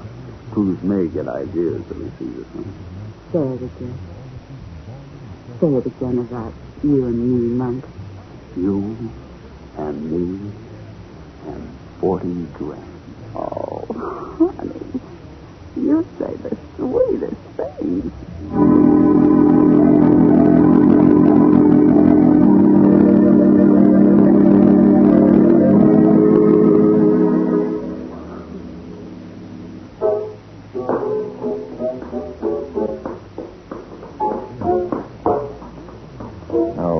Dressing room smells like a perfume factory.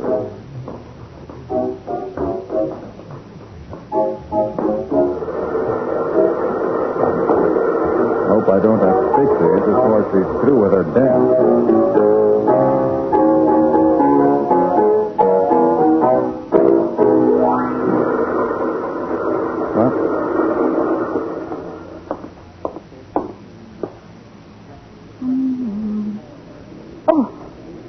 Valentine?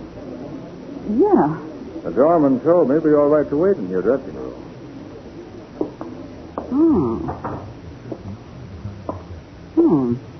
You, shall we say, an admirer? Perhaps. In a way. You're very good looking. You, like my dance? I haven't seen it, so I wouldn't know. And what are you hanging around my dressing room for? Miss Valentine, I'm Nick Carter. The detective? That's right. Now get out of here. I'm not quite ready to leave yet, Miss Valentine. I'd like to ask you about this medallion. Huh? What about it?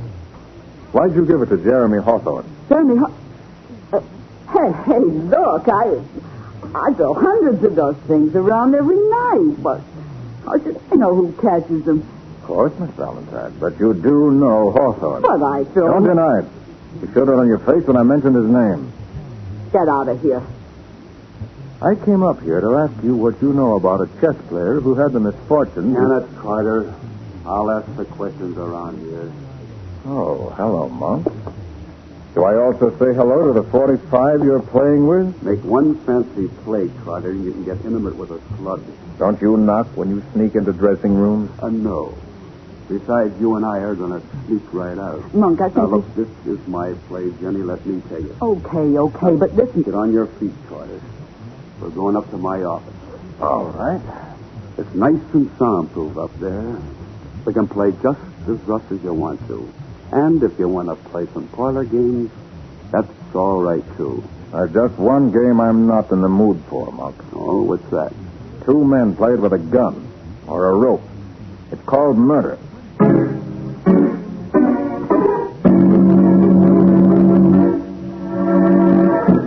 So Nick was right in his guess that Hawthorne was known to both Jenny and Monk.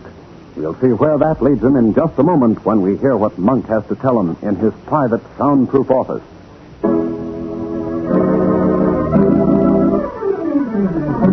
Now, back to the case of the Jeweled Queen. Today's adventure with Nick Carter, brought to you by new post-war Old Dutch cleanser. At the point of a gun, Nick is ushered into Monk's soundproof office on the 2nd floor of the Monk Club. Monk closes the door sharply and... Sit down, Carter. Thanks. Now, listen. I had trouble with you before. I know you're a smart cookie, and I know you're dangerous. That's why I use a rod when you're around. Put your cards on the table, Monk. Carter, this is one deal that's on the level. What deal? The deal with Hawthorne. Oh? Well, this is very interesting. Go ahead, Monk. Sing your song. Well, a rich kid named Hopkins got in the red for me for $5,000. So he couldn't pay. And so his old man wouldn't hand over the dough. So Hopkins steers me into a deal to square it. What deal? You going for history, any? I've read a book or two. Well, get a load of this. Back in the 1500s, there was this English queen, Elizabeth. I've heard of her. Well, now, there was a tournament held in her honor once, a kind of joust. Now, Elizabeth was impressed with the way a guy by the name of Sir Charles Blondflot. She was so impressed that she sent him a present the next day. A chess piece. It was a jeweled queen. I think I've read the story. Well, now, according to the books, Essex was so jealous of the gift, he upped some fights a duel with Blunt, and afterwards, the chess queen disappeared. So I've heard. Now, Carter, that queen's worth a fortune, and I own it. All legal, all fair, all square. How so? Well, Hopkins' uncle uncovered it 50 years ago. He sent it to the National Chess Club as a bequest, along with some books and stuff. Well? But he died right after that. Then the club went bust before they knew what they owned. That jewel queen is stored away somewhere in the club cellar. And you own it? I do. I bought it fair and square from the last living club member, old Jeremiah Hawthorne. I got the bill of sale of the club property signed by him this afternoon for $1,000. So that's how he got the ink stain on his finger. What? Nothing. Now, tonight I'm going down to the clubhouse and get what I own. All legal and above board, right? Except for one little detail, Monk. Name it. Somebody murdered Hawthorne. Well, Get out of here. It's a dirty double-crossing... Hawthorne's been murdered, and he didn't have $1,000 on him. I told you to get out. And if you know what's good for you, Carter, don't try to hang this rap on me. I won't have to, Monk. I'll just help you hang it on yourself.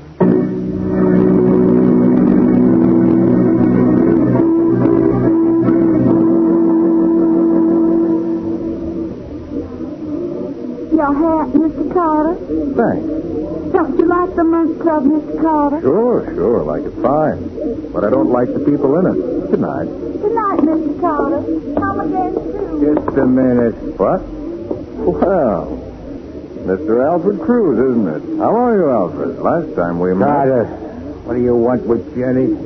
Take your hand off me, Alfred. What was you doing in Jenny's dressing room? Don't see why that's any of your business. It sure is. She's going to be my wife. Is that so? When? In a couple of months. She's a beautiful kid. Everybody's chasing her. Like that kid Hopkins, even Monk. I don't want you around her, too. I have no intentions of chasing her, Alfred. Now, will you please get out of my way? You don't bluff me with fancy talk, Carter. I swear I'll break your neck if you go near her. You want a sample? You don't step aside, Alfred. Yeah, see how you like this. I really hate to do this, Alfred. When you get up again, I hope you'll have more sense.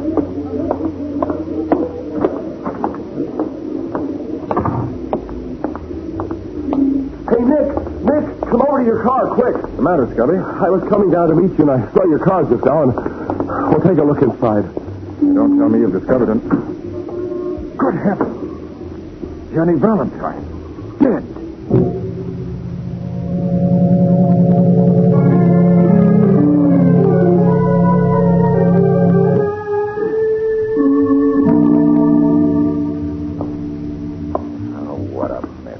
Confounded mess. First Hawthorne, then Jenny Valentine. Oh, stop pacing, Nick. You're making the office whirl around in circles. Nick, I'm scared. Why'd you bring Jenny back in the car? Why haven't you reported her murder to Maddie? I'm going to just as soon as I figure this out. Oh, but Nick... Maybe I was meant to find her and report it. But she's still out in your car. If anybody finds her... I know. Found it. She was in the back seat with her neck twisted, strangled. It's as though she'd come to the car and was waiting to speak to me after I left the club. Only the killer came along and spoke to her first. Nick, you've got to do something. I know I do. I'm trying to think. Well, my money's on Monk. He's our meat. Maybe. Oh, did Jenny tell you anything that could help? No. Although she was friendly enough till she found out who I was. This I already know. How? Oh, I know a clue when I see it. See that big smudge of powder and makeup she left on Nick's sleeve? Powder and makeup on my... Patsy, you're magnificent. You've solved the case. I've solved... You've just told me who murdered Hawthorne and Jenny Valentine. Now all we've got to do is catch him. But how? By turning you into a ghost. By turning me into a what? Patsy, I'm going to make you up into the scariest ghost I've ever seen. And tonight you're going to haunt the chess club.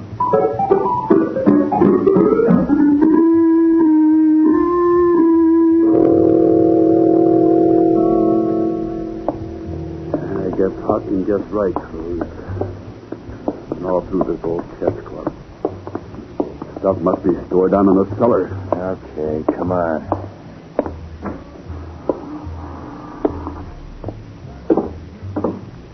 Look, Hawthorne said it's in a big packing case. It's stenciled Hopkins. Yeah. Here's just the rats ain't ate the print off. Well, rats can eat books, but they can't eat gold and diamonds. You keep telling yourself. No, take it easy. This is the bottom. Hey, flash around your light. Hey, Monk. Yeah? Over there against the wall. See? On a case. It says Hopkins. Okay, come on.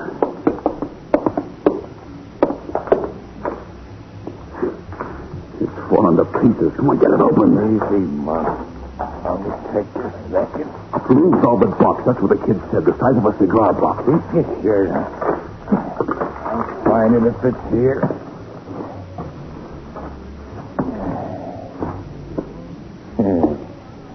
There it is. Okay. All right, hand it over. What's your hurry? I'm as much interested in what's in here as you are. Look, I got news for you, Cruz. You're not taking it out of here. What? I'm taking the Queen, Cruz, and I'm leaving you behind. Oh, you dirty... Put away that rod. If Jenny wants it that way, Cruz. It's too bad, pal. Give me the Queen. Dirty double-crossing. You and Jenny ain't gonna cross me up, Monk. For the love of... Cruz, look!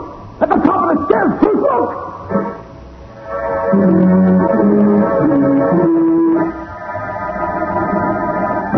Monk and Cruz stand in the depths of the cellar, staring up at the head of the stairs in horror. We'll hear what happens next in just a moment.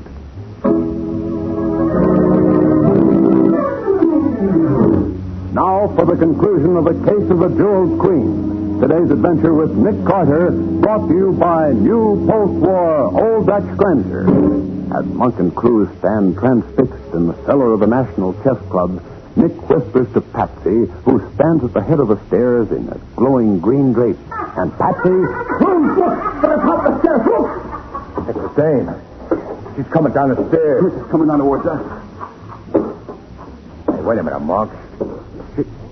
She looks like... Holy smokes, it's Jenny. Hey, for the love of Mudbake, what are you trying to do? Play the Phantom of the Opera? That ain't Jenny. What if I can see her face? It can't be a fool. Let go of my arm. Don't find that Jenny, you're crazy. It can't be Jenny. Jenny's dead. She's dead? How do you know that, Cruz? Carter. How do you know Jenny's dead? Only the man who killed her could know that. But if Jenny's dead, who's this? My assistant, Patsy Bowen, made up to look like Jenny. This bad light, she was able to fool you, just as I planned. Cruz. You killed Jenny. Yeah, wise guy. You thought you was going to cross me up with her, huh? Make a sucker out of me like she made out of Hopkins. Well, I showed you, and I'll show you more. Don't try it, Cruz. It's too late. Oh. Don't howl, Alfred. That shot just went through your arm. It'll heal by the time you're due to take 40,000 volts sitting down.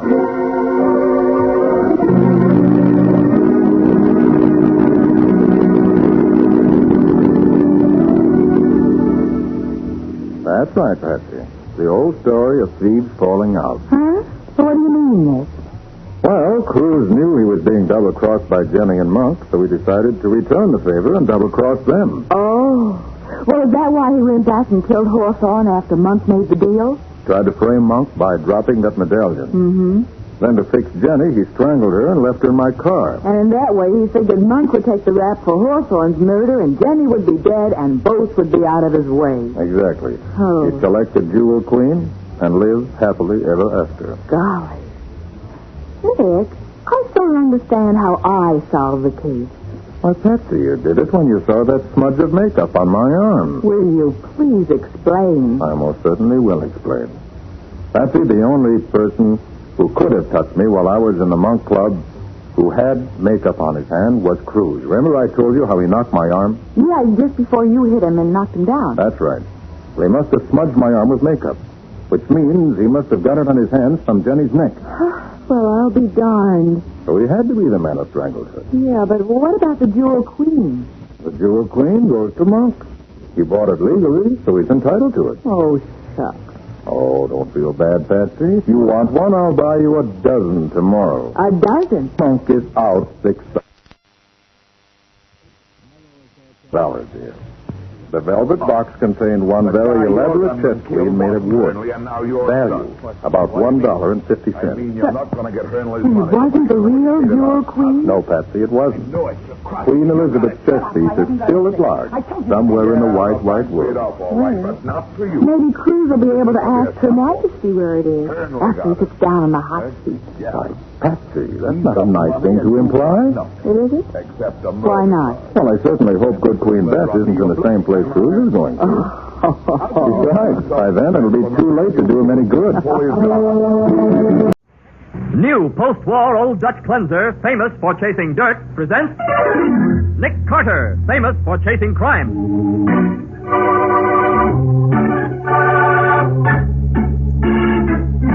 Every week at this time, two great names are joined as new post-war Old Dutch cleanser brings you one of the most resourceful and daring characters in all detective fiction, Nick Carter, Master Detective.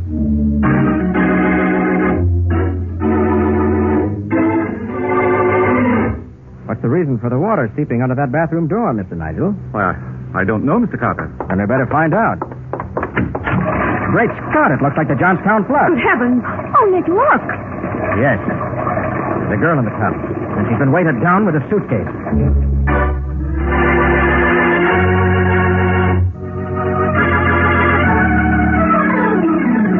And now, the case of the candidate's corpse. Today's adventure starring Lon Clark as Nick Carter, brought to you by new post-war Old Dutch cleanser.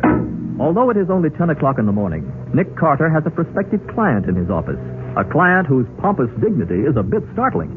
Sir, I am the Honorable Wilton Nigel. Oh, yes. You're a politician, aren't you, Mr. Nigel? I, Mr. Carter, am a public servant. Statesman would be an apter term than politician. Won't you sit down, Mr. Nigel? Thank you. Mr. Carter, I want you to protect me. Protect you? From what? I'm scheduled to be the speaker of the day at a stupendous political rally this afternoon in Springville.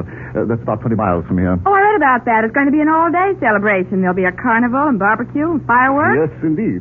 And my address is to be the feature event of the day.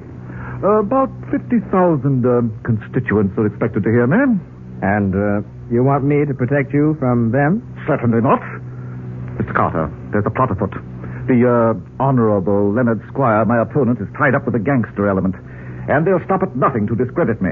What do they threaten to do? Oh, they wouldn't dare threaten me. My information comes from a roundabout source. Information regarding what, Mr. Nigel? You're telling me practically nothing. All I know is that something's up. And that's not any more definite.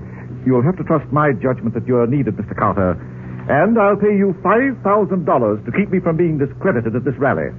No, thank you, Mr. Nigel. If you'd give me the whole story, maybe I could help you. But under Then you refuse to take my case? That's entirely up to you. I regret your decision. I thought I could count on you to help me. If you change your mind, my office is still open. Good day. Honestly, of all the pompous old fuddy-duddies. He's pompous now, Patsy, but it's obvious he expects to be deflated. The man's really frightened about something. I wonder Why, you don't think anybody tried to hurt him physically, do you? I don't know. But I can't think of a better spot for skullduggery than one of those old-fashioned political rallies. Well... Bands, crowds, excitement, noise. You know, Patsy, just out of curiosity, we're going to Springville.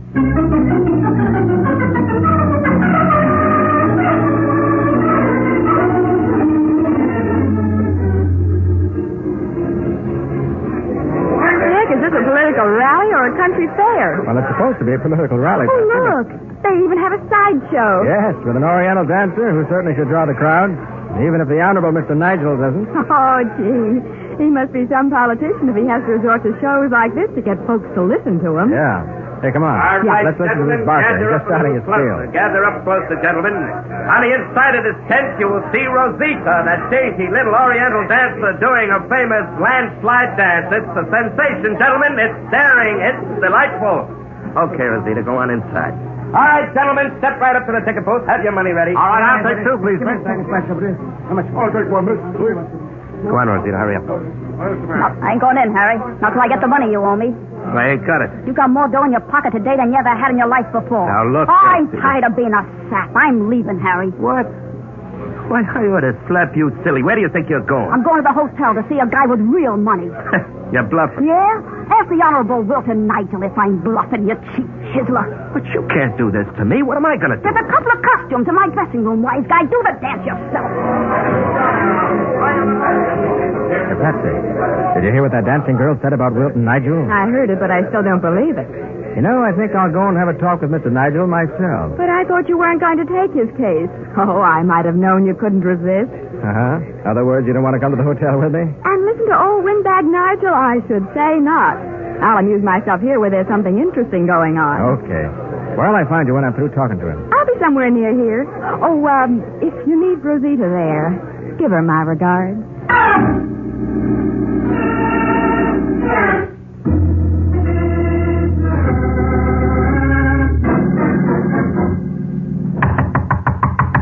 Come on, open up. Yes? Is this Mr. Wilton Nigel's suite? It is, and who may I ask are you? I'm Nick Carter. I'd like to talk to Mr. Nigel. So do I, but he isn't here. You know where he is? If I knew, I'd be there, too. Oh? And who, if I may ask, are you? I'm Mrs. Wilton Nigel. Oh, you just wait till I get my hands on that man. Is something wrong, Mrs. Nigel? Wrong? There certainly is. You see, he and I went to a political breakfast and... Yes, I know. When I was here earlier, the desk clerk told me he was at that breakfast. So I went there to see him, but was told that he'd already left. He certainly did. When we were about half through, I left the table to make a phone call. And then when I got back, he had disappeared. You know where he went? No, and nobody at the breakfast seemed to know either. So I waited for him. But when he didn't come back, I finally returned here alone. So, you have no idea where your husband might be now, then? No, but two different bellboys told me that a woman came up here this morning. A young woman in a scanty Oriental costume, even had a veil over her face. A woman who had... How long have you been here? Only a few minutes. Why? And how long ago did your husband leave the breakfast? About an hour ago, more or less. Oh, there he is now. Oh, hello, Stella, dear. Sergeant Matheson, this is... Hey, Nick Carter. Matty. Hey, what are you doing here? Mr. Nigel told the chief you turned him down. I did, but... Say, aren't you outside your bailiwick, Matty? Well, it's my day off, and Mr. Nigel's a personal friend of the chief, and so Sergeant I... Matheson volunteered to be my guest at this great political rally, Mr. Carter. Wait a minute, Mr. Nigel. What's that water coming from under your bathroom door? Water from under looks like you need a plumber, Mr. Nigel. Better see what's the matter. Great Scott, it looks like the Johnstown flood. Oh, good heavens, you forgot to turn off the water after you shaved this morning, Wilson. I'll turn it off right now. Stella, that water's coming from the tub, but I didn't take a bath this morning. Are you sure neither of you saw a girl in this hotel suite this morning? I'm sure I didn't, but I'm not at all sure what Wilson saw. Oh, now, Stella. Hey, what's all this about a girl? There's one here, all right. In the bottom of the tub. weighted down with a suitcase. Oh, Pete's sake. A girl in my bathtub? Matty. Yeah. You know anybody in the local police force? Sure I do. Why? You better give him a ring. Tell him what's happened. Okay, I will.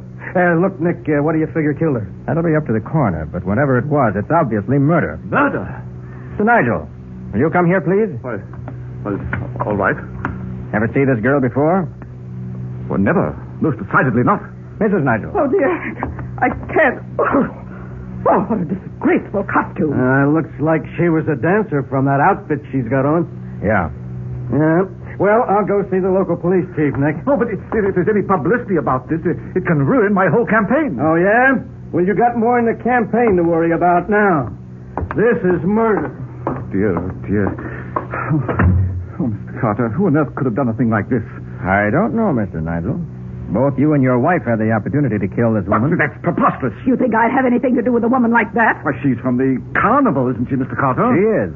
And I happen to know she left the carnival grounds close to 2 hours ago. Where were you then? Why, at the political breakfast, and I haven't been back here since. And you, Mrs. Nigel, where were you? I was, Carter, catch her. She fainted. I've got her. Oh, good. Here, put her on the Davenport. I'll give you a hand. Oh, easy now. Now, there. She'll be all right in a minute. You better get her some water. Oh, well, of course, Mr. Carter. Mr. Nigel, would you have any idea why your wife fainted? Why, no. That's the shock of finding a dead body in our bathtub. It wouldn't have been because she didn't want to tell me where she was, would it? Oh, ridiculous. She was at the breakfast with me. She there all the time? What? You may as well tell me, Nigel. I can easily find out from those who were there. Yes. Well, no, Mr. Carter. Partway through the meal, she excused herself to make a phone call. How long was she gone? Well, as a matter of fact, when I left to meet Sergeant Matheson, she still hadn't come back. I see. Well, Mr. Nigel, as soon as we're sure your wife's all right, you and I are going to see whether we can find out why that girl's body is in your bathtub.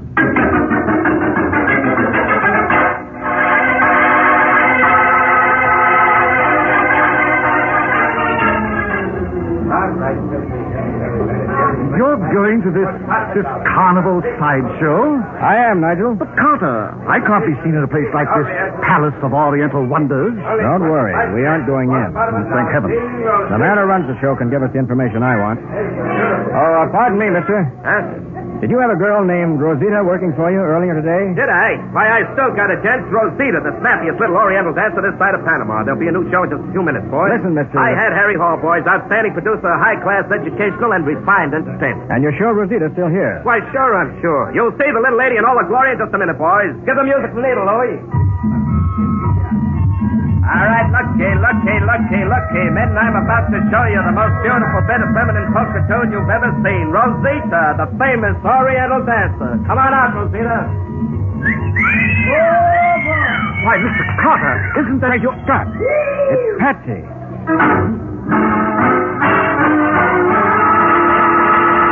Patsy Bowen may be able to pass as Rosita, the Oriental dancer, to the satisfaction of the public, but not to the satisfaction of Nick Carter. We'll find out the reason for Patsy's masquerade in just a moment.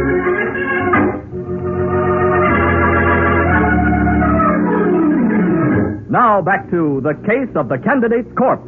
Today's adventure with Nick Carter, brought to you by new post-war Old Dutch cleanser. In the dancer's dressing room, Matty, who has rejoined Nick, is eyeing High Hat Harry Hall, owner of the Palace of Oriental Wonders, with plenty of suspicion. Nick is still indignant at having found Patsy in a carnival dance act. Don't be stuffy, Nick.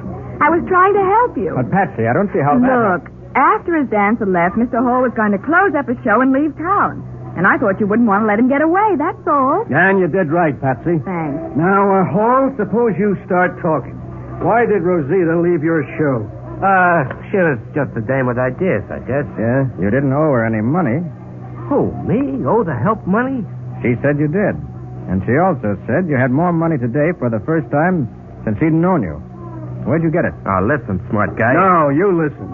The local police have asked me to work with them. You mean that dame stick the cops on me? Why, I'll slug that... Oh, no, you won't. Harry, she's dead. Come again? I said she's dead. Her body's in the morgue right now. I don't believe it. You will. You'll even get a chance to look at it.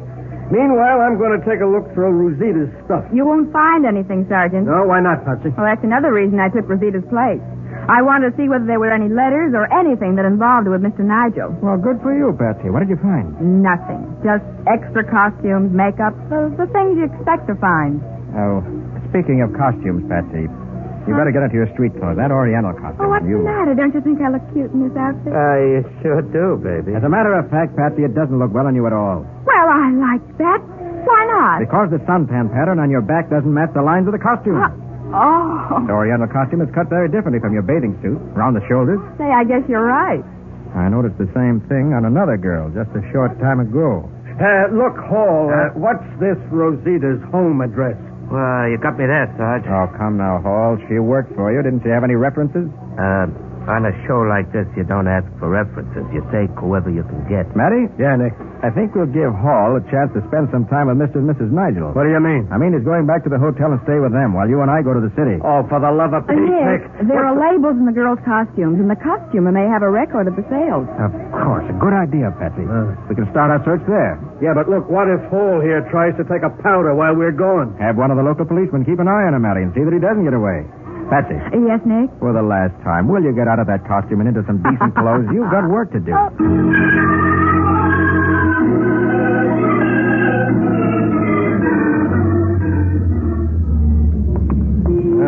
lot of good it'll do us to make this trip, Nick. Well, we already got Rosita's address from the costumer, didn't we? Yeah, we already know her address, the morgue. Yeah? The costumes were sold to a dance team called the Casal Sisters. Yeah. We'll find the address, and it'll be a theatrical boarding house where they won't even remember Rosita. Oh, yeah? This is the place right here. Huh? And it doesn't look like any cheap theatrical boarding house to me. No. Hey, you're right. This is a pretty fair-looking apartment building at that, Nick. Now, let's see. Hey, we're in luck. Oh, yeah? Here's the nameplate, see? Oh. Roxanne Cassell, apartment 1C. Yeah. Okay, press the buzzer. More luck, Matty. Somebody's home. Good. You looking for me? You, Roxanne Cassell? Sure. What of it? Got something on you Hey, just a minute. Your voice. Hey, you're Rosita Cassell. You're wrong there, mister. I'm Roxanne. What's up? Was Rosita your sister? No, we just worked together as a dance team. Then we had a fight and split up. Yeah? Last I heard, she was dancing in a cheap little carny show. Oh, what's she done now? She's been murdered. Murdered? Sure. Was it a man who killed her? What? Why do you ask that? Well, she was running around with a guy before she left town. A big shot. He got sore at her and she was afraid of him. Scared half to death. You know the man's name? Oh, it's a kind of funny name. Something like, Milton or Wilton. Was it Wilton Nigel? That's it. I always wondered what a guy with a name like that would look like. Well, you're going to find out, Miss Cassell. And fast.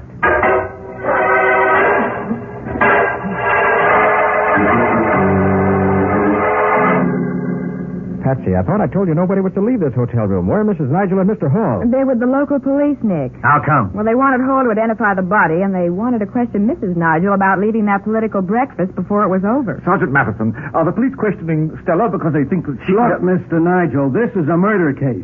They'll be questioning you, too, when they hear what this young lady here has to say. Well, I don't know her. Do I, miss? No, but you knew Rosita all right. And knowing you didn't do her no good either. I think that's preposterous.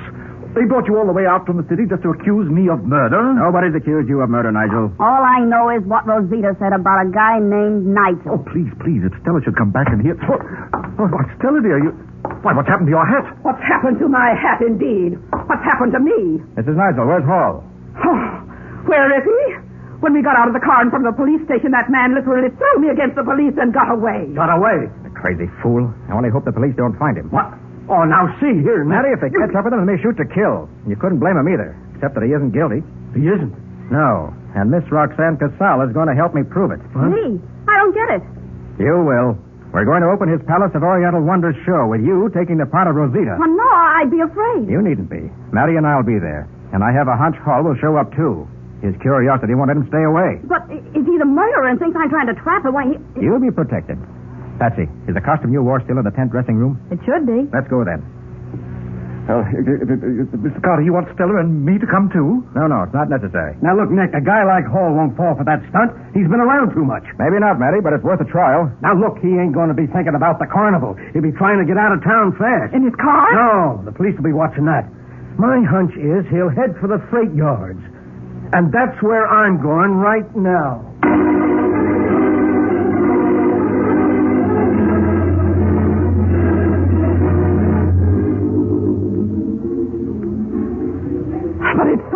not in this tent, Wilton. Stella, dear, we have to stay here. Mr. Carter said so. And I suppose we have to watch that woman do a dance. I'm afraid you do, Mrs. Nigel.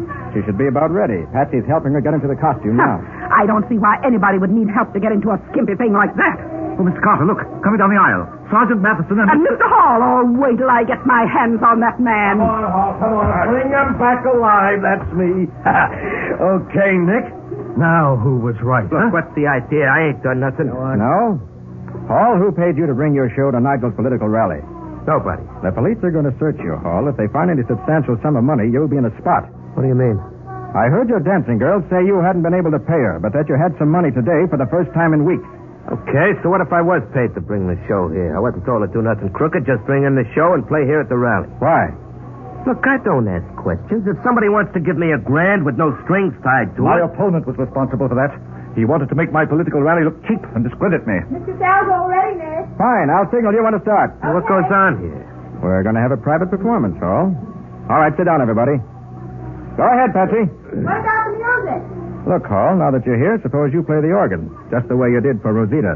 Well, why should I? This ain't no... Get busy, Hall. Do as Nick says. Oh, okay. Hold the curtains, Patsy. Right. Oh, good heavens. Of all the disgraceful... Quiet, please, Mrs. Nigel. Wait a minute, Mr. Sal. Stay in the center of the stage. Don't try to talk to Hall. I said don't... What did she say to you, Hall? I just told him to play a little faster, that's all. Are you sure you didn't tell him how you murdered the woman we found in the bathtub? What? Me murder Rosita? Yes, you. You're crazy. I wasn't even here. I was in the city. Oh, no, you weren't. You were right here in town. What? Your name may be Roxanne, but you've been working for Hall under the name of Rosita. But it was the real Rosita who was murdered. You don't know what you're talking about. How about it, Hall? Is this the girl who worked for you or not?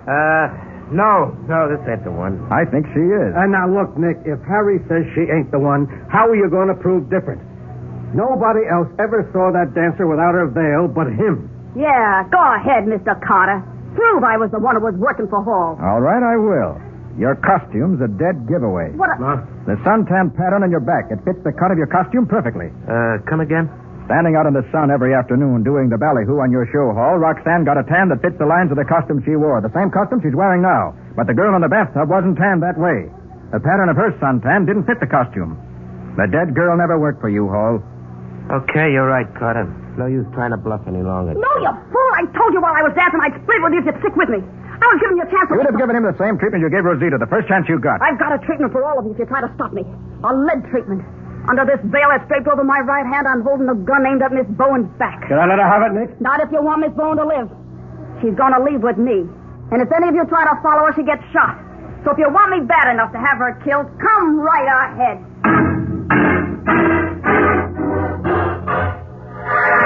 Patsy slowly puts her hands up as the dancing girl reveals a new use for a veil. Nick hesitates as the two climb down off the platform. We'll see what happens in just a moment.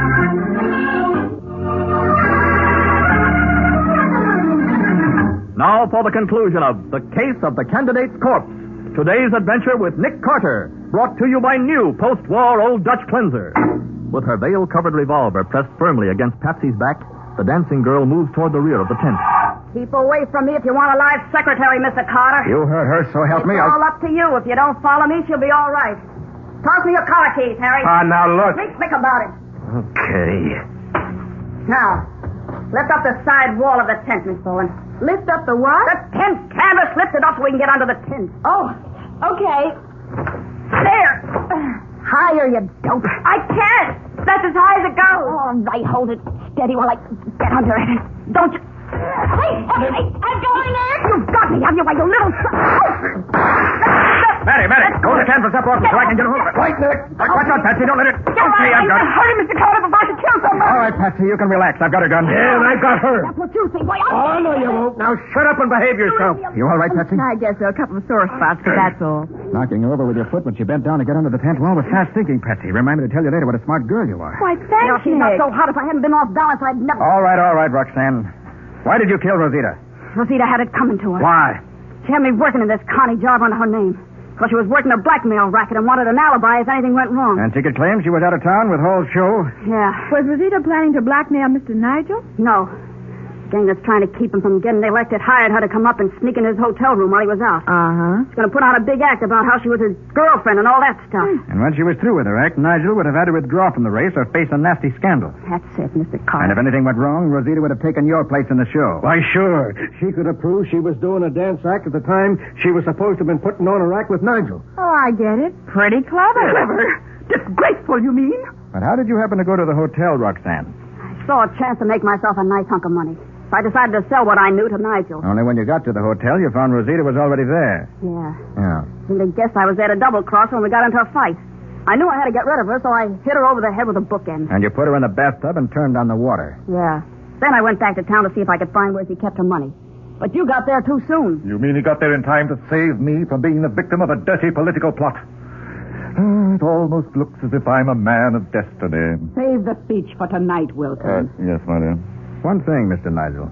When you came to my office, why wouldn't you tell me where you got the tip that somebody was plotting to ruin your career? Well, it was an anonymous phone call from a girl. It was from me, in case I decided to sell out to you. Then why didn't you tell me that, Mr. Nigel? And have Stella know a beautiful young girl had been talking to me on the phone? Oh, dear me. I'd rather go through anything than have that happen.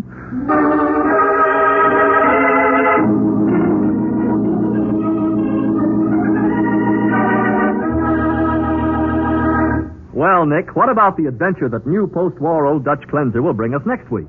It's a story about a woman who writes soap operas, Mike, and does a good job of it. Until the murder she writes about actually happens in real life. And every suspect has a perfect alibi, too. But when the radio actress who plays the part of the murder victim disappears... Wait a minute. This is getting too complicated. Not complicated, Mike. Just puzzling. For such a simple murder, it was almost perfect. In fact, it might have been completely perfect if I hadn't bluffed. Well, it sounds wonderful, Nick. What do you call this adventure? I call it The Case of the Substitute Slayer.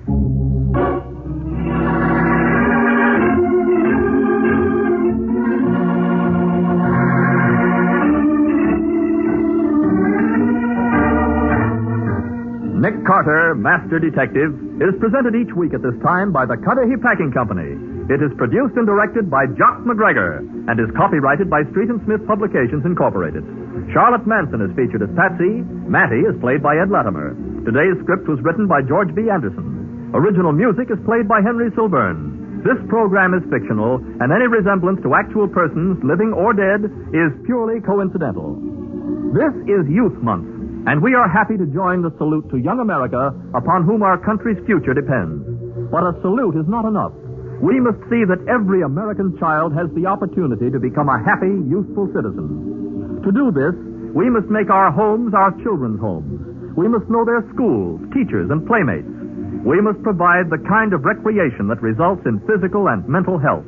So let's make this month significant by observing its principles the year round, thus assuring our children of an even better America. This is Michael Fitzmaurice saying, when minutes count, use new post-war Old Dutch Cleanser.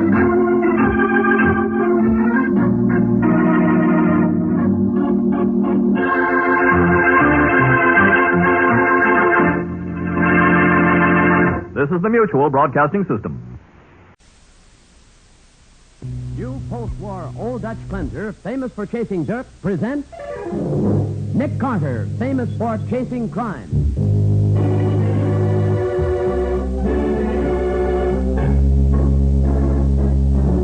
Every week at this time, two great names are joined as new post-war Old Dutch Cleanser brings you one of the most resourceful and daring characters in all detective fiction, Nick Carter, Master Detective.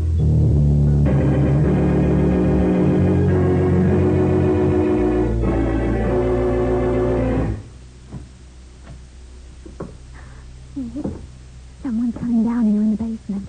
So I hear. Oh, Nick, I'm scared. Take it easy. Have you got your gun? I'm all set. Nick, is it... I'm not positive, Betsy. But if my hunch is right, it's the murderer we've been looking for. Now for the case of the Hermit Thrush. Today's exciting adventure starring Lon Clark as Nick Carter, brought to you by a new post-war Old Dutch Cleanser. Our story begins outside an imposing edifice, which 70 years ago was considered beautiful and luxurious. Today, with its boarded windows and air of decay, it is ugly and ominous. A tall, distinguished-looking man stands on the dark porch of the mansion, banging away with the heavy bronze knocker. Kavanaugh! Miss Drew, open the door! Mr. Kavanaugh, do you hear me? Hey, you! What? What's going on up there? Oh, policeman, good. Don't you know it's the middle of the night? People are trying to sleep, and here you are. Officer, you've got to help me get into this house. Are you crazy? That's Mr. Otis Kavanaugh's house. Nobody goes in there. But, officer, Mr. Kavanaugh locked himself up in there 15 years ago, and he's never come out. I know that. And what's more, he don't let nobody in. Nobody except his housekeeper and his lawyer. But I'm Otis Kavanaugh's lawyer, Leonard Kelsey. What? You say you're his lawyer? Yes, and I've got to get inside this house, even if I have to break in. Well, you're not breaking in, mister. Not as long as I've got anything to say about it. But I'm afraid Mr. Kavanaugh has met with foul play of some kind. Well, what makes you think that? I phoned here half an hour ago, officer. Eleanor Drew, that's Mr. Kavanaugh's housekeeper, answered the phone. So what? She was very excited. She said that she and Mr. Kavanaugh had been quarreling, and she refused to let me speak to him. Yeah? Then, when I called back a few minutes later, no one answered the phone. Well, that is funny, seeing as how Mr. Kavanaugh never goes out of the house. Officer, please. Miss Drew is a woman of violent temper. She hates Mr. Kavanaugh, even though she continues to work for him. We've got to get in there, I tell you. She may have killed him. Did you try the door? Of course not. It's always kept locked. Officer, I am... Wait. The door ain't locked now. What? Hey, maybe something funny is going on in here. Come on, let's have a look. Here, let me find the light. Here it is. Now we can... Good Lord. Holy smoke. It's Miss Drew. And it looks like you've been worrying about the wrong party. It's the housekeeper that's met with foul play, Mr. Kelsey. She's been murdered.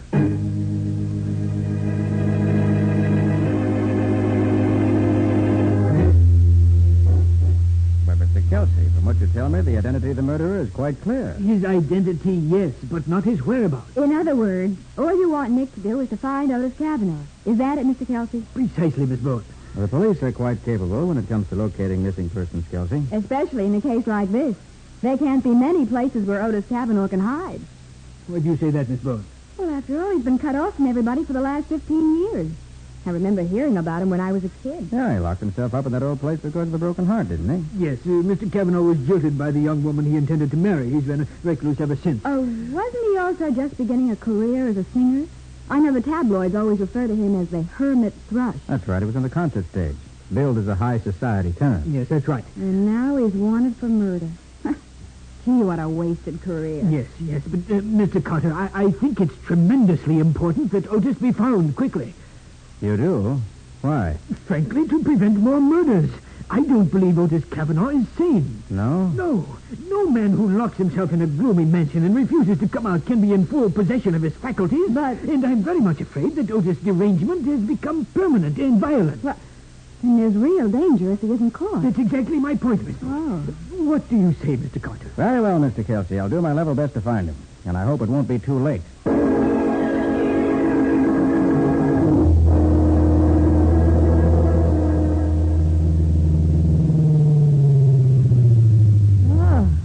So that's the Kavanaugh mansion.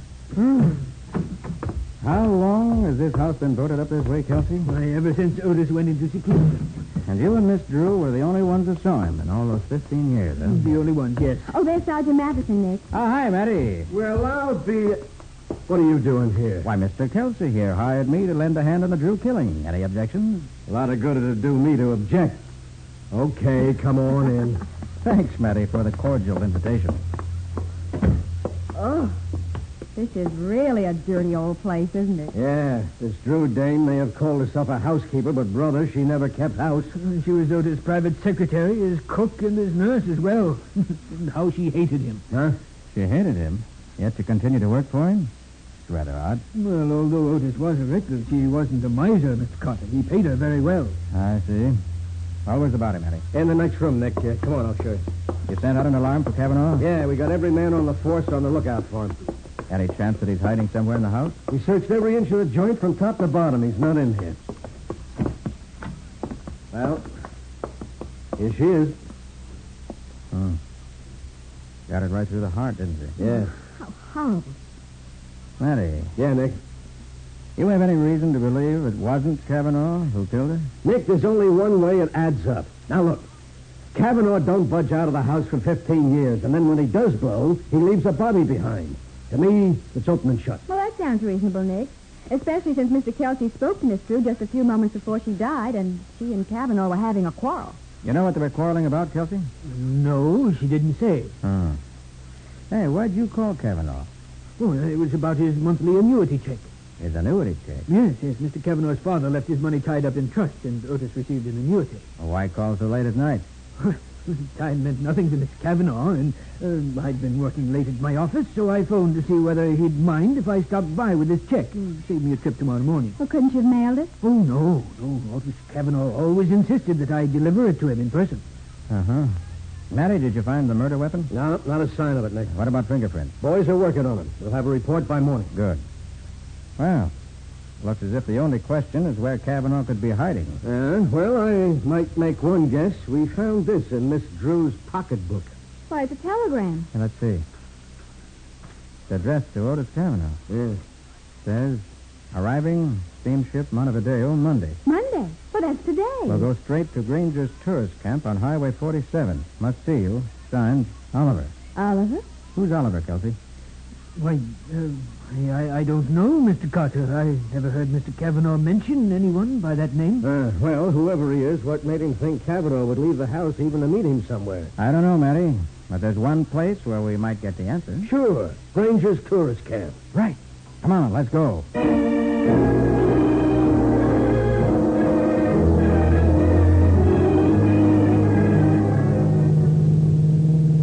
on, Matty. Step on it. Look, Nick, I got her up to 60 now. I want to get there in one piece. Okay. But if you hadn't been so bullheaded about phoning headquarters before we left the Kavanaugh place, Nick, how many times do I have to tell you? I ain't one of you private eyes. When I start going places, I gotta let people know. Well, I suppose you're right, Matty. Nick, what do you expect to find when you do get to this camp? Otis Kavanaugh, I hope. Maybe we should have brought Kelsey along to identify him, huh? If you don't mind, I'd rather work without Kelsey around. Why? You think he's mixed up in this? I didn't say that. Ah, Nick, the whole deal's as plain as the nose on my face.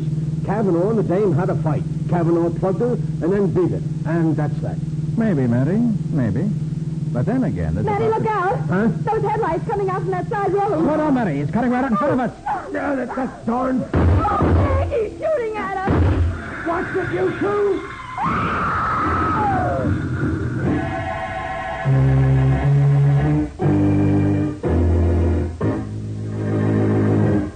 With the tire shot out from under him, Matty tries to control the careening automobile. But it's too late, and with Nick and Patsy huddled together in the back seat, the speeding car plunges into the ditch at the side of the road. We'll see what happens next in just a minute.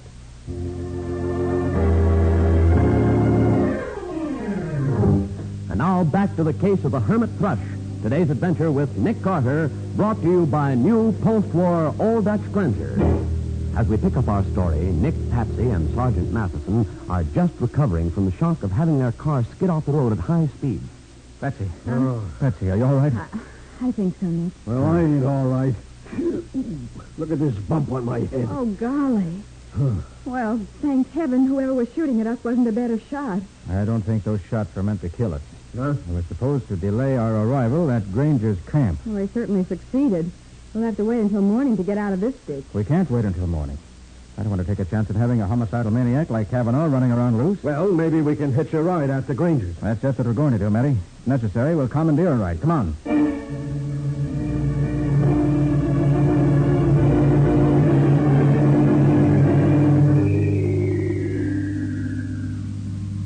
Are you the proprietor of this tourist camp? Yes, that's right. I'm Robert Granger. Well, my name's Nick Carter. This is Sergeant Matheson of the Homicide Squad. Yeah, we're looking for a man who may have checked in here sometime yesterday. What was the fellow's name? Oliver. Was that his last name? I don't know. You have a register? Yep, sure. Here's his book. Here folks that came in yesterday. See anything, Nick? Yes, Niles. Oliver Niles. And that's the only Oliver here. Where is he, Nick? In, cabin 26. 26 is straight on back. Last one to your left. Thanks, Granger. Okay, we shall see what we shall see.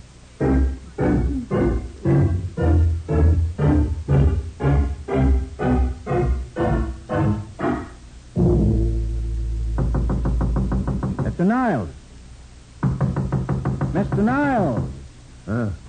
No soap, Nick. Nobody in there. There ought to be. The lights are on. Well, how about looking in the window? I guess we better. Nick, you don't think we're too late, do you? I hope not. We can see in through this window, Nick. Uh-huh. Have you seen anything? Oh, Nick. Holy smoke. There's a guy laying on the floor. And would you look at his face? Well, that answers your question, Patsy. We are too late. That man's dead.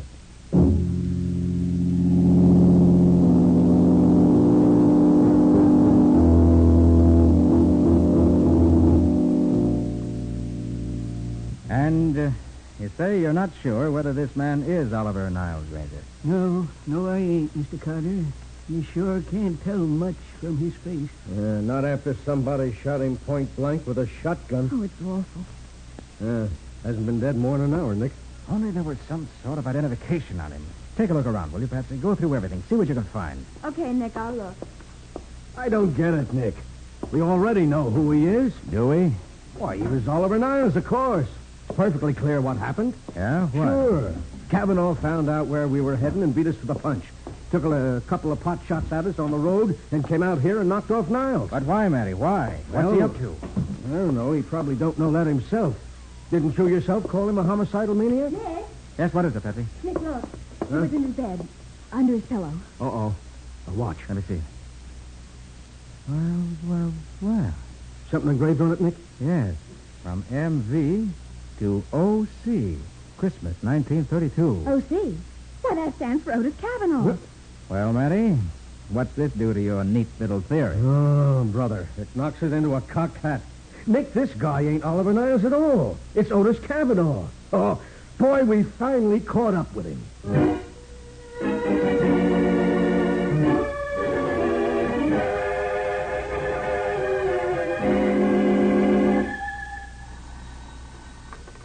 Nick Carter's office, Patsy Bowen speaking. Miss Bowen, this is Leonard Kelsey. I've just come from the morgue. Oh, yes, Mr. Kelsey. Will you tell Mr. Carter that there's no doubt in my mind whatsoever about the man's identity? It is Otis Kavanaugh. I see. Well, thanks, Mr. Kelsey. I'll tell him. Thank you. Well, Nick, it looks as though you're out of a job. Kelsey identified him, huh? Uh-huh. And since we were hired just to find Kavanaugh, it looks as though we're about to be fired. Patsy, I don't like it. Don't like it one little bit. What do you mean? Doesn't add up. There's something wrong someplace. Well, I don't see what's wrong. No? Tell me again what happened, Patsy. Start from scratch, and I think you will see. Well, Kavanaugh had a quarrel with Eleanor Drew and killed her. Yeah, go on. Then he lit out for the tourist camp, planning to lie low there. When he found out we were heading for the same place, he tried to stop us. But how did he find out where we were going? What? Gee, I don't know. And why didn't he kill us when he had the chance? Well, And why did Niles shoot Kavanaugh in the face with a shotgun? Do killers usually do that? No, of course not. No. Now, Patsy, there are too many holes. Too many murders and attempted murders for no apparent reason.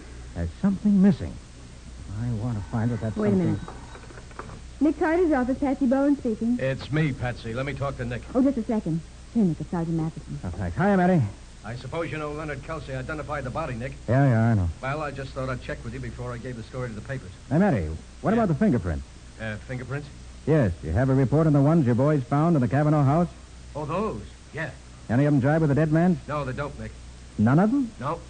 I don't see why you're getting so hot and bothered about that. After all, the body's been identified by the man who knew Kavanaugh best. Look, Matty. And what's what? Huh?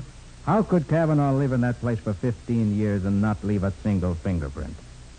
Hey, you got something there. I think I have. And I don't think we've found Otis Kavanaugh.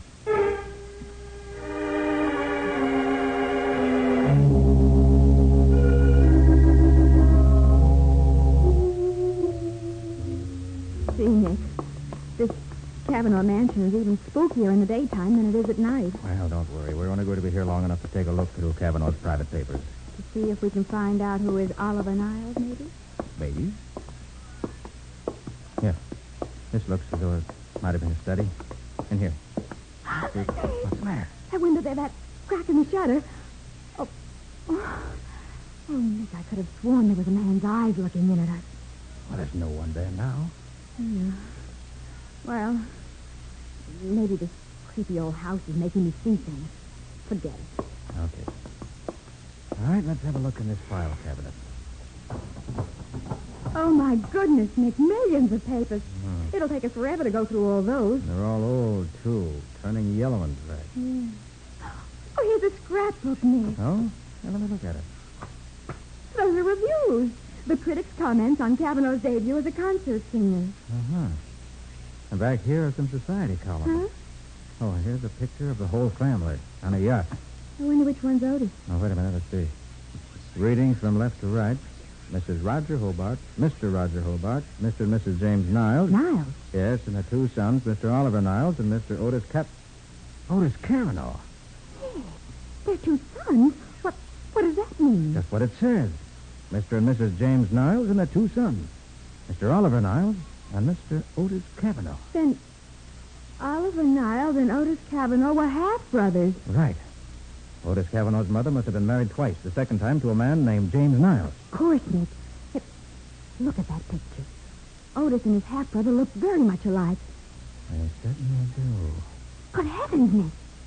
This means that the man we found at the tourist camp could have been Oliver Niles. Yes, could have been that. It also explains how Kelsey could have been mistaken. Patsy, it may explain a lot of things. Oh, Nick, we've got to find Otis Kavanaugh. If we don't... Oh, just the telephone.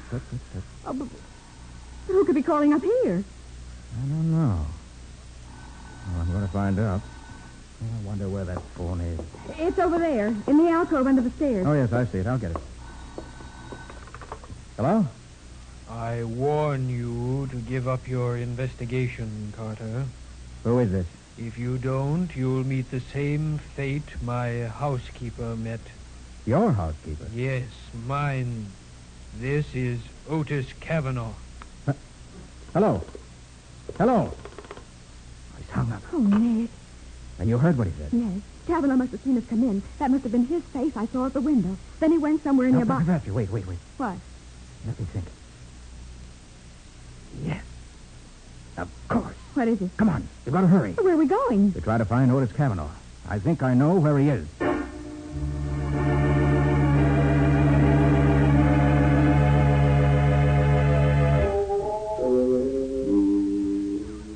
you crazy? Otis Kavanaugh couldn't be down here in the cellar. You just talked to him on the phone. That wasn't Kavanaugh. That was... How do you know it wasn't? Patsy, don't you remember how Otis Kavanaugh was billed as a concert singer? Yes, as a high society tenor. Well, is it likely that a man who had sung tenor could speak in a deep bass voice like the one we heard on the phone? Of course not. But that still doesn't prove that Kavanaugh's down here. Well, maybe it doesn't prove it, Patsy, but we're going to keep on looking. I have a feeling that we're going... Wait. What's that? The door. The head of the cellar stairs. Someone's coming down. Yeah. Nick, I'm scared. Take it easy. Have you got your gun? I'm all set. Nick. I'm not positive, Patsy. If my hunch is right, it's the murderer we've been looking for.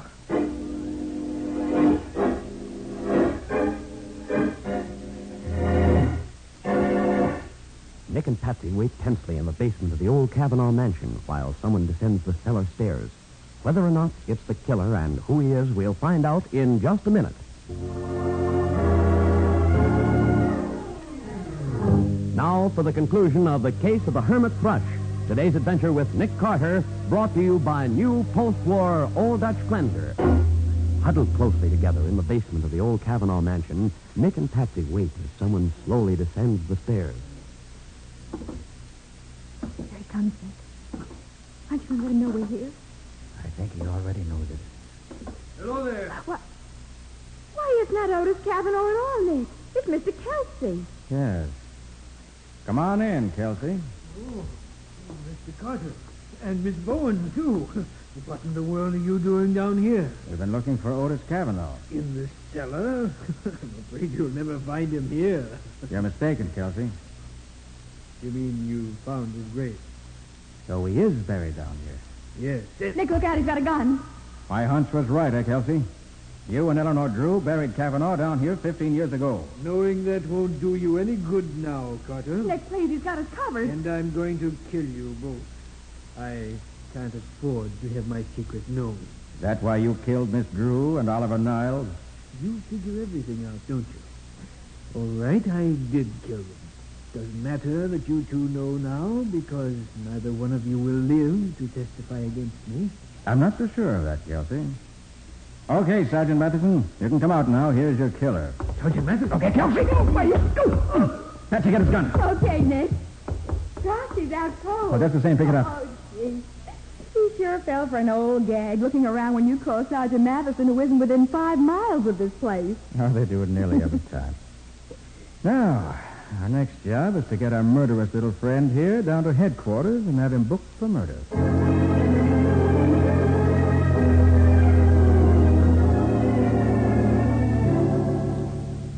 Well, Nick, you were right. I got a complete confession from Leonard Kelsey. Good. Just as you figured, Nick, the whole story was a phony. Otis Cavanaugh never locked himself up in that house 15 years ago. He died 15 years ago. He did? Yeah. How? Apparently, it was a natural death, Patsy. But Kelsey, who was the executor of the Cavanaugh estate, saw a chance to keep on collecting Cavanaugh's large monthly annuity. That's right. But where did Eleanor Drew come in? Well, Kelsey apparently needed her help. First, to bury Cavanaugh in the cellar after he died, and second, to maintain the fiction that Otis was alive all those years. Well, I still don't see why he killed Eleanor Drew. All right, I'll get back to that in just a minute. You see, Oliver Niles had been living in South America for 20 years. Yeah. So he, like everybody else, thought Cavanaugh was alive.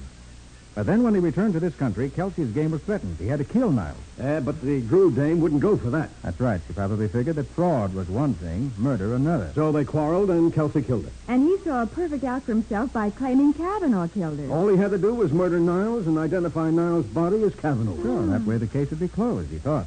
The reason he came to me was to be sure Niles' body would be found. Yeah, but that telegram in the Drew woman's purse, didn't he know that would be found? Yeah, that's where he slipped up. Yeah, he probably thought she destroyed it. Yeah, and Kelsey was the only one who could have known we were headed for the tourist camp, wasn't he? That's right. And then there was that watch. It was the only identification in the cabin. Sure, Kelsey planted it there. And that's what made me ask myself why somebody wanted me to think that Otis Cavanaugh was dead. But what about that phone call, Nick? Why did Kelsey call you? Because if he succeeded in killing me, he wanted you to testify that I'd been threatened by Cavanaugh. Oh. Nick, I'll never forgive you for one thing. Why, what's that, Patsy? For not telling me that Otis was dead, and for not pointing out his grave in the cellar. I didn't find his grave. And that was all a bluff? Sure. Well, I thought I was right, but I didn't know. I had to get Kelsey to tip his hand. Of course, I'm sure Cavanaugh's grave is down there now. Yeah, it is, Nick. We found it. Ah, good for you, Matty.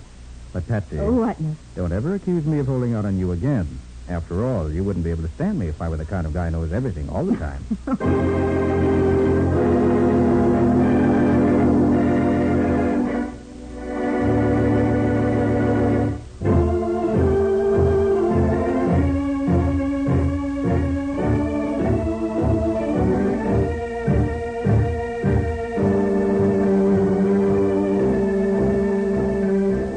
Carter, Master Detective, produced and directed by Jock McGregor, is copyrighted by Street and Smith Publications Incorporated.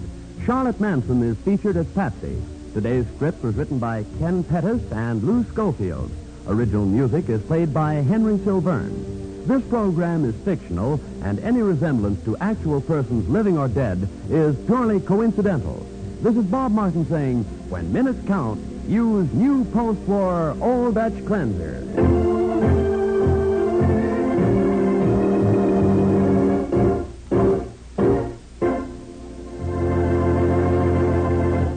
This is the Mutual Broadcasting System.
Miss Perry, I want you to take a look at this picture of Barclay's body. No, please. All Nick wants to know is whether Mr. Barclay was lying in that same position when you left the cabin. Stop talking about it. I said I killed him. What more do you want? I want a lot more. I want to get you out of this jail. And the best way to do it is by putting someone else in here instead. And now, the case of the homely bride. Today's adventure starring Lon Clark as Nick Carter. Brought to you by new post-war Old Dutch cleanser. Agnes Perry is not a pretty girl, and she's so painfully timid that the gossips predicted she'd never get a husband, even with her father's millions. But you never can tell. It's early evening in the Perry home as Tony Barclay, handsome and self-assured, sits facing Agnes's father and her best friend, Linda Forsythe. Mr. Perry, I dropped in to tell you that Agnes won't be home for dinner tonight. You see, we're eloping. Oh, Tony, not really. Oh, I'm so happy for you both. Well, an elopement isn't necessary, my boy. If Agnes loves you... Loves me? Huh. She's mad about me. Oh, Tony, you clown. Oh, give me a handkerchief, somebody. Oh, here you are, Linda. Thanks. And don't say I'm crying either. It's just that my glasses are getting misty. Agnes and I plan to meet in a little town upstate and be married tonight. In fact, she's waiting there for me now. Well, I don't understand. Isn't it a bit unusual to inform the bride's father before an elopement? Yes, but in this case it makes no difference. You couldn't stop us if you wanted to. But I don't want to, my boy. Of course, I don't know you very well, but just before you came here from the West Coast, we had a letter from my old friend, Judge Hamilton. I know. A letter telling you that I was a fine young man. Plenty of money, good family. How did you know that? I wrote the letter myself. What? And since Judge Hamilton has been abroad, naturally, you haven't been able to check up on me. You wrote that letter? Yes. Forgery is one of my many accomplishments. You should ask the police about me. I'm quite a notorious character, really. You're joking. Not at all. I have a very interesting record. Swindling, fraud, picking pockets, armed robbery. Of course, those were when I was younger and my methods were more crude than they are now. Barclay. Incidentally, my real name is Tony Blaze. What's the point of all this? Well, I was thinking. It's going to be a wonderful story for the newspapers. Millionaire's daughter weds criminal. I'm beginning to understand. You think I'll pay you not to marry my daughter, is that it? Precisely. The only way to stop the wedding now, Mr. Perry, is by writing me a check for $100,000. $100,000? Why, you're out of your mind. Mr. Perry, you know what would happen to a sensitive girl like Agnes if she married this man. You can afford the money. For Agnes' sake, pay him and... I'll give you $10,000 and not 1 cent more. Oh, no. Marrying Agnes will be much more profitable than that. Tony, you're not serious. Oh, but I am, my dear. I've just decided in a few months Mr. Perry will be willing to pay twice $100,000 for a nice, quiet divorce, if I make Agnes unhappy enough. And believe me, I can, and will. Linda, call the police. Stay where you are, Miss Forsythe. That revolver doesn't frighten me. If either of you charming people tries to stop me, I'll show you I'm not bluffing. If you dare to marry her... Suppose you tell me all about it when I return from my honeymoon, Miss Forsythe.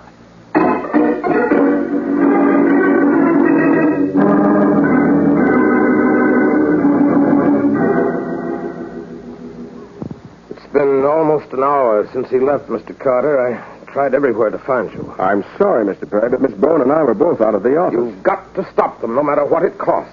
Well, it isn't money that's important now, Mr. Perry. It's time. Well, they can't get married tonight, Nick. Even if they could get a license, there's a 3-day waiting period in this state. If he doesn't have a license already, Patsy. Yeah. And if they plan to get married in this state. Oh, if there were only some way to warn every minister and justice of the peace in this part of the country and to tell them... Wait a minute. Huh?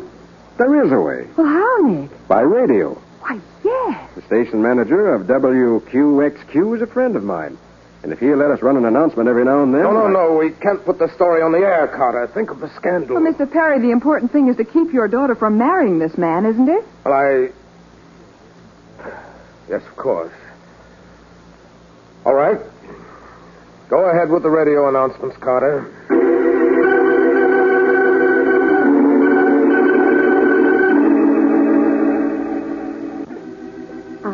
Agnes take thee, Anthony, to be my lawful wedded husband, to love, honor, and cherish so long as we both may live.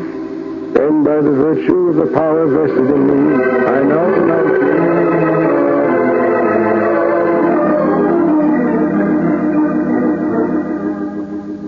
Well, this is our cabin, Agnes. Not much of a honeymoon cottage, is it? Oh, I don't mind, darling. Nothing matters except that we're married. Oh, Tony, I'm so happy. Here, stop there. There, that's the girl. Oh, I'd better go put the car out of sight. I don't want anybody to spot it. All right, darling. And while you're gone, I'll unpack your suitcase for you. Away from my suitcase.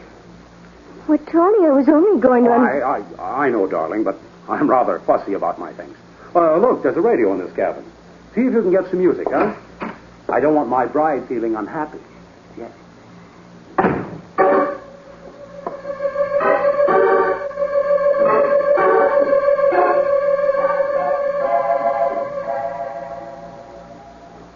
Are believed to be in the vicinity of the state line. We ask all ministers and justices of the peace who may hear this broadcast not to marry any couple answering the description we have just given you, and to communicate with the station immediately. The man has boasted that the marriage is merely an attempt to extort money from the girl's father, and that he has a long criminal record. Oh. Your cooperation may prevent a tragedy.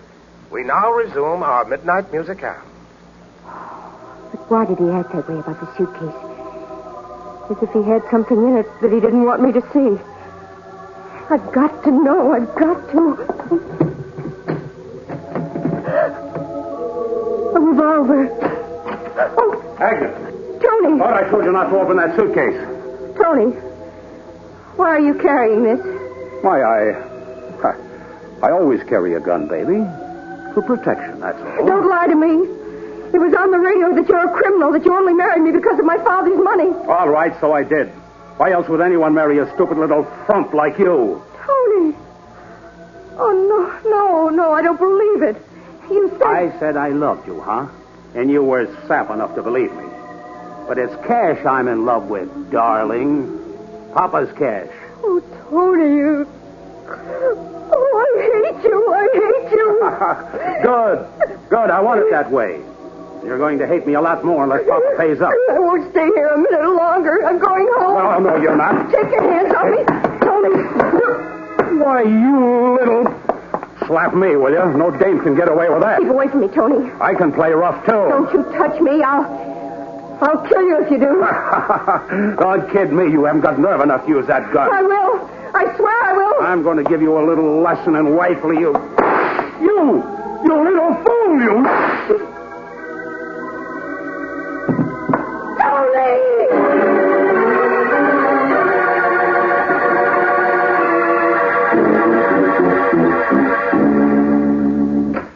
Mr. Perry, well, where have you been? Do you realize it's 8 o'clock in the morning? I've been walking the streets for hours. When we didn't hear anything by midnight, I knew it wasn't any use. Well, it's a good thing somebody stayed here at the radio station. Nick's on the phone now. You mean they've been found? I think so. Listen. I see. Well, thank you, Mr. Megley.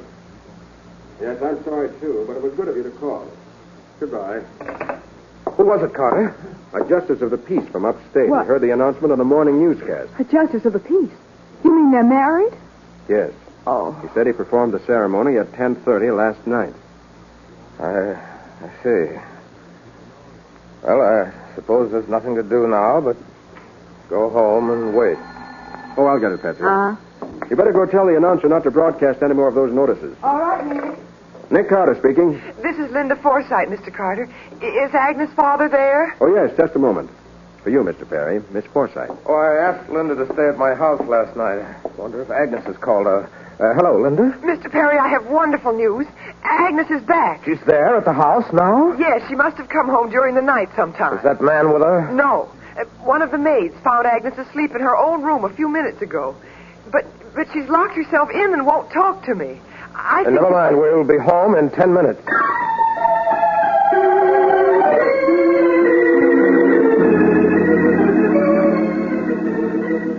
Oh, leave me alone. Leave me alone. I won't tell you anything about it. But, Miss Perry, I I know you and Tony Blaze were married last night. Naturally, your father wants to know why you came home alone. Nick, why don't you give her a chance to get control of herself before you start firing questions at her?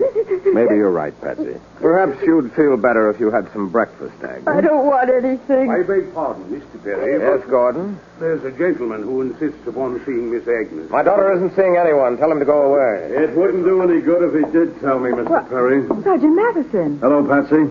Hi, Nick. Hi, Matty. What are you doing here? Official business, Nick. What do you mean, official business? I didn't send for the police. The police? No, I didn't do anything. Of course not, dear. He isn't here to see you. That's where you're wrong, Mr. Perry. I'm here to arrest your daughter on suspicion of murder.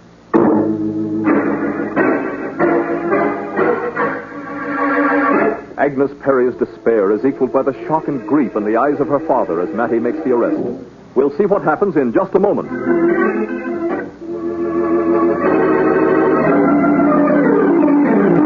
Now, back to The Case of the Homely Bride. Today's adventure with Nick Carter, brought to you by new post-war Old Dutch Cleanser. It's a couple of hours later, and at police headquarters, Agnes Perry is giving her version of what happened in the tourist cabin the night before. When Tony admitted that he only married me in order to get money out of Father, I said I was going home. He grabbed me And you had a fight. That's when you fell against the chair near the bed and broke your watch, wasn't it, Miss? No, there wasn't any fight. I noticed the crystal is missing from your watch.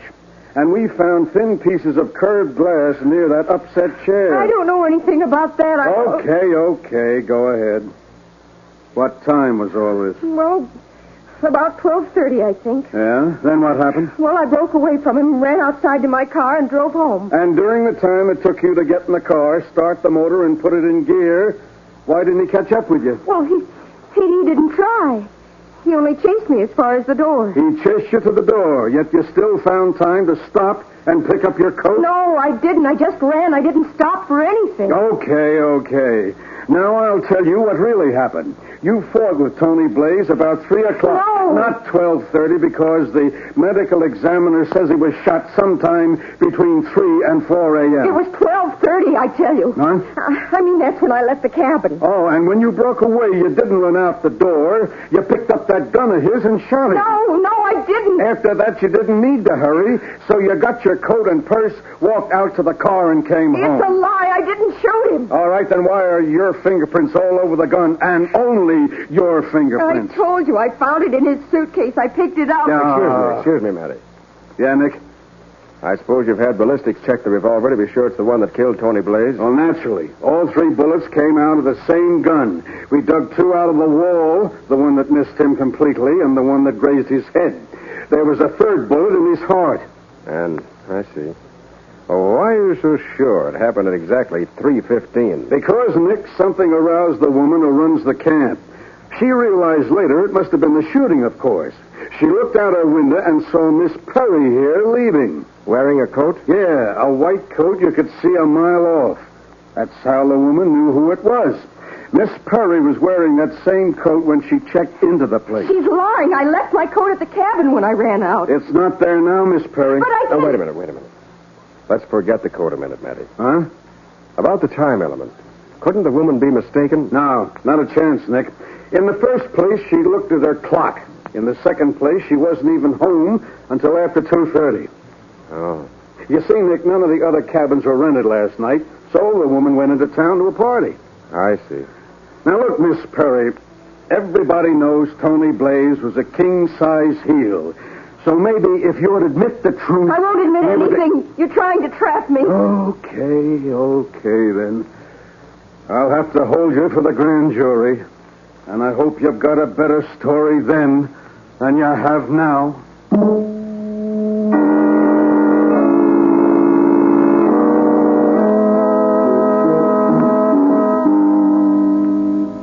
I can't believe it. Agnes accused of murder, policeman here in my home searching for evidence. Please don't worry, Mr. Perry. No jury will ever convict Agnes under the circumstances. Maybe they won't, Miss Forsythe, if she'd admit the circumstances. And if she sticks to the story she told at headquarters, she may be charged with first-degree murder. You're probably right, Carter. Even I can see that Agnes is lying. But why should she lie about such unimportant things? The time and whether or not she was wearing a coat. Well, she's hysterical, that's all. You don't know Agnes as I do, Mr. Carter. She's always been terribly shy, frightened of everybody. How long have you known her, Miss Forsythe? Well, only about 6 months, really. But we've been like sisters. Oh, Nick. What's the matter, Patsy? I asked Gordon, the butler, you know. Oh, yes, I know. Well, I asked him to come down here and tell you what he just told Sergeant Matheson. Tell him, Gordon. Well, sir, it's just that I heard Miss Agnes come home last night. Then why didn't you tell somebody, Gordon? You knew how frantic we all were. Well, I'm sorry, Mr. Perry, but I didn't know it was Miss Agnes at the time. I thought it was you, sir. Why should you think that? Could it have been Miss Forsythe here or one of the servants? Oh, no, sir. The only persons with a latchkey are Miss Agnes, Mr. Perry, and myself, sir. Anyone else would have to ring the doorbell.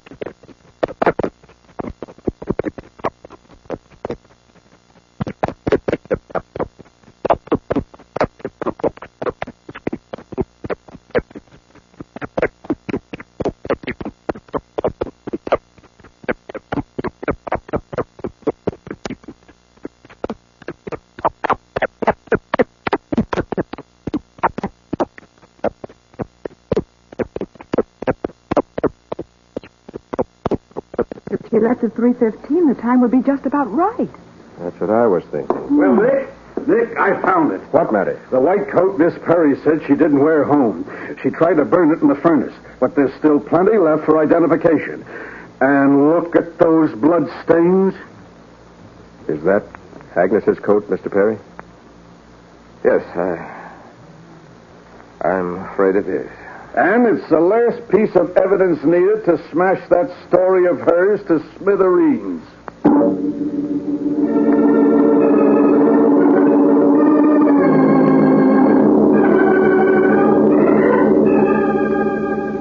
Oh, what's the use? Yes, I shot him. Now I hope you're satisfied. Please, Miss Perry, don't look on us as enemies. Patsy and I came here to the jail hoping we could help you. That's the truth, Miss Perry. Why don't you tell Nick just what happened?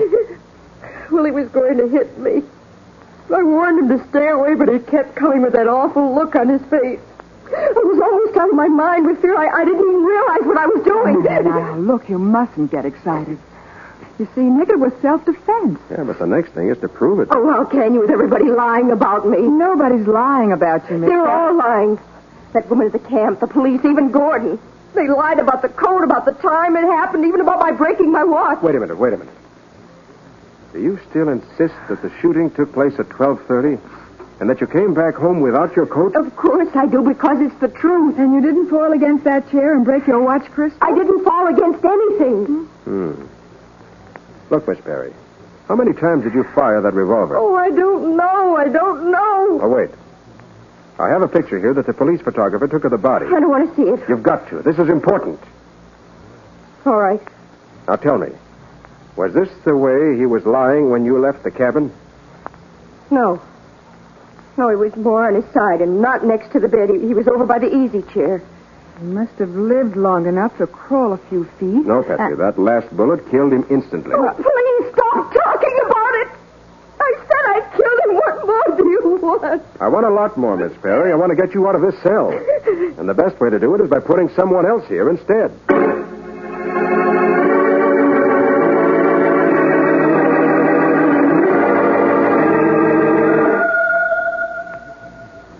Hello, Sergeant Matheson. This is Patsy. Nick just got back to the office, and he wants to know whether you have any report on those fingerprints yet. And the broken glass, too, Patsy. Oh, yes, the glass fragments, too, Sergeant. Okay, I'll hold on. He's gone for the report now, Nick. Good. Why this sudden interest in fingerprints? You know the only prints on the revolver that killed Tony Blaze was Agnes's. I know, but these are different. I got one of them from a teacup, and the other off the lock button on the Perry's front door. Off the what? A little button on the lock that you press when you want to leave the door off the latch. But what the... Oh, yes, Sergeant. They were. And how about the glass? I see. Yes, I'll tell him. Goodbye. What did he say? Those fingerprints were both made by the same person, but it wasn't Agnes Perry. That's what I hoped for. And how about the pieces of glass? Well, it seems that Agnes is telling the truth about her watch, at least. Those fragments weren't from a watch crystal after all. They were optical glass. That makes things more interesting. Better get your hat, Patsy. We're going to travel.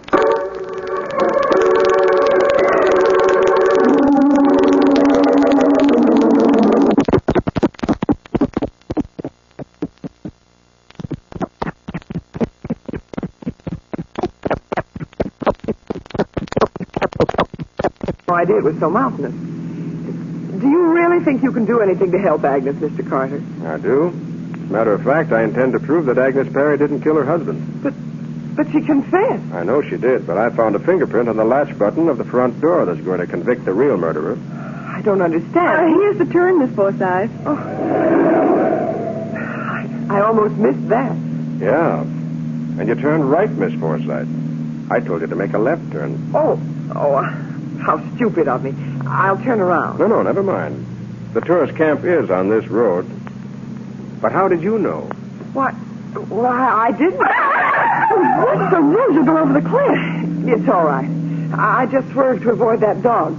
I didn't see it until it was almost under our wheels. You almost gave me heart failure. Must be 100 feet down to the river. Miss Forsythe probably didn't notice the dog because she doesn't see so well without her glasses, Patsy. My glasses? How did you know that I... You usually wear them while driving, don't you? Well, of course I do, but... But they're broken, aren't they, Miss Forsythe? You broke them last night in the tourist cabin where you killed Tony Blaze. That's utterly ridiculous. You say you've never been over this road before? I haven't. Yet because you were excited, you took the right-hand turn, even though I purposely told you to turn left. That doesn't mean anything. I'd say it means you made this same trip before. Last night, when you slipped the latch on the front door of the Perry home so that you could get back in unobserved. I did no such thing. Oh, yes, you did. Your fingerprint was on the push button of the automatic lock. The same print you left on the teacup this afternoon.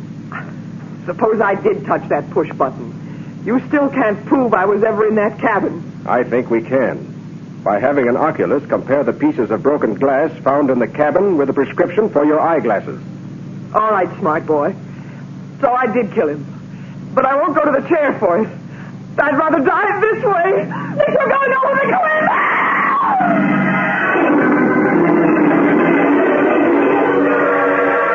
Linda Forsythe twists the wheel of the speeding car toward the edge of the cliff with its 100-foot drop, intending to kill not only herself, but Nick and Patsy as well. We'll see what happens in just a moment.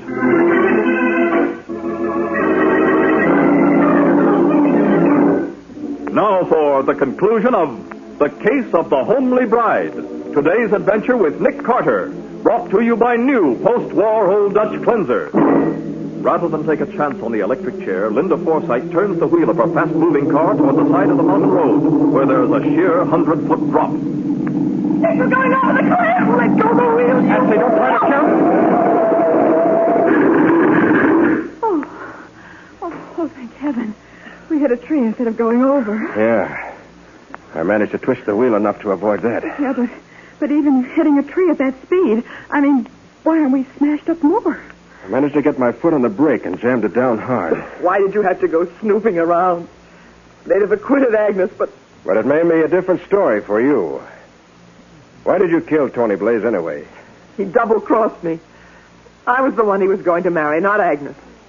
He said it would only be a bluff to get money out of her father. Then you were in on the whole scheme. Well, of course I was. Tony would never have been able to meet Agnes if I hadn't made friends with her and introduced him. And then you stayed right with her so that you could encourage the courtship, huh? I did it because I loved him. And he said he loved me.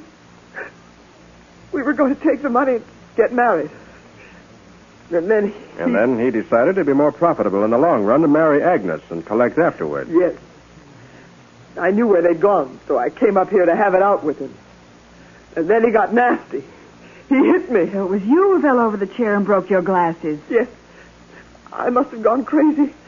I grabbed up the gun. But Agnes said she shot him. She did. What? One bullet went wild and another grazed his head and made him unconscious. He'd just come out of it a little while before I got there. And you got the idea of putting the blame on her, huh? Yes. I was sure her fingerprints were still on the gun. Tony was still groggy. He didn't notice what I was doing. So I picked it up with my handkerchief. And finished the job. Then you put on Agnes's white coat before leaving the cabin so that if anyone saw you, they'd think it was she. That's right. Oh, Mr. Carter, what do you think they'll do to me? I don't know, Miss Forsythe. But since you're so fond of wearing Agnes Perry's clothes, we'll see how that prison uniform of hers will fit you.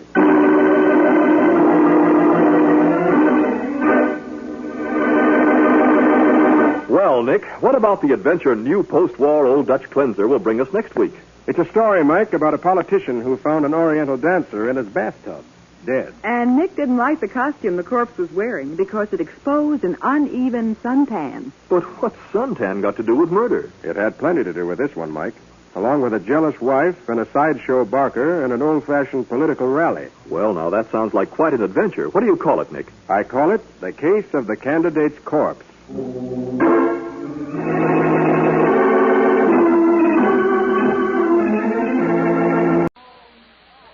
Linux Show, starring Nick Carter, Master Detective. Presented by the three great Linux home brighteners.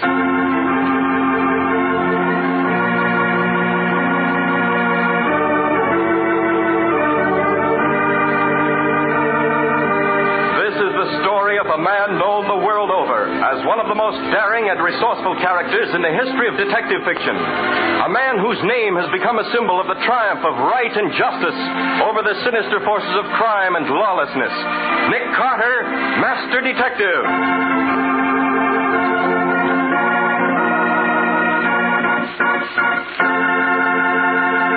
Today's exciting case, The Howling Horse, in which Nick Carter goes hunting in a forest of death and tracks down a fabulous four-legged killer.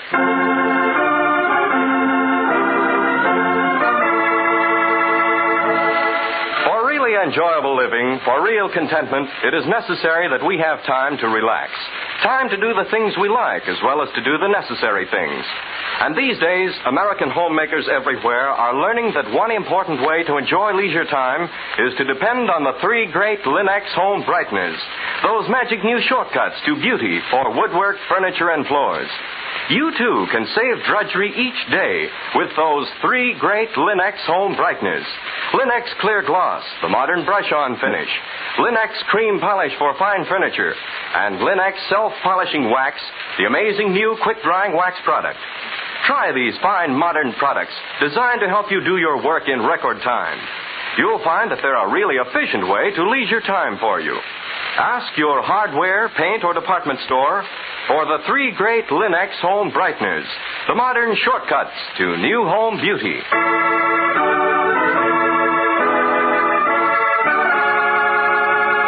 And now for today's exciting case from the life of Nick Carter. The lights are out in the old brownstone mansion at the corner of 5th and 4th. In the darkened laboratory, the strange whine of electricity sounds. And under the pale, purple aura of ultraviolet light, Nick Carter and Patsy play a strange jigsaw puzzle game with crime. Wait a minute, Patsy. Mm-hmm. This letter A matches the A and bequeath. Just a moment. Yes, an exact duplicate. Make a note of that. Right. All right, in progress. The word here on this slip. Exactly duplicates the here and hereby bequeath. You got that? I've got it. Better and better. See that word will in last will and testament? Uh-huh. A precise duplicate of the written will from this thank you note. Who's that? Hiya, folks. It's the demon reporter himself in person. Why, it's Scubby. Oh, hello, Scubby. Pardon the interruption, masterminds. The housekeeper let me in. Well, what's cooking? Good looking. Nick's testing the validity of a will, Scubby. We're matching samples of the dead man's writing with the writing in the will. Oh, very interesting. Do they match? Precisely. Well, then the will is genuine, eh? On the contrary, the will's a forgery. Huh? Now turn off the ultraviolet, Patsy. Put on the lights. Hey, I don't get it, Nick. If the writing in the will dovetails with other letters, doesn't that prove the same guy wrote both?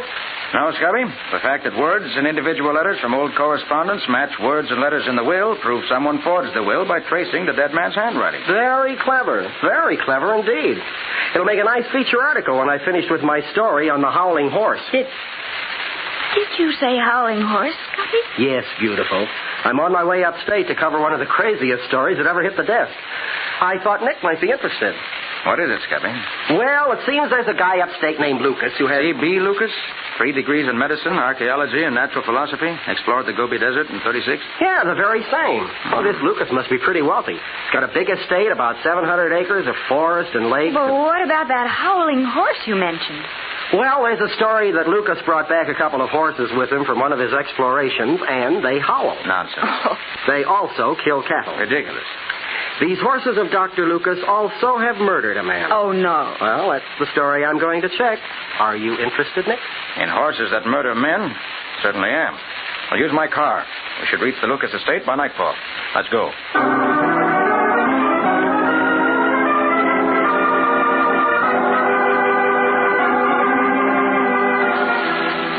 Sit down, Mr. Carter.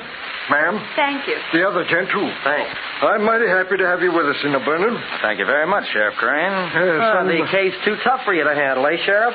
Well, you betcha. It'd be too tough for anybody except Mr. Carter here. Reckon I'd have caught you in anyway. You better explain, Sheriff. Well, it's like this. Lucas ain't an amiable man. Not by a long shot.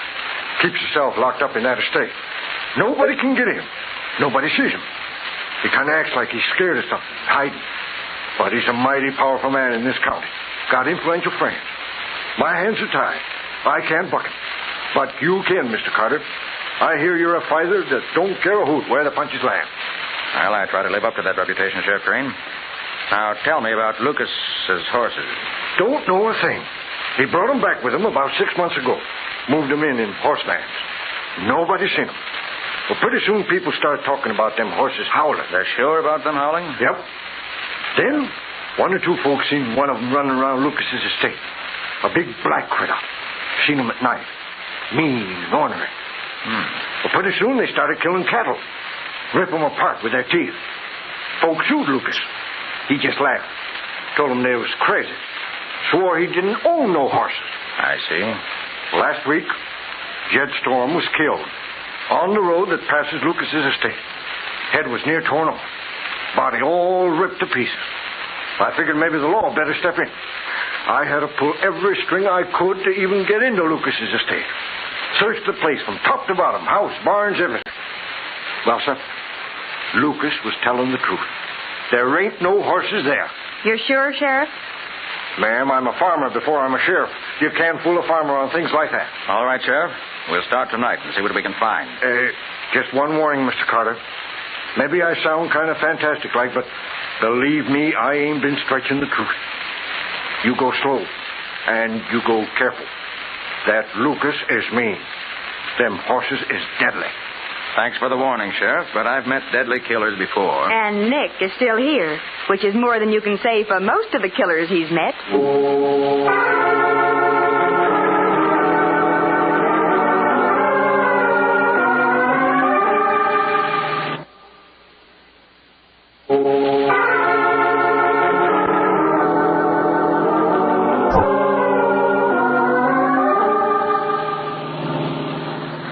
Crane's directions are right. This must be the road that skirts Lucas's estate. Keep your eyes on the left. We ought to sight the house any minute now. It's pitch dark, Nick. Watch for lights. Oh, what's the program, Nick? You going to bust right in? Going to try. I don't know how tough Lucas really is. Maybe he's just bluffing, Sheriff Crane. Nick, I can see lights off to the left. Yeah? Where away, Skipper? Deep in the woods there. See? Yeah. The lady's right, Nick. I see them. That must be Lucas's house, all right. Yes, there's a gravel drive turning off the road. Here goes. I'll be more than interested to meet Lucas again. Oh, you know him, Nick? Casually. I had the rather distasteful job of checking his credentials for the government some years ago. Intelligence work. Believe me, it was a nasty interview. Nick! Hey, for the love of Pete, Nick. Someone's bombarding us. Oh, stop the car, Nick. We'll be blown up. Stop anyway. There's a roadblock ahead. Hey, this doesn't look like a bluff to me. Lucas is playing for keeps. This is private property. You are trespassing on private property. I shall give you 5 minutes to get out of here. Where's that voice coming from? He's using a public address speaker out on the grounds. He's probably got the microphone in the house. This is your last warning, whoever you are. You have 5 minutes to get off my ground. Apparently, we haven't much choice.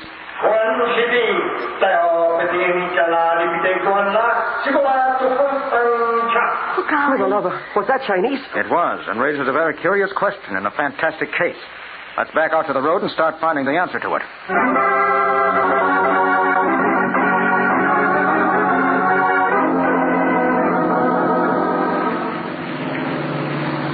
All right. This is far enough. Let's get out. Okay. Well, where are we now, Nick? About half a mile past Lucas's house.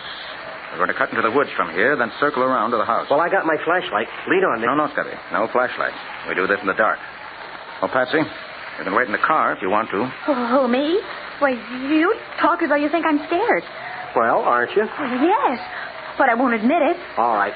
I'll hold your hand, beautiful. I'm not that scared. Now, listen, we've got to be as quiet as possible. Hey, do you think that we're going to meet any wild horses, Nick? I don't know, Scubby. Nick, you haven't explained yet about Lucas talking in Chinese.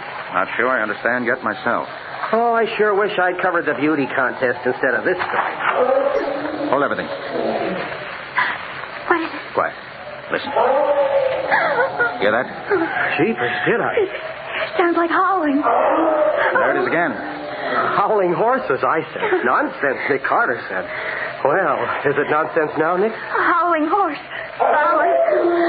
Hey, it's coming closer. Are we just going to stand here and wait, Nick? We are not. Gunshot! Come on, hurry. What's happening, Nick? Someone's being chased by Scubby's howling horse. Someone is using a gun to protect himself. For the love of me. Careful now, whatever you do. Hold your head. Nick! Yes? Straight ahead in that clearing. Yeah, I see. Nick, I can see the silhouette. Yes, chasing a man. Almost got him, too. Quick now. Oh, Nick! Steady. Keep moving forward. Oh, I think we're too late, Nick. I know where you are. Get your flashlight out, Scubby, and flash it straight ahead, quick. I want to get a look at that horse if he's still there. Right. Here you are. There isn't anything. There's nothing at all. Nothing but a body of a man sprawled there in the grass. A body without a head.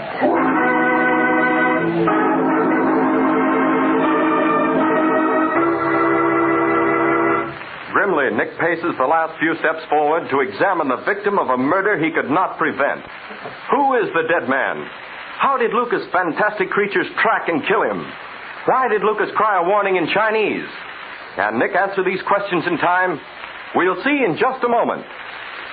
Modern science is constantly achieving miracles, constantly finding new ways, better ways to do the things which must be done. And science has done its share of service for our American homemakers. Take, for example, the 3 great Linex home brighteners, which are proving such an aid to women everywhere. There's Linex self-polishing wax, for example, created by leading research chemists to give you the finest. Made from a brand new formula, Linex self-polishing wax offers new beauty, new protection, new skid resistance for every floor surface in your home. And Linex self-polishing wax contains the greatest possible amount of real carnauba wax for that handsome, satiny finish only real wax can give. What's more, the underwriters' laboratories have proved by test that any linoleum, hardwood, or rubber tile floor is actually less slippery after Linex self-polishing wax has been applied.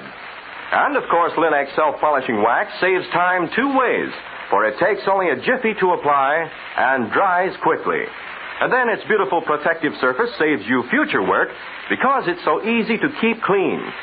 Choose genuine Linex self-polishing wax and know what it is to use the finest. Ask your dealer now for all 3 great Linex home brighteners. Give your home new beauty the easy Linex way.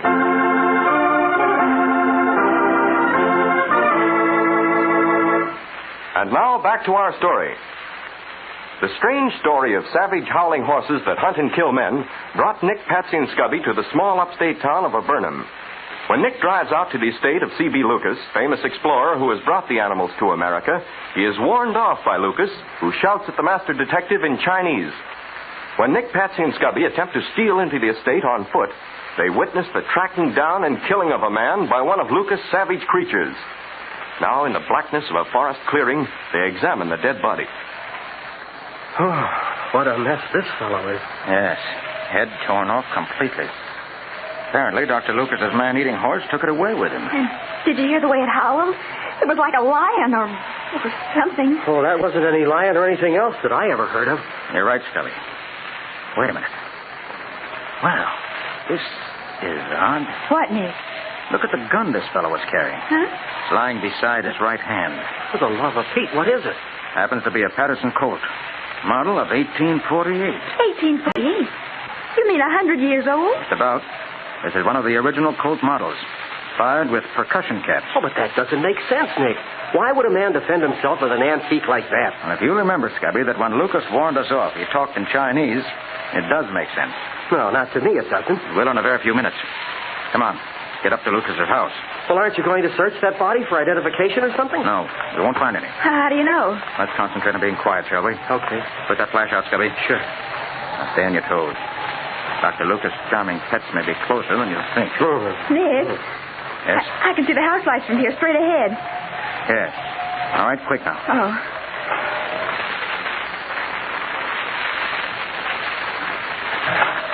Oh, I sure wish there was a moon. You're not getting romantic, are you, Scubby? Heck no. I'm just scared of the dark. Wait a minute. Listen. It's a funny sound. Like machinery or something. It's not machinery. Hurry, let's get to the house. Take this path here. Nick, that sound is awfully familiar. I just can't place it. Familiar to you, Scubby? Well, yeah. Coming over the PA Lucas has on the ground. Over the PA? Right. All right, quick, into the house. Those French windows at the side look open. Open? They're smashed. Like a truck went through them. So they are. Careful of broken glass. Oh, Nick, look at this room. Yeah, looks as if the truck drove through here, too. Yeah. Where is Dr. Lucas? I have a hunch that something's happened to Dr. Lucas, Patsy. Something that accounts for the funny noise you hear over the PA. Come on. I don't like this. Crane's advising. Oh, for the love of... Yes, I rather expected this. It's a body sprawled alongside that phonograph. And it's a needle running in the last groove in the record that's making that strange sound, Patsy. I'm afraid Dr. Lucas has played this phonograph for the last time. Better take the playing arm off the record, Scotty. Yeah, right, Nick. Now, let's have a look at this body. Oh, lots of blood. Body quite warm, killed very recently. The same way our friend back in the woods was killed. Head torn off. Only this time the head was left with the body. But this isn't Dr. Lucas. Nick, look at the head. He's Chinese. Glory be, you're right, Patsy. Then this explains why we heard a warning in Chinese over the PA when we first drove up to the house, right, Nick? Scubby, start that record again. This man couldn't talk English, so he had an English-speaking record made to warn people off the ground, right? Play it, Scubby. Play it quick. Okay. Turn off the PA first. We'll hear it direct. Right, Nick. This is private property. You are trespassing on private property. I will give you 5 minutes to get out of here. What'd I tell you, Nick? That's the voice we heard. This is your last warning, whoever you are. 5 minutes to get off my ground. Please turn off machine. Nick. Please turn off machine. For the love of... A couple of hatchet men. Please do not move. Associate and self highly expert in use of lethal firearms. Kindly raise arms to extreme vertical position.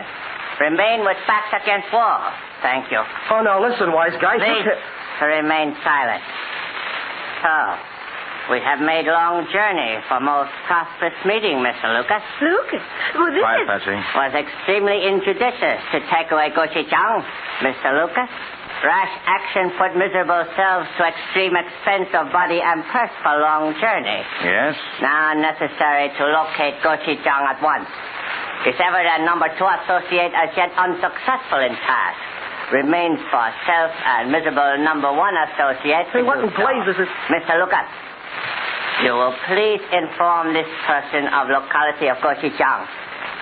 May miserable Fang Pai remind Honorable Mr. Lucas, this person highly barbaric species, lack refining benefits of civilized education, much prepared to obtain required information with cruel methods of contemptible savagery. Golly, Nick. Oh, who is this Gochujang character you birds are after? He's the guy I think you mean. He's dead. Be quiet, Scubby. Ah, this news highly interesting. It's true, Mr. Lucas, that Gochujang departed to join all of our ancestors. What if it is? Then task of this person reduced to minimum. Only necessary to ensure demise of you and friends and then return to home. Our demise? But we... This is Howling King Fu and us. This is the payoff. Look out now, Scubby. Here goes the phonograph. This way, Patsy. Scubby, get moving. All right. Through this door. Move fast. Okay. Oh, you blocked them off with that photograph like a fullback. You can't block bullets as easily. They'll recover enough any minute now to start shooting. This must be the kitchen. Straight ahead and out the back door. Do you think we can shake them, Nick? We move fast enough we can. All right, I'll get the door. Through, Patsy, quick. Come on, Scubby. Right with you. Oh. Now what? Quiet and keep running. Come on. We stand a 50-50 chance of shaking them in the dark out here. Why didn't you tell them you weren't Lucas?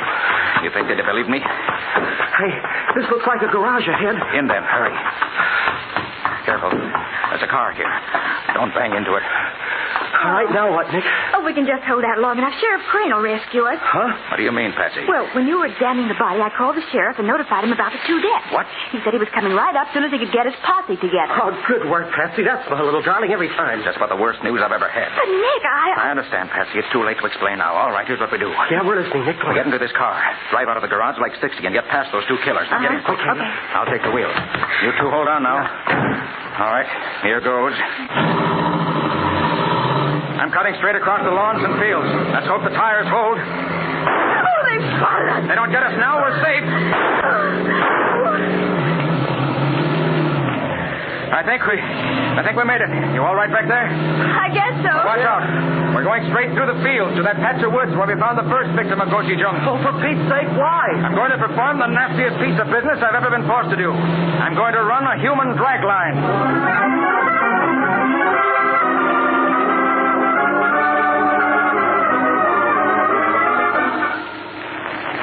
All right, Scotty, this is what we do. We're going to take the body of this unfortunate fellow and drag it. Oh, holy smokes, where? Get across Lucas's land, away from the house. Quick, give me a hand with the body. Okay, Nick. Why, Nick? Set a drag line for Goshi Jung. All right, now start moving, shall we? Okay, Nick. Nick, what's a drag line? Folks use it down south for fox hunting, Patsy. Especially when there aren't any foxes in the neighborhood. It's an artificial trail. Well, I understand, but why do For we... the sake of Sheriff Crane and any men he may bring with him. Don't forget, Goshi Jung is around the house and grounds. And the killer. We've got to turn ourselves into bait to save their lives. Good old Howling horse. Why didn't Lucas leave him where he found him? Nick, did Lucas discover Goshi Jung? No, Bessie. A gentleman by the name of Marco Polo discovered him. Marco Polo? Yes. On just the other side of that tree, Scubby. All right, Nick. Goshi Jung was discovered many centuries ago. But he's unknown in the Western world. He was, that is, until Lucas brought him here. I warn you, sooner or later he'll pick up the scent of this trail we're making and come after us. And believe me, it'll be a tremendous shock. Oh, nothing could shock me anymore.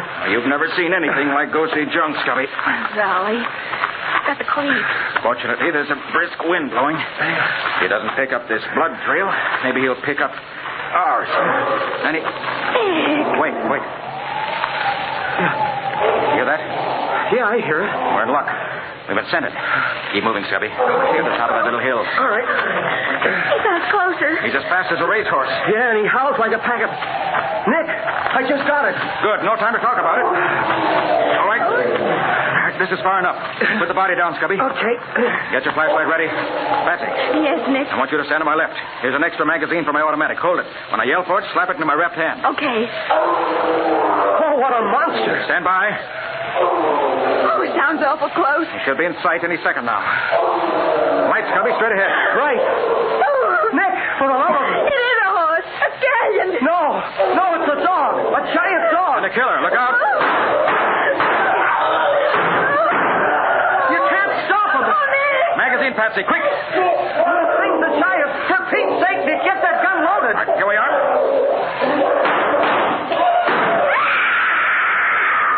It's all right now, Patsy. It's all right. We've stopped him. Steady. Oh, golly, Nick. Oh, golly. He was so big, fantastic, looming up into Scubby's flashlight. It's all right. Nick, do you mean to say that thing was a dog? I do. That was Goshi Jung, the fabulous, almost mythical Tibetan mastiff. This is the first and probably the last time we'll ever see this breed. And in killing it, we've destroyed the monster that murdered Dr. C.B. Lucas.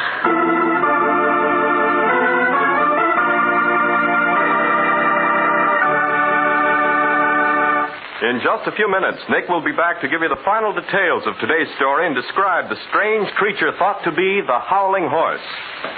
When your furniture was new, of course you were proud of its handsome, gleaming appearance. Since then, it may be that finger marks, dust smudges, the cloudy look of inferior polish have made your furniture look dull and unattractive. But with Linex Cream Polish to help you out, you can restore its appearance in double quick time. For Linex Cream Polish cleans as it polishes, cutting the job in half. Yes, one quick application of Linex Cream Polish removes all the cloudy dullness from your furniture, leaves it gleaming and beautiful. And because it dries hard, leaving no oily film on the surface to attract more dust, it saves you future work as well. No wonder so many thousands of modern American women are coming to depend on Linex Cream Polish, the up-to-date beauty treatment for fine furniture. Get Linex Cream Polish now. You'll find all three great Linex home brighteners, Linex Cream Polish, Linex Self-Polishing Wax, and Linex Clear Gloss, the longer-lasting brush-on finish, at hardware, paint, and department stores everywhere. And remember that your dealer is headquarters also for Chemtone, the miracle wall finish that brings quick new sparkle to walls and ceilings. Chemtone covers in one coat, dries in 1 hour.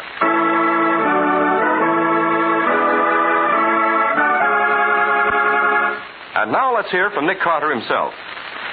I'd heard of the Tibetan Mastiff before, Patsy. You'll find an interesting chapter on that strange animal in a pamphlet on Chinese dogs published by the Quan Quan Company in Los Angeles in 1944. It's one of the oldest defense breeds in the world, and is so revered in Tibet that none has ever been allowed out of that country. Goshijong means dog of Tibet. Oh. Well, aren't there any pictures, Nick? No, the Tibetans do not permit pictures to be taken, Patsy. Oh. All we have are the descriptions of various explorers from Marco Polo down. All describe the giant dog as being the size of a horse. Well, it sure was, Nick. There have been attempts to steal one of the mastiffs and bring them out of the country, but in each case, the dog has either been stolen back or killed. So Dr. Lucas managed to steal Goshijong. Right. He brought it to his estate and then lived in constant fear, knowing the Tibetans would never let him keep the dog. He knew that sooner or later they'd send men to kill it. And they did.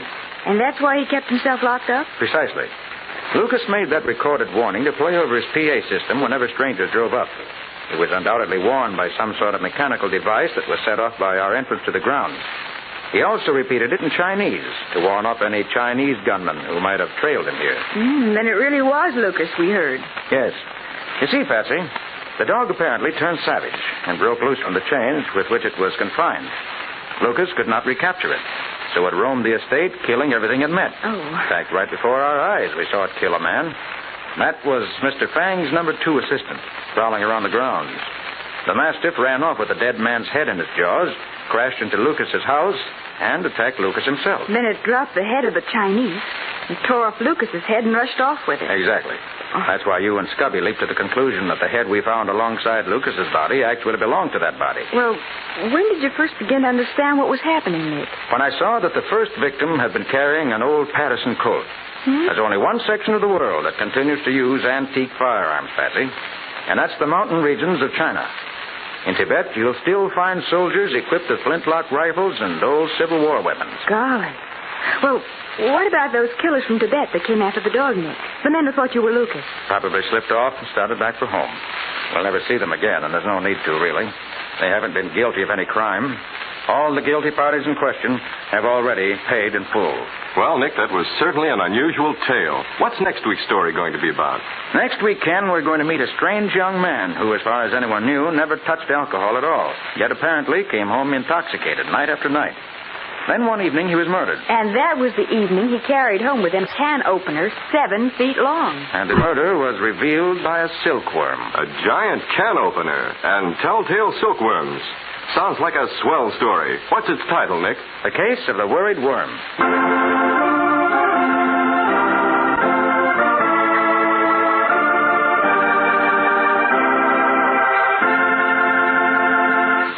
Nick Carter, Master Detective, produced and directed by Jock McGregor, is copyrighted by Street and Smith Publications, Incorporated.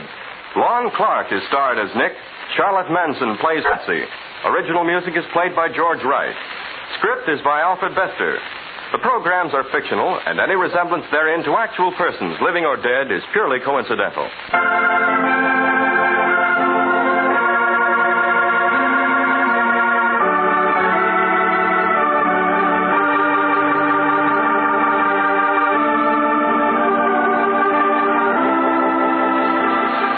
Carter, Master Detective, is presented at this time and over these same stations each week by the 3 great Linex home brighteners, Linex Clear Gloss, Linex Cream Polish, and Linex Self-Polishing Wax.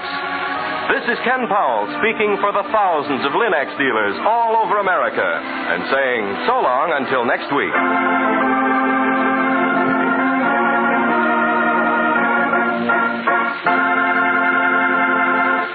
This is the Mutual Broadcasting System.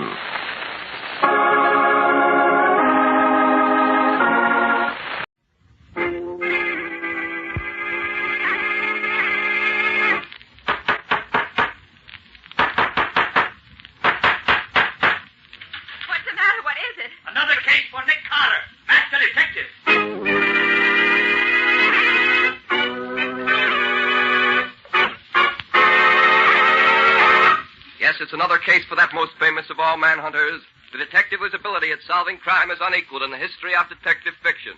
Nick Carter, Master Detective. Tonight's curious adventure... Murder by Magic. Or Nick Carter and the Mystery of the Missing Identity.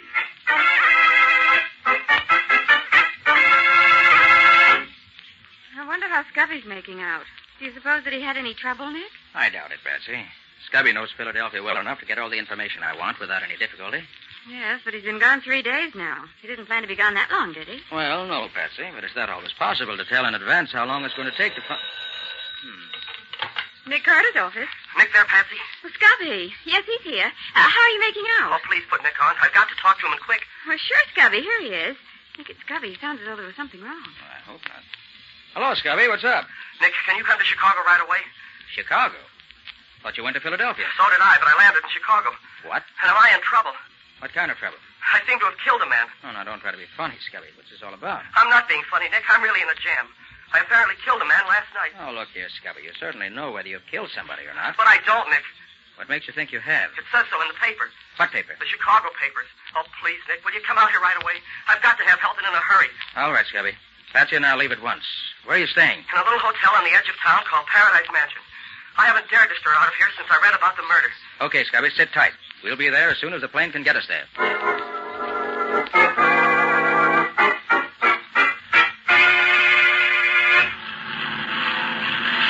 Gosh, Nick, we were awfully lucky to get seats on this plane. Yes, Patsy. Well, now that we're safely on our way, let's take a look at these Chicago papers I bought. See what they have to say about our friend Scubby. Okay. Look, Nick, on the front page. Murderer of nightclub patron sought. Yeah. And here's a snapshot of the killer taken at the nightclub.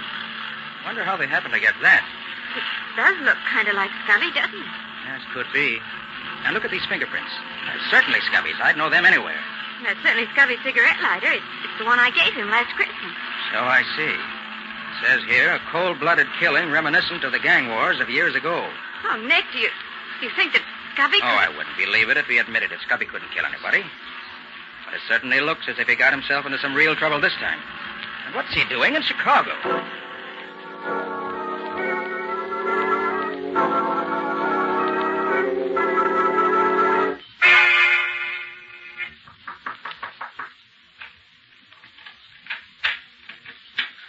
Oh, Nick. Hi, Scubby. Oh, I never was so glad to see anyone in my whole life. Scubby, are you... Come in quick. Let me get this door closed. Jittery, aren't you? Yeah. Well, I'm glad to see you're still out of jail. Oh, Nick, don't joke about it. I'm just about crazy. Look, I'm in a jam. Well, suppose you sit down and tell us just what happened. And begin at the beginning. Don't leave out anything. All right. Well, it's quite a story and pretty unbelievable, but I'll try to tell it the best I can. As you know, I started for Philadelphia, and I was sitting in the airport waiting room, waiting for my plane to be announced, when somebody stumbled over my feet. I looked up expecting him to say, excuse me, and then I heard a funny, shrill little voice say, Stupid! Why don't you keep your feet where they belong? Huh? Oh, why don't you look where you're going? You're too stupid to be allowed out in public. Yeah, well, nobody asked you for your opinion. If you don't like my feet, just keep away from them. Trying to insult me, are you? You're not even fit to speak to me, you stupid idiot. Look here, Bud. That's 3 times you've used that word stupid about me. The 4th time might get you a skin nose. Come on your way. You are attempting to divert my senses from the concentration of inner thought to the grosser contemplations of the external world. Come again? But you are as clumsy as a cow at doing it. Look, fella, if you've got somewhere to go, just go ahead. Your room is better than your company. You are being sarcastic. That is because you do not know who I am. All right, I'll bite. Who are you? You tell me and see if I care. It is useless to tell you. That thing you think is your mind is a rusted, worthless tool. A sponge too dried out to soak up anything. Oh, dumb, you mean? Exactly. Do you really want to know who I am? Quite frankly, I don't give a tinker's damn. I am Chi-Chi, the omnipotent. In the central council of the farthest inward, I am the most completely self-equipped. Brother, you don't make sense. I am the mystic. In the whole council, I am the most honored. There has been, in 20 generations, no other great enough to be the mystic. But I am he. Okay. Well, now that we've settled that, how's about some peace and quiet? You have offended me grievously. I do not let such offenses go unpunished. I shall sit here beside you and decide what your punishment is going to be. I shall say no more until I have decided. Okay. Well, happy thoughts, my mystical little pal. So he sat down beside me and didn't say another word. He was a funny, weaseled-up little man, and he amused me rather than worried me, so I forgot all about him. Did he take the same plane you did? Oh, don't get ahead of me, Patsy. I was tired from working all night and then the night before, and I guess I must have dozed off. The next thing I knew, somebody was shaking me by the shoulder. Come on, Palsy. Snap out of it. This is as far as this cab goes. Hey, wake up, Palsy. This is where you get off. Huh? Oh, sure. Sure, I'm awake. Come on, Palsy. This is your hotel. Must have been some night you had last night, huh, Palsy? Oh, stop calling me Palsy. Sure. Whatever you say, Palsy. What the deuce is the matter with me? Why does my head feel so foggy? What? Hey, where am I? Where's the plane? Look, Palsy, I don't know who you're kidding, but this is where you live. Are you getting out or you going to stay in a cab? Well, where's my baggage? You're a great little kidder, Palsy. Now, come on. Get out. You better get some sleep. There's nothing like it for a hangover. Oh, all right.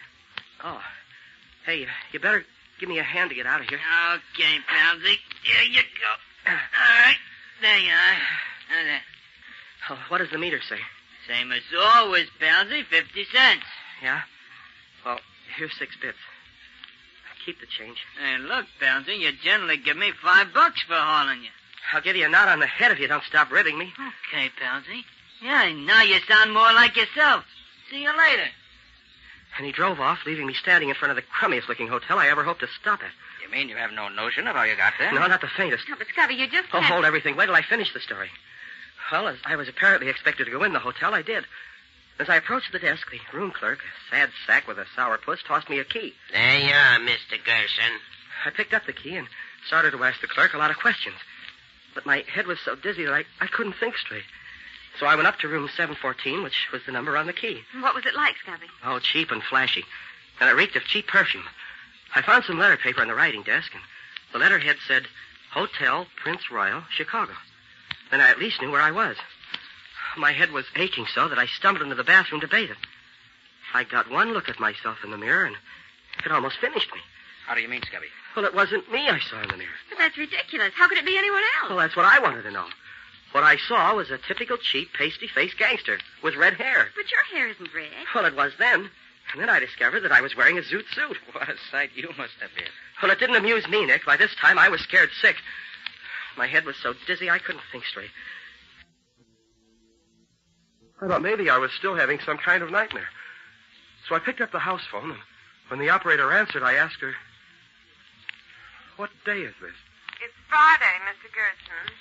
Friday, March 24th? Of course, Mr. Gerson. Then it was yesterday that I left New York. What's that, Mr. Gerson? Oh, nothing. That's all, thanks. Oh, Palsy. Huh? I just heard from the hospital. You just broke Betty's arm, that's all. What? Oh, when was that? Well, last night, you remember. But don't worry, Betty's a good kid. She won't say nothing to the cops. Oh. Oh, yeah, thanks. Bye. And then I hung up the phone. Oh, it was getting worse and worse. I went back into the bathroom for another look at my new face. And then the room door opened, and I heard someone come in. You hear, Palsy? Huh? Oh, hello. Hi, Palsy. What's cooking, Snuggins? Give me a match. Thanks, Tank. Would you mind telling me who you are? That's a new one on Dolly, Palsy. What's the rib? Oh, I just want to find out who you are. I'm Dolly, the spare rib, the girlfriend. You're my girlfriend? Say, Palsy, you're talking awful funny. What goes? Is this some new kind of a brush-off? Oh, no, you misunderstand me. Say, if you're trying to give me the air... No. No, it's still love. Dove. Well, that's more like it. For a minute, you had me guessing. See, by the way, Palsy, where was you last night? We had a date gate. Why'd you stand me up? Huh? Did I? I don't like that, Rat. You better explain and make it good. Well, I had business. Oh, I get it. You did a job you want me to cover for you. Okay, where do I say we went last night, you and me? Oh, well, I think that we'd better say that... I'll get that. There's something going on around here I ain't in on. Hello. Okay, thanks. What What was it? She says there's 4 guys named Spike, Steve, Brainy, and Lucky coming up to see you. I got a blow. Them guys give me the chills, honey. They're real killers, and they ain't fussy who they kill. Be seeing you. I fly. Goodbye. Gosh, Scubby, what happened then? Were these 4 gentlemen up to expectations? Oh, they were gangsters, all right. They came sliding into the room as if they were afraid of me. Well, I had already discovered I was supposed to be a guy named Palsy Gerson, a mug who broke girls' arms when I wanted to, and I was a no-good who gave $5 tips to taxi drivers, and I was a crook who had his girlfriend cover up for him when he did a job, and now I seem to be buddies with this gang of hoodlums. Gee whiz. Oh, one of them, a guy with a squint eye, did all the talking. Hi, Palsy. Look, you guys, look me over carefully. Am I Palsy Gerson? What's the matter, Palsy? Bad hangover? Oh, let it go.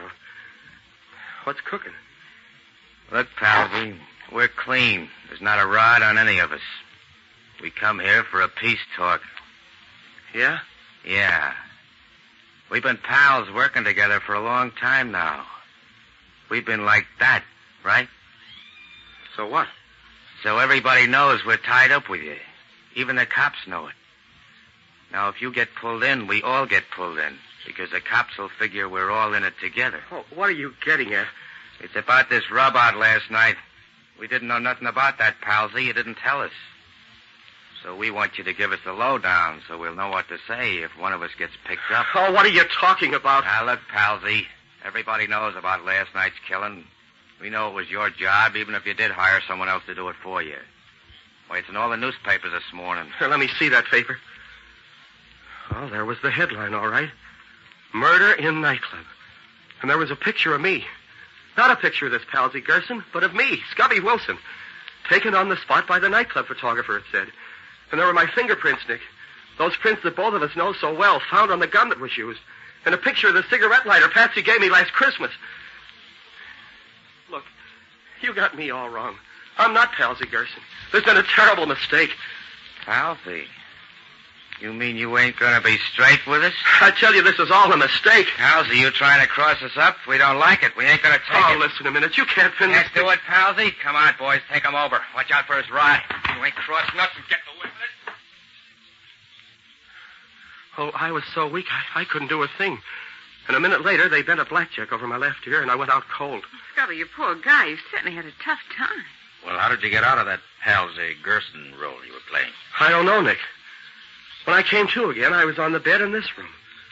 I lay there a few minutes, getting my senses back, and then I jumped off the bed and raced to the mirror. I was myself again. I was Scubby Wilson once more, and in my own clothes, and my hair wasn't red anymore. Yeah. And my own luggage was on the rack at the foot of the bed. But things like that just don't happen, Scubby. Well, so I've heard, Patsy, but you can't prove it by me.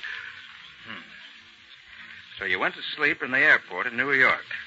When you woke up, your mind was in the body of a local crook named Palsy Gerson. And some of Gerson's pals knocked you over the head. And when you woke up again, you were back in your own body in this hotel. Yeah, that's right. And while you were using Gerson's body, somebody was using your body to kill that guy in the nightclub, is that it? Yeah. Yeah, oh, I know it sounds insane, Nick, but that's the way I see it from here. And unless something happens, I'm slated for the electric chair. Oh, gosh, Nick, we can't let anything happen to Scubby. Don't worry, Patsy, we won't.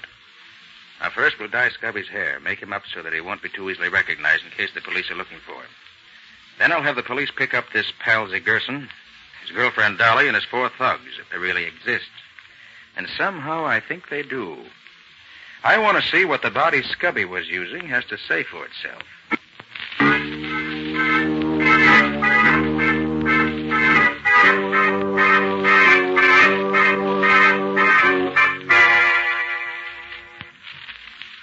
Well, Nick, these past 2 days haven't gotten us very far.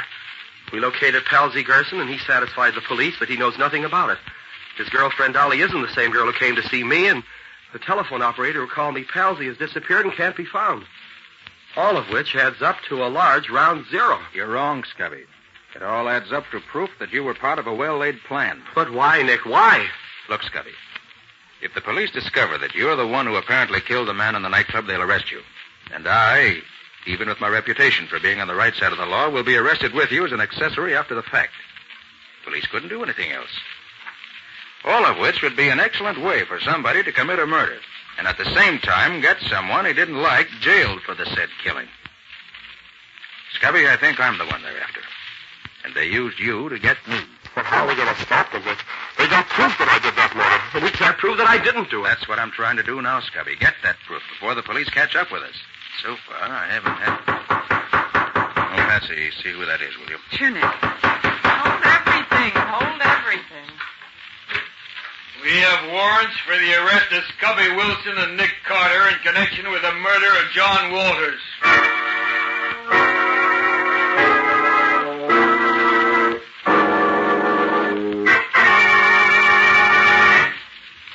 But why didn't they keep you in jail, too, Nick?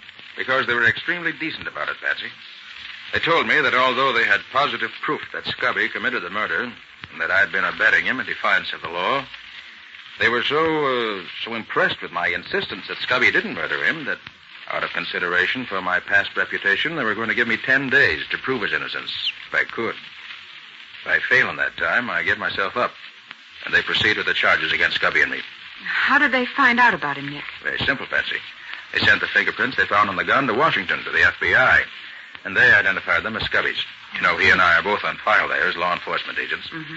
Little investigation found Scubby was living here, and the rest was easy. What's your next move, Nick? Patsy, if my hunch is right, the man behind this wants to get at me for some reason or other. So he's going to be awful mad when he finds the police have let me go again. And he may try to do something himself about getting me out of the way. And if he doesn't? I have a couple of the boys keeping their eyes open for anyone who looks like that mystic Scubby was telling us about. I believe he's at the bottom of all this, Patsy. If I can lay my hands on him, I feel sure he can tell us all the answers. But he might mystic you, too, Nick, the way he did Scubby. He might. But I doubt it. Well, I'm going down to pick up a paper at the newsstand. I'll be right back, Patsy. Evening Journal, please. Thanks. Don't make any sudden moves, Bud. Looking for me? You Nick Carter? Yes. Then you're the one we want. What can I do for you? Keep your hands in plain sight so me and my two boys here don't have to do any sudden shooting. This ain't a water pistol I got here. I'll take your word for it. What do we do now? The mystic wants to talk to you. Come on. And come quiet.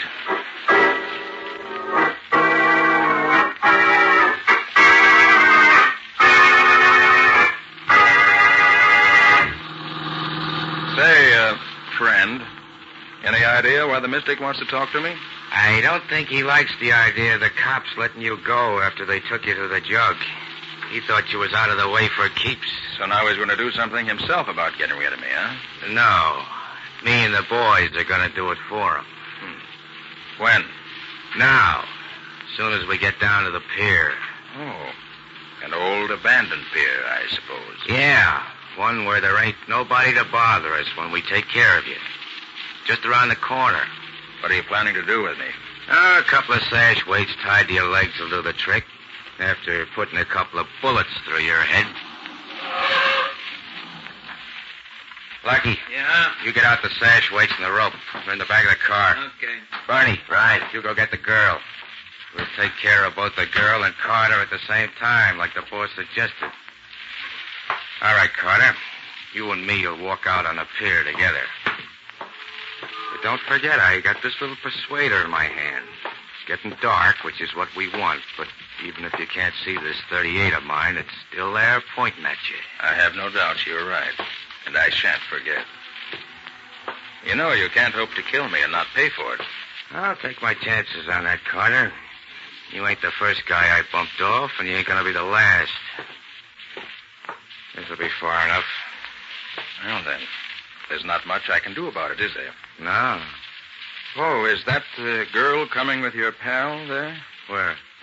Oh, yeah. Drop that gun. I'll break your arm. Drop it. No noise if you want to stay alive. I'll drop it. Thanks. Now, I'll take charge here. I'll do just as I say, and you won't get hurt, but try any funny business. You'll never see daylight again, you understand? Yeah, I got you. Didn't need to break my arm off, though. Fine. Here comes the girl and Bernie. Not a sound of you. Okay. There she is, Spike. Got enough weight for the two of them? Answer him. Answer him right. Yeah. We got enough. Tell him to bring her over here. Bring her over here. Yeah, we're coming. You didn't want to come, but Drop your gun and get your hands up right quick. Quick, I said, get those hands up. There.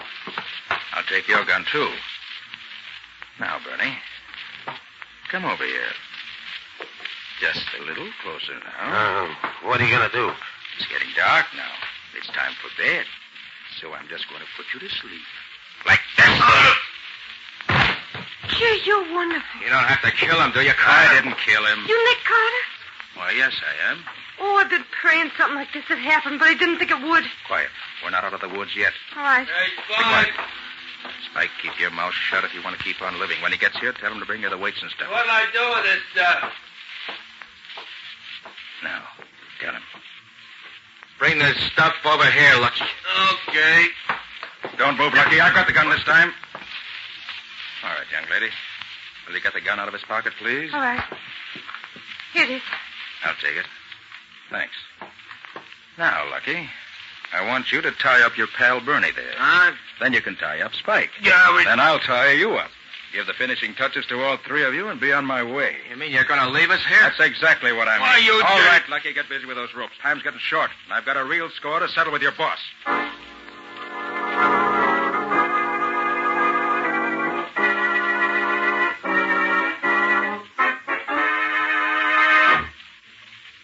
Gee, Mr. Carter, you're wonderful. You sure these lugs ain't going to get out of these ropes? I'm sure. I've had lots of practice in this sort of thing. There. All right, come on. We can leave them there safely now. Say, look, I ain't told you who I am yet, have I? Why, no. Who are you? I'm Dolly. Dolly. You're not Gerson's friend. No, I'm the other one. The one the mystic hired to visit your friend in the hotel. So that's who you are. Sure. How much do you know about this racket? Well, I didn't know nothing about it then, but since they snatched me and kept me locked up in their hideout, I learned a lot from listening to them talk. Let's stop here a minute. What's this all about, Dolly? If that's your name. Now, my real name's Ann. Did your friend really think he was palsy, Gerson? Yes, he certainly did, for a while. That's absurd, of course. The mystic done it. He has an anesthetic gas that he gives you when you're asleep or knocked out. He doped your friend in the airport and brought him to Chicago. Then he had somebody make him up like a mobster, and he let him wake up in that taxi cab. I suppose he paid all those people to put on the act that convinced Scubby he really was Palsy Gerson. Only the taxi driver, the telephone girl, the hotel clerk, and me. The 4 thugs was already members of the gang. And they beat him up so this mystic could give him another shot of the gas while he was unconscious and let him wake up as himself? Yes. And he was so doped all the time we was putting on the act that he never could figure out what was going on. Very clever. And how did you get in on this? Oh, I wanted to be an actress. They hired me to put on this act. They told me they were ribbing some friend of theirs. But when I saw all the publicity in the papers and I saw that you got arrested, too, I knew it wasn't no gag. I went to where their headquarters was one day to see if they were still there so I could go to the police. But somebody saw me there and grabbed me. I've been locked up ever since. You know why they wanted to do all this? The mystic knew your friend was going to Philadelphia to get some dope on a racket. The mystic was the head of the gang, and he wanted to scare your friend off. He hoped he'd scare you off, too. He's getting ready to work the same racket all over the country. And you was the only one who was getting hot on his trail. I thought that was it. And when we didn't scare off, he had to take matters into his own hands. I suppose it was one of the Mystic's thugs who did the killing in the nightclub? Yeah, it was Spike, made up to look like your pal. And he left the evidence at the cop found. Who was the man who killed? Some fella wouldn't play ball the way he wanted him to. Look, you know where the headquarters of this gang is? Sure. Just about a block from here. Want me to show you? You bet I do. With your help, I'm going to get that Mystic. If he's there. Come on. It's over this way.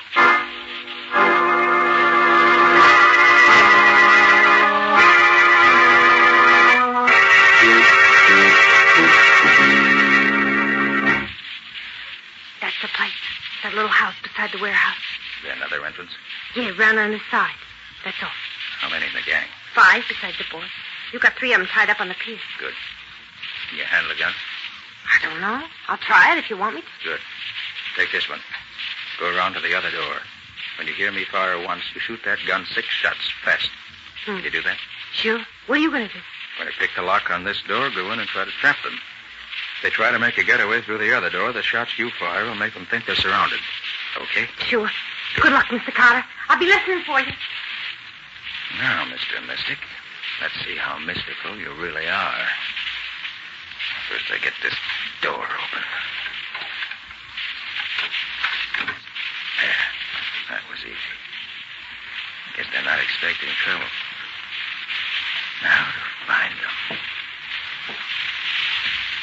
And with Spike taking care of Carter, and the cops taking care of that stooge of his, we'll have nothing to worry about any further. I guess we were too clever for the great Nick Carter. Think so, do you? Up with your hands, all of you. Make it snappy. Nick Carter, get him, boy. No good. You're surrounded. You can't get away. Guns, boss. We ain't got a chance. Drop your guns if you want to stay alive. Very well. We're too many for us this time. Drop your boys. Drop. Thank you. Now turn and stand up against the wall with your hands in the air. That's it. Oh, Ann. Ann, it's all over now. You can come in. Fight's over. You got it, Mr. Carter? Gee, you're a real detective, ain't you? All right, Ann. Go to the nearest telephone and call police headquarters. Yes. Tell them we have the correct answer to the killing that Scubby's charged with. And Yes. tell them to send some cops down here after them right away. Sure thing, Mr. Carter. Now, who's on top, Mr. Mystic? Why don't you try a little magic now? All right, Ann. Get going. Scubby will be very anxious to get this good news. I'm on my way, Mr. Carter. You mean you didn't have any police here with you? No, my mystical friend. Just me and the girl. But using my own special brand of magic, you couldn't tell the difference. And that's the kind of magic worth using.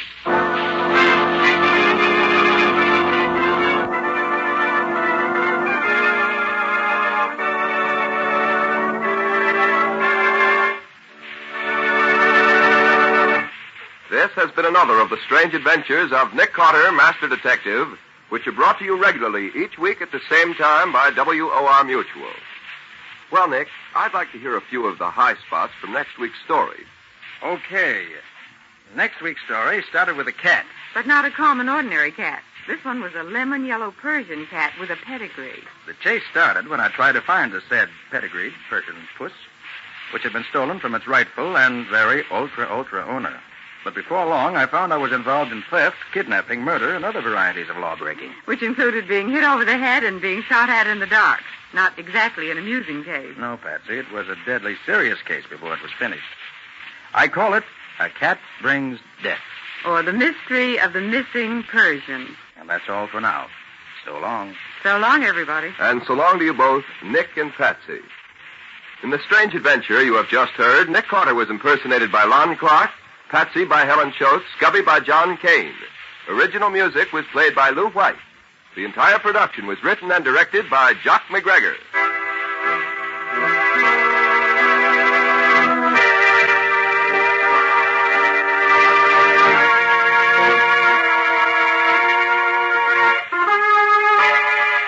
Next week at the same time, listen to another curious experience of Nick Carter entitled A Cat Brings Death. Or Nick Carter and the Mystery of the Missing Persian.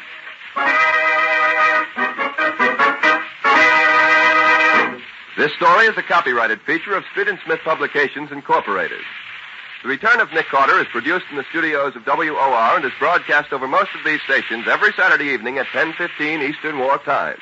This is Mutual.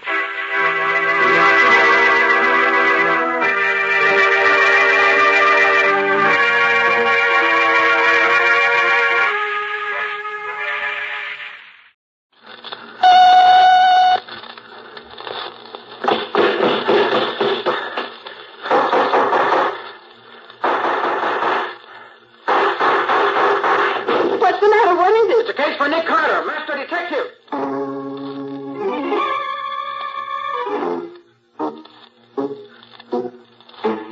Yes, it's the case of the make-believe robbery. Another case for that most famous of all manhunters. The detective whose ability at solving crime is unequaled in the history of detective fiction. Nick Carter, Master Detective.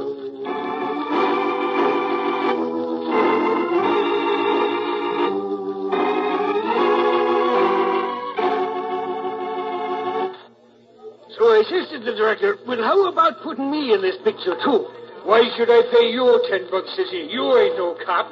Oh, ain't I says to him. I'm Waldo McGlynn, that's who I am. I don't wear no uniform, but I'm the best doggone detective in this town. Well, when he hears that, he says, okay, give the other cops a hand holding back the crowd there. Well, why don't you give me... Quiet, everybody, quiet. Let me have your attention, please. We're ready to start shooting. Each one of you policemen knows the job you're to do. Okay, now here's the layout. The bandit car drives up. The two crooks get out of the car, walk into Rheingold's jewelry store, and go straight through the store to the offices in the back. The camera will follow them as they go. We're not taking any sound now. That'll be done in later. Then, as the crooks come out of the store again, they'll get in the car and drive up the street. The sound truck and camera will follow them for some other shots later. Is that clear? You know what he means? Yeah, I know. All right, stand by. Everybody in the scene, act natural, please, and don't look at the camera. Here comes the bandit car. On your toes now.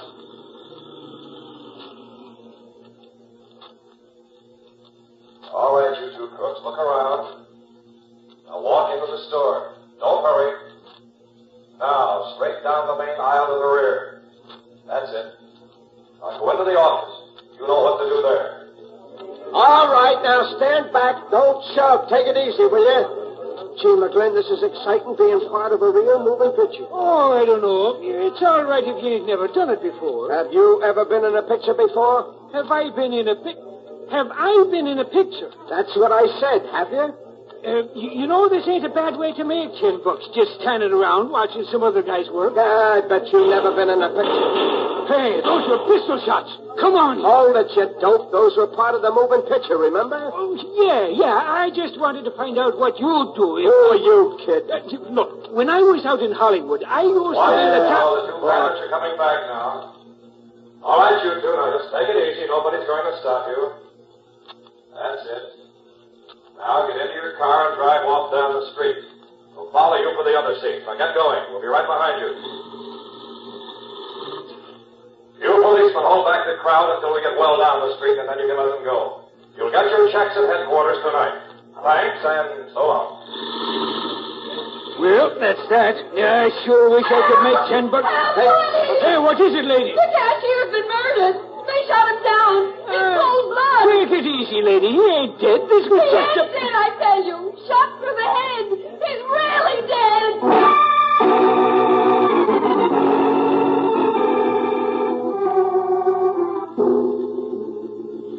Mr. Gotti, you gotta do something. I'm lowering. That's why I'm here, Mr. Rheingold.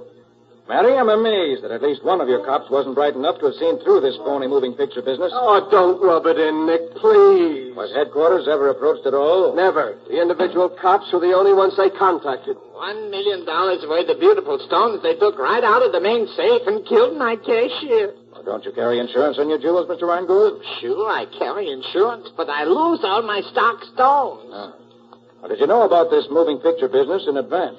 Sure I did. About 11 o'clock this morning, a guy who said he was Fred Howling, a director for Colossal Pictures, come in and asked me, could they use my store for making a movie? Said they wanted a one-story building like mine, not too big, but important. I said, would the sign over the store showing the picture? And he said yes, so I told him okay. Did this man who said he was Howling have any credentials? Oh, sure. Sure, his papers was good. Colossal Pictures, it said. Who was here with you at the time? There was me, my nephew, Lester Green, and my cashier. What did this Howling look like? Well, a little bigger than me. Blonde hair, good looking, about 45 maybe. It was wearing sunglasses, the Hollywood kind. Mm-hmm. You keep the safe open or closed during the day? Always. It's closed. So much jewels it contains. When we want something, we unlock it. Take out what we want and then click, close it, and lock it again. Who had the combination? Me, my nephew Lester, and my cashier, nobody else. Keep the burglar alarm on or off during the day? Always, it's on. We have a button to turn it off when we want to get in. See right here. Look, the alarm is still on. Why didn't it go off when the safe was open? If the alarm wasn't turned off, we can be sure the cashier didn't open the safe with them. Let's see. Here's why the alarm didn't work. What you got, Nick? The alarm wire's been cut. Piece taken out of it to make sure it would stay cut. Hey, Nick, since the safe wasn't forced open and the cashier didn't open it, that means the crooks had the combination. Mr. Reingold, you say only the three of you knew the combination? Yeah, that's right. And one of you three helped in this robbery. And the cashier is dead, which lets him out, I should say. What, then you think me or Lester we should rob ourselves? It's been done before. Oh, come in, come in. I got here as quick as I could, Mr. Reingold. Who are you? Well, I'm Mickey Armbruster, the store detective. What were you doing while they pulled off this fast job? Well, I'm off on Monday, Sergeant. I work Sundays as watchman, and Lester takes over for me on Mondays. Ah. Mr. Reingold called me, so I came right down to see if there was anything I could do. I don't think so, thanks. By the way, where is Lester? Since the robbery, I ain't seen him to no good. Well, let me know when he comes back, will you? I'd like to talk to him. Oh, sure, right away, I'll tell you. Waldo, was the sound truck a colossal truck? Oh, no, Nick. I noticed it came from the Kramer Sound Equipment Company. Why? That's strange. You'd think that if Colossal was doing the job, they'd furnish their own truck. Colossal had nothing to do with it, Nick. We checked. That part was as phony as the rest of it. Maybe there ain't no Fred Howling either, Nick. That's the odd thing about this, Waldo. There is a Fred Howling. Huh? Well, there was, years ago. He used to be top director in the Colossal lot. Maybe this wasn't that Howling, Nick. That thought occurred to me, too, Matty. Well, we've done all we can here. You said there were no fingerprints? My men couldn't find one anywhere. Oh, it was a slick job. Then let's go. See you later, Mr. Reingold. Yes, sure. Matty, I suggest you have some of your men check up on this Reingold, this nephew of his, Lester Green. Yeah? Also, check the Kramer Sound Equipment people and see if they can help us. Waldo and I are going to drop in on Scubby and see what he can dig up for us and Fred Harlan. Right, Nick. Be seeing you.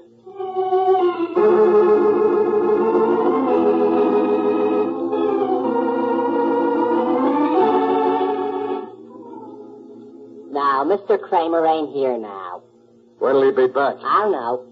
Look, have you seen a fellow with blonde, wavy hair around here in the last couple of days? Blonde, wavy hair? Yeah. Wish my hair was wavy. I tried my sister's hair crown stuff, but it didn't do no good. Did you see that guy around? Maybe I should have wore a hairnet like she does. Look, dimwit, can you answer me a plain, simple question? Sure, well, go ahead. Ask me a question. Ask me a... Look, has a guy with blonde, wavy hair been around here lately? The fellow directed the movie this noon had wavy hair. That's the one I mean. Have you seen him? Yeah, he was directing The Crooks. And they shot off guns, and a woman came rushing out and yelled, "Murder!" But she didn't fool me. I'm too smart. Yeah, I'll say you. She said somebody'd been killed, but I knew better. A man was killed. That's why I'm... Fooled you, huh? Well, maybe you've never been to the movies. They shoot a guy, and blood runs all down his face, and he falls down. That's only ketchup. I read about it in a book. Why, you dumb half-witted dope. You ought to be... What are you doing here, Lonnie? Oh, I was just hanging around. Well, why don't you go home? I told you not to hang around the office. I won't. Hey, you Ted Kramer? Yes, sir, I am. What can I do for you? I'm Matheson, homicide. Oh.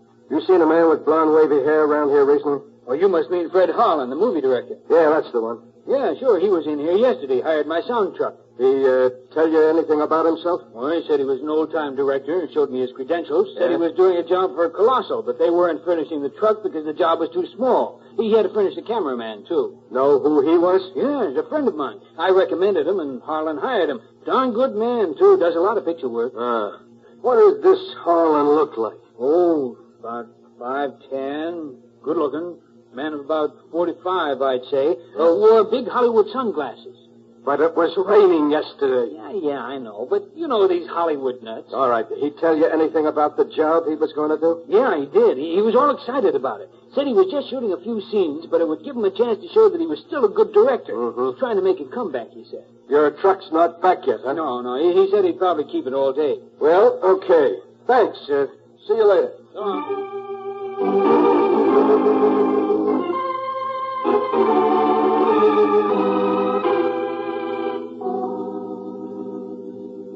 Well, here you are, Nick. This is everything I can find in the files about Fred Harlan. Thanks, Scubby. Hey, look at the bunch of stuff he's got there. That Harlan must have been quite a guy. Well, he sure was. Here, Waldo, you take these clippings. Okay. Scubby, you take these. Yep. I'll go through these others. Okay. Oh, here's a picture of the guy, Nick. Oh, let me see. That's the guy, Nick. That's the lad who directed the movie this morning. Sure as you're a foot high. Yes? The date of this. Oh, taken 15 years ago. No change in his looks in 15 years? I wish I could do that. Nobody can do that, Scubby. That's what interests me. Yeah, Nick, he had his horoscope told, too. Oh, anything for publicity, Walter. Yeah, I see. Hey, and here's an article about him and his fingerprints. He didn't miss a trick. Let me have that, Waldo. Yeah, sure. Oh, here are the last ones, Dick. Reports of his accident and the follow-up stories. Accident, huh? Serious? Almost fatal. Doctor said he suddenly cracked up while he was driving. Went over an embankment and was badly broken up. Let me see those, will you? Oh, sure. Here you are. Thanks. Ribs broken, arm broken 2 places, leg cracked, bad cuts on head, long jagged cut under right ear. Cut under right ear. Yes, I seem to remember seeing a scar like that very recently. You mean Harlan still has it, Nick? I've never seen Howling, Scotty. I've seen that scar somewhere today. Where, Nick? I'm not sure. Spent months in the California Medical Hospital under the care of Dr. Edward Wilson. That all, Scotty? Yeah, that's all. He dropped out of sight after that. All right, thanks. That helps a lot. Now I'll call the office and see what's happened there. Then we'll look up Harlan himself if we can find his address. And if there is such a person...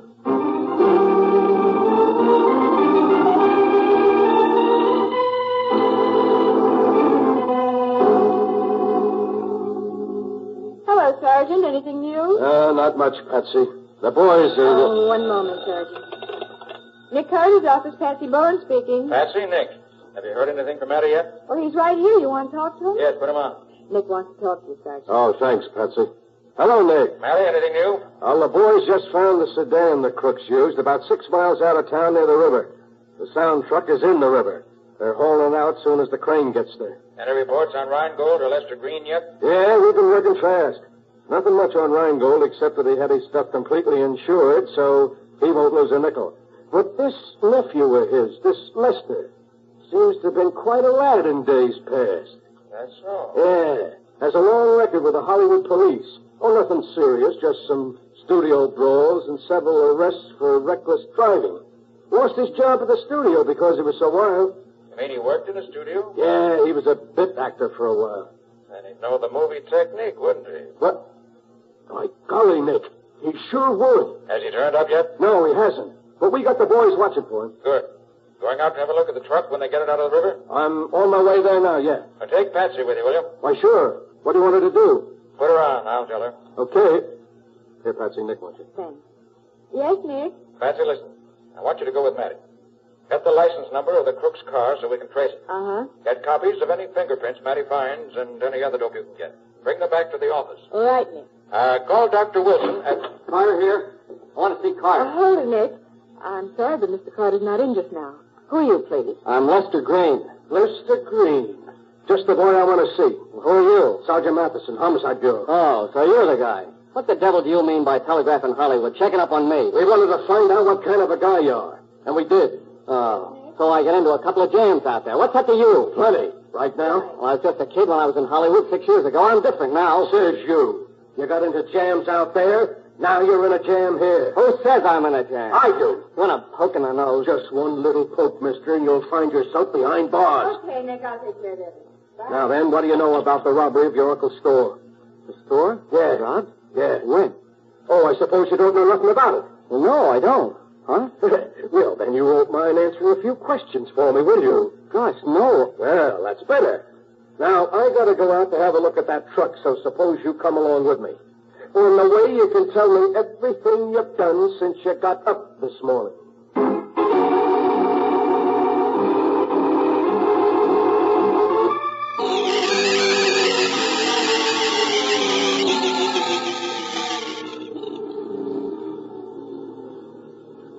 Nick, we must be way out in the sticks by now. Are you sure we're going right? That's what the cop said. Straight ahead to the next gas station and turn right. Yeah, maybe this address we're going to is a phony, Nick. Just because Howling gave it to the man he rented the sedan from, don't prove he really lives there. It doesn't prove he doesn't either. Oh, look, there's a gas station overhead, Nick. One of them little one-pump places. Good. That must be it. I hope he's got something to eat there. I'm starved. How many you want, please? Fill it up. Should take about 5 gallons. Okay. By the way, do you happen to know if a man by the name of Fred Harlan lives around here? Harlan, sure thing. Lives about half a mile up this road. Seen him lots of times. Good-looking feller. Blonde, wavy hair, about my height. Wears big sunglasses. Yeah, that's the feller. Does he always wear those sunglasses? Oh, sure, all the time. Oh, once he took them off to wipe them. I seen he had a bad cast in his left eye. Says he don't want nobody to see his pomade. Anybody live up there with him? Or never see anybody.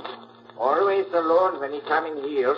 You want anything else? Well, you better look at the oil. Okay. About his business? Well, yeah, he was here a couple of days ago.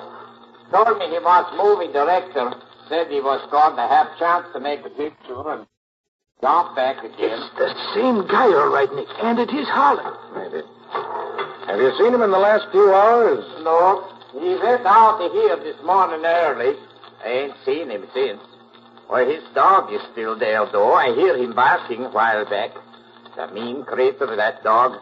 Harlem told me once I better keep away from his place if I didn't want to get that up. I see. Well, how much will you? Well, 6 gallons gas is $1.20. Your oil's all right. Here you are. You got anything to eat here? I got some hot dogs and some candy bars. Hot dogs. Them's for me. Give me 2. You want mustard or coleslaw on them? Yeah, put them both on. I ain't fussy. And a pickle, too. Give me 2 hot dogs. No mustard or anything. Not even a roll. Just the plain Franks. 2? Without no rolls? No nothing? Just plain? That's right. It seems to me you've been crazy, but it's your business. I thought you never ate them things, Nick. I don't. I'm buying them for a friend. I hope he likes them.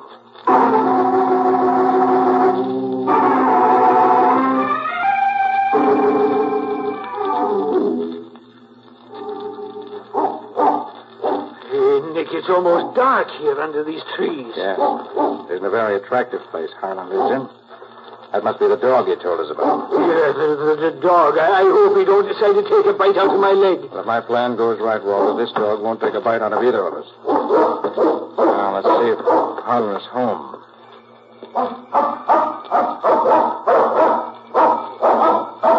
Seems to be no one here but the dog. Well, let's see if we can get this door open. There, this is easy. Now what? Now, I open the door just a crack like this. And give Mr. Fred Harlan's dog the 2 guineas I bought for him. Nice doggy. Bet you're hungry. Here, see how these taste. You think you're going to be his pal for life because you brung him a little hot dog? You're crazy, Nick. Perhaps, and perhaps not. You feeling tired, doggy? Well, lie down, take a little nap. That's the way. Now close your eyes. Hey, what are you doing, Nick? Hypnotizing him? There, now we can open the door all the way and walk in. Well, holy mackerel. That hound is dead to the world. What did you do to him, Nick? Just fed him the 2 hot dogs he bought at the gas station, that's all. You mean them 2 weenies did that to him? Those 2 weenies, Waldo, had a couple of knockout drops in them. Well, that'll be a monkey's Now, let's see what we can find here. Well, this room hasn't been used recently. Try the next one.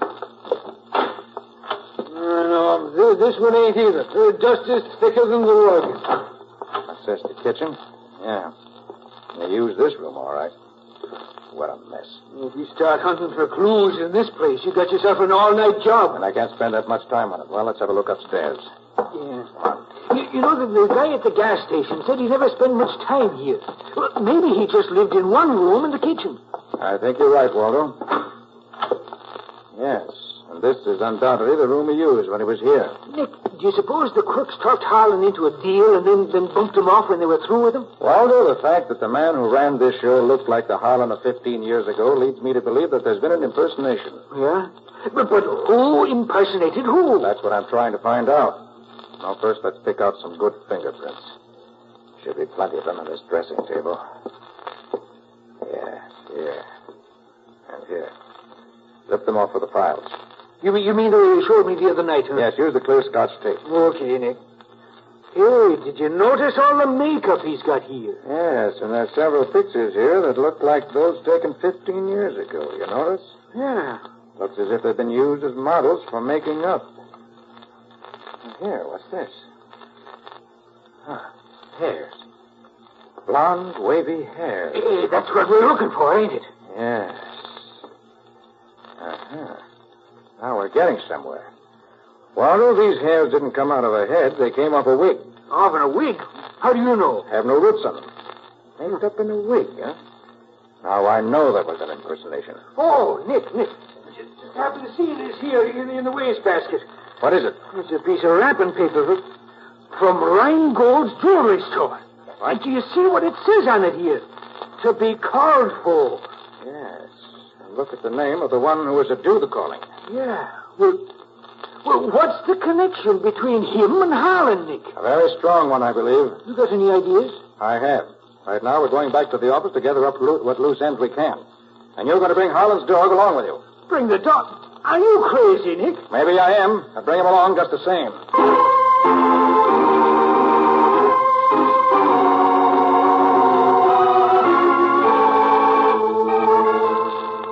And when they hauled the truck up out of the river, they found this megaphone in it. And it has fingerprints on it. You mean the water didn't wash them off? Water doesn't hurt prints, Waldo. Patsy, did you get a picture of them? Uh-huh. Sergeant Matheson gave me one. Here. Now, where did I put that news picture? Ah, yes, here it is. Now, let's see. Ah. The prints on the megaphone matched the picture of Harlan's prints exactly. Then, by golly, Nick, it was the original Harlan who did the job. Is that good or bad, Nick? Anything that helps solve the case is good, Patsy. And if Harlan himself did it, it's certainly one step nearer the end. Nick Carter's office, Patsy Bowen speaking. Oh, yes, just a moment, please. I'll put Mr. Carter on. And Nick, it's Dr. Wilson of the California Hospital. He's the one who treated Harlan after his accident. Oh, yes. Hello, Dr. Wilson. Yes. Uh-huh. I see. Wouldn't have recognized him, huh? Yes, of course. Well, Doctor, do you know where he went after he left the hospital? Oh, he did? I see. Well, thanks very much, Doctor, for taking the time to call me like this. I really appreciate it. Goodbye. Well, Nick? Just as we suspected. When Harlan left the hospital, it would have been difficult for even his old friends to have recognized him. He was badly cut about the head and had lost over 50 pounds. Dr. Wilson said he was in pretty bad shape.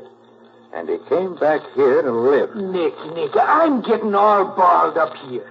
If Harlan actually is Harlan, he couldn't look the way he did 15 years ago before the accident, but if he does look the way he did then, it can't really be Harlan, which it is. Oh, boy, you are tangled up, aren't you? Patsy, call Matty and tell him to meet us at Rheingold's store. Waldo, how's the dog? You're still sleeping, Glory be. He's a mean son of a gun, that one. Okay, put him under your arm and let's go.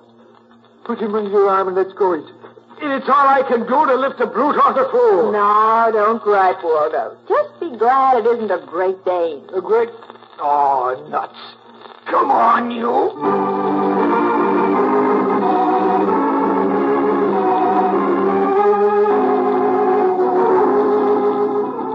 Hi, Matty. Hello, Nick.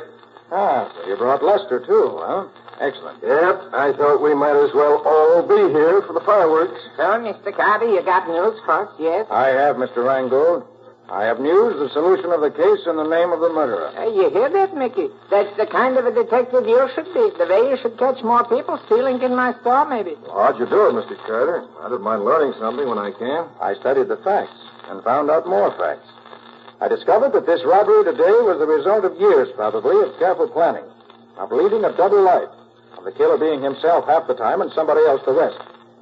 I learned that a man was so badly broken down through a nervous collapse in an automobile wreck that his own friends wouldn't have known him.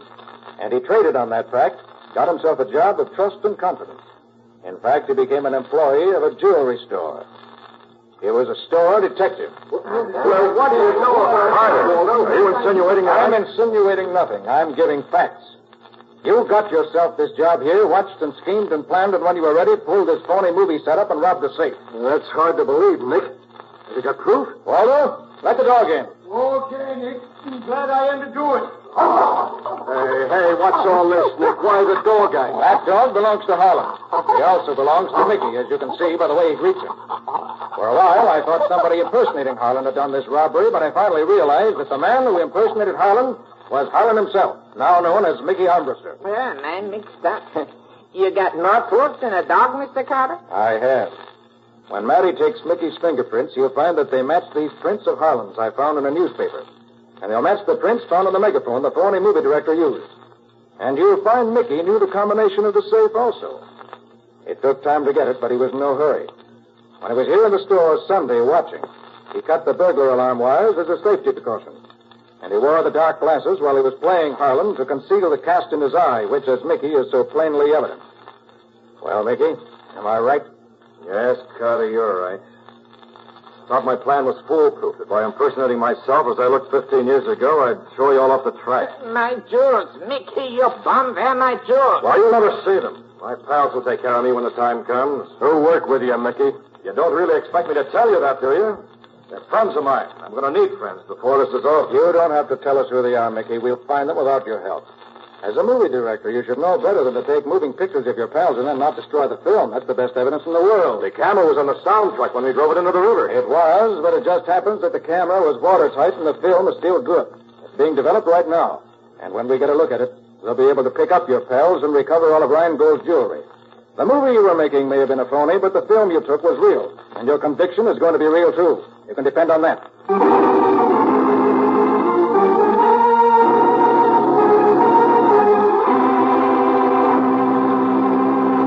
Well, Nick, before you give us a peek into your story for next week, I want to talk for a moment to the young men of America. You know, it is no longer true, if it ever was, that men join the Army only if they can't get jobs anywhere else, or if they're not fitted for some other job, or if they're too lazy to look for one. The new American Army of today is a compact, carefully chosen group of skilled technicians with brains and ability. Young men seeking to enter the Army today must be able to understand and profit by technical training that is second to none.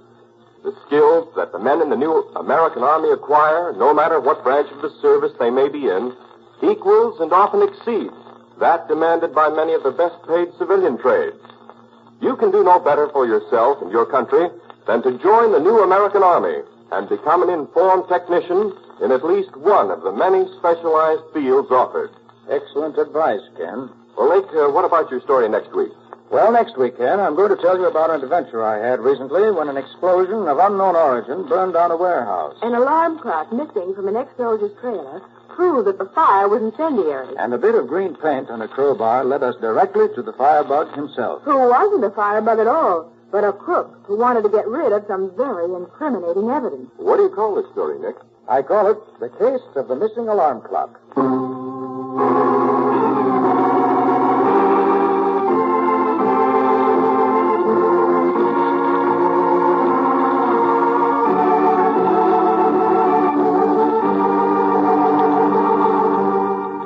Carter, Master Detective, which is produced and directed by Jock McGregor, is copyrighted by Street and Smith Publications, Incorporated. Pictured stories of Nick Carter appear in every issue of the Shadow Comics. In the broadcasts of Nick Carter, Master Detective, Lon Clark is starred as Nick, Charlotte Manson is featured as Patsy, Matty is played by Ed Latimer, Waldo by Humphrey Davis, and Stubby by John Kane. Original music is played by George Wright. Script is by Jock McGregor and Peggy Mayer. Any resemblance in these programs to actual persons, living or dead, or to actual places is purely coincidental. Nick Carter, Master Detective, is presented over most of these mutual stations each week at the same time. This is Ken Powell saying so long until next week.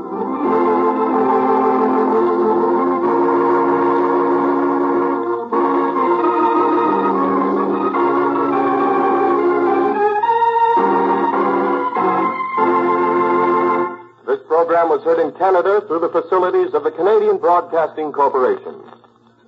This is the Mutual Broadcasting System. The Linux Show, starring Nick Carter, Master Detective. Presented by Acme, America's great producer of fine quality paints.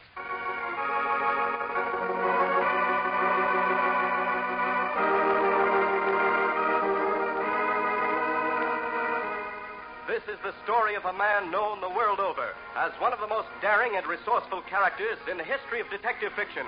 A man whose name has become a symbol of the triumph of right and justice over the sinister forces of crime and lawlessness.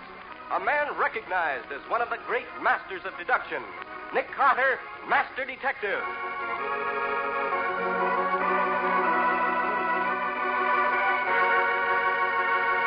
Today's exciting case, the Hanging Paperhanger.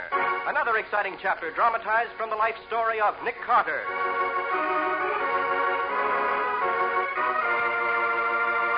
In just a moment, we'll hear how Nick Carter investigated the strange case of a landlord who decorated an old lady's apartment against her will, and how a broken perfume bottle caught a murderer.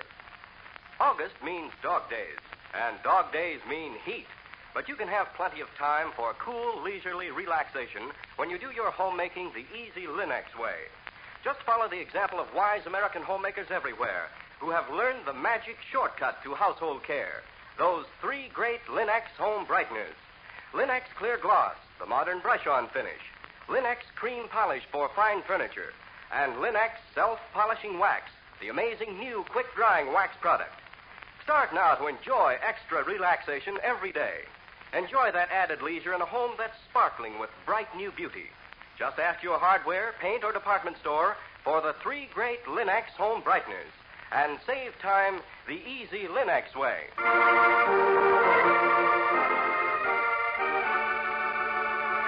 And now for today's exciting case from the life of Nick Carter. It's been a busy day in the old brownstone mansion at the corner of 5th and 4th, and Nick and Patsy are deep in consultation on a new method of blood classification when there's an urgent ring on the doorbell. Patsy answers it and ushers in a little gray lady, very nervous and very frightened. Looks as if we have a guest for lunch, Nick. This lady says she's an old friend of yours. Well, I don't know whether you'll recollect me, Mr. Carter. Now, you're a great and famous man. Remember you? Why, of course I do. How are you, Mrs. Nelson? It's been ages since we've seen you. Now you do remember. It's been 10 years since I cooked for him, ma'am. This is my secretary, Patsy Bowen. How'd you do? Mrs. Nelson's the greatest apple pie baker in the East. Thank you kindly, Mr. Carter. Well, what can I do for you, Mrs. Nelson? Well, sir, it's a funny thing. I've got a job now over at the Maxwell manufacturing plant. I clean up nights. Uh-huh. So I live near as I can to the plant to save traveling time, you see. And, it's a very nice little boarding house, and a very nice man runs it, Mr. Harrow. Now, I didn't have any complaints until now. Well, what's happened, Mrs. Nelson? Well, you see, it's like this. I like a bit of color in my room, so I pasted things on the wall. All kinds of bright ribbon, bright labels, and colored pictures. It makes a kind of patchwork quilt, you see. Oh, must be very pleasant. Oh, it was, Mr. Carter, until yesterday. Mr. Harrow, my landlord, is a paper hanger by profession. And yesterday I come home from work to find that he'd papered the whole room with new wallpaper. He just covered over everything. And You didn't know he was going to do it? Oh, no, sir. It come as an awful shock.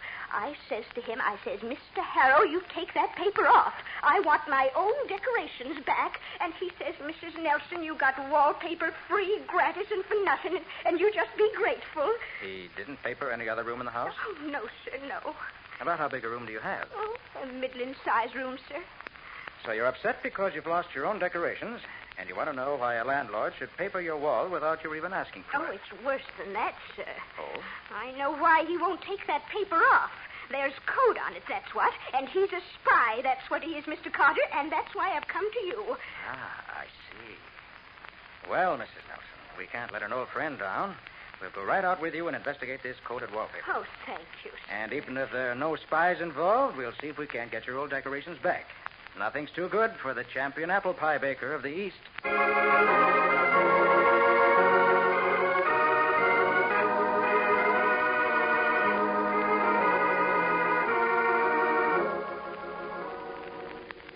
So this is the free, gratis, and for nothing wallpaper, huh? Oh, it's very nice, Mrs. Nelson. No, I'm not denying that, miss. All I'm saying is I don't want it here. Well, now, let's see that code you spoke about. Right on the border, sir. You see, there's a squiggly line with dots and dashes around it, and I thought that... yes, I see. Why, that's just a conventional design, Nick. It's repeated over and over. It couldn't be code. Yes, I'm afraid Patsy's right. Spy angle is out, Mrs. Nelson. Oh. And the other question isn't answered. Why did the landlord suddenly give you new wallpaper for no apparent reason? Well, I don't know, sir. Maybe there was something valuable on the wall that he wanted. Perhaps. Exactly what did you use to decorate your walls with, Mrs. Nelson? Well, like I said, sir, old calendars and labels and ribbons. Any old shares of stock? Oh, now, what would I be doing with stock shares, miss? Here, I've got some stuff saved up that I was going to use. I'll show it to you. It's right in my closet. You can see for yourself. It wasn't anything... Oh, Mr. Carter, sir. Oh, get him out of here. Get away from all right. here. Steady, Mrs. Nelson. Steady. Tell me, who is it? It's Mr. Harrow, my landlord. He hung himself from the closet hook. Yes, and he's unquestionably dead.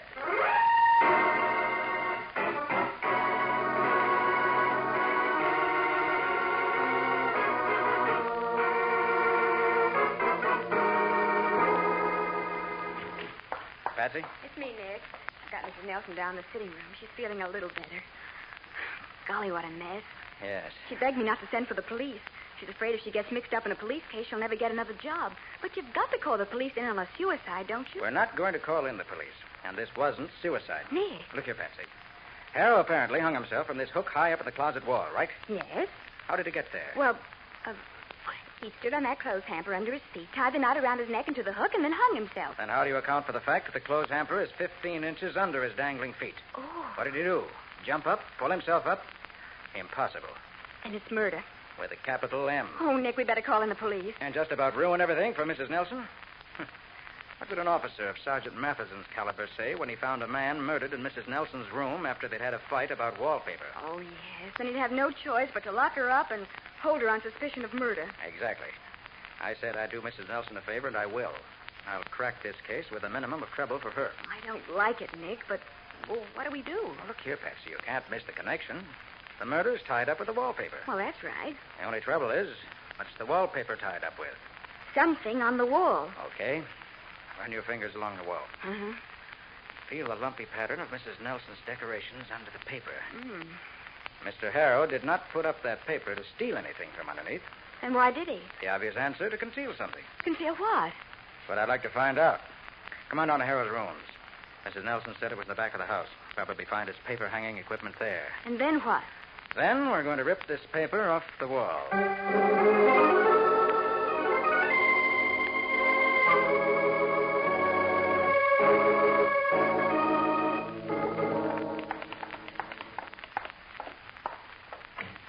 Hey, pitch dark in here. Yes. Wings built into the court of the adjoining tenement. I find the light switch. Here. Ordinary-looking bedroom. Patsy. Yes, Nick. Look here. Top of this bureau. Golly. What kind of a guy was Harrow anyway? 6 bottles of perfume. All brand new. And expensive. You don't buy any one of them for less than $60. Over $300 worth of perfume in the room of a boarding house landlord. Yeah. This is beginning to get curiouser and curiouser as Alice in Wonderland. Stop. Behind the bed. He shut out the light. Quiet. You hear that? Bottles. It was the killer, and he came after the perfume bottles. Come on. Where? Out the front door, quick. All right, wise guy, all right. You want to... Well. Mr. Nick Carter and Company. Sergeant Matheson. Hiya, Matty. Just in Did time. you see a man come out before us? Quick, Just in where time is for what, the murder? Oh, you know about that. Know about it. What do you think I'm not doing out here? Listen, Matty, we got to work fast. The killer is... Never mind the fast talk, Nick. I want a couple of quiet words with you. You know why I came out here? I'm listening impatiently. I get a call 10 minutes ago. Guy by the name of Harrow just bumped off. That's right. And the call said he was bumped off by none other than Nick Carter himself. Oh, that's absurd, Sergeant. You can't think that Nick... Now, listen, Patsy. I'm not saying I believe Nick killed anybody, but you'd better explain how he neglected to notify homicide as soon as he found the body. That's a criminal offense in this city. I'll explain in a few minutes, Matty. Come on in the sitting room. Oh, more tricks, huh? You pulled some fast ones on me in your time, Nick. Now, listen, this is gospel. There's a little old lady in there, a friend of mine named Mrs. Nelson. Yeah? She'll explain how Patsy and I came into this case. Okay. Mrs. Nelson, we're sorry to bother you, but... Nick. Well, the place is empty. Where's the old lady you're going to produce? Mrs. Nelson! Never mind shouting, Patsy. I'm afraid Mrs. Nelson's gone. And from the look in Mattie's eyes, I'm afraid we're in a jam.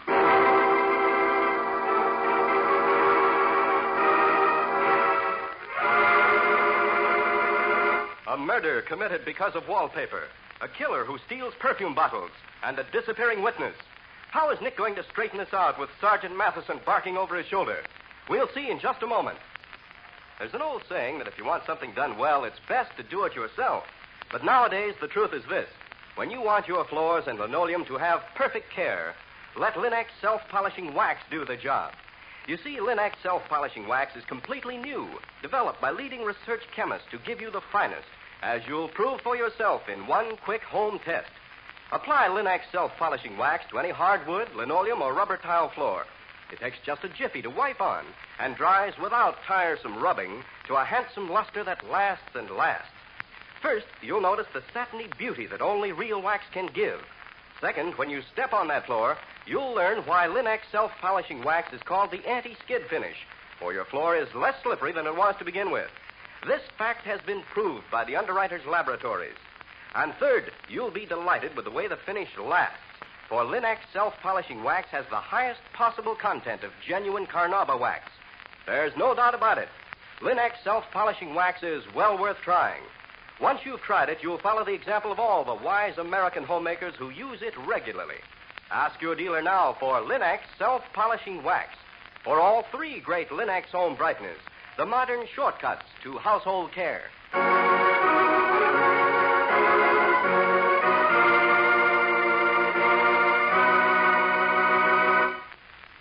And now back to our story. Investigating the strange complaint of Mrs. Nelson that her landlord has papered the walls of her room against her wishes, Nick discovers the landlord murdered. In the dead man's bedroom, Nick finds 6 bottles of expensive perfume, which are stolen by the killer in a daring attack. Nick's pursuit of the killer is stopped by Sergeant Matheson, who arrives after an anonymous call told him of the murder and accused Nick. But when Nick tried to produce Mrs. Nelson to prove his story, she vanished. Now Nick, Patsy, and Matty meet in the front hall after searching the house. It's no use, Nick. We've been through the house from top to bottom. It's empty. Which means I'm accused of the murder and kidnapping, huh? Now, I won't say that. I know you're no crook. But I wouldn't put it past you to hijack a witness if you thought it would help you to solve the case. Not this time, Eddie. Well, where in blazes is she? Probably in the hands of the killer. Probably grabbed her after we ducked into Harrow's bedroom under our noses and grabbed the perfume. Hey, what's all this about perfume and wallpaper? What's the connection, Nick? You're the policeman, Matty. I'm just an ordinary citizen. Now, don't take it that way, Nick. I never said you weren't useful. Now and then, I just All want right, to know... Matty, just my little joke. Now, here's the setup. The murderer killed Harrow and tried to frame the death as a suicide in Mrs. Nelson's room. Right. Evidently, the killer wanted to silence Harrow. About what? About why Harrow papered Mrs. Nelson's walls. So there is something hidden on the wall. There is. Something tied up with the bottles of perfume stolen from Harrow's room. Killer probably ducked out the back way with the bottles and Mrs. Nelson. We better get up to Mrs. Nelson's room and get that wallpaper down. Right. Yeah, hold it. Someone at the front door. Looks like a man. Stand by. Hiya, brother. Hey, what are you... Mr. Spieler Wilson, isn't it? The best pitchman in the city. Sidewalk spiels and sales his specialty. What are you doing here, Spieler? Gee, Sergeant, you give me a scare for a minute. I ain't doing nothing here I oughtn't. I live here. You live here? How interesting. Matty. Yeah. Suppose you have somebody get that wallpaper off Mrs. Nelson's walls. Right. Just put on so recently that you should get it off without disturbing what's underneath it. Okay, Nick. And Spieler, suppose we go up to your room. I want to talk to you about a murder.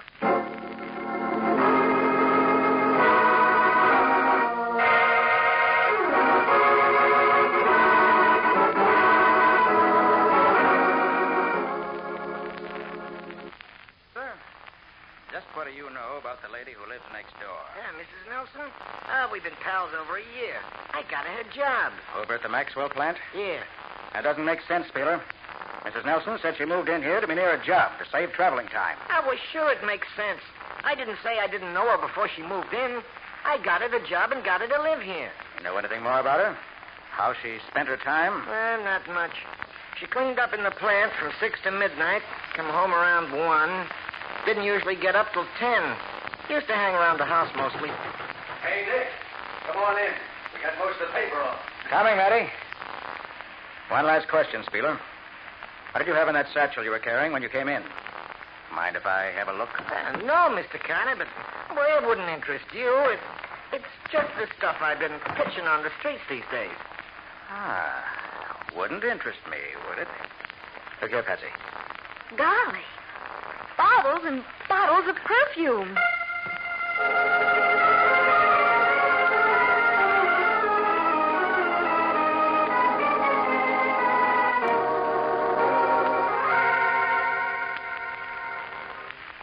Well, I got most of the paper off, Nick. Oh, what a job that was. Incidentally, what did you get out of Spieler? Few interesting facts. Most interesting is the fact that he's pitching perfume these days. Well, for the love of... What, didn't the killer steal perfume from Harrow's room? Yes. Then what are we waiting for? Some real evidence. Not enough, Matty, to just a coincidence. Have one of your men tail Wilson for Yes, now. but Nick... Listen, Matty, you don't seem to understand. I want to break this case, and I want to do it before Mrs. Nelson's hurt. She's been taken by the killer. That means he isn't ready to kill her yet, but he may make up his mind soon. We've got to get her before that. Yeah, how? Well, let's look at these walls. It's obvious. There's some clue here that points to the killer. We've got to find it. Okay. Plenty of calendar scenes. Lots of colored paper. Mrs. Nelson had a rather gaudy taste. Call it bright. Hello.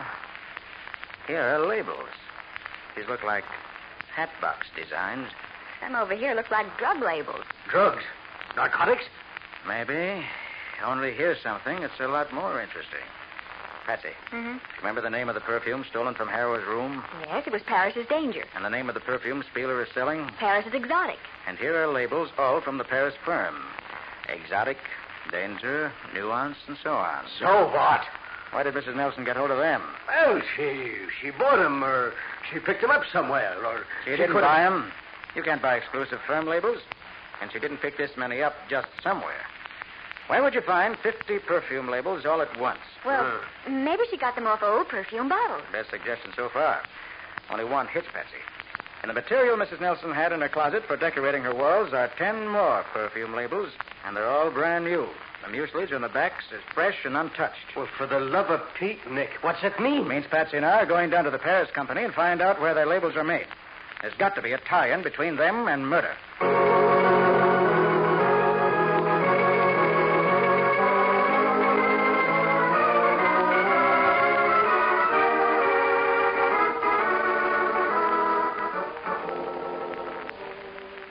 Madame, and monsieur, it is announced you wish to speak with me on matter of business? Yes, I am at your service. Very kind of you, Madame Paris. You are Madame Paris. Oui? Let me introduce myself. I'm Nick Carter. This is my secretary, Miss Patsy Bowen. It is great pleasure to meet you, Monsieur Carter. Did you say Nick Carter? The Nick Carter? That's right. Careful, Madame Paris. Your accent's showing. Oh, never mind the phony accent. That's for the customers. What's on your mind, Mr. Carter? It's a case of murder. And I think you may be able to tell me something that'll help. Anything. Anything you say. Paris Incorporated is a pretty big outfit, one of the biggest cosmetic manufacturers in the world. Do you manufacture all your products yourself? We do. How about the containers? Oh, we make those too. Who does the packing and handling? We do. Print your own labels? Design and print them ourselves. But I don't see what this has got to do with murder. A murder has been committed, and I think it centers around some of your products. Will you tell me where this particular perfume label is designed and printed? Let's see. Exotic. Oh, that's a funny thing, Mr. Carter. What's funny? We gave up that line more than a year ago. I'd say we haven't manufactured any of these labels in over a year. Very interesting. Would there be any stock on hand? Any place in the city where they could be obtained? Mr. Carter, exclusive labels are like money. You keep them in a safe. There aren't any of these in stock. And if there were, they wouldn't be where anyone could get hold of them. For Pete's sake, Nick, will you explain where Quiet, Mrs. Patsy. All right, thanks a lot, Madame Paris. We won't trouble you anymore. Oh, it's been a pleasure. Bonsoir, Monsieur Carter. Mademoiselle Bond, it has been a pleasure. Let me know if you apprehend this murderer. I will name a perfume after the case. Killer by Paris.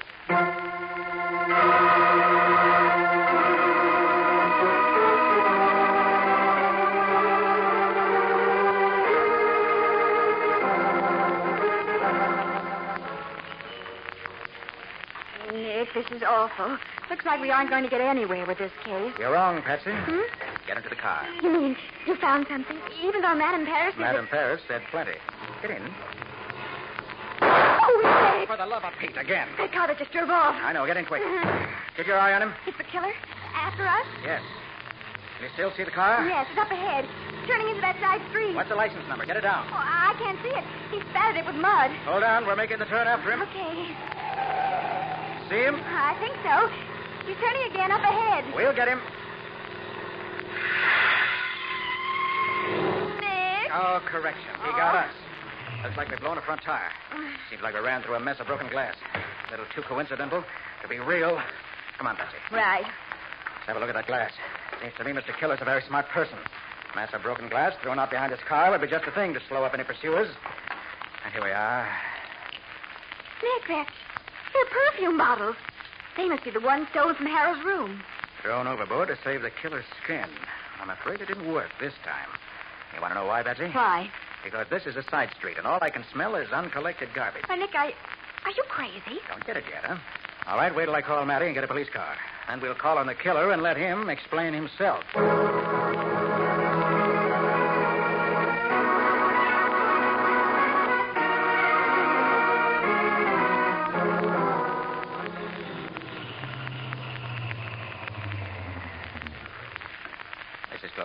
We'll get out here. Come on, Patsy. Okay. Move on, Matty. Right with you, Nick. We go in here. Keep quiet, please. Well, what in blazes is this place? We're coming in the back door of a war plant. This is the department that prints labels and things. What you hear, the press is working. Nick, do you mean Madame Paris was lying when she said that... Quiet, Patsy, quiet. We're going into this office here. I want you all to follow my lead, right? Yeah, but Nick, Now, here we go. Yes, what is it? Mr. Maxwell? Yes, who are you? I believe you've seen me before. I'm Nick Carter. What do you want, Mr. Carter? A confession. Confession? Of what? Of the murder of Mr. Harrow, the kidnapping of Mrs. Nelson, and of the smartest racket ever worked in this city. Counterfeiting valuable labels. You're out of your mind, Carter. Out of my mind, am I? Patsy, bring in Mrs. Nelson. Let's see what Mr. Maxwell says when she confronts him. Okay. So you've got Mrs. Nelson outside, huh? You fool. You think that bluff will work on me? You haven't got... We haven't what, Mr. Maxwell? Go ahead. Nothing. You're going to say we haven't got Mrs. Nelson, huh? Well, only one person could know that, Mr. Maxwell, and that's the killer. The only way you could know whether or not Mrs. Nelson has been rescued is because you yourself are the killer.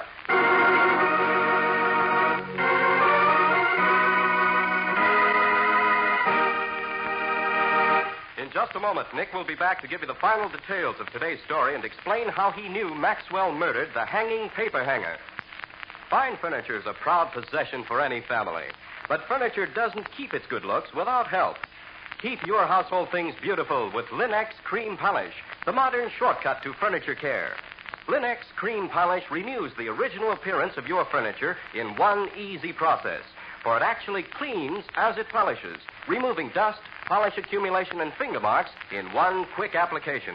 Yes, Linex Cream Polish cuts your job in two. Saves one whole step in your cleaning day routine. It even acts as insurance against future work, for Linex Cream Polish dries hard, leaving no oily film to attract more dust. So begin now. Get Linex Cream Polish, which cleans as it polishes. It's the up-to-date way to care for your fine furniture. You'll find all three great Linex home brighteners, Linex Cream Polish, Linex Self-Polishing Wax, and Linex Clear Gloss, the longer-lasting brush-on finish, at hardware, paint, and department stores everywhere. And remember that your dealer is headquarters also for Chemtone, the miracle wall finish that lightens and brightens your home at an average cost of just $2.98 a room. Chemtone covers in one coat, dries in 1 hour.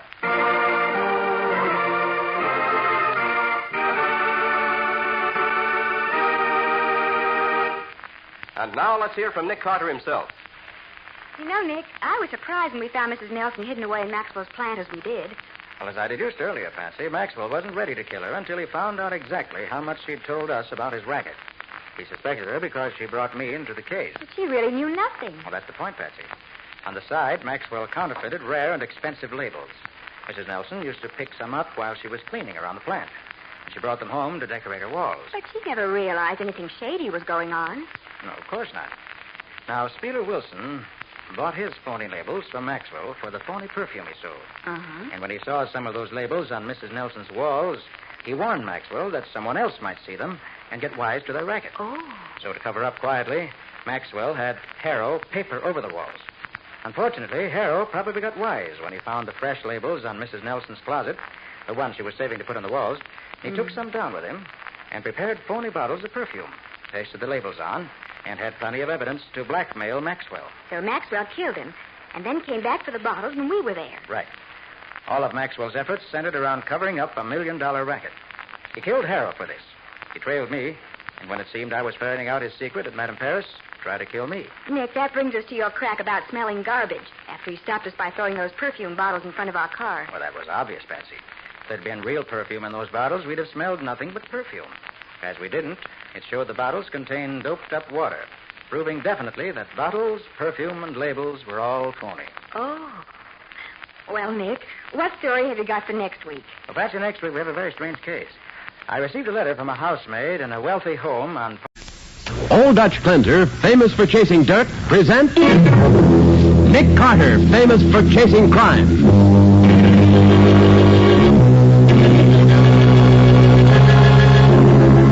Every week at this time, two great names are joined as Old Dutch Clinter brings you one of the most resourceful and daring characters in all detective fiction, Nick Carter, Master Detective.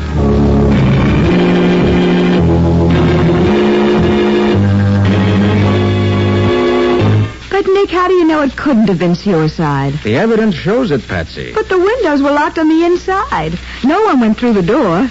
If it was murder, how was it done? The same evidence, Patsy. The bottle tells how and why it was murder.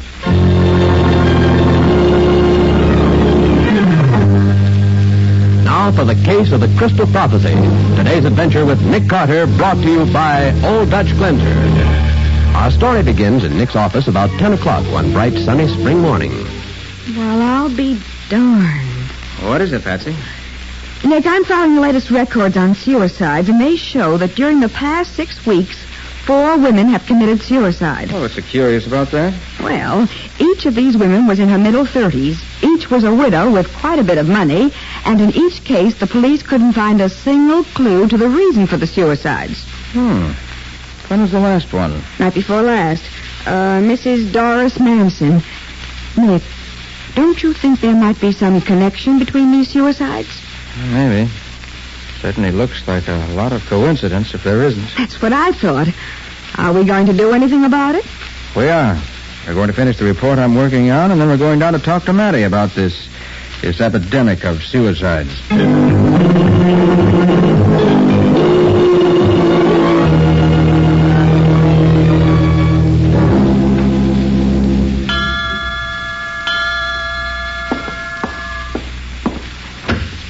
Good afternoon, Hassan. I hope I'm not late. Please to enter, Mem Sahib. You are expected. I get more excited every time I come here. Is Rashid El-Bey ready to receive me? Mem Sahib, please to sit there. I go tell Master. Thank you.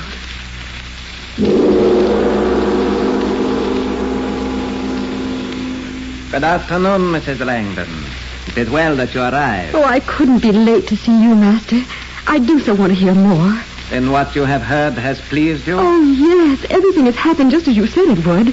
Just after I left you the other day, I dropped my purse and a man picked it up for me. It was a man named Robert Winter, just as you said it would be. This Robert Winter, he pleased you? Oh, yes. He's a perfect gentleman and so handsome.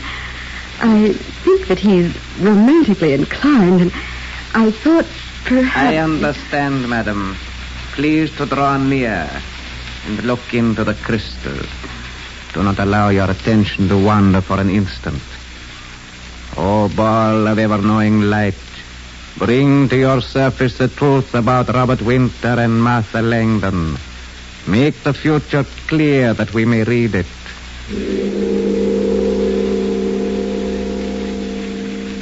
The ball begins to clear. A picture is forming. I see.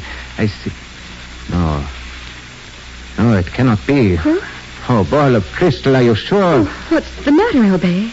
I am sorry, madam. I cannot tell you what the crystal ball has shown to be the future for you. It is better that you remain in ignorance. No. If there's anything bad, I demand that you tell me. The crystal ball shows, madam, that you will shortly take your own life. Oh, but that's absurd.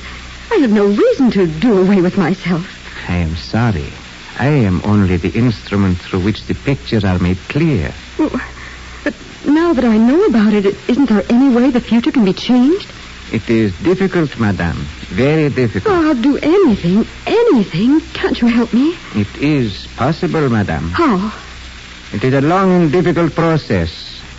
It will mean that I must deny myself to all my other disciples. Much time will be lost. Much money will be lost. Oh, I have money. I'll give you money. To take a great deal of money, madam.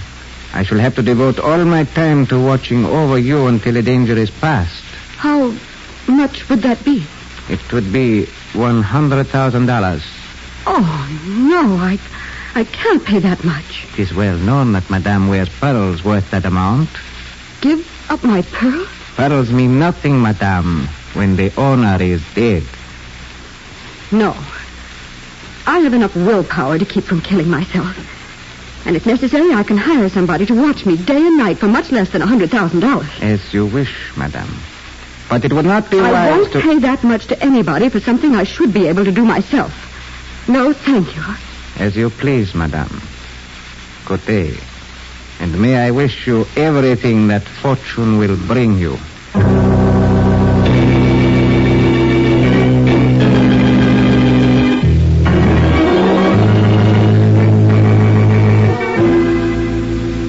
You know as well as I do, Nick, that suicides run in waves. I know, that's true, Matty. But it seems to me that there's too much coincidence in these four. Each of them is too much like the other. Oh, that's crazy, Nick. The first one drove her car off a cliff. The next jumped off a building. The third fixed herself up in a closed garage with a car motor running. And this last one jumps in front of a subway train. But, Matty, did you notice that each of these suicides was a woman in her middle 30s, a widow, and that each had a considerable amount of money? Sure, I know all that, but what's it prove? Now, look, Nick, my squad investigated every one of these deaths, and we didn't find anything but suicide. Okay, Matty, okay. Ah, Nick, you're getting all hot and bothered about something that's just a coincidence, and that's all.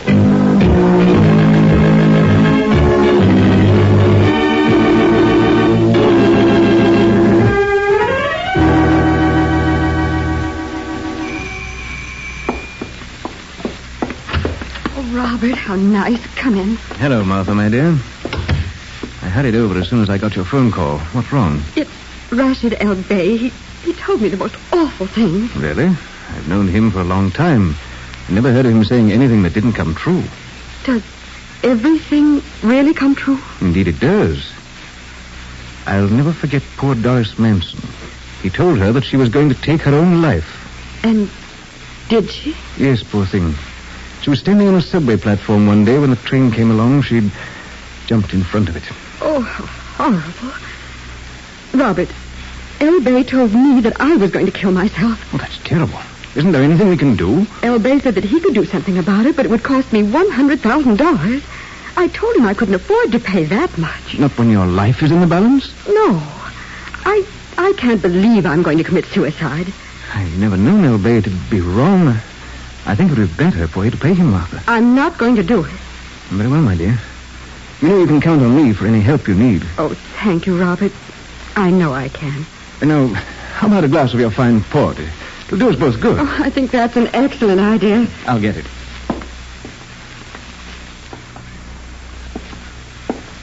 I must say I admire your courage, my dear. Oh, I'm not brave.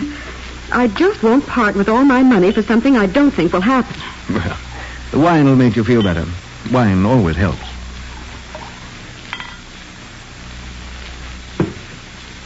And now, Martha, to your health and long life.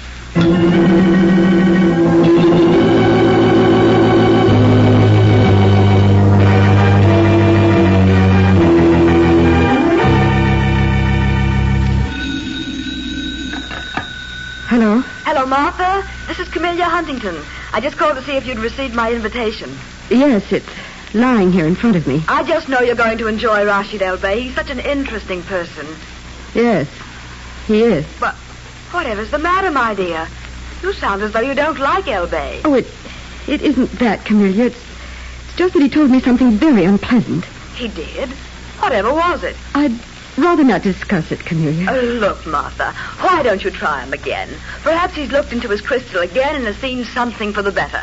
Do you think there's a chance? I most certainly do. Think about it, dear. Anyway, I'll see you tomorrow at my party. Goodbye. Goodbye, Camellia. And thanks. Try him again. Yes, I'll do it. Oh, why didn't I think of that before? Oh, I'm sure he's seen something else. Yes? Is this Hassan? Yes. Who speaks, please? This is Mrs. Langdon. I've got to speak to El Bey right away. One moment, Mensahib. Good evening, Mrs. Langdon. Oh, I just had to call you, El Bey. I wondered if you would look into your crystal ball again, see if it said the same thing. I have looked many times, madame. The pictures have not changed. Oh. The span of your life is growing short. Oh, no. I beg of you to reconsider before it is too late. Well, I won't reconsider paying you $100,000 if that's what you mean. Alas, then, what is written will be so. I am sorry, madame. The sands of your life run out rapidly. Oh, I never should have called him in the first place. It scares me so. Perhaps I'd feel better if I drank a glass of wine. Now, maybe this will lift me out of this terrible mood. I certainly hope so. What? I've got to...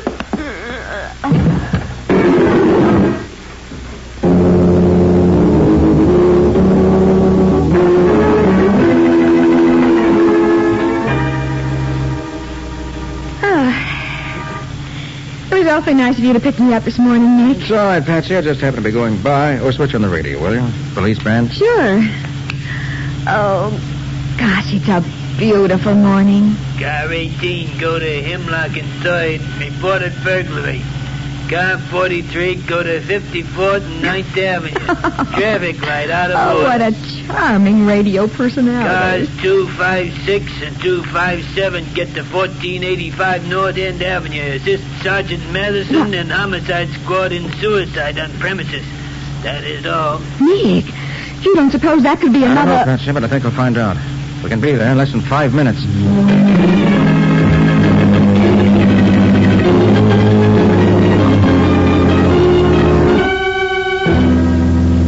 Well, Matty, what's the verdict this time? Oh, I don't know, Nick. I just got here myself. Only had time to find out that this is the same kind of case as the ones we were talking about. What?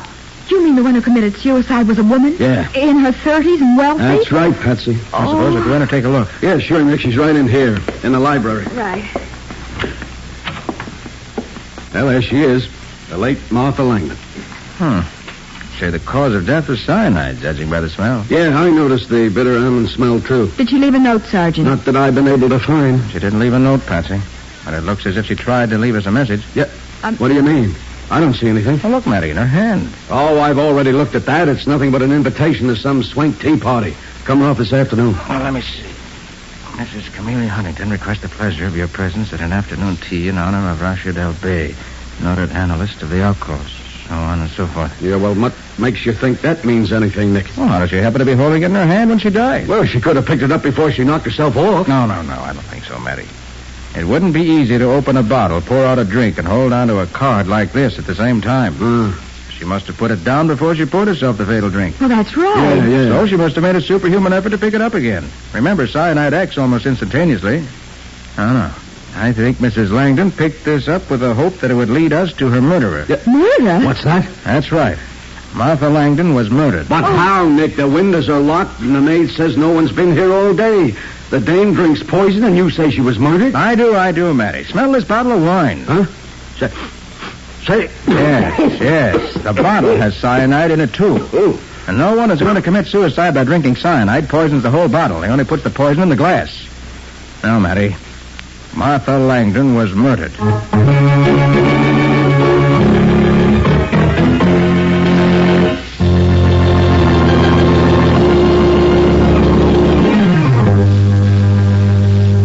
Back to the case of the Crystal Prophecy. Today's adventure with Nick Carter, brought to you by Old Dutch Cleanser. As we pick up our story, Nick and Matty are talking to Robert Winter, who says he hurried over to Martha Langdon's home as soon as he heard of her death. Mr. Winter, do you know anything about this tea Mrs. Camellia Huntington is giving this afternoon? Why, yes, I'm attending the party myself. Well, can you think of any reason why Mrs. Langdon should have picked up this invitation in her dying moments? No, I can't. It'll probably be a very dull affair. Uh-huh. Well, thank you very much, Mr. Winter. Quite all right. I only hope you're able to catch Martha's murderer. Goodbye. Oh, Mr. Winter. Yes? Did you happen to know of Mrs. Nora Church? Why, yes. And Mrs. Doris Manson? Yes, I did. Thank you, Mr. Winter. Thank you very much. Nick, do you suspect Mr. Winter? I don't know. Of course, those spats he wears are enough to make me suspicious of him. Spats aren't evidence, Betsy. But the fact that Mr. Winter knew at least two of the other dead women is interesting, at least. And the fact that he's going to Mrs. Huntington's party this afternoon also interests me. You think all those other women were murdered, too? I'm positive, Betsy. But proving it is going to be something else. Oh, come on. Where to, Nick? I want you to go home and get prettied up. You and I are going to that tea this afternoon.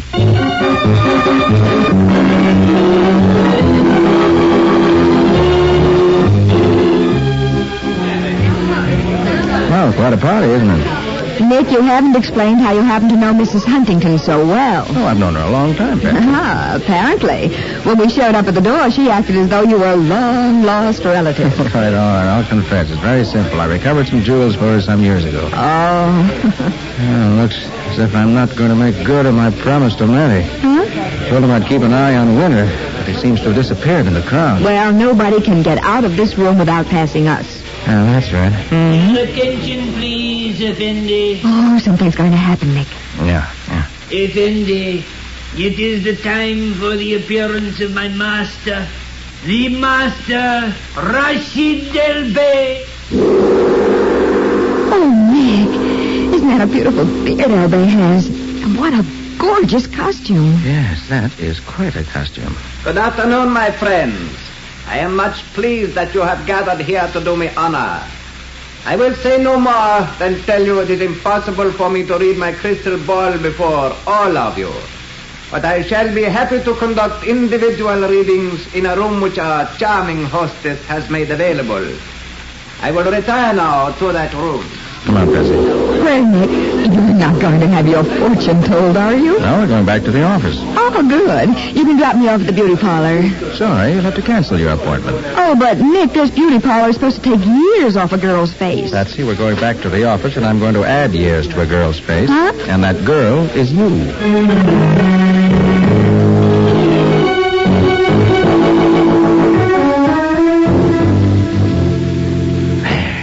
There you are, Patsy.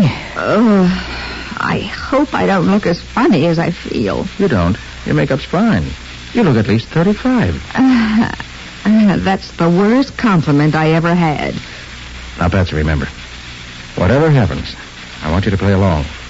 And when you enter the master's presence tonight, don't forget whom you're supposed to be. I won't, Nick. Well, here I go. Good luck. And don't worry. I'll be around somewhere.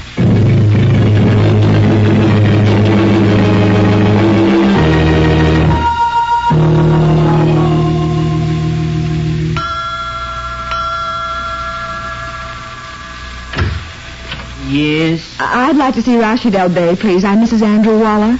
Please to come in. Thank you. Mem Sahib will leave purse and hat here. Then she will wait in crystal room. All right. Come, please. Please to be seated here. I go now. Tell master. Thank you.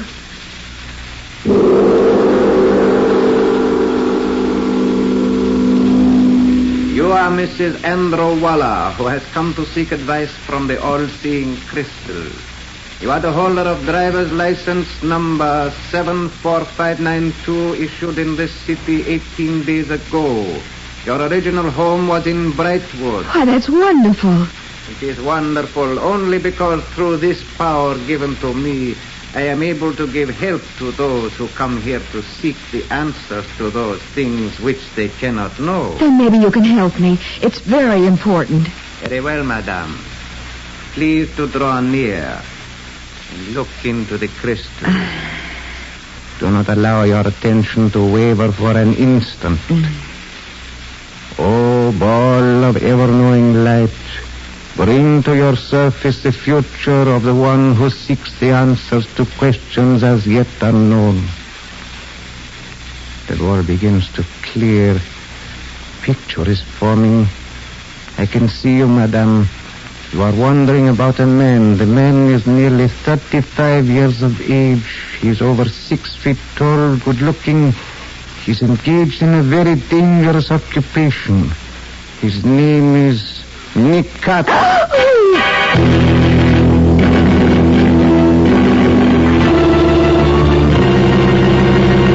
Well, it looks as though Nick's plan to have Patsy disguise herself as an older woman and gather evidence in Rashid El Bey's apartment has backfired.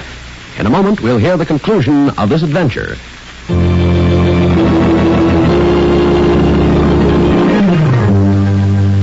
Now back to the conclusion of the case of the Crystal Prophecy. Today's adventure with Nick Carter, brought to you by Old Dutch Cleanser.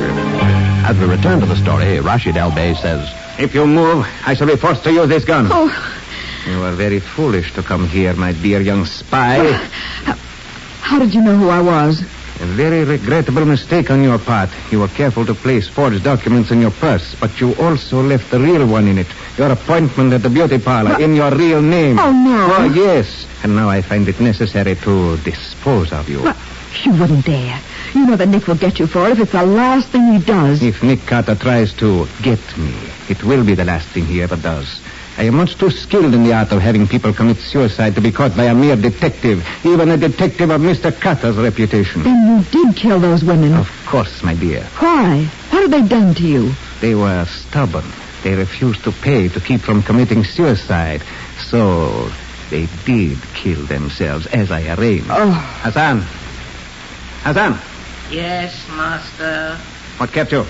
I was in the rear, master. Take this girl out to the car. I will join you. Miss Boyne is going to commit suicide. You're making a mistake. Nick knows all about you and what you're doing. I doubt that. But even so, it will do no good. You are on your way to your grave. Oh, no. Hassan, take her away. Yes, master. Nick. You know what to do, Hassan. Yes, master. Go away. I am going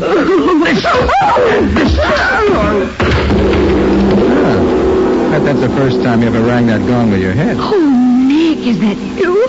It is. Oh, golly, I thought you were Hassan. That's what you're supposed to think. Now, I'll just rip off the master's false whiskers so that when Sergeant Madison gets here, he can book him for murder under his real name, Robert Winter.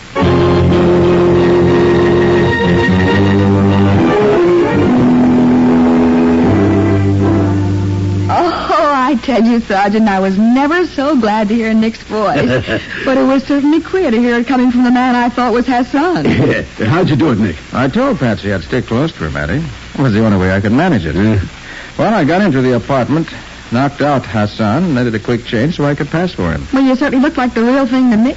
I thought you were going to take me out and boil me in oil. Oh, Patsy, you know I wouldn't do that to you. Oh, Nick. Tell me, how did you know that L. Bay and Robert Winter were the same man? You were partly responsible for that. Huh? I was? Yes. Don't you remember you said his spats were enough to convict him as far as you were concerned? Yes. Well, they did convict him. When the fake L. Bay appeared at Mrs. Huntington's party, he made the mistake of wearing his spats under his robe. I caught a glimpse of him. Well, I'll be darned. And of course, Mrs. Langdon gave us a lot of help by grabbing up that invitation when she knew she was dying. That's calling attention to the party where I could find L. Bay and his spats. So Robert Winter would advise these women to consult L. Bay, and then as L. Bay, he would tell them they were going to commit suicide unless they paid him off. That's right. If they paid, they were all right. But if they refused... He killed them as a lesson to the others, huh, Nick? That's right, Matty. Well, that proves that no one should ever believe the things that are seen in a crystal ball.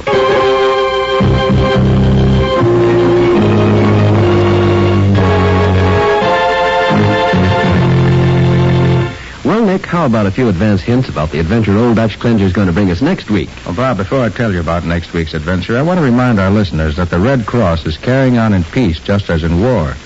In any disaster, flood, tornado, hurricane, or epidemic, you'll find the Red Cross on hand with shelter, food, clothing, and medical care.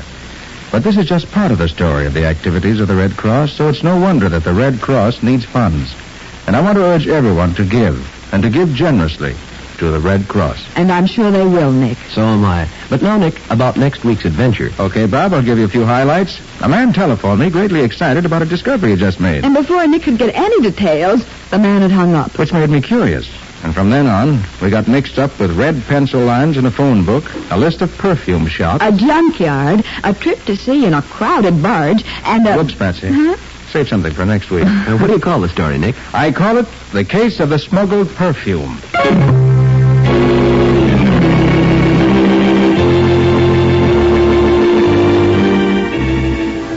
Nick Carter, Master Detective, is presented each week at this time and over these same stations by the Cudahy Packing Company, makers of Old Dutch Cleanser. Remember, when you go shopping tomorrow, get the cleanser preferred by more women in America than any other. Old Dutch Cleanser.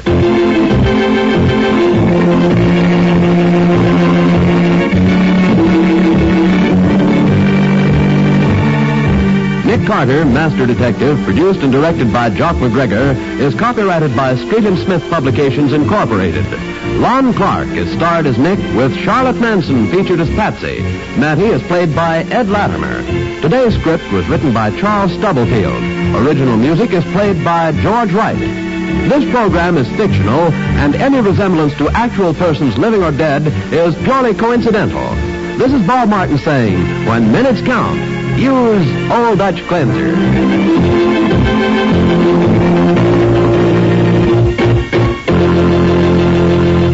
This is the Mutual Broadcasting System.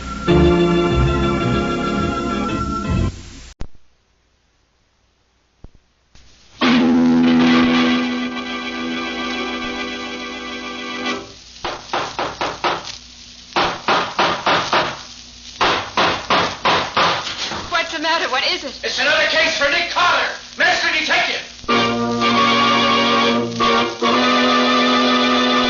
Yes, it's another case for that most famous of all manhunters, the detective whose ability at solving crime is unequaled in the history of detective fiction, Nick Carter, Master Detective. Presented by the three great Linex home brighteners, Linex Clear Gloss, Linex Cream Polish, and Linex Self-Polishing Wax. Created by Acme, America's great producer of Acme quality paints.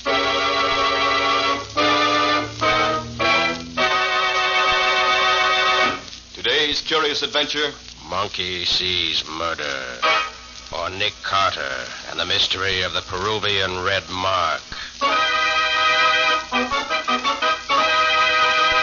In just a moment, we'll hear how Nick Carter solved the mystery of the Peruvian red mark with the aid of Professor Ben Toole's stuffed monkey. But first, a word about good housekeeping. Millions of women have wisely come to depend upon Chemtone, the miracle wall finish. And other millions are now coming to depend upon the three great Linex home brighteners to give their floors, their woodwork, and their furniture the same radiant beauty that Chemtone gives to walls. Linex Clear Gloss Varnish, the durable super varnish that dries to an elastic, transparent surface which protects all wood and linoleum in your home. Linex Cream Polish, which cleans as it polishes, leaving no oily film on your furniture. And Linex Self-Polishing Wax, which beautifies your floors with a satiny yet tough non-skid finish that resists wear, water, and dirt. You'll find the three great Linex home brighteners at your hardware, paint, or department store. Your headquarters also for Chemtone, the miracle wall finish. And now for today's mysterious adventure with Nick Carter. As we pick up our story for today, we find Nick packing his bag in preparation for a trip to Boston. Patsy is supervising the job. But do you think you ought to go to Boston with that cold, Nick? Well, I'd much rather stay home, Patsy, but I feel that Professor Coleman really needs my help. How do you happen to know this Professor Coleman? Well, some years ago, before you came to work with me, a friend of my father's took me on an expedition into the wilds of Peru. Hmm? Professor Coleman was one of the men in charge. We've been close friends ever since. Where's that letter you got from him? Right here. Thanks. Dear Carter, is there a chance of your getting up this way? I should like to discuss with you a most delicate problem which has suddenly come up, one which is driving me out of my mind. I've tried to write it, but without success. With exams coming up, I can't get away. Please come. I need you desperately. Charlie Coleman. Well, it certainly sounds pretty serious. Yes. Can't imagine what he's talking about, but I think enough of him to want to help him if I possibly can. So I'm going to Boston, cold or no cold. Wonder if old John is still with the professor. Who's old John? Oh, he was sort of a handyman around the university for a long time. Then his memory began to fail him, and after a rather serious accident that cost the chemical lab quite a bit of money, they had let him go. Professor Coleman took pity on him and gave him a job as his housekeeper. Old John idolizes the professor. When do you get there, Nick? So I should be there about dinner time this afternoon, I expect. Certainly be glad to see the old boy again.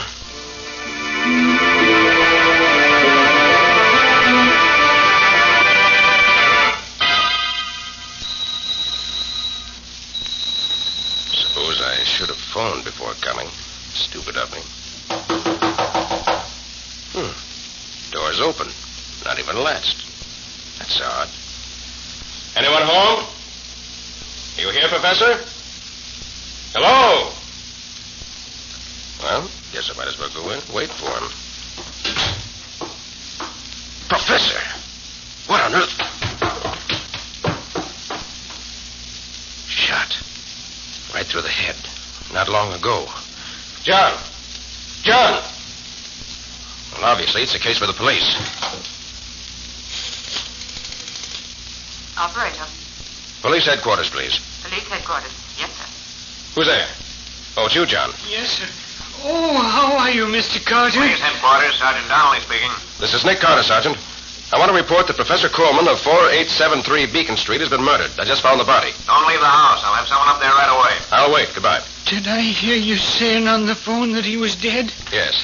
Where have you been, John? Well, I've been out. Yes, I know, but where? Well, he said for me to go over to Logness Hall to a lecture. He ain't really dead, is he? You're just saying that, ain't you? He told you to go out. Why? Well, I don't know. Maybe he was expecting company. He told me to go. Whom was he expecting, John? Well, I don't know. Maybe the man who was here twice already asking for him. The man who looks kind of like the professor himself. I see. John, tell me, do you know anyone who would want to kill the professor? Oh, no, sir. No, indeed. Well, what about this man who looks like him, who came here twice, you say? Oh, he just came. The professor was out each time, so he went away. Did he leave his name? No, sir, he didn't. Just looked sad and went away. You told Professor Coleman about this man, didn't you? Oh, yes, sir. And what did he say when you told him? Well, he seemed sort of troubled, sir. He kept asking me what the man looked like and what he said and what he did and all like that. You think the professor was afraid? Well, I don't know. Maybe a little. Oh, I'll go let him in, Mr. Carter. All right, men, wait here. I'm Captain Jeffrey, Police Department. You the man who phoned us? Yes, I'm Nick Carter, an old friend of the professor's. His body's in the living room there. Okay, thanks. We'll look the place over. Then I'd like you to tell us what you can about it. Wait here, will you?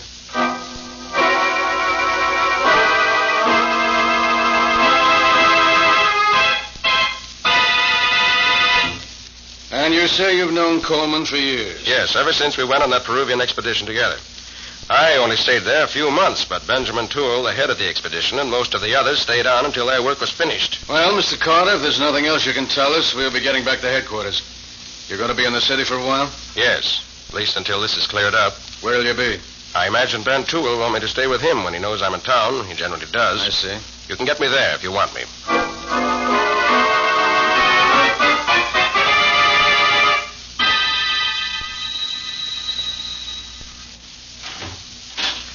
Hello, Ben. Carter. Nick Carter. Well, this is a surprise. When did you get into town? This afternoon. Well. I'll call Peterson and Charlie Coleman right away. We must have a real old-time reunion. I've just come from Professor Coleman's, Ben. He's dead. Huh? Dead? Charlie dead? Oh, surely you're not serious. I'm afraid I am, Ben. He was murdered late this afternoon. Murdered? It doesn't seem possible. Didn't to me either. You see, here, we better call Peterson and tell him. He should know at once. Suppose I ask him to come over right away. But you don't realize, Nick, how he and Coleman have drifted apart in the last couple of years. He's still hot-headed as ever, I'm afraid. Oh? Why, what was the trouble between him and Coleman? Coleman thought Peterson drank too much. Peterson was in his department, you know. And Peterson thought it was none of Coleman's business what he did outside of ours. Once they actually came to blows, very briefly. I see. I suppose Pete will take over Professor Coleman's job now. He was in line for it, wasn't he? Yes, with a nice salary increase, too. Well, I'll give him a ring when he gets here. You can tell us both all the details.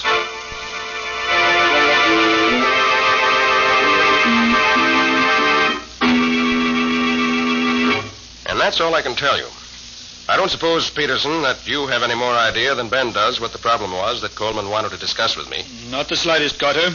He and I were scarcely on as intimate terms as that. Of course, I'm sorry that he's dead, but I don't expect to go into mourning for him. We're all sorry he's dead. He was a good man and a good scientist. Yeah, I've got to be running along. I have work to do. Nice to have seen you, Carter. Now, wait a minute, Peterson. Let's drink a toast to Coleman's memory before you go. No, thanks. I've stopped drinking. Since when? This stuff was beginning to get me. I was beginning to do things without knowing it. You've changed, Peterson. Things like that didn't used to worry you. Yes, I know. Guess I'm getting older. Well, good night. I'll see you again if you stay around a few days, Nick. I'll let you out if you must never go. Never mind, Ben. I know my way around here. Good night. You'll stay here with me, of course, Nick. We're glad to, Ben. Rather hoped you'd ask me. Before we turn in, I'd like to show you the work I've been doing. My book on the expedition, you know. Oh, yes. How's it coming along? Nearly finished at last. It's been a terrific job to correlate all that material that we gathered in that year in Peru. It's not the money I'm after, it's recognition. Recognition for all those months and years of hard work and perseverance. I'm getting old, and I may not have... What is it, Ben? Look here. All over my manuscript. These red marks. Oh, what do they mean? You know what this is, don't you? The mark that's scrolled all over these papers? Why, it looks like a big red letter F. Is it? After you left the expedition and went back to New York, we found one of our head guides murdered in his tent one morning. And on his face and all over the walls of the tent, written in his blood, was the same symbol. The natives told us it was a message, a warning, a promise of death. But who in the world could have... I don't know. Don't understand it at all. First Charlie Coleman murdered, and now this. Oh, what can it mean? I don't know, Ben. But the best thing to do right now is call the police. It's undoubtedly linked to Charlie Coleman's death some way.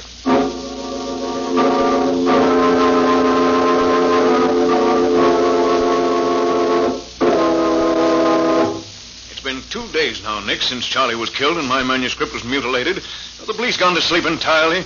I talked to Captain Jeffrey yesterday, Ben, but he hadn't learned much that was of any help. Pardon me, Nick. I'll see who's there. Good afternoon, Professor Toole. Hello, Captain Jeffrey.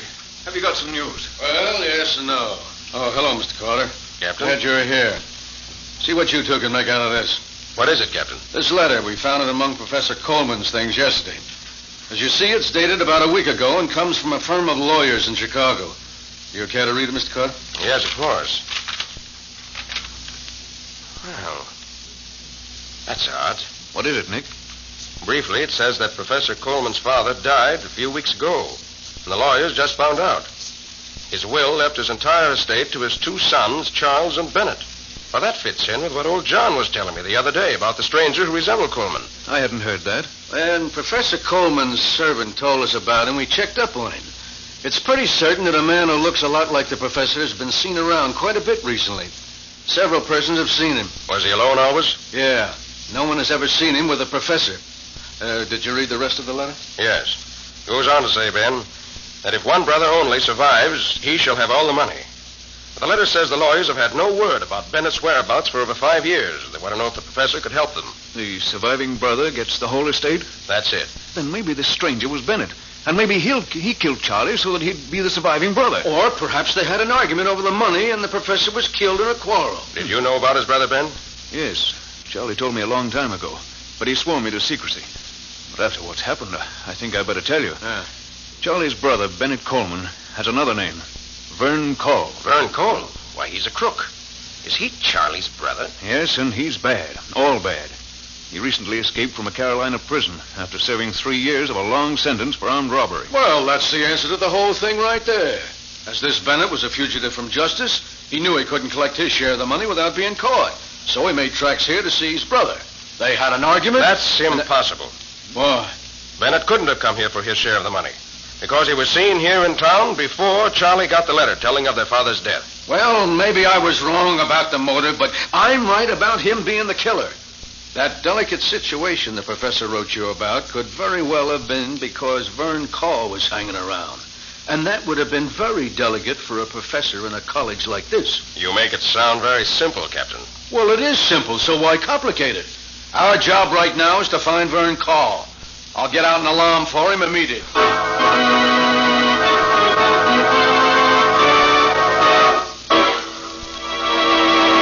So Professor Coleman has a brother who's an escaped convict. He's been seen near the scene of the crime.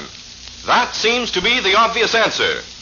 But is Nick himself satisfied with the solution, or do his suspicions point in another direction? We'll see in just a moment. These are days when your folks are likely to come tracking into the house with wet boots and galoshes. And those tracks can mean a great deal of work for you homemakers. Not only do you have to wipe up the floors, but it's quite likely that moisture may impair the floor finish. So here's the wise thing to do. Protect the floor surfaces in your home with Linex Clear Gloss Varnish. It's easy to brush on, and it leaves your floors and linoleum with a lustrous finish that keeps its beauty a long, long time. For Linex Clear Gloss provides an elastic, transparent finish that really wears. It actually resists damage by hot grease, boiling water, fruit acids, perfume, even alcohol. And it lessens your housework amazingly. for it keeps dirt on the surface where you can wipe it away easily with a damp cloth. Depend on Linux Clear Gloss, the super varnish. Thousands of wise homemakers have found it the finest household protective finish in their experience. So ask for it at your dealers. Linux, Lin-X, Linux Clear Gloss Varnish. You'll find all three great Linux home brighteners and Chemtone, the miracle wall finish, at hardware, paint, and department stores everywhere.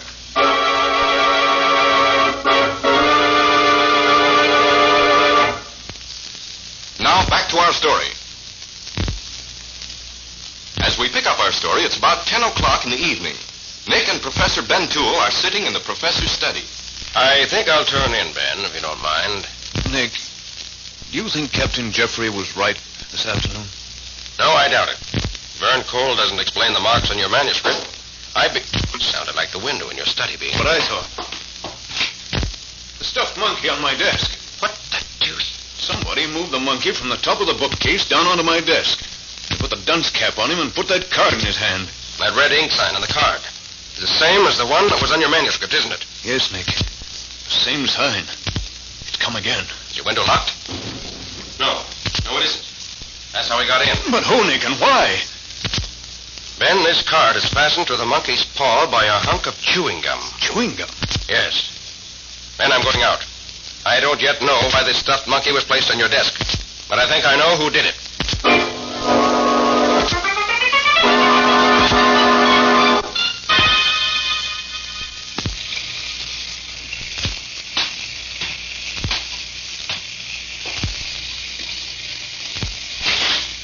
I've been waiting for you, Nick. Come in quick, you're soaking wet. Peterson was here. Just left a few moments ago. I phoned him to come over after you went out. Ben, old John Dyson was murdered tonight. Old John? Murdered? Yes, shot. Same as the professor was. I knew it. I could feel it in the air. How did you happen to go there? Chewing gum that fastened that card to the monkey's paw was scented with clove. And old John chews clove-flavored gum all the time. You're soaked through, Nick. You already have a bad cold. Would you like some coffee? Peterson and I had some. There's a little left. It's still quite hot. Yes, I think I would, Ben. I feel pretty down just now. Let me hang my coat up. But, Nick, what's back of all this? Vern Cole surely wouldn't have any reason to kill old John, too. I wish I could answer that, Ben. I have a general idea of what's going on, but I can't make it sound sensible. Second cup of coffee was just what I needed. I think if you don't mind, Nick, I'll go to bed. I'm all in. Certainly, Ben. Run along. I'll sit here for a while and finish my coffee and try to think things out.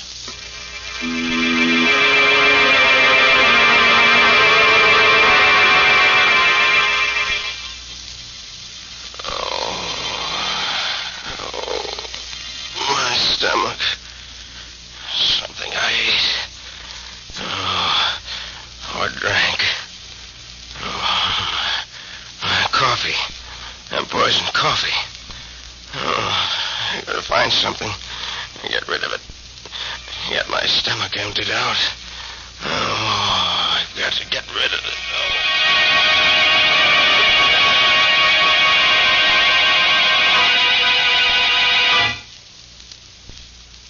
How are you feeling now, Ben? A little better. We nearly died, Nick. Don't I know it? Feel sure that if I'd retired at a reasonable hour, I should have died without ever getting out of bed. But fortunately, when the poison took effect, I was still sitting in the study. I managed to get to the kitchen and find some mustard and eggs and warm water and got cleaned out. Oh, if you hadn't hauled me out of bed and treated me, I don't think I could have made it. I couldn't move when you found me. What caused it, do you suppose? It must have been that coffee you made, Ben. I didn't make it. Peterson did. Peterson made it? Yes. I poured us each a cup from what was left. Ben, I'm going over to the chemistry lab and analyze that coffee we drank. See if there's anything in it except coffee.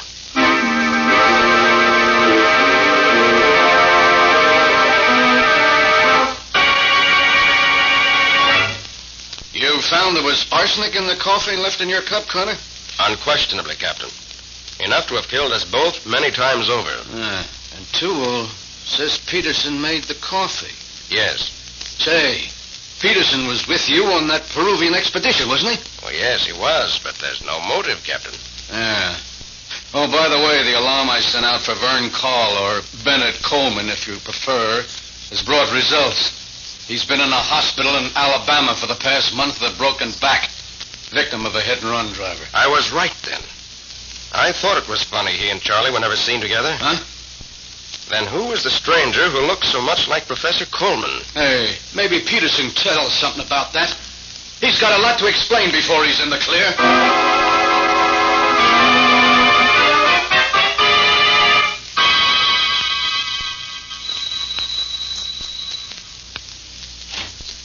Oh, Captain, come in. I just got here myself. What's this all about, Carter? Why did you want me to meet you here at Professor Coleman's residence? A hunch, Captain Jeffrey. Yeah? See, it's like this. After I left you this morning, I got to thinking. And suddenly things began to fall into place. That was when I called you and asked you to meet me here. I need one more piece of evidence, and I hope we'll find it here. What are you going to do, Carter? I want to go through old John Dyson's things. May take time, but I feel sure it'll be worth it.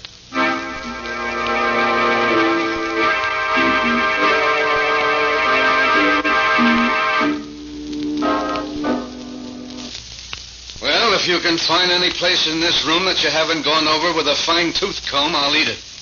The only place you've missed is that old tobacco jar over there. That's right. And old John didn't smoke. Here, I'll dump it out here on the table.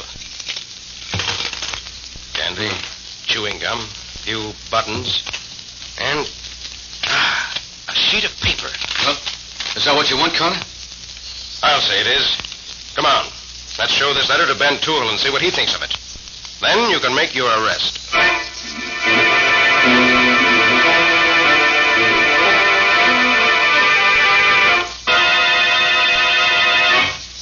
This is Ben's room. Come in. Oh, hello, Nick. Captain Jeffrey. Have you found something? Yes, Ben. We found this. Here. I see. Where did you find it? In old John's room. In the tobacco jar. Tobacco jar? I didn't look there. I thought I looked everywhere. Even at the murder, I was a failure. Like everything else. Yes, Ben, you've made a mess of your whole life, I'm afraid. You know what I did? Yes, I know everything. Well, I guess it's time for me to take over here. I'm sorry, Professor Toole, but you're under arrest for the murder of Professor Coleman and old John Dyson. The attempted murder of Nick Carter. I'm sorry, Nick. I've always liked you. But I couldn't stand the thought of being known as a failure in my chosen profession. I hope you understand. Yes, Ben, I do. And I'm sorry for you. But murder is never the answer. It can't be. Although most murderers find it out too late.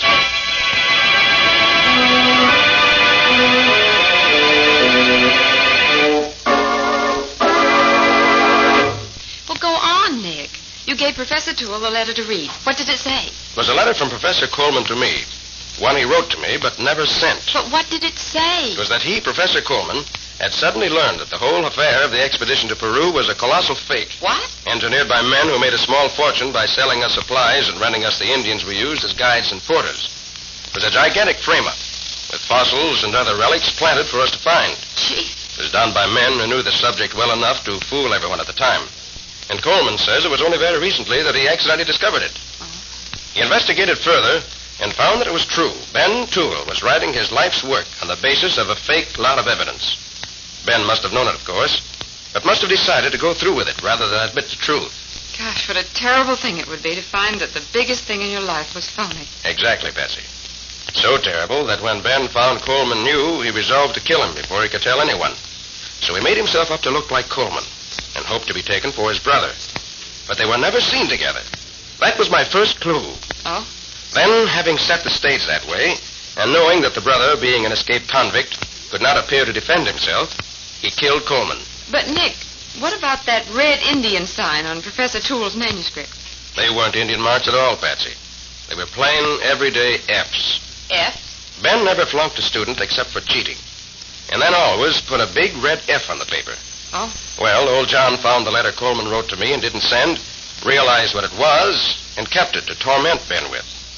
He hated Ben because Ben was one of those who had old John fired from the college after the accident in the chem lab. And he marked the manuscript himself to show he knew Ben was cheating. Oh, he must have hated him to do a thing like that. He did. And putting the dunce cap on the stuffed monkey and putting the card in his paw with the big red F on it was his way of rubbing it in. But he gave himself away with the clove-scented gum he used. And when I left Ben's house to go see old John, Ben knew where I was going and beat me to it. And, of course, poisoning the coffee was the really fatal mistake. You mean because you didn't die? No. Because he put a lot of poison in my cup, and only enough in his own to make him slightly ill. He drank a whole cup and was only barely sick, while I drank only a little of mine and nearly died. Oh, I see. So the poison couldn't have been in the coffee. It was put in the cups themselves while I went to put my coat away. And what was that delicate problem that Professor Coleman wanted to put up to you? Oh, Patsy, don't you see that yet? Well, I'm afraid not. Should I know? Well, I think so.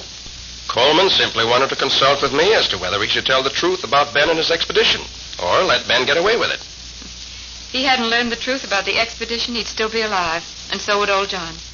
And Professor Toole wouldn't be waiting for his execution. Very true, Patsy. Sometimes the things we learn by accident are the most important things in our lives.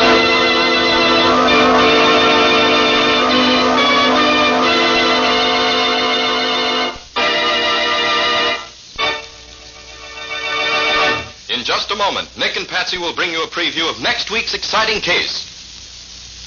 But first, note this. Pleasant surroundings make you happier, calmer, more contented, don't they? That's why thoughtful homemakers make a point of keeping their homes pleasant, shining bright, and sparkling clean. Thousands of American women have turned to the 3 great Linex home brighteners to help them with this task. For instance, Linex Cream Polish for fine furniture gives your household things a handsome, lustrous look in half the time. That's because Linex Cream Polish cleans as it polishes, saving one whole step in your cleaning day routine. Only one quick application is needed to remove that cloudy accumulation of dust and previous polish. And at the same time, Linex Cream Polish does away with messy fingerprints and helps conceal ugly scratches. And it leaves no oily film to attract more dust, to make more work. There's no doubt about it. Linex Cream Polish is a really worthwhile shortcut to furniture upkeep. It's the modern way to protect your fine belongings. So make a point of asking your dealer for Linex Cream Polish. Get all 3 great Linex home brighteners. Remember, that's Linex, spelled L-I-N-X. You'll find them all. Linex Self-Polishing Wax, Linex Cream Polish, and Linex Clear Gloss Varnish at your nearest hardware, paint, or department store.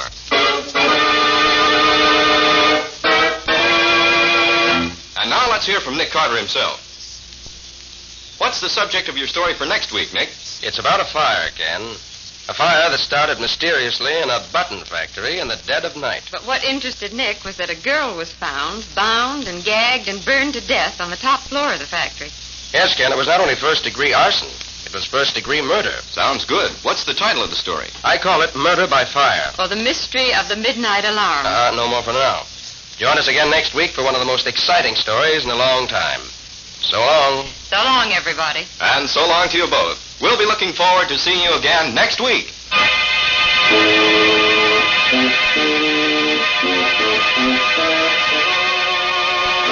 Next week at this same time, listen to another curious experience of Nick Carter, Master Detective, entitled Murder by Fire.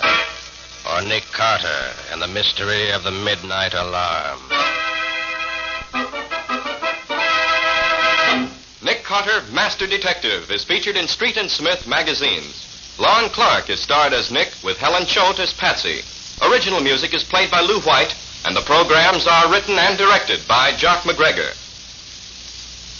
Nick Carter, Master Detective, is presented each week at this same time and over these same stations by the 3 great Linex home brighteners. Linex Clear Gloss Varnish, Linex Cream Polish, and Linex Self-Polishing Wax.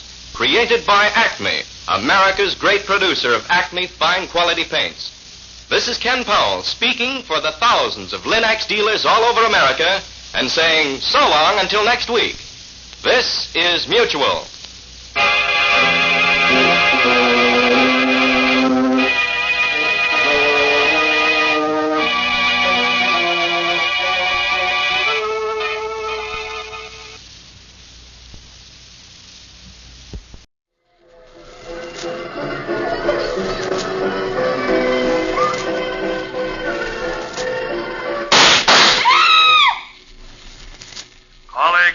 Carter.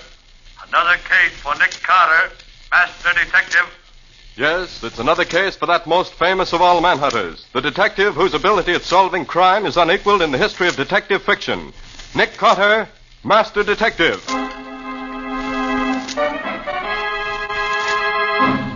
Tonight's curious adventure is The Echo of Death, or Nick Carter and the Phantom Clue.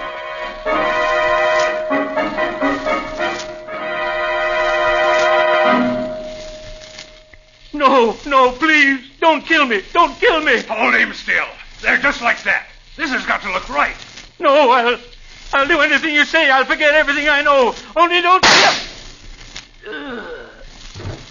All right, he's dead. Now come on.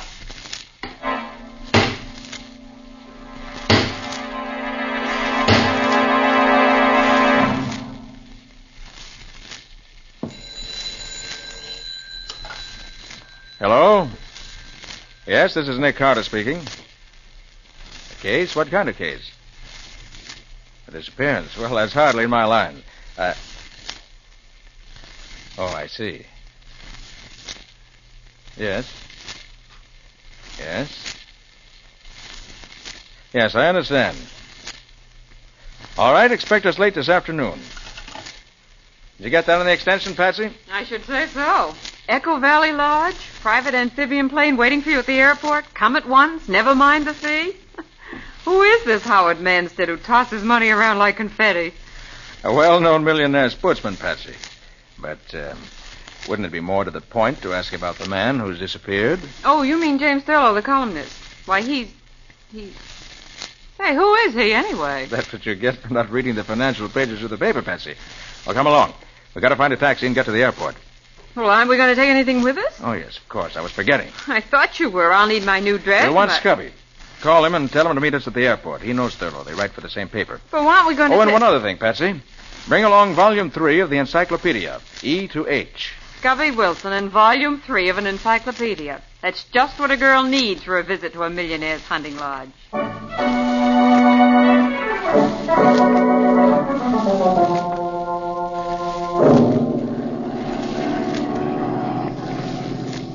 Though seldom visited because of its somewhat inaccessible location, Echo Valley is a natural freak of singular interest. I have friends you could say the same thing about, but the encyclopedia doesn't mention them. Quiet, Scubby. Let Patsy finish reading. Echo Valley is of great interest to scientists. Sounds occurring in certain areas of Echo Valley may be repeated as many as 13 times, echoing from cliff to cliff in gradually diminishing volume. Why do encyclopedias always use so many words to say so little? That's what I wonder about newspaper reporters sometimes, too. So we'll change the subject? What else does it say? That's all. Well, that's no help. Thurlow certainly wasn't carried off by an echo. Oh, he's probably just lost in the woods. In any case, I don't see why Manstead insisted on you coming out to look for him, Nick. You're no Indian guide. Patsy, if Thurlow isn't found alive, it may cost the public millions. Millions? Well, he's just a columnist, isn't he? Just a columnist? He's the smartest financial reporter in New York. And Thurlow's more than just a reporter, Patsy. In the financial column he writes, he sometimes tips the authorities off to big stock swindles and other kinds of financial skullduggery. Right. It was Thurlow who broke open the Nemo Bank scandal 3 years ago and sent the whole board of directors to prison. And for some time, Patsy, Thurlow has been hinting in his column that he was on the verge of revealing some kind of tie-up between certain politicians and one or two big operators that would rob the public of millions. Oh, then if anything happened to him now, before he's had a chance to tell anybody what he knew, the scheme would go through his schedule. Right. That's why he went to Echo Valley Lodge. Manstead, an old friend of his, invited him out so he could work in peace for a few weeks. Scubby. Huh? Is it true that Thurlow was on the verge of a nervous breakdown when he left? Oh, he was walking around in circles talking to himself, Nick. He had almost all the dope he wanted, but he still hadn't got the name of the guy behind the whole scheme. He took along a whole bunch of records of stock transactions. He said they might give him the clue he needed. And, hey, look, ahead of us. Echo Valley. It is, isn't it, Nick? No doubt of it, Patsy. But look, that isn't any Echo flying toward us. A plane. Nick, it's a plane flying up out of Echo Valley. Yes. Yes, it's a private amphibian. I thought this plane of Manstead's was the only one in these parts. Now, the pilot's seen us. Huh. He's turning out of our line of flight. You suppose he wants to avoid us? I'll bet he doesn't want us to see his markings. He is trying to avoid us. Oh, pilot, swing over so we can get a look at that plane down there. Right, Mr. Carter.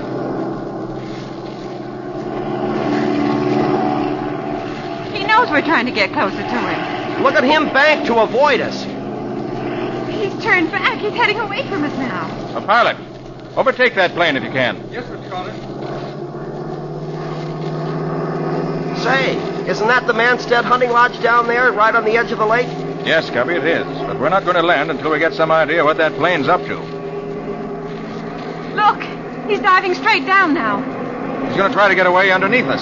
Oh, he'll never make it. Those private planes aren't built. His wing is breaking off. Couldn't take the strain. He's heading straight for the ground if he hasn't got a parachute. Oh, but he has. Look, he's jumping. Yeah, the chute's opening. And there goes his plane into the trees. Well, that was a narrow escape. He didn't have more than 500 feet of altitude. Oh, he's come down on the top of that tall pine. He's caught there. See, his parachute won't come loose. Yes. Well, we'll have to land and rescue him. Besides, I want to know why he was so anxious to avoid having his plane identified. Oh, pilot. Yes, Mr. Carter? Land in the lake and taxi up as close as possible to the place that fellow came down. Yes.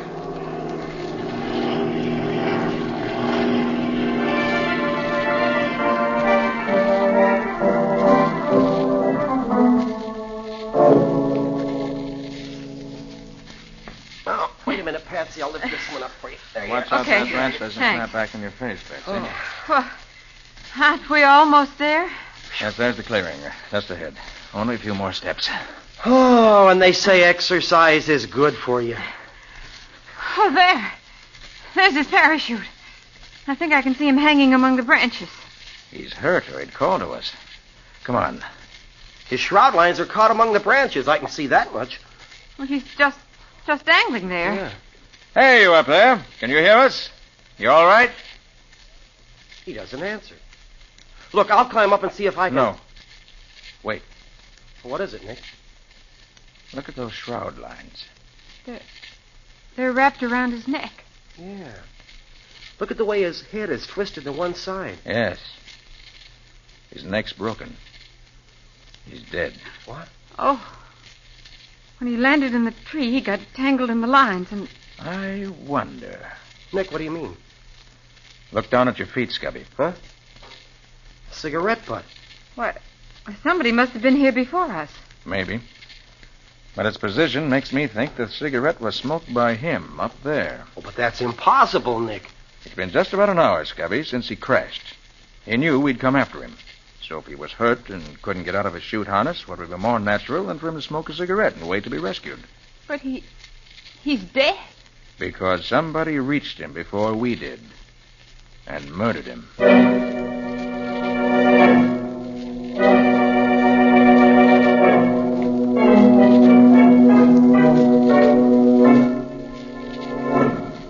And so that's the story, Mr. Carter. As much as we know, anyway. Thurlow just wandered away yesterday morning and never returned. I see, Mr. Manson. And you don't think this mysterious airplane we met just before we reached here has any connection with Thurlow's vanishing? Well, I don't see how it could. But then, as I said, I haven't the slightest idea where the plane could have come from or who was flying it. Yeah. Now, let's go over the facts again, if you don't mind. Oh, of course not. Thurlow arrived here a week ago? Yes, with his wife. I had them flown in my plane. They had the lodge to themselves with my permanent housekeeper to look after them. And you arrived yesterday? In the middle of the afternoon. But Thurlow wasn't here when you arrived? No, he'd already gone out. He told his wife he was taking his revolver along and would take pot shots at the trees and rocks. So you never actually saw him? That's right. The woodsman I employ to look after the property asked me to come and examine some trees he wanted to cut down. About sundown, I got back to the lodge, and Thurlow still hadn't returned. Mrs. Thurlow was becoming worried. I ordered the floodlights we use for landing the plane at night, but he didn't show up. And then in the morning, you called me. Well, first I phoned the nearest forest ranger station. And after that, Mrs. Thurlow was so agitated, I had promised I'd send for you. Where is Mrs. Thurlow? I'd like to ask her a few questions. Well, she's sleeping now. She was up all night, and this morning the housekeeper gave her a sleeping tablet. Shall we wake her? No, not just now. There's still an hour of daylight left. I'd like to take a look around outside. Perhaps I'll open it. Mr. Manstead. Johnny, what is it? His hat. We found it. Thurlow's hat? Where? Near the waterfall. Why, that's not far. It's only a mile from here. There's still light. Do you want to come with us and look for him, Mr. Carter? Yes, I think I do.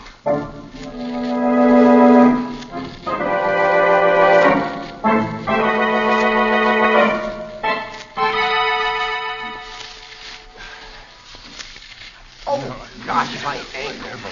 Oh, boy. There's the hat, Mr. Manstead. In that bush. But what in the world could Thurlow have been doing in here? This isn't the trail to the waterfall. It isn't a trail at all as far as I'm concerned. It's a jungle. It used to be a trail to an old one-room cabin, but there's no reason Thurlow would go there. Well, maybe if we yell, he'll hear us. He might be in there with a busted ankle or something. Go ahead and try, Scubby. Thurlow! Thurlow!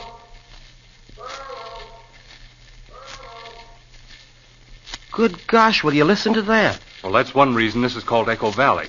The cliffs around the waterfall down the trail make a perfect sounding board. Well, if he didn't hear that, he must be dead. If there's a cabin in there, we better take a look at it. Right. I don't see what in the world Thurlow could have come this way for, but maybe he did. Let's find out.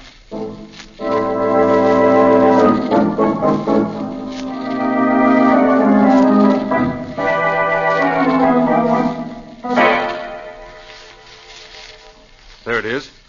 Where, Manstead? Oh, there, between those two trees. See it? Oh, yes. It's only another 40 yards. Well, come on, then. Oh, Scubby, wait. Well, sure, Nick, what is it? That bare patch of ground there. Those footprints. Thurlow's footprints. You sure, Scubby? Sure. I've seen those pointed shoes of his too often not to recognize the footprints anyplace. Come on, Nick. Yes. I'm coming.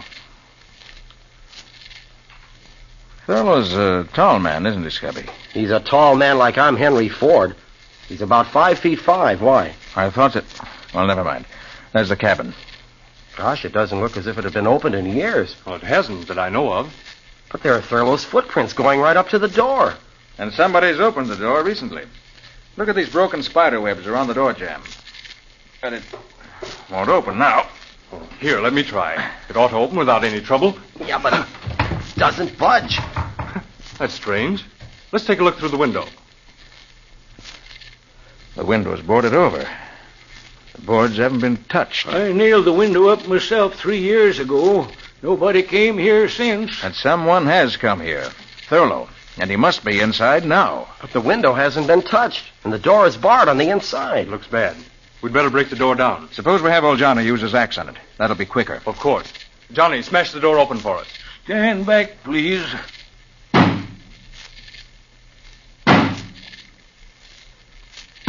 That door was locked to stay locked. Starting to go. There. That does it. It's open. If you don't mind, I'd like to go in first. Of course. It's dark inside. Here, take my flashlight. Thanks. There he is. Thurlow. He's dead. He came here, bolted himself in, and shot himself with his own revolver. Yes, he's dead, all right. And it does look like suicide, doesn't it?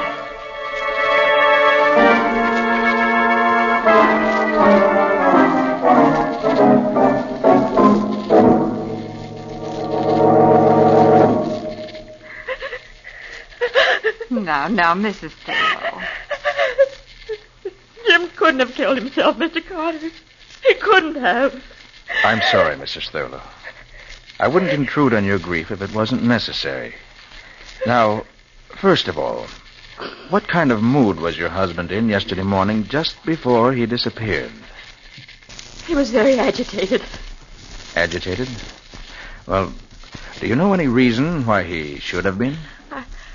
I think he just found a clue to the identity of the man he was seeking. The one behind this plot to upset the stock market. Did he say who it was? No, he just said he'd stumbled on a clue. And he was so shocked he could hardly believe the evidence. That was why he went out into the woods. He wanted to be alone to think the matter through. Perhaps his notes will tell us what he found. Yeah, I thought of that, Nick. After Mrs. Thurlow woke up and I talked to her while you and Scubby were out with Mr. Manstead, we tried to read his notes. But they're in some kind of a shorthand that nobody can read but himself. I can make out a few words here and there, but not enough to help. Well, we'll have another try at it later. Please go on, Mrs. Thurlow. Well, that's almost all, Mr. Carter. Jim went out about 10 in the morning. I stayed here in my room reading. About half an hour later, I thought I heard a shot. All of a sudden, I was terribly frightened. Frightened? Of what? I don't know. It was just a feeling. Then I heard the far-off echo of somebody hammering. It was...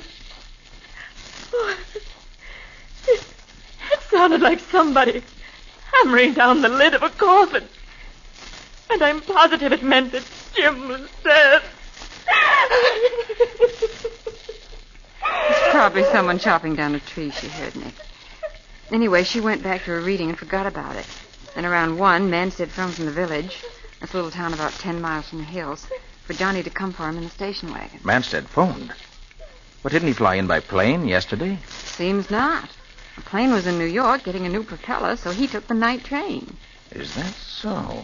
Anyway, Johnny went to meet him. He got here about 2:30. The rest of the story is just the way he told it to us. Nick Thurlow must have killed himself. There just isn't any other answer. I wonder, Patsy. I wonder.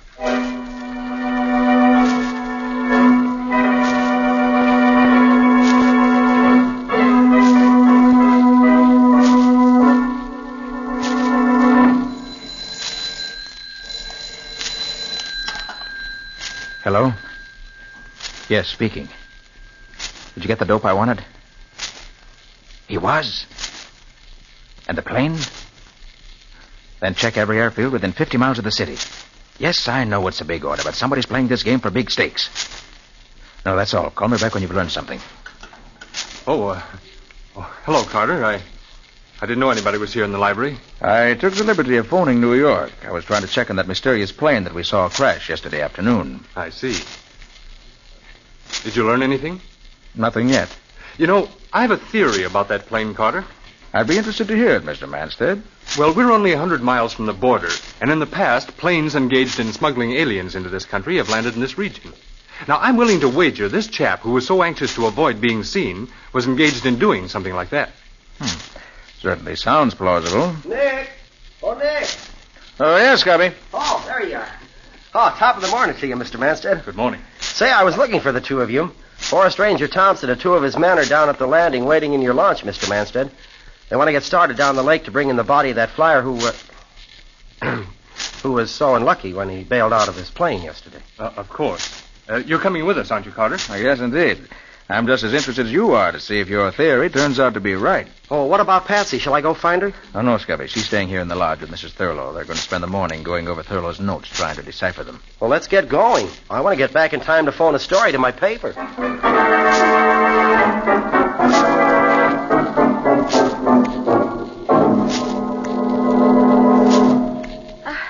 I'm afraid it's no use, Miss. Please, just call me Patsy. It's just impossible to read these notes of Jim's, Patsy. They're not only in his own shorthand, but most of them are in code, too. Here's something that seems as if it might mean something. See, it says, I can HB it. HB. Hardly believe. I can hardly believe it. Yeah. Of course, that's what it means. And here's some more. It's clearer. Shall I tell Manstead what I know? The next line. Better not. Instead, must get back to New York. Well, that's clear enough. But the next line. My life, MB, ND. That doesn't mean anything to me. My life, MB, ND. My life may be in danger. Oh. And then there's just one last sentence that he never finished. To think that the one man in the world. And that's all there is. Oh, if it only finished. To think that the one man in the world. Oh, who do you suppose he could have meant? I can't even make a guess. The one man. Mrs. Thurlow. What's Patsy? Mrs. Thurlow, we're going to go and take a look at that cabin now while all the others are away. I have a theory, and we're going to find some evidence to prove it. It has to be there. It just has to be.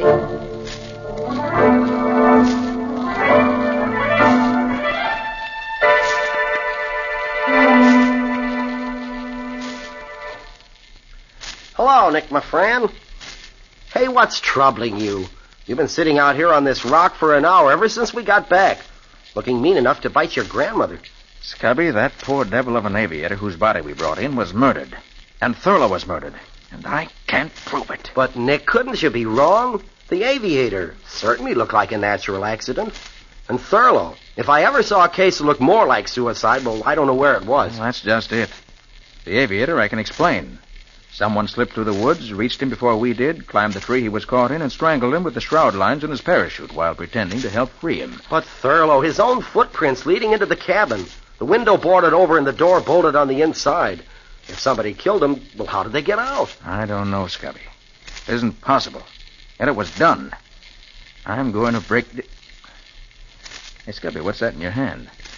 Oh, just a shiny new nail I picked up somewhere. Somebody must have been fixing something. A nail. And Mrs. Thurlow said she heard the echo of hammer blows the morning her husband died. Yeah, said they sounded like somebody hammering down the lid of a coffin. They sure have imaginations. But that's just what she did hear. Huh? She heard the echoes of somebody nailing down the lid of a coffin.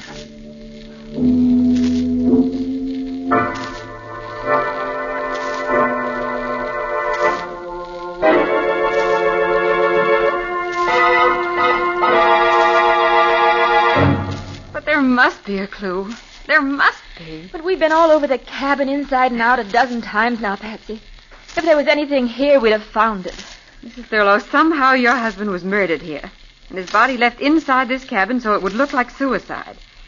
And I'm going to find out how the murderer got out, leaving the door and window bolted, or die. I'm afraid you're much more likely to die, Patsy. Oh, Mr. Manstead. Yes, Mr. Manstead. After we returned to the lodge and I learned the two of you had disappeared in this direction, I thought I'd better find out what you were up to. You killed my husband. Of course he did. Who else could your husband have meant by the one man in the world he'd never have believed guilty? But he was Jim's friend. That's what he wanted you to think. He pretended to be a friend so he could always keep checking what your husband learned. And he invited you both here so he could commit murder if he decided it was necessary. A very interesting theory. But I'm afraid I can't give you a chance to tell it to anyone else. Johnny. Right here, Mr. Manstead. Come inside and close the door. What are you going to do to us? He thinks he's going to kill us. He hasn't got that gun in his hand for fun. Johnny, the old mine shaft is close by. Now, if these two ladies out walking had the misfortune to stumble into it, it would be very tragic, wouldn't it? Lots of people fall down old mine shafts. So they do. And I'm afraid another such accident is about to happen. You can't get away with it, Mr. Manstead. Nick Carter won't let you. Oh, well, perhaps even clever Mr. Carter may have to have an accident. Help me silence him, Johnny. Quickly. No, Nick! Quiet! No! Quiet, I say! All right, now, Johnny, knock them both on the head to keep them quiet. All right, Manstead. Let go of her. You, Carter. Nick, look out, his gun! Drop it, Manstead. Johnny, kill him! Kill him! Johnny, put down that axe or I'll shoot. Yes, sir. He's dead. I'm afraid so. Patsy, either of you hurt? No, Nick. You came just in time. But how? How did I know Manstead was a murderer? I knew that from the time we found this cabin. But it took an echo to prove it. The echo, Mrs. Thurlow, that you said sounded like someone hammering. But I don't understand. Scubby's bringing Ranger Thompson. As soon as they get here, I think I'll be able to clear up a lot of mysteries. So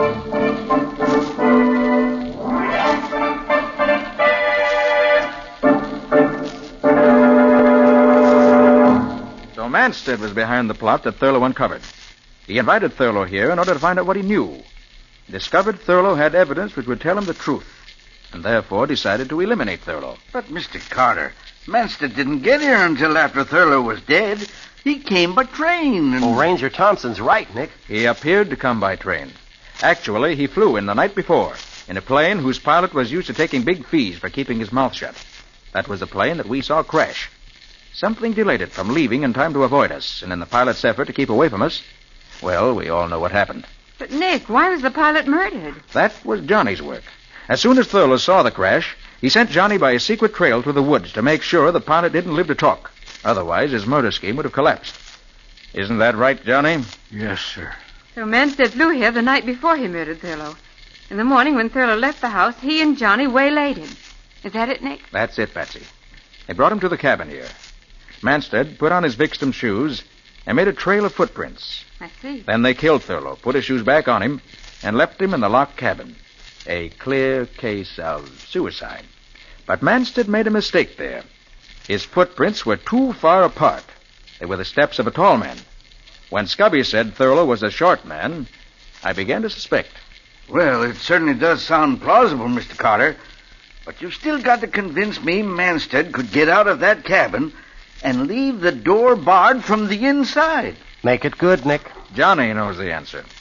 You all remember that Mrs. Thurlow said she heard the echo of hammer blows. You mean she really did hear someone hammering? Exactly. This is a small cabin with a roof lightly nailed in place. Now look up there. What's that flashing in the sun? Looks like nail heads. Somebody's hammered new nails into that roof all along this side. Nick, is that the clue I was looking for? That's the clue you were looking for. Scubby and I saw it yesterday, but we weren't smart enough to know what it meant. Here, I'll take Johnny's axe and push the blade in under the eaves and pry upward like that. The whole roof's lifting up. Well, blow me down. Manstead and Johnny pried up the flimsy roof before they killed Thurlow. Then, leaving the door barred, they climbed out. And Johnny nailed the roof back into place. Right. So they were hammering the lid on the coffin, so to speak. Thurlow's coffin. And due to the curious echoing qualities of the rocks, the sound carried to the lodge, and Mrs. Thurlow heard it. I didn't think it meant anything until I noticed the nail Scubby picked up someplace. The nail Johnny must have dropped. And then I remembered the hammering sound Mr. Thurlow spoke of. And suddenly the whole thing was clear. Well, it sure wouldn't have been clear to me if you hadn't explained it, Mr. Carter. I certainly wouldn't ever have worked it out with just an echo for a clue. Oh, but that was an unusual echo. Remember how cleverly it answered? And when it comes to answers, Scubby, Nick Carter is the man who gets them.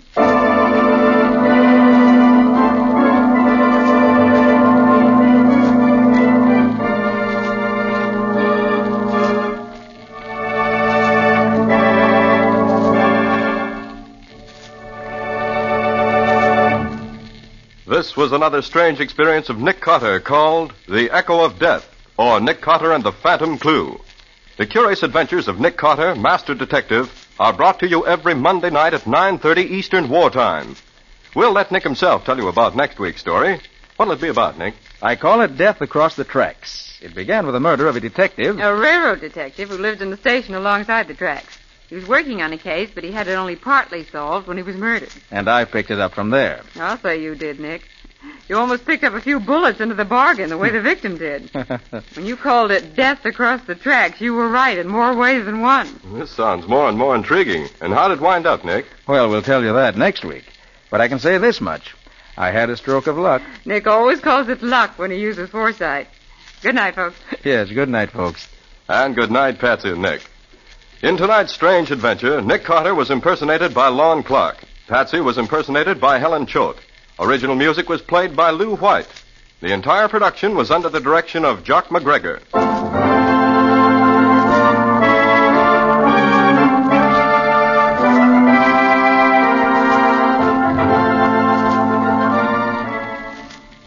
Next week at 9:30 Eastern Wartime, listen to another curious adventure of Nick Carter entitled Death Across the Tracks, or Nick Carter and the Mystery of the Midnight Train.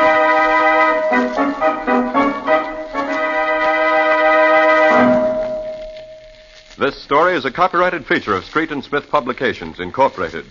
And here's a special note. Beginning next week, Nick Carter will be heard over most of these same stations on Mondays at 9:30 p.m. Eastern Wartime.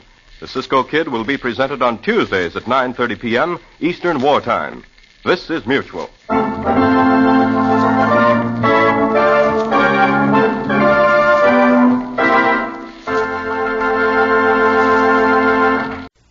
Linux Show, starring Nick Carter, Master Detective. Presented by Acme, America's great producer of fine quality paints.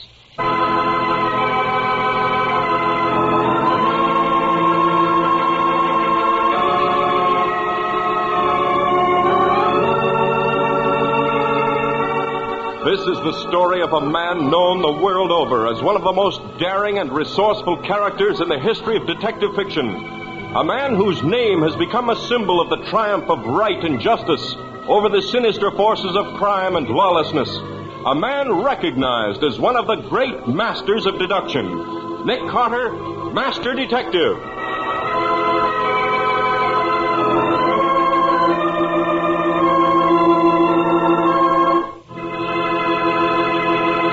Today's exciting case, The Vanishing Lady. Another exciting chapter dramatized from the life story of Nick Carter.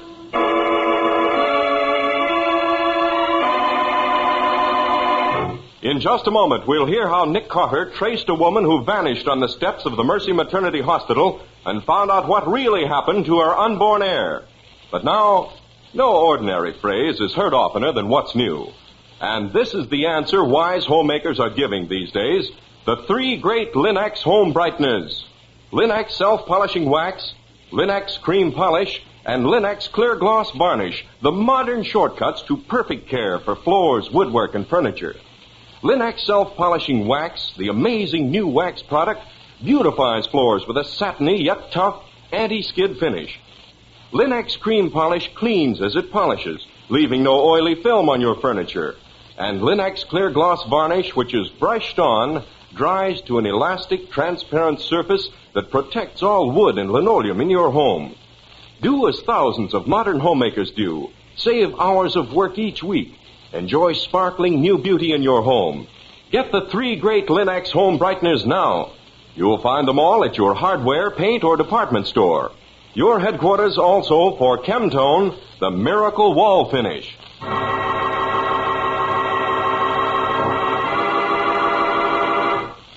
And now for today's exciting case from the life of Nick Carter. As we look in on Nick Carter today, we find him in his laboratory at the top of the old brownstone house on the corner of 5th and 4th. It is night. The laboratory is dark except for the strange, unearthly glow of a small mercury vapor lamp which casts an eerie light into the intent and watchful eyes of the great detective, Nick Carter. There is silence. Someone moves in the shadow. You're right, Patsy. The ultraviolet ray shows that 2 different inks were used in the writing of this will. Mm-hmm. Yeah, the whole job's a forgery. That's all. Turn on the lights. Oh, praise be. Now I can go home and get a night's sleep for a change. Oh, no, not yet. Get the vaporizer ready. I want to test this sheet of paper for latent fingerprints. You want iodine or osmium tetroxide? Tetroxide. I want to take pictures. Okay. Iodine just isn't photogenic. Now, take it easy, Patsy. It's only the night bell. Somebody's at the front door, so... I guess I'll never get over having my stomach do nip-ups if a phone or a doorbell rings suddenly in the middle of the night. Here, you take this stuff. I'll go down and see who it is.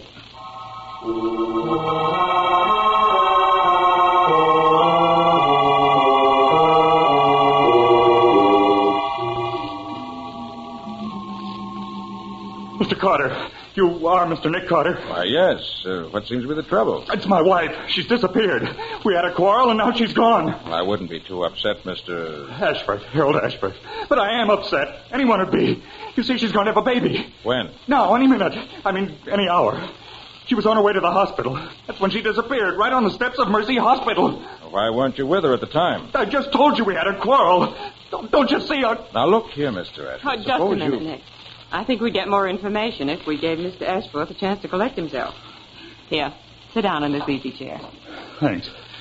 You're very kind, Mrs. Carter. I guess you've been through this yourself. Oh, no, my name's Bowen. Miss Patsy Bowen. Oh, I'm sorry. I apologize. That's perfectly all right, Mr. Ashworth. You see, I was one of a large family, so I do know a little about these things. Mr. Carter, on the other hand... Now, look here, Patsy. Mr. Ashworth didn't come here to... Quiet, Nick. You may be tops when it comes to scientific detection, but how you ever passed in applied psychology?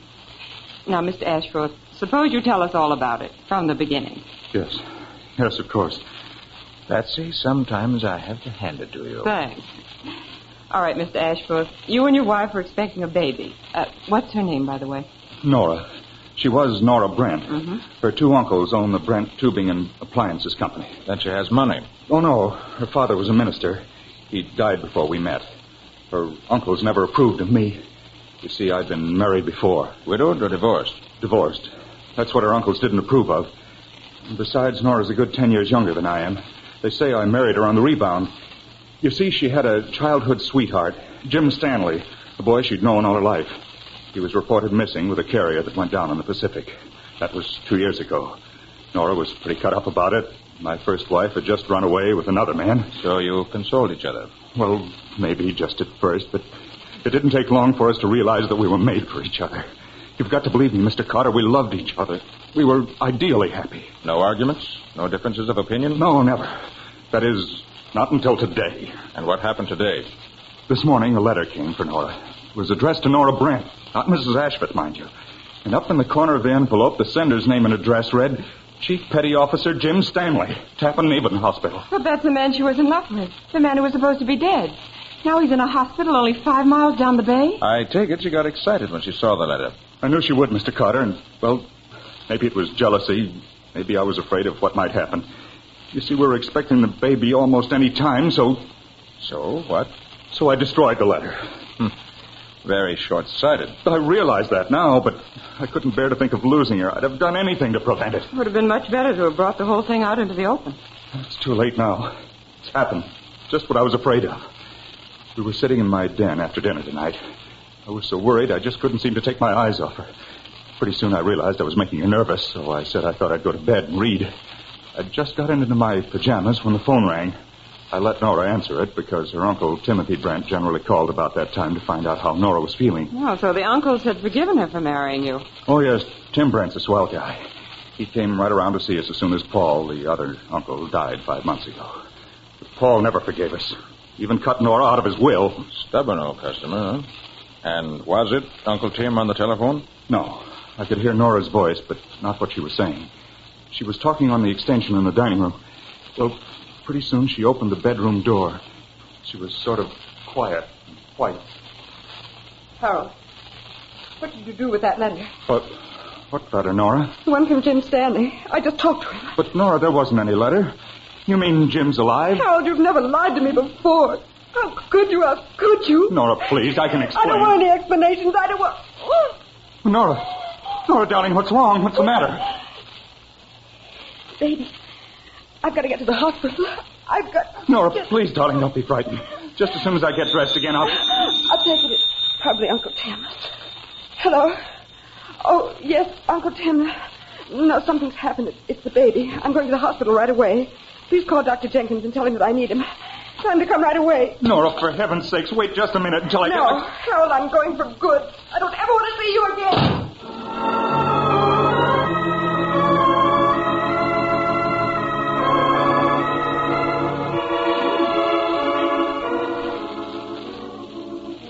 And she left without you? Yes. I heard the front door slam while I was putting on my shoes. I ran after her, but it's too late. Old Joe, that's the man who has the taxi on our corner, pulled away.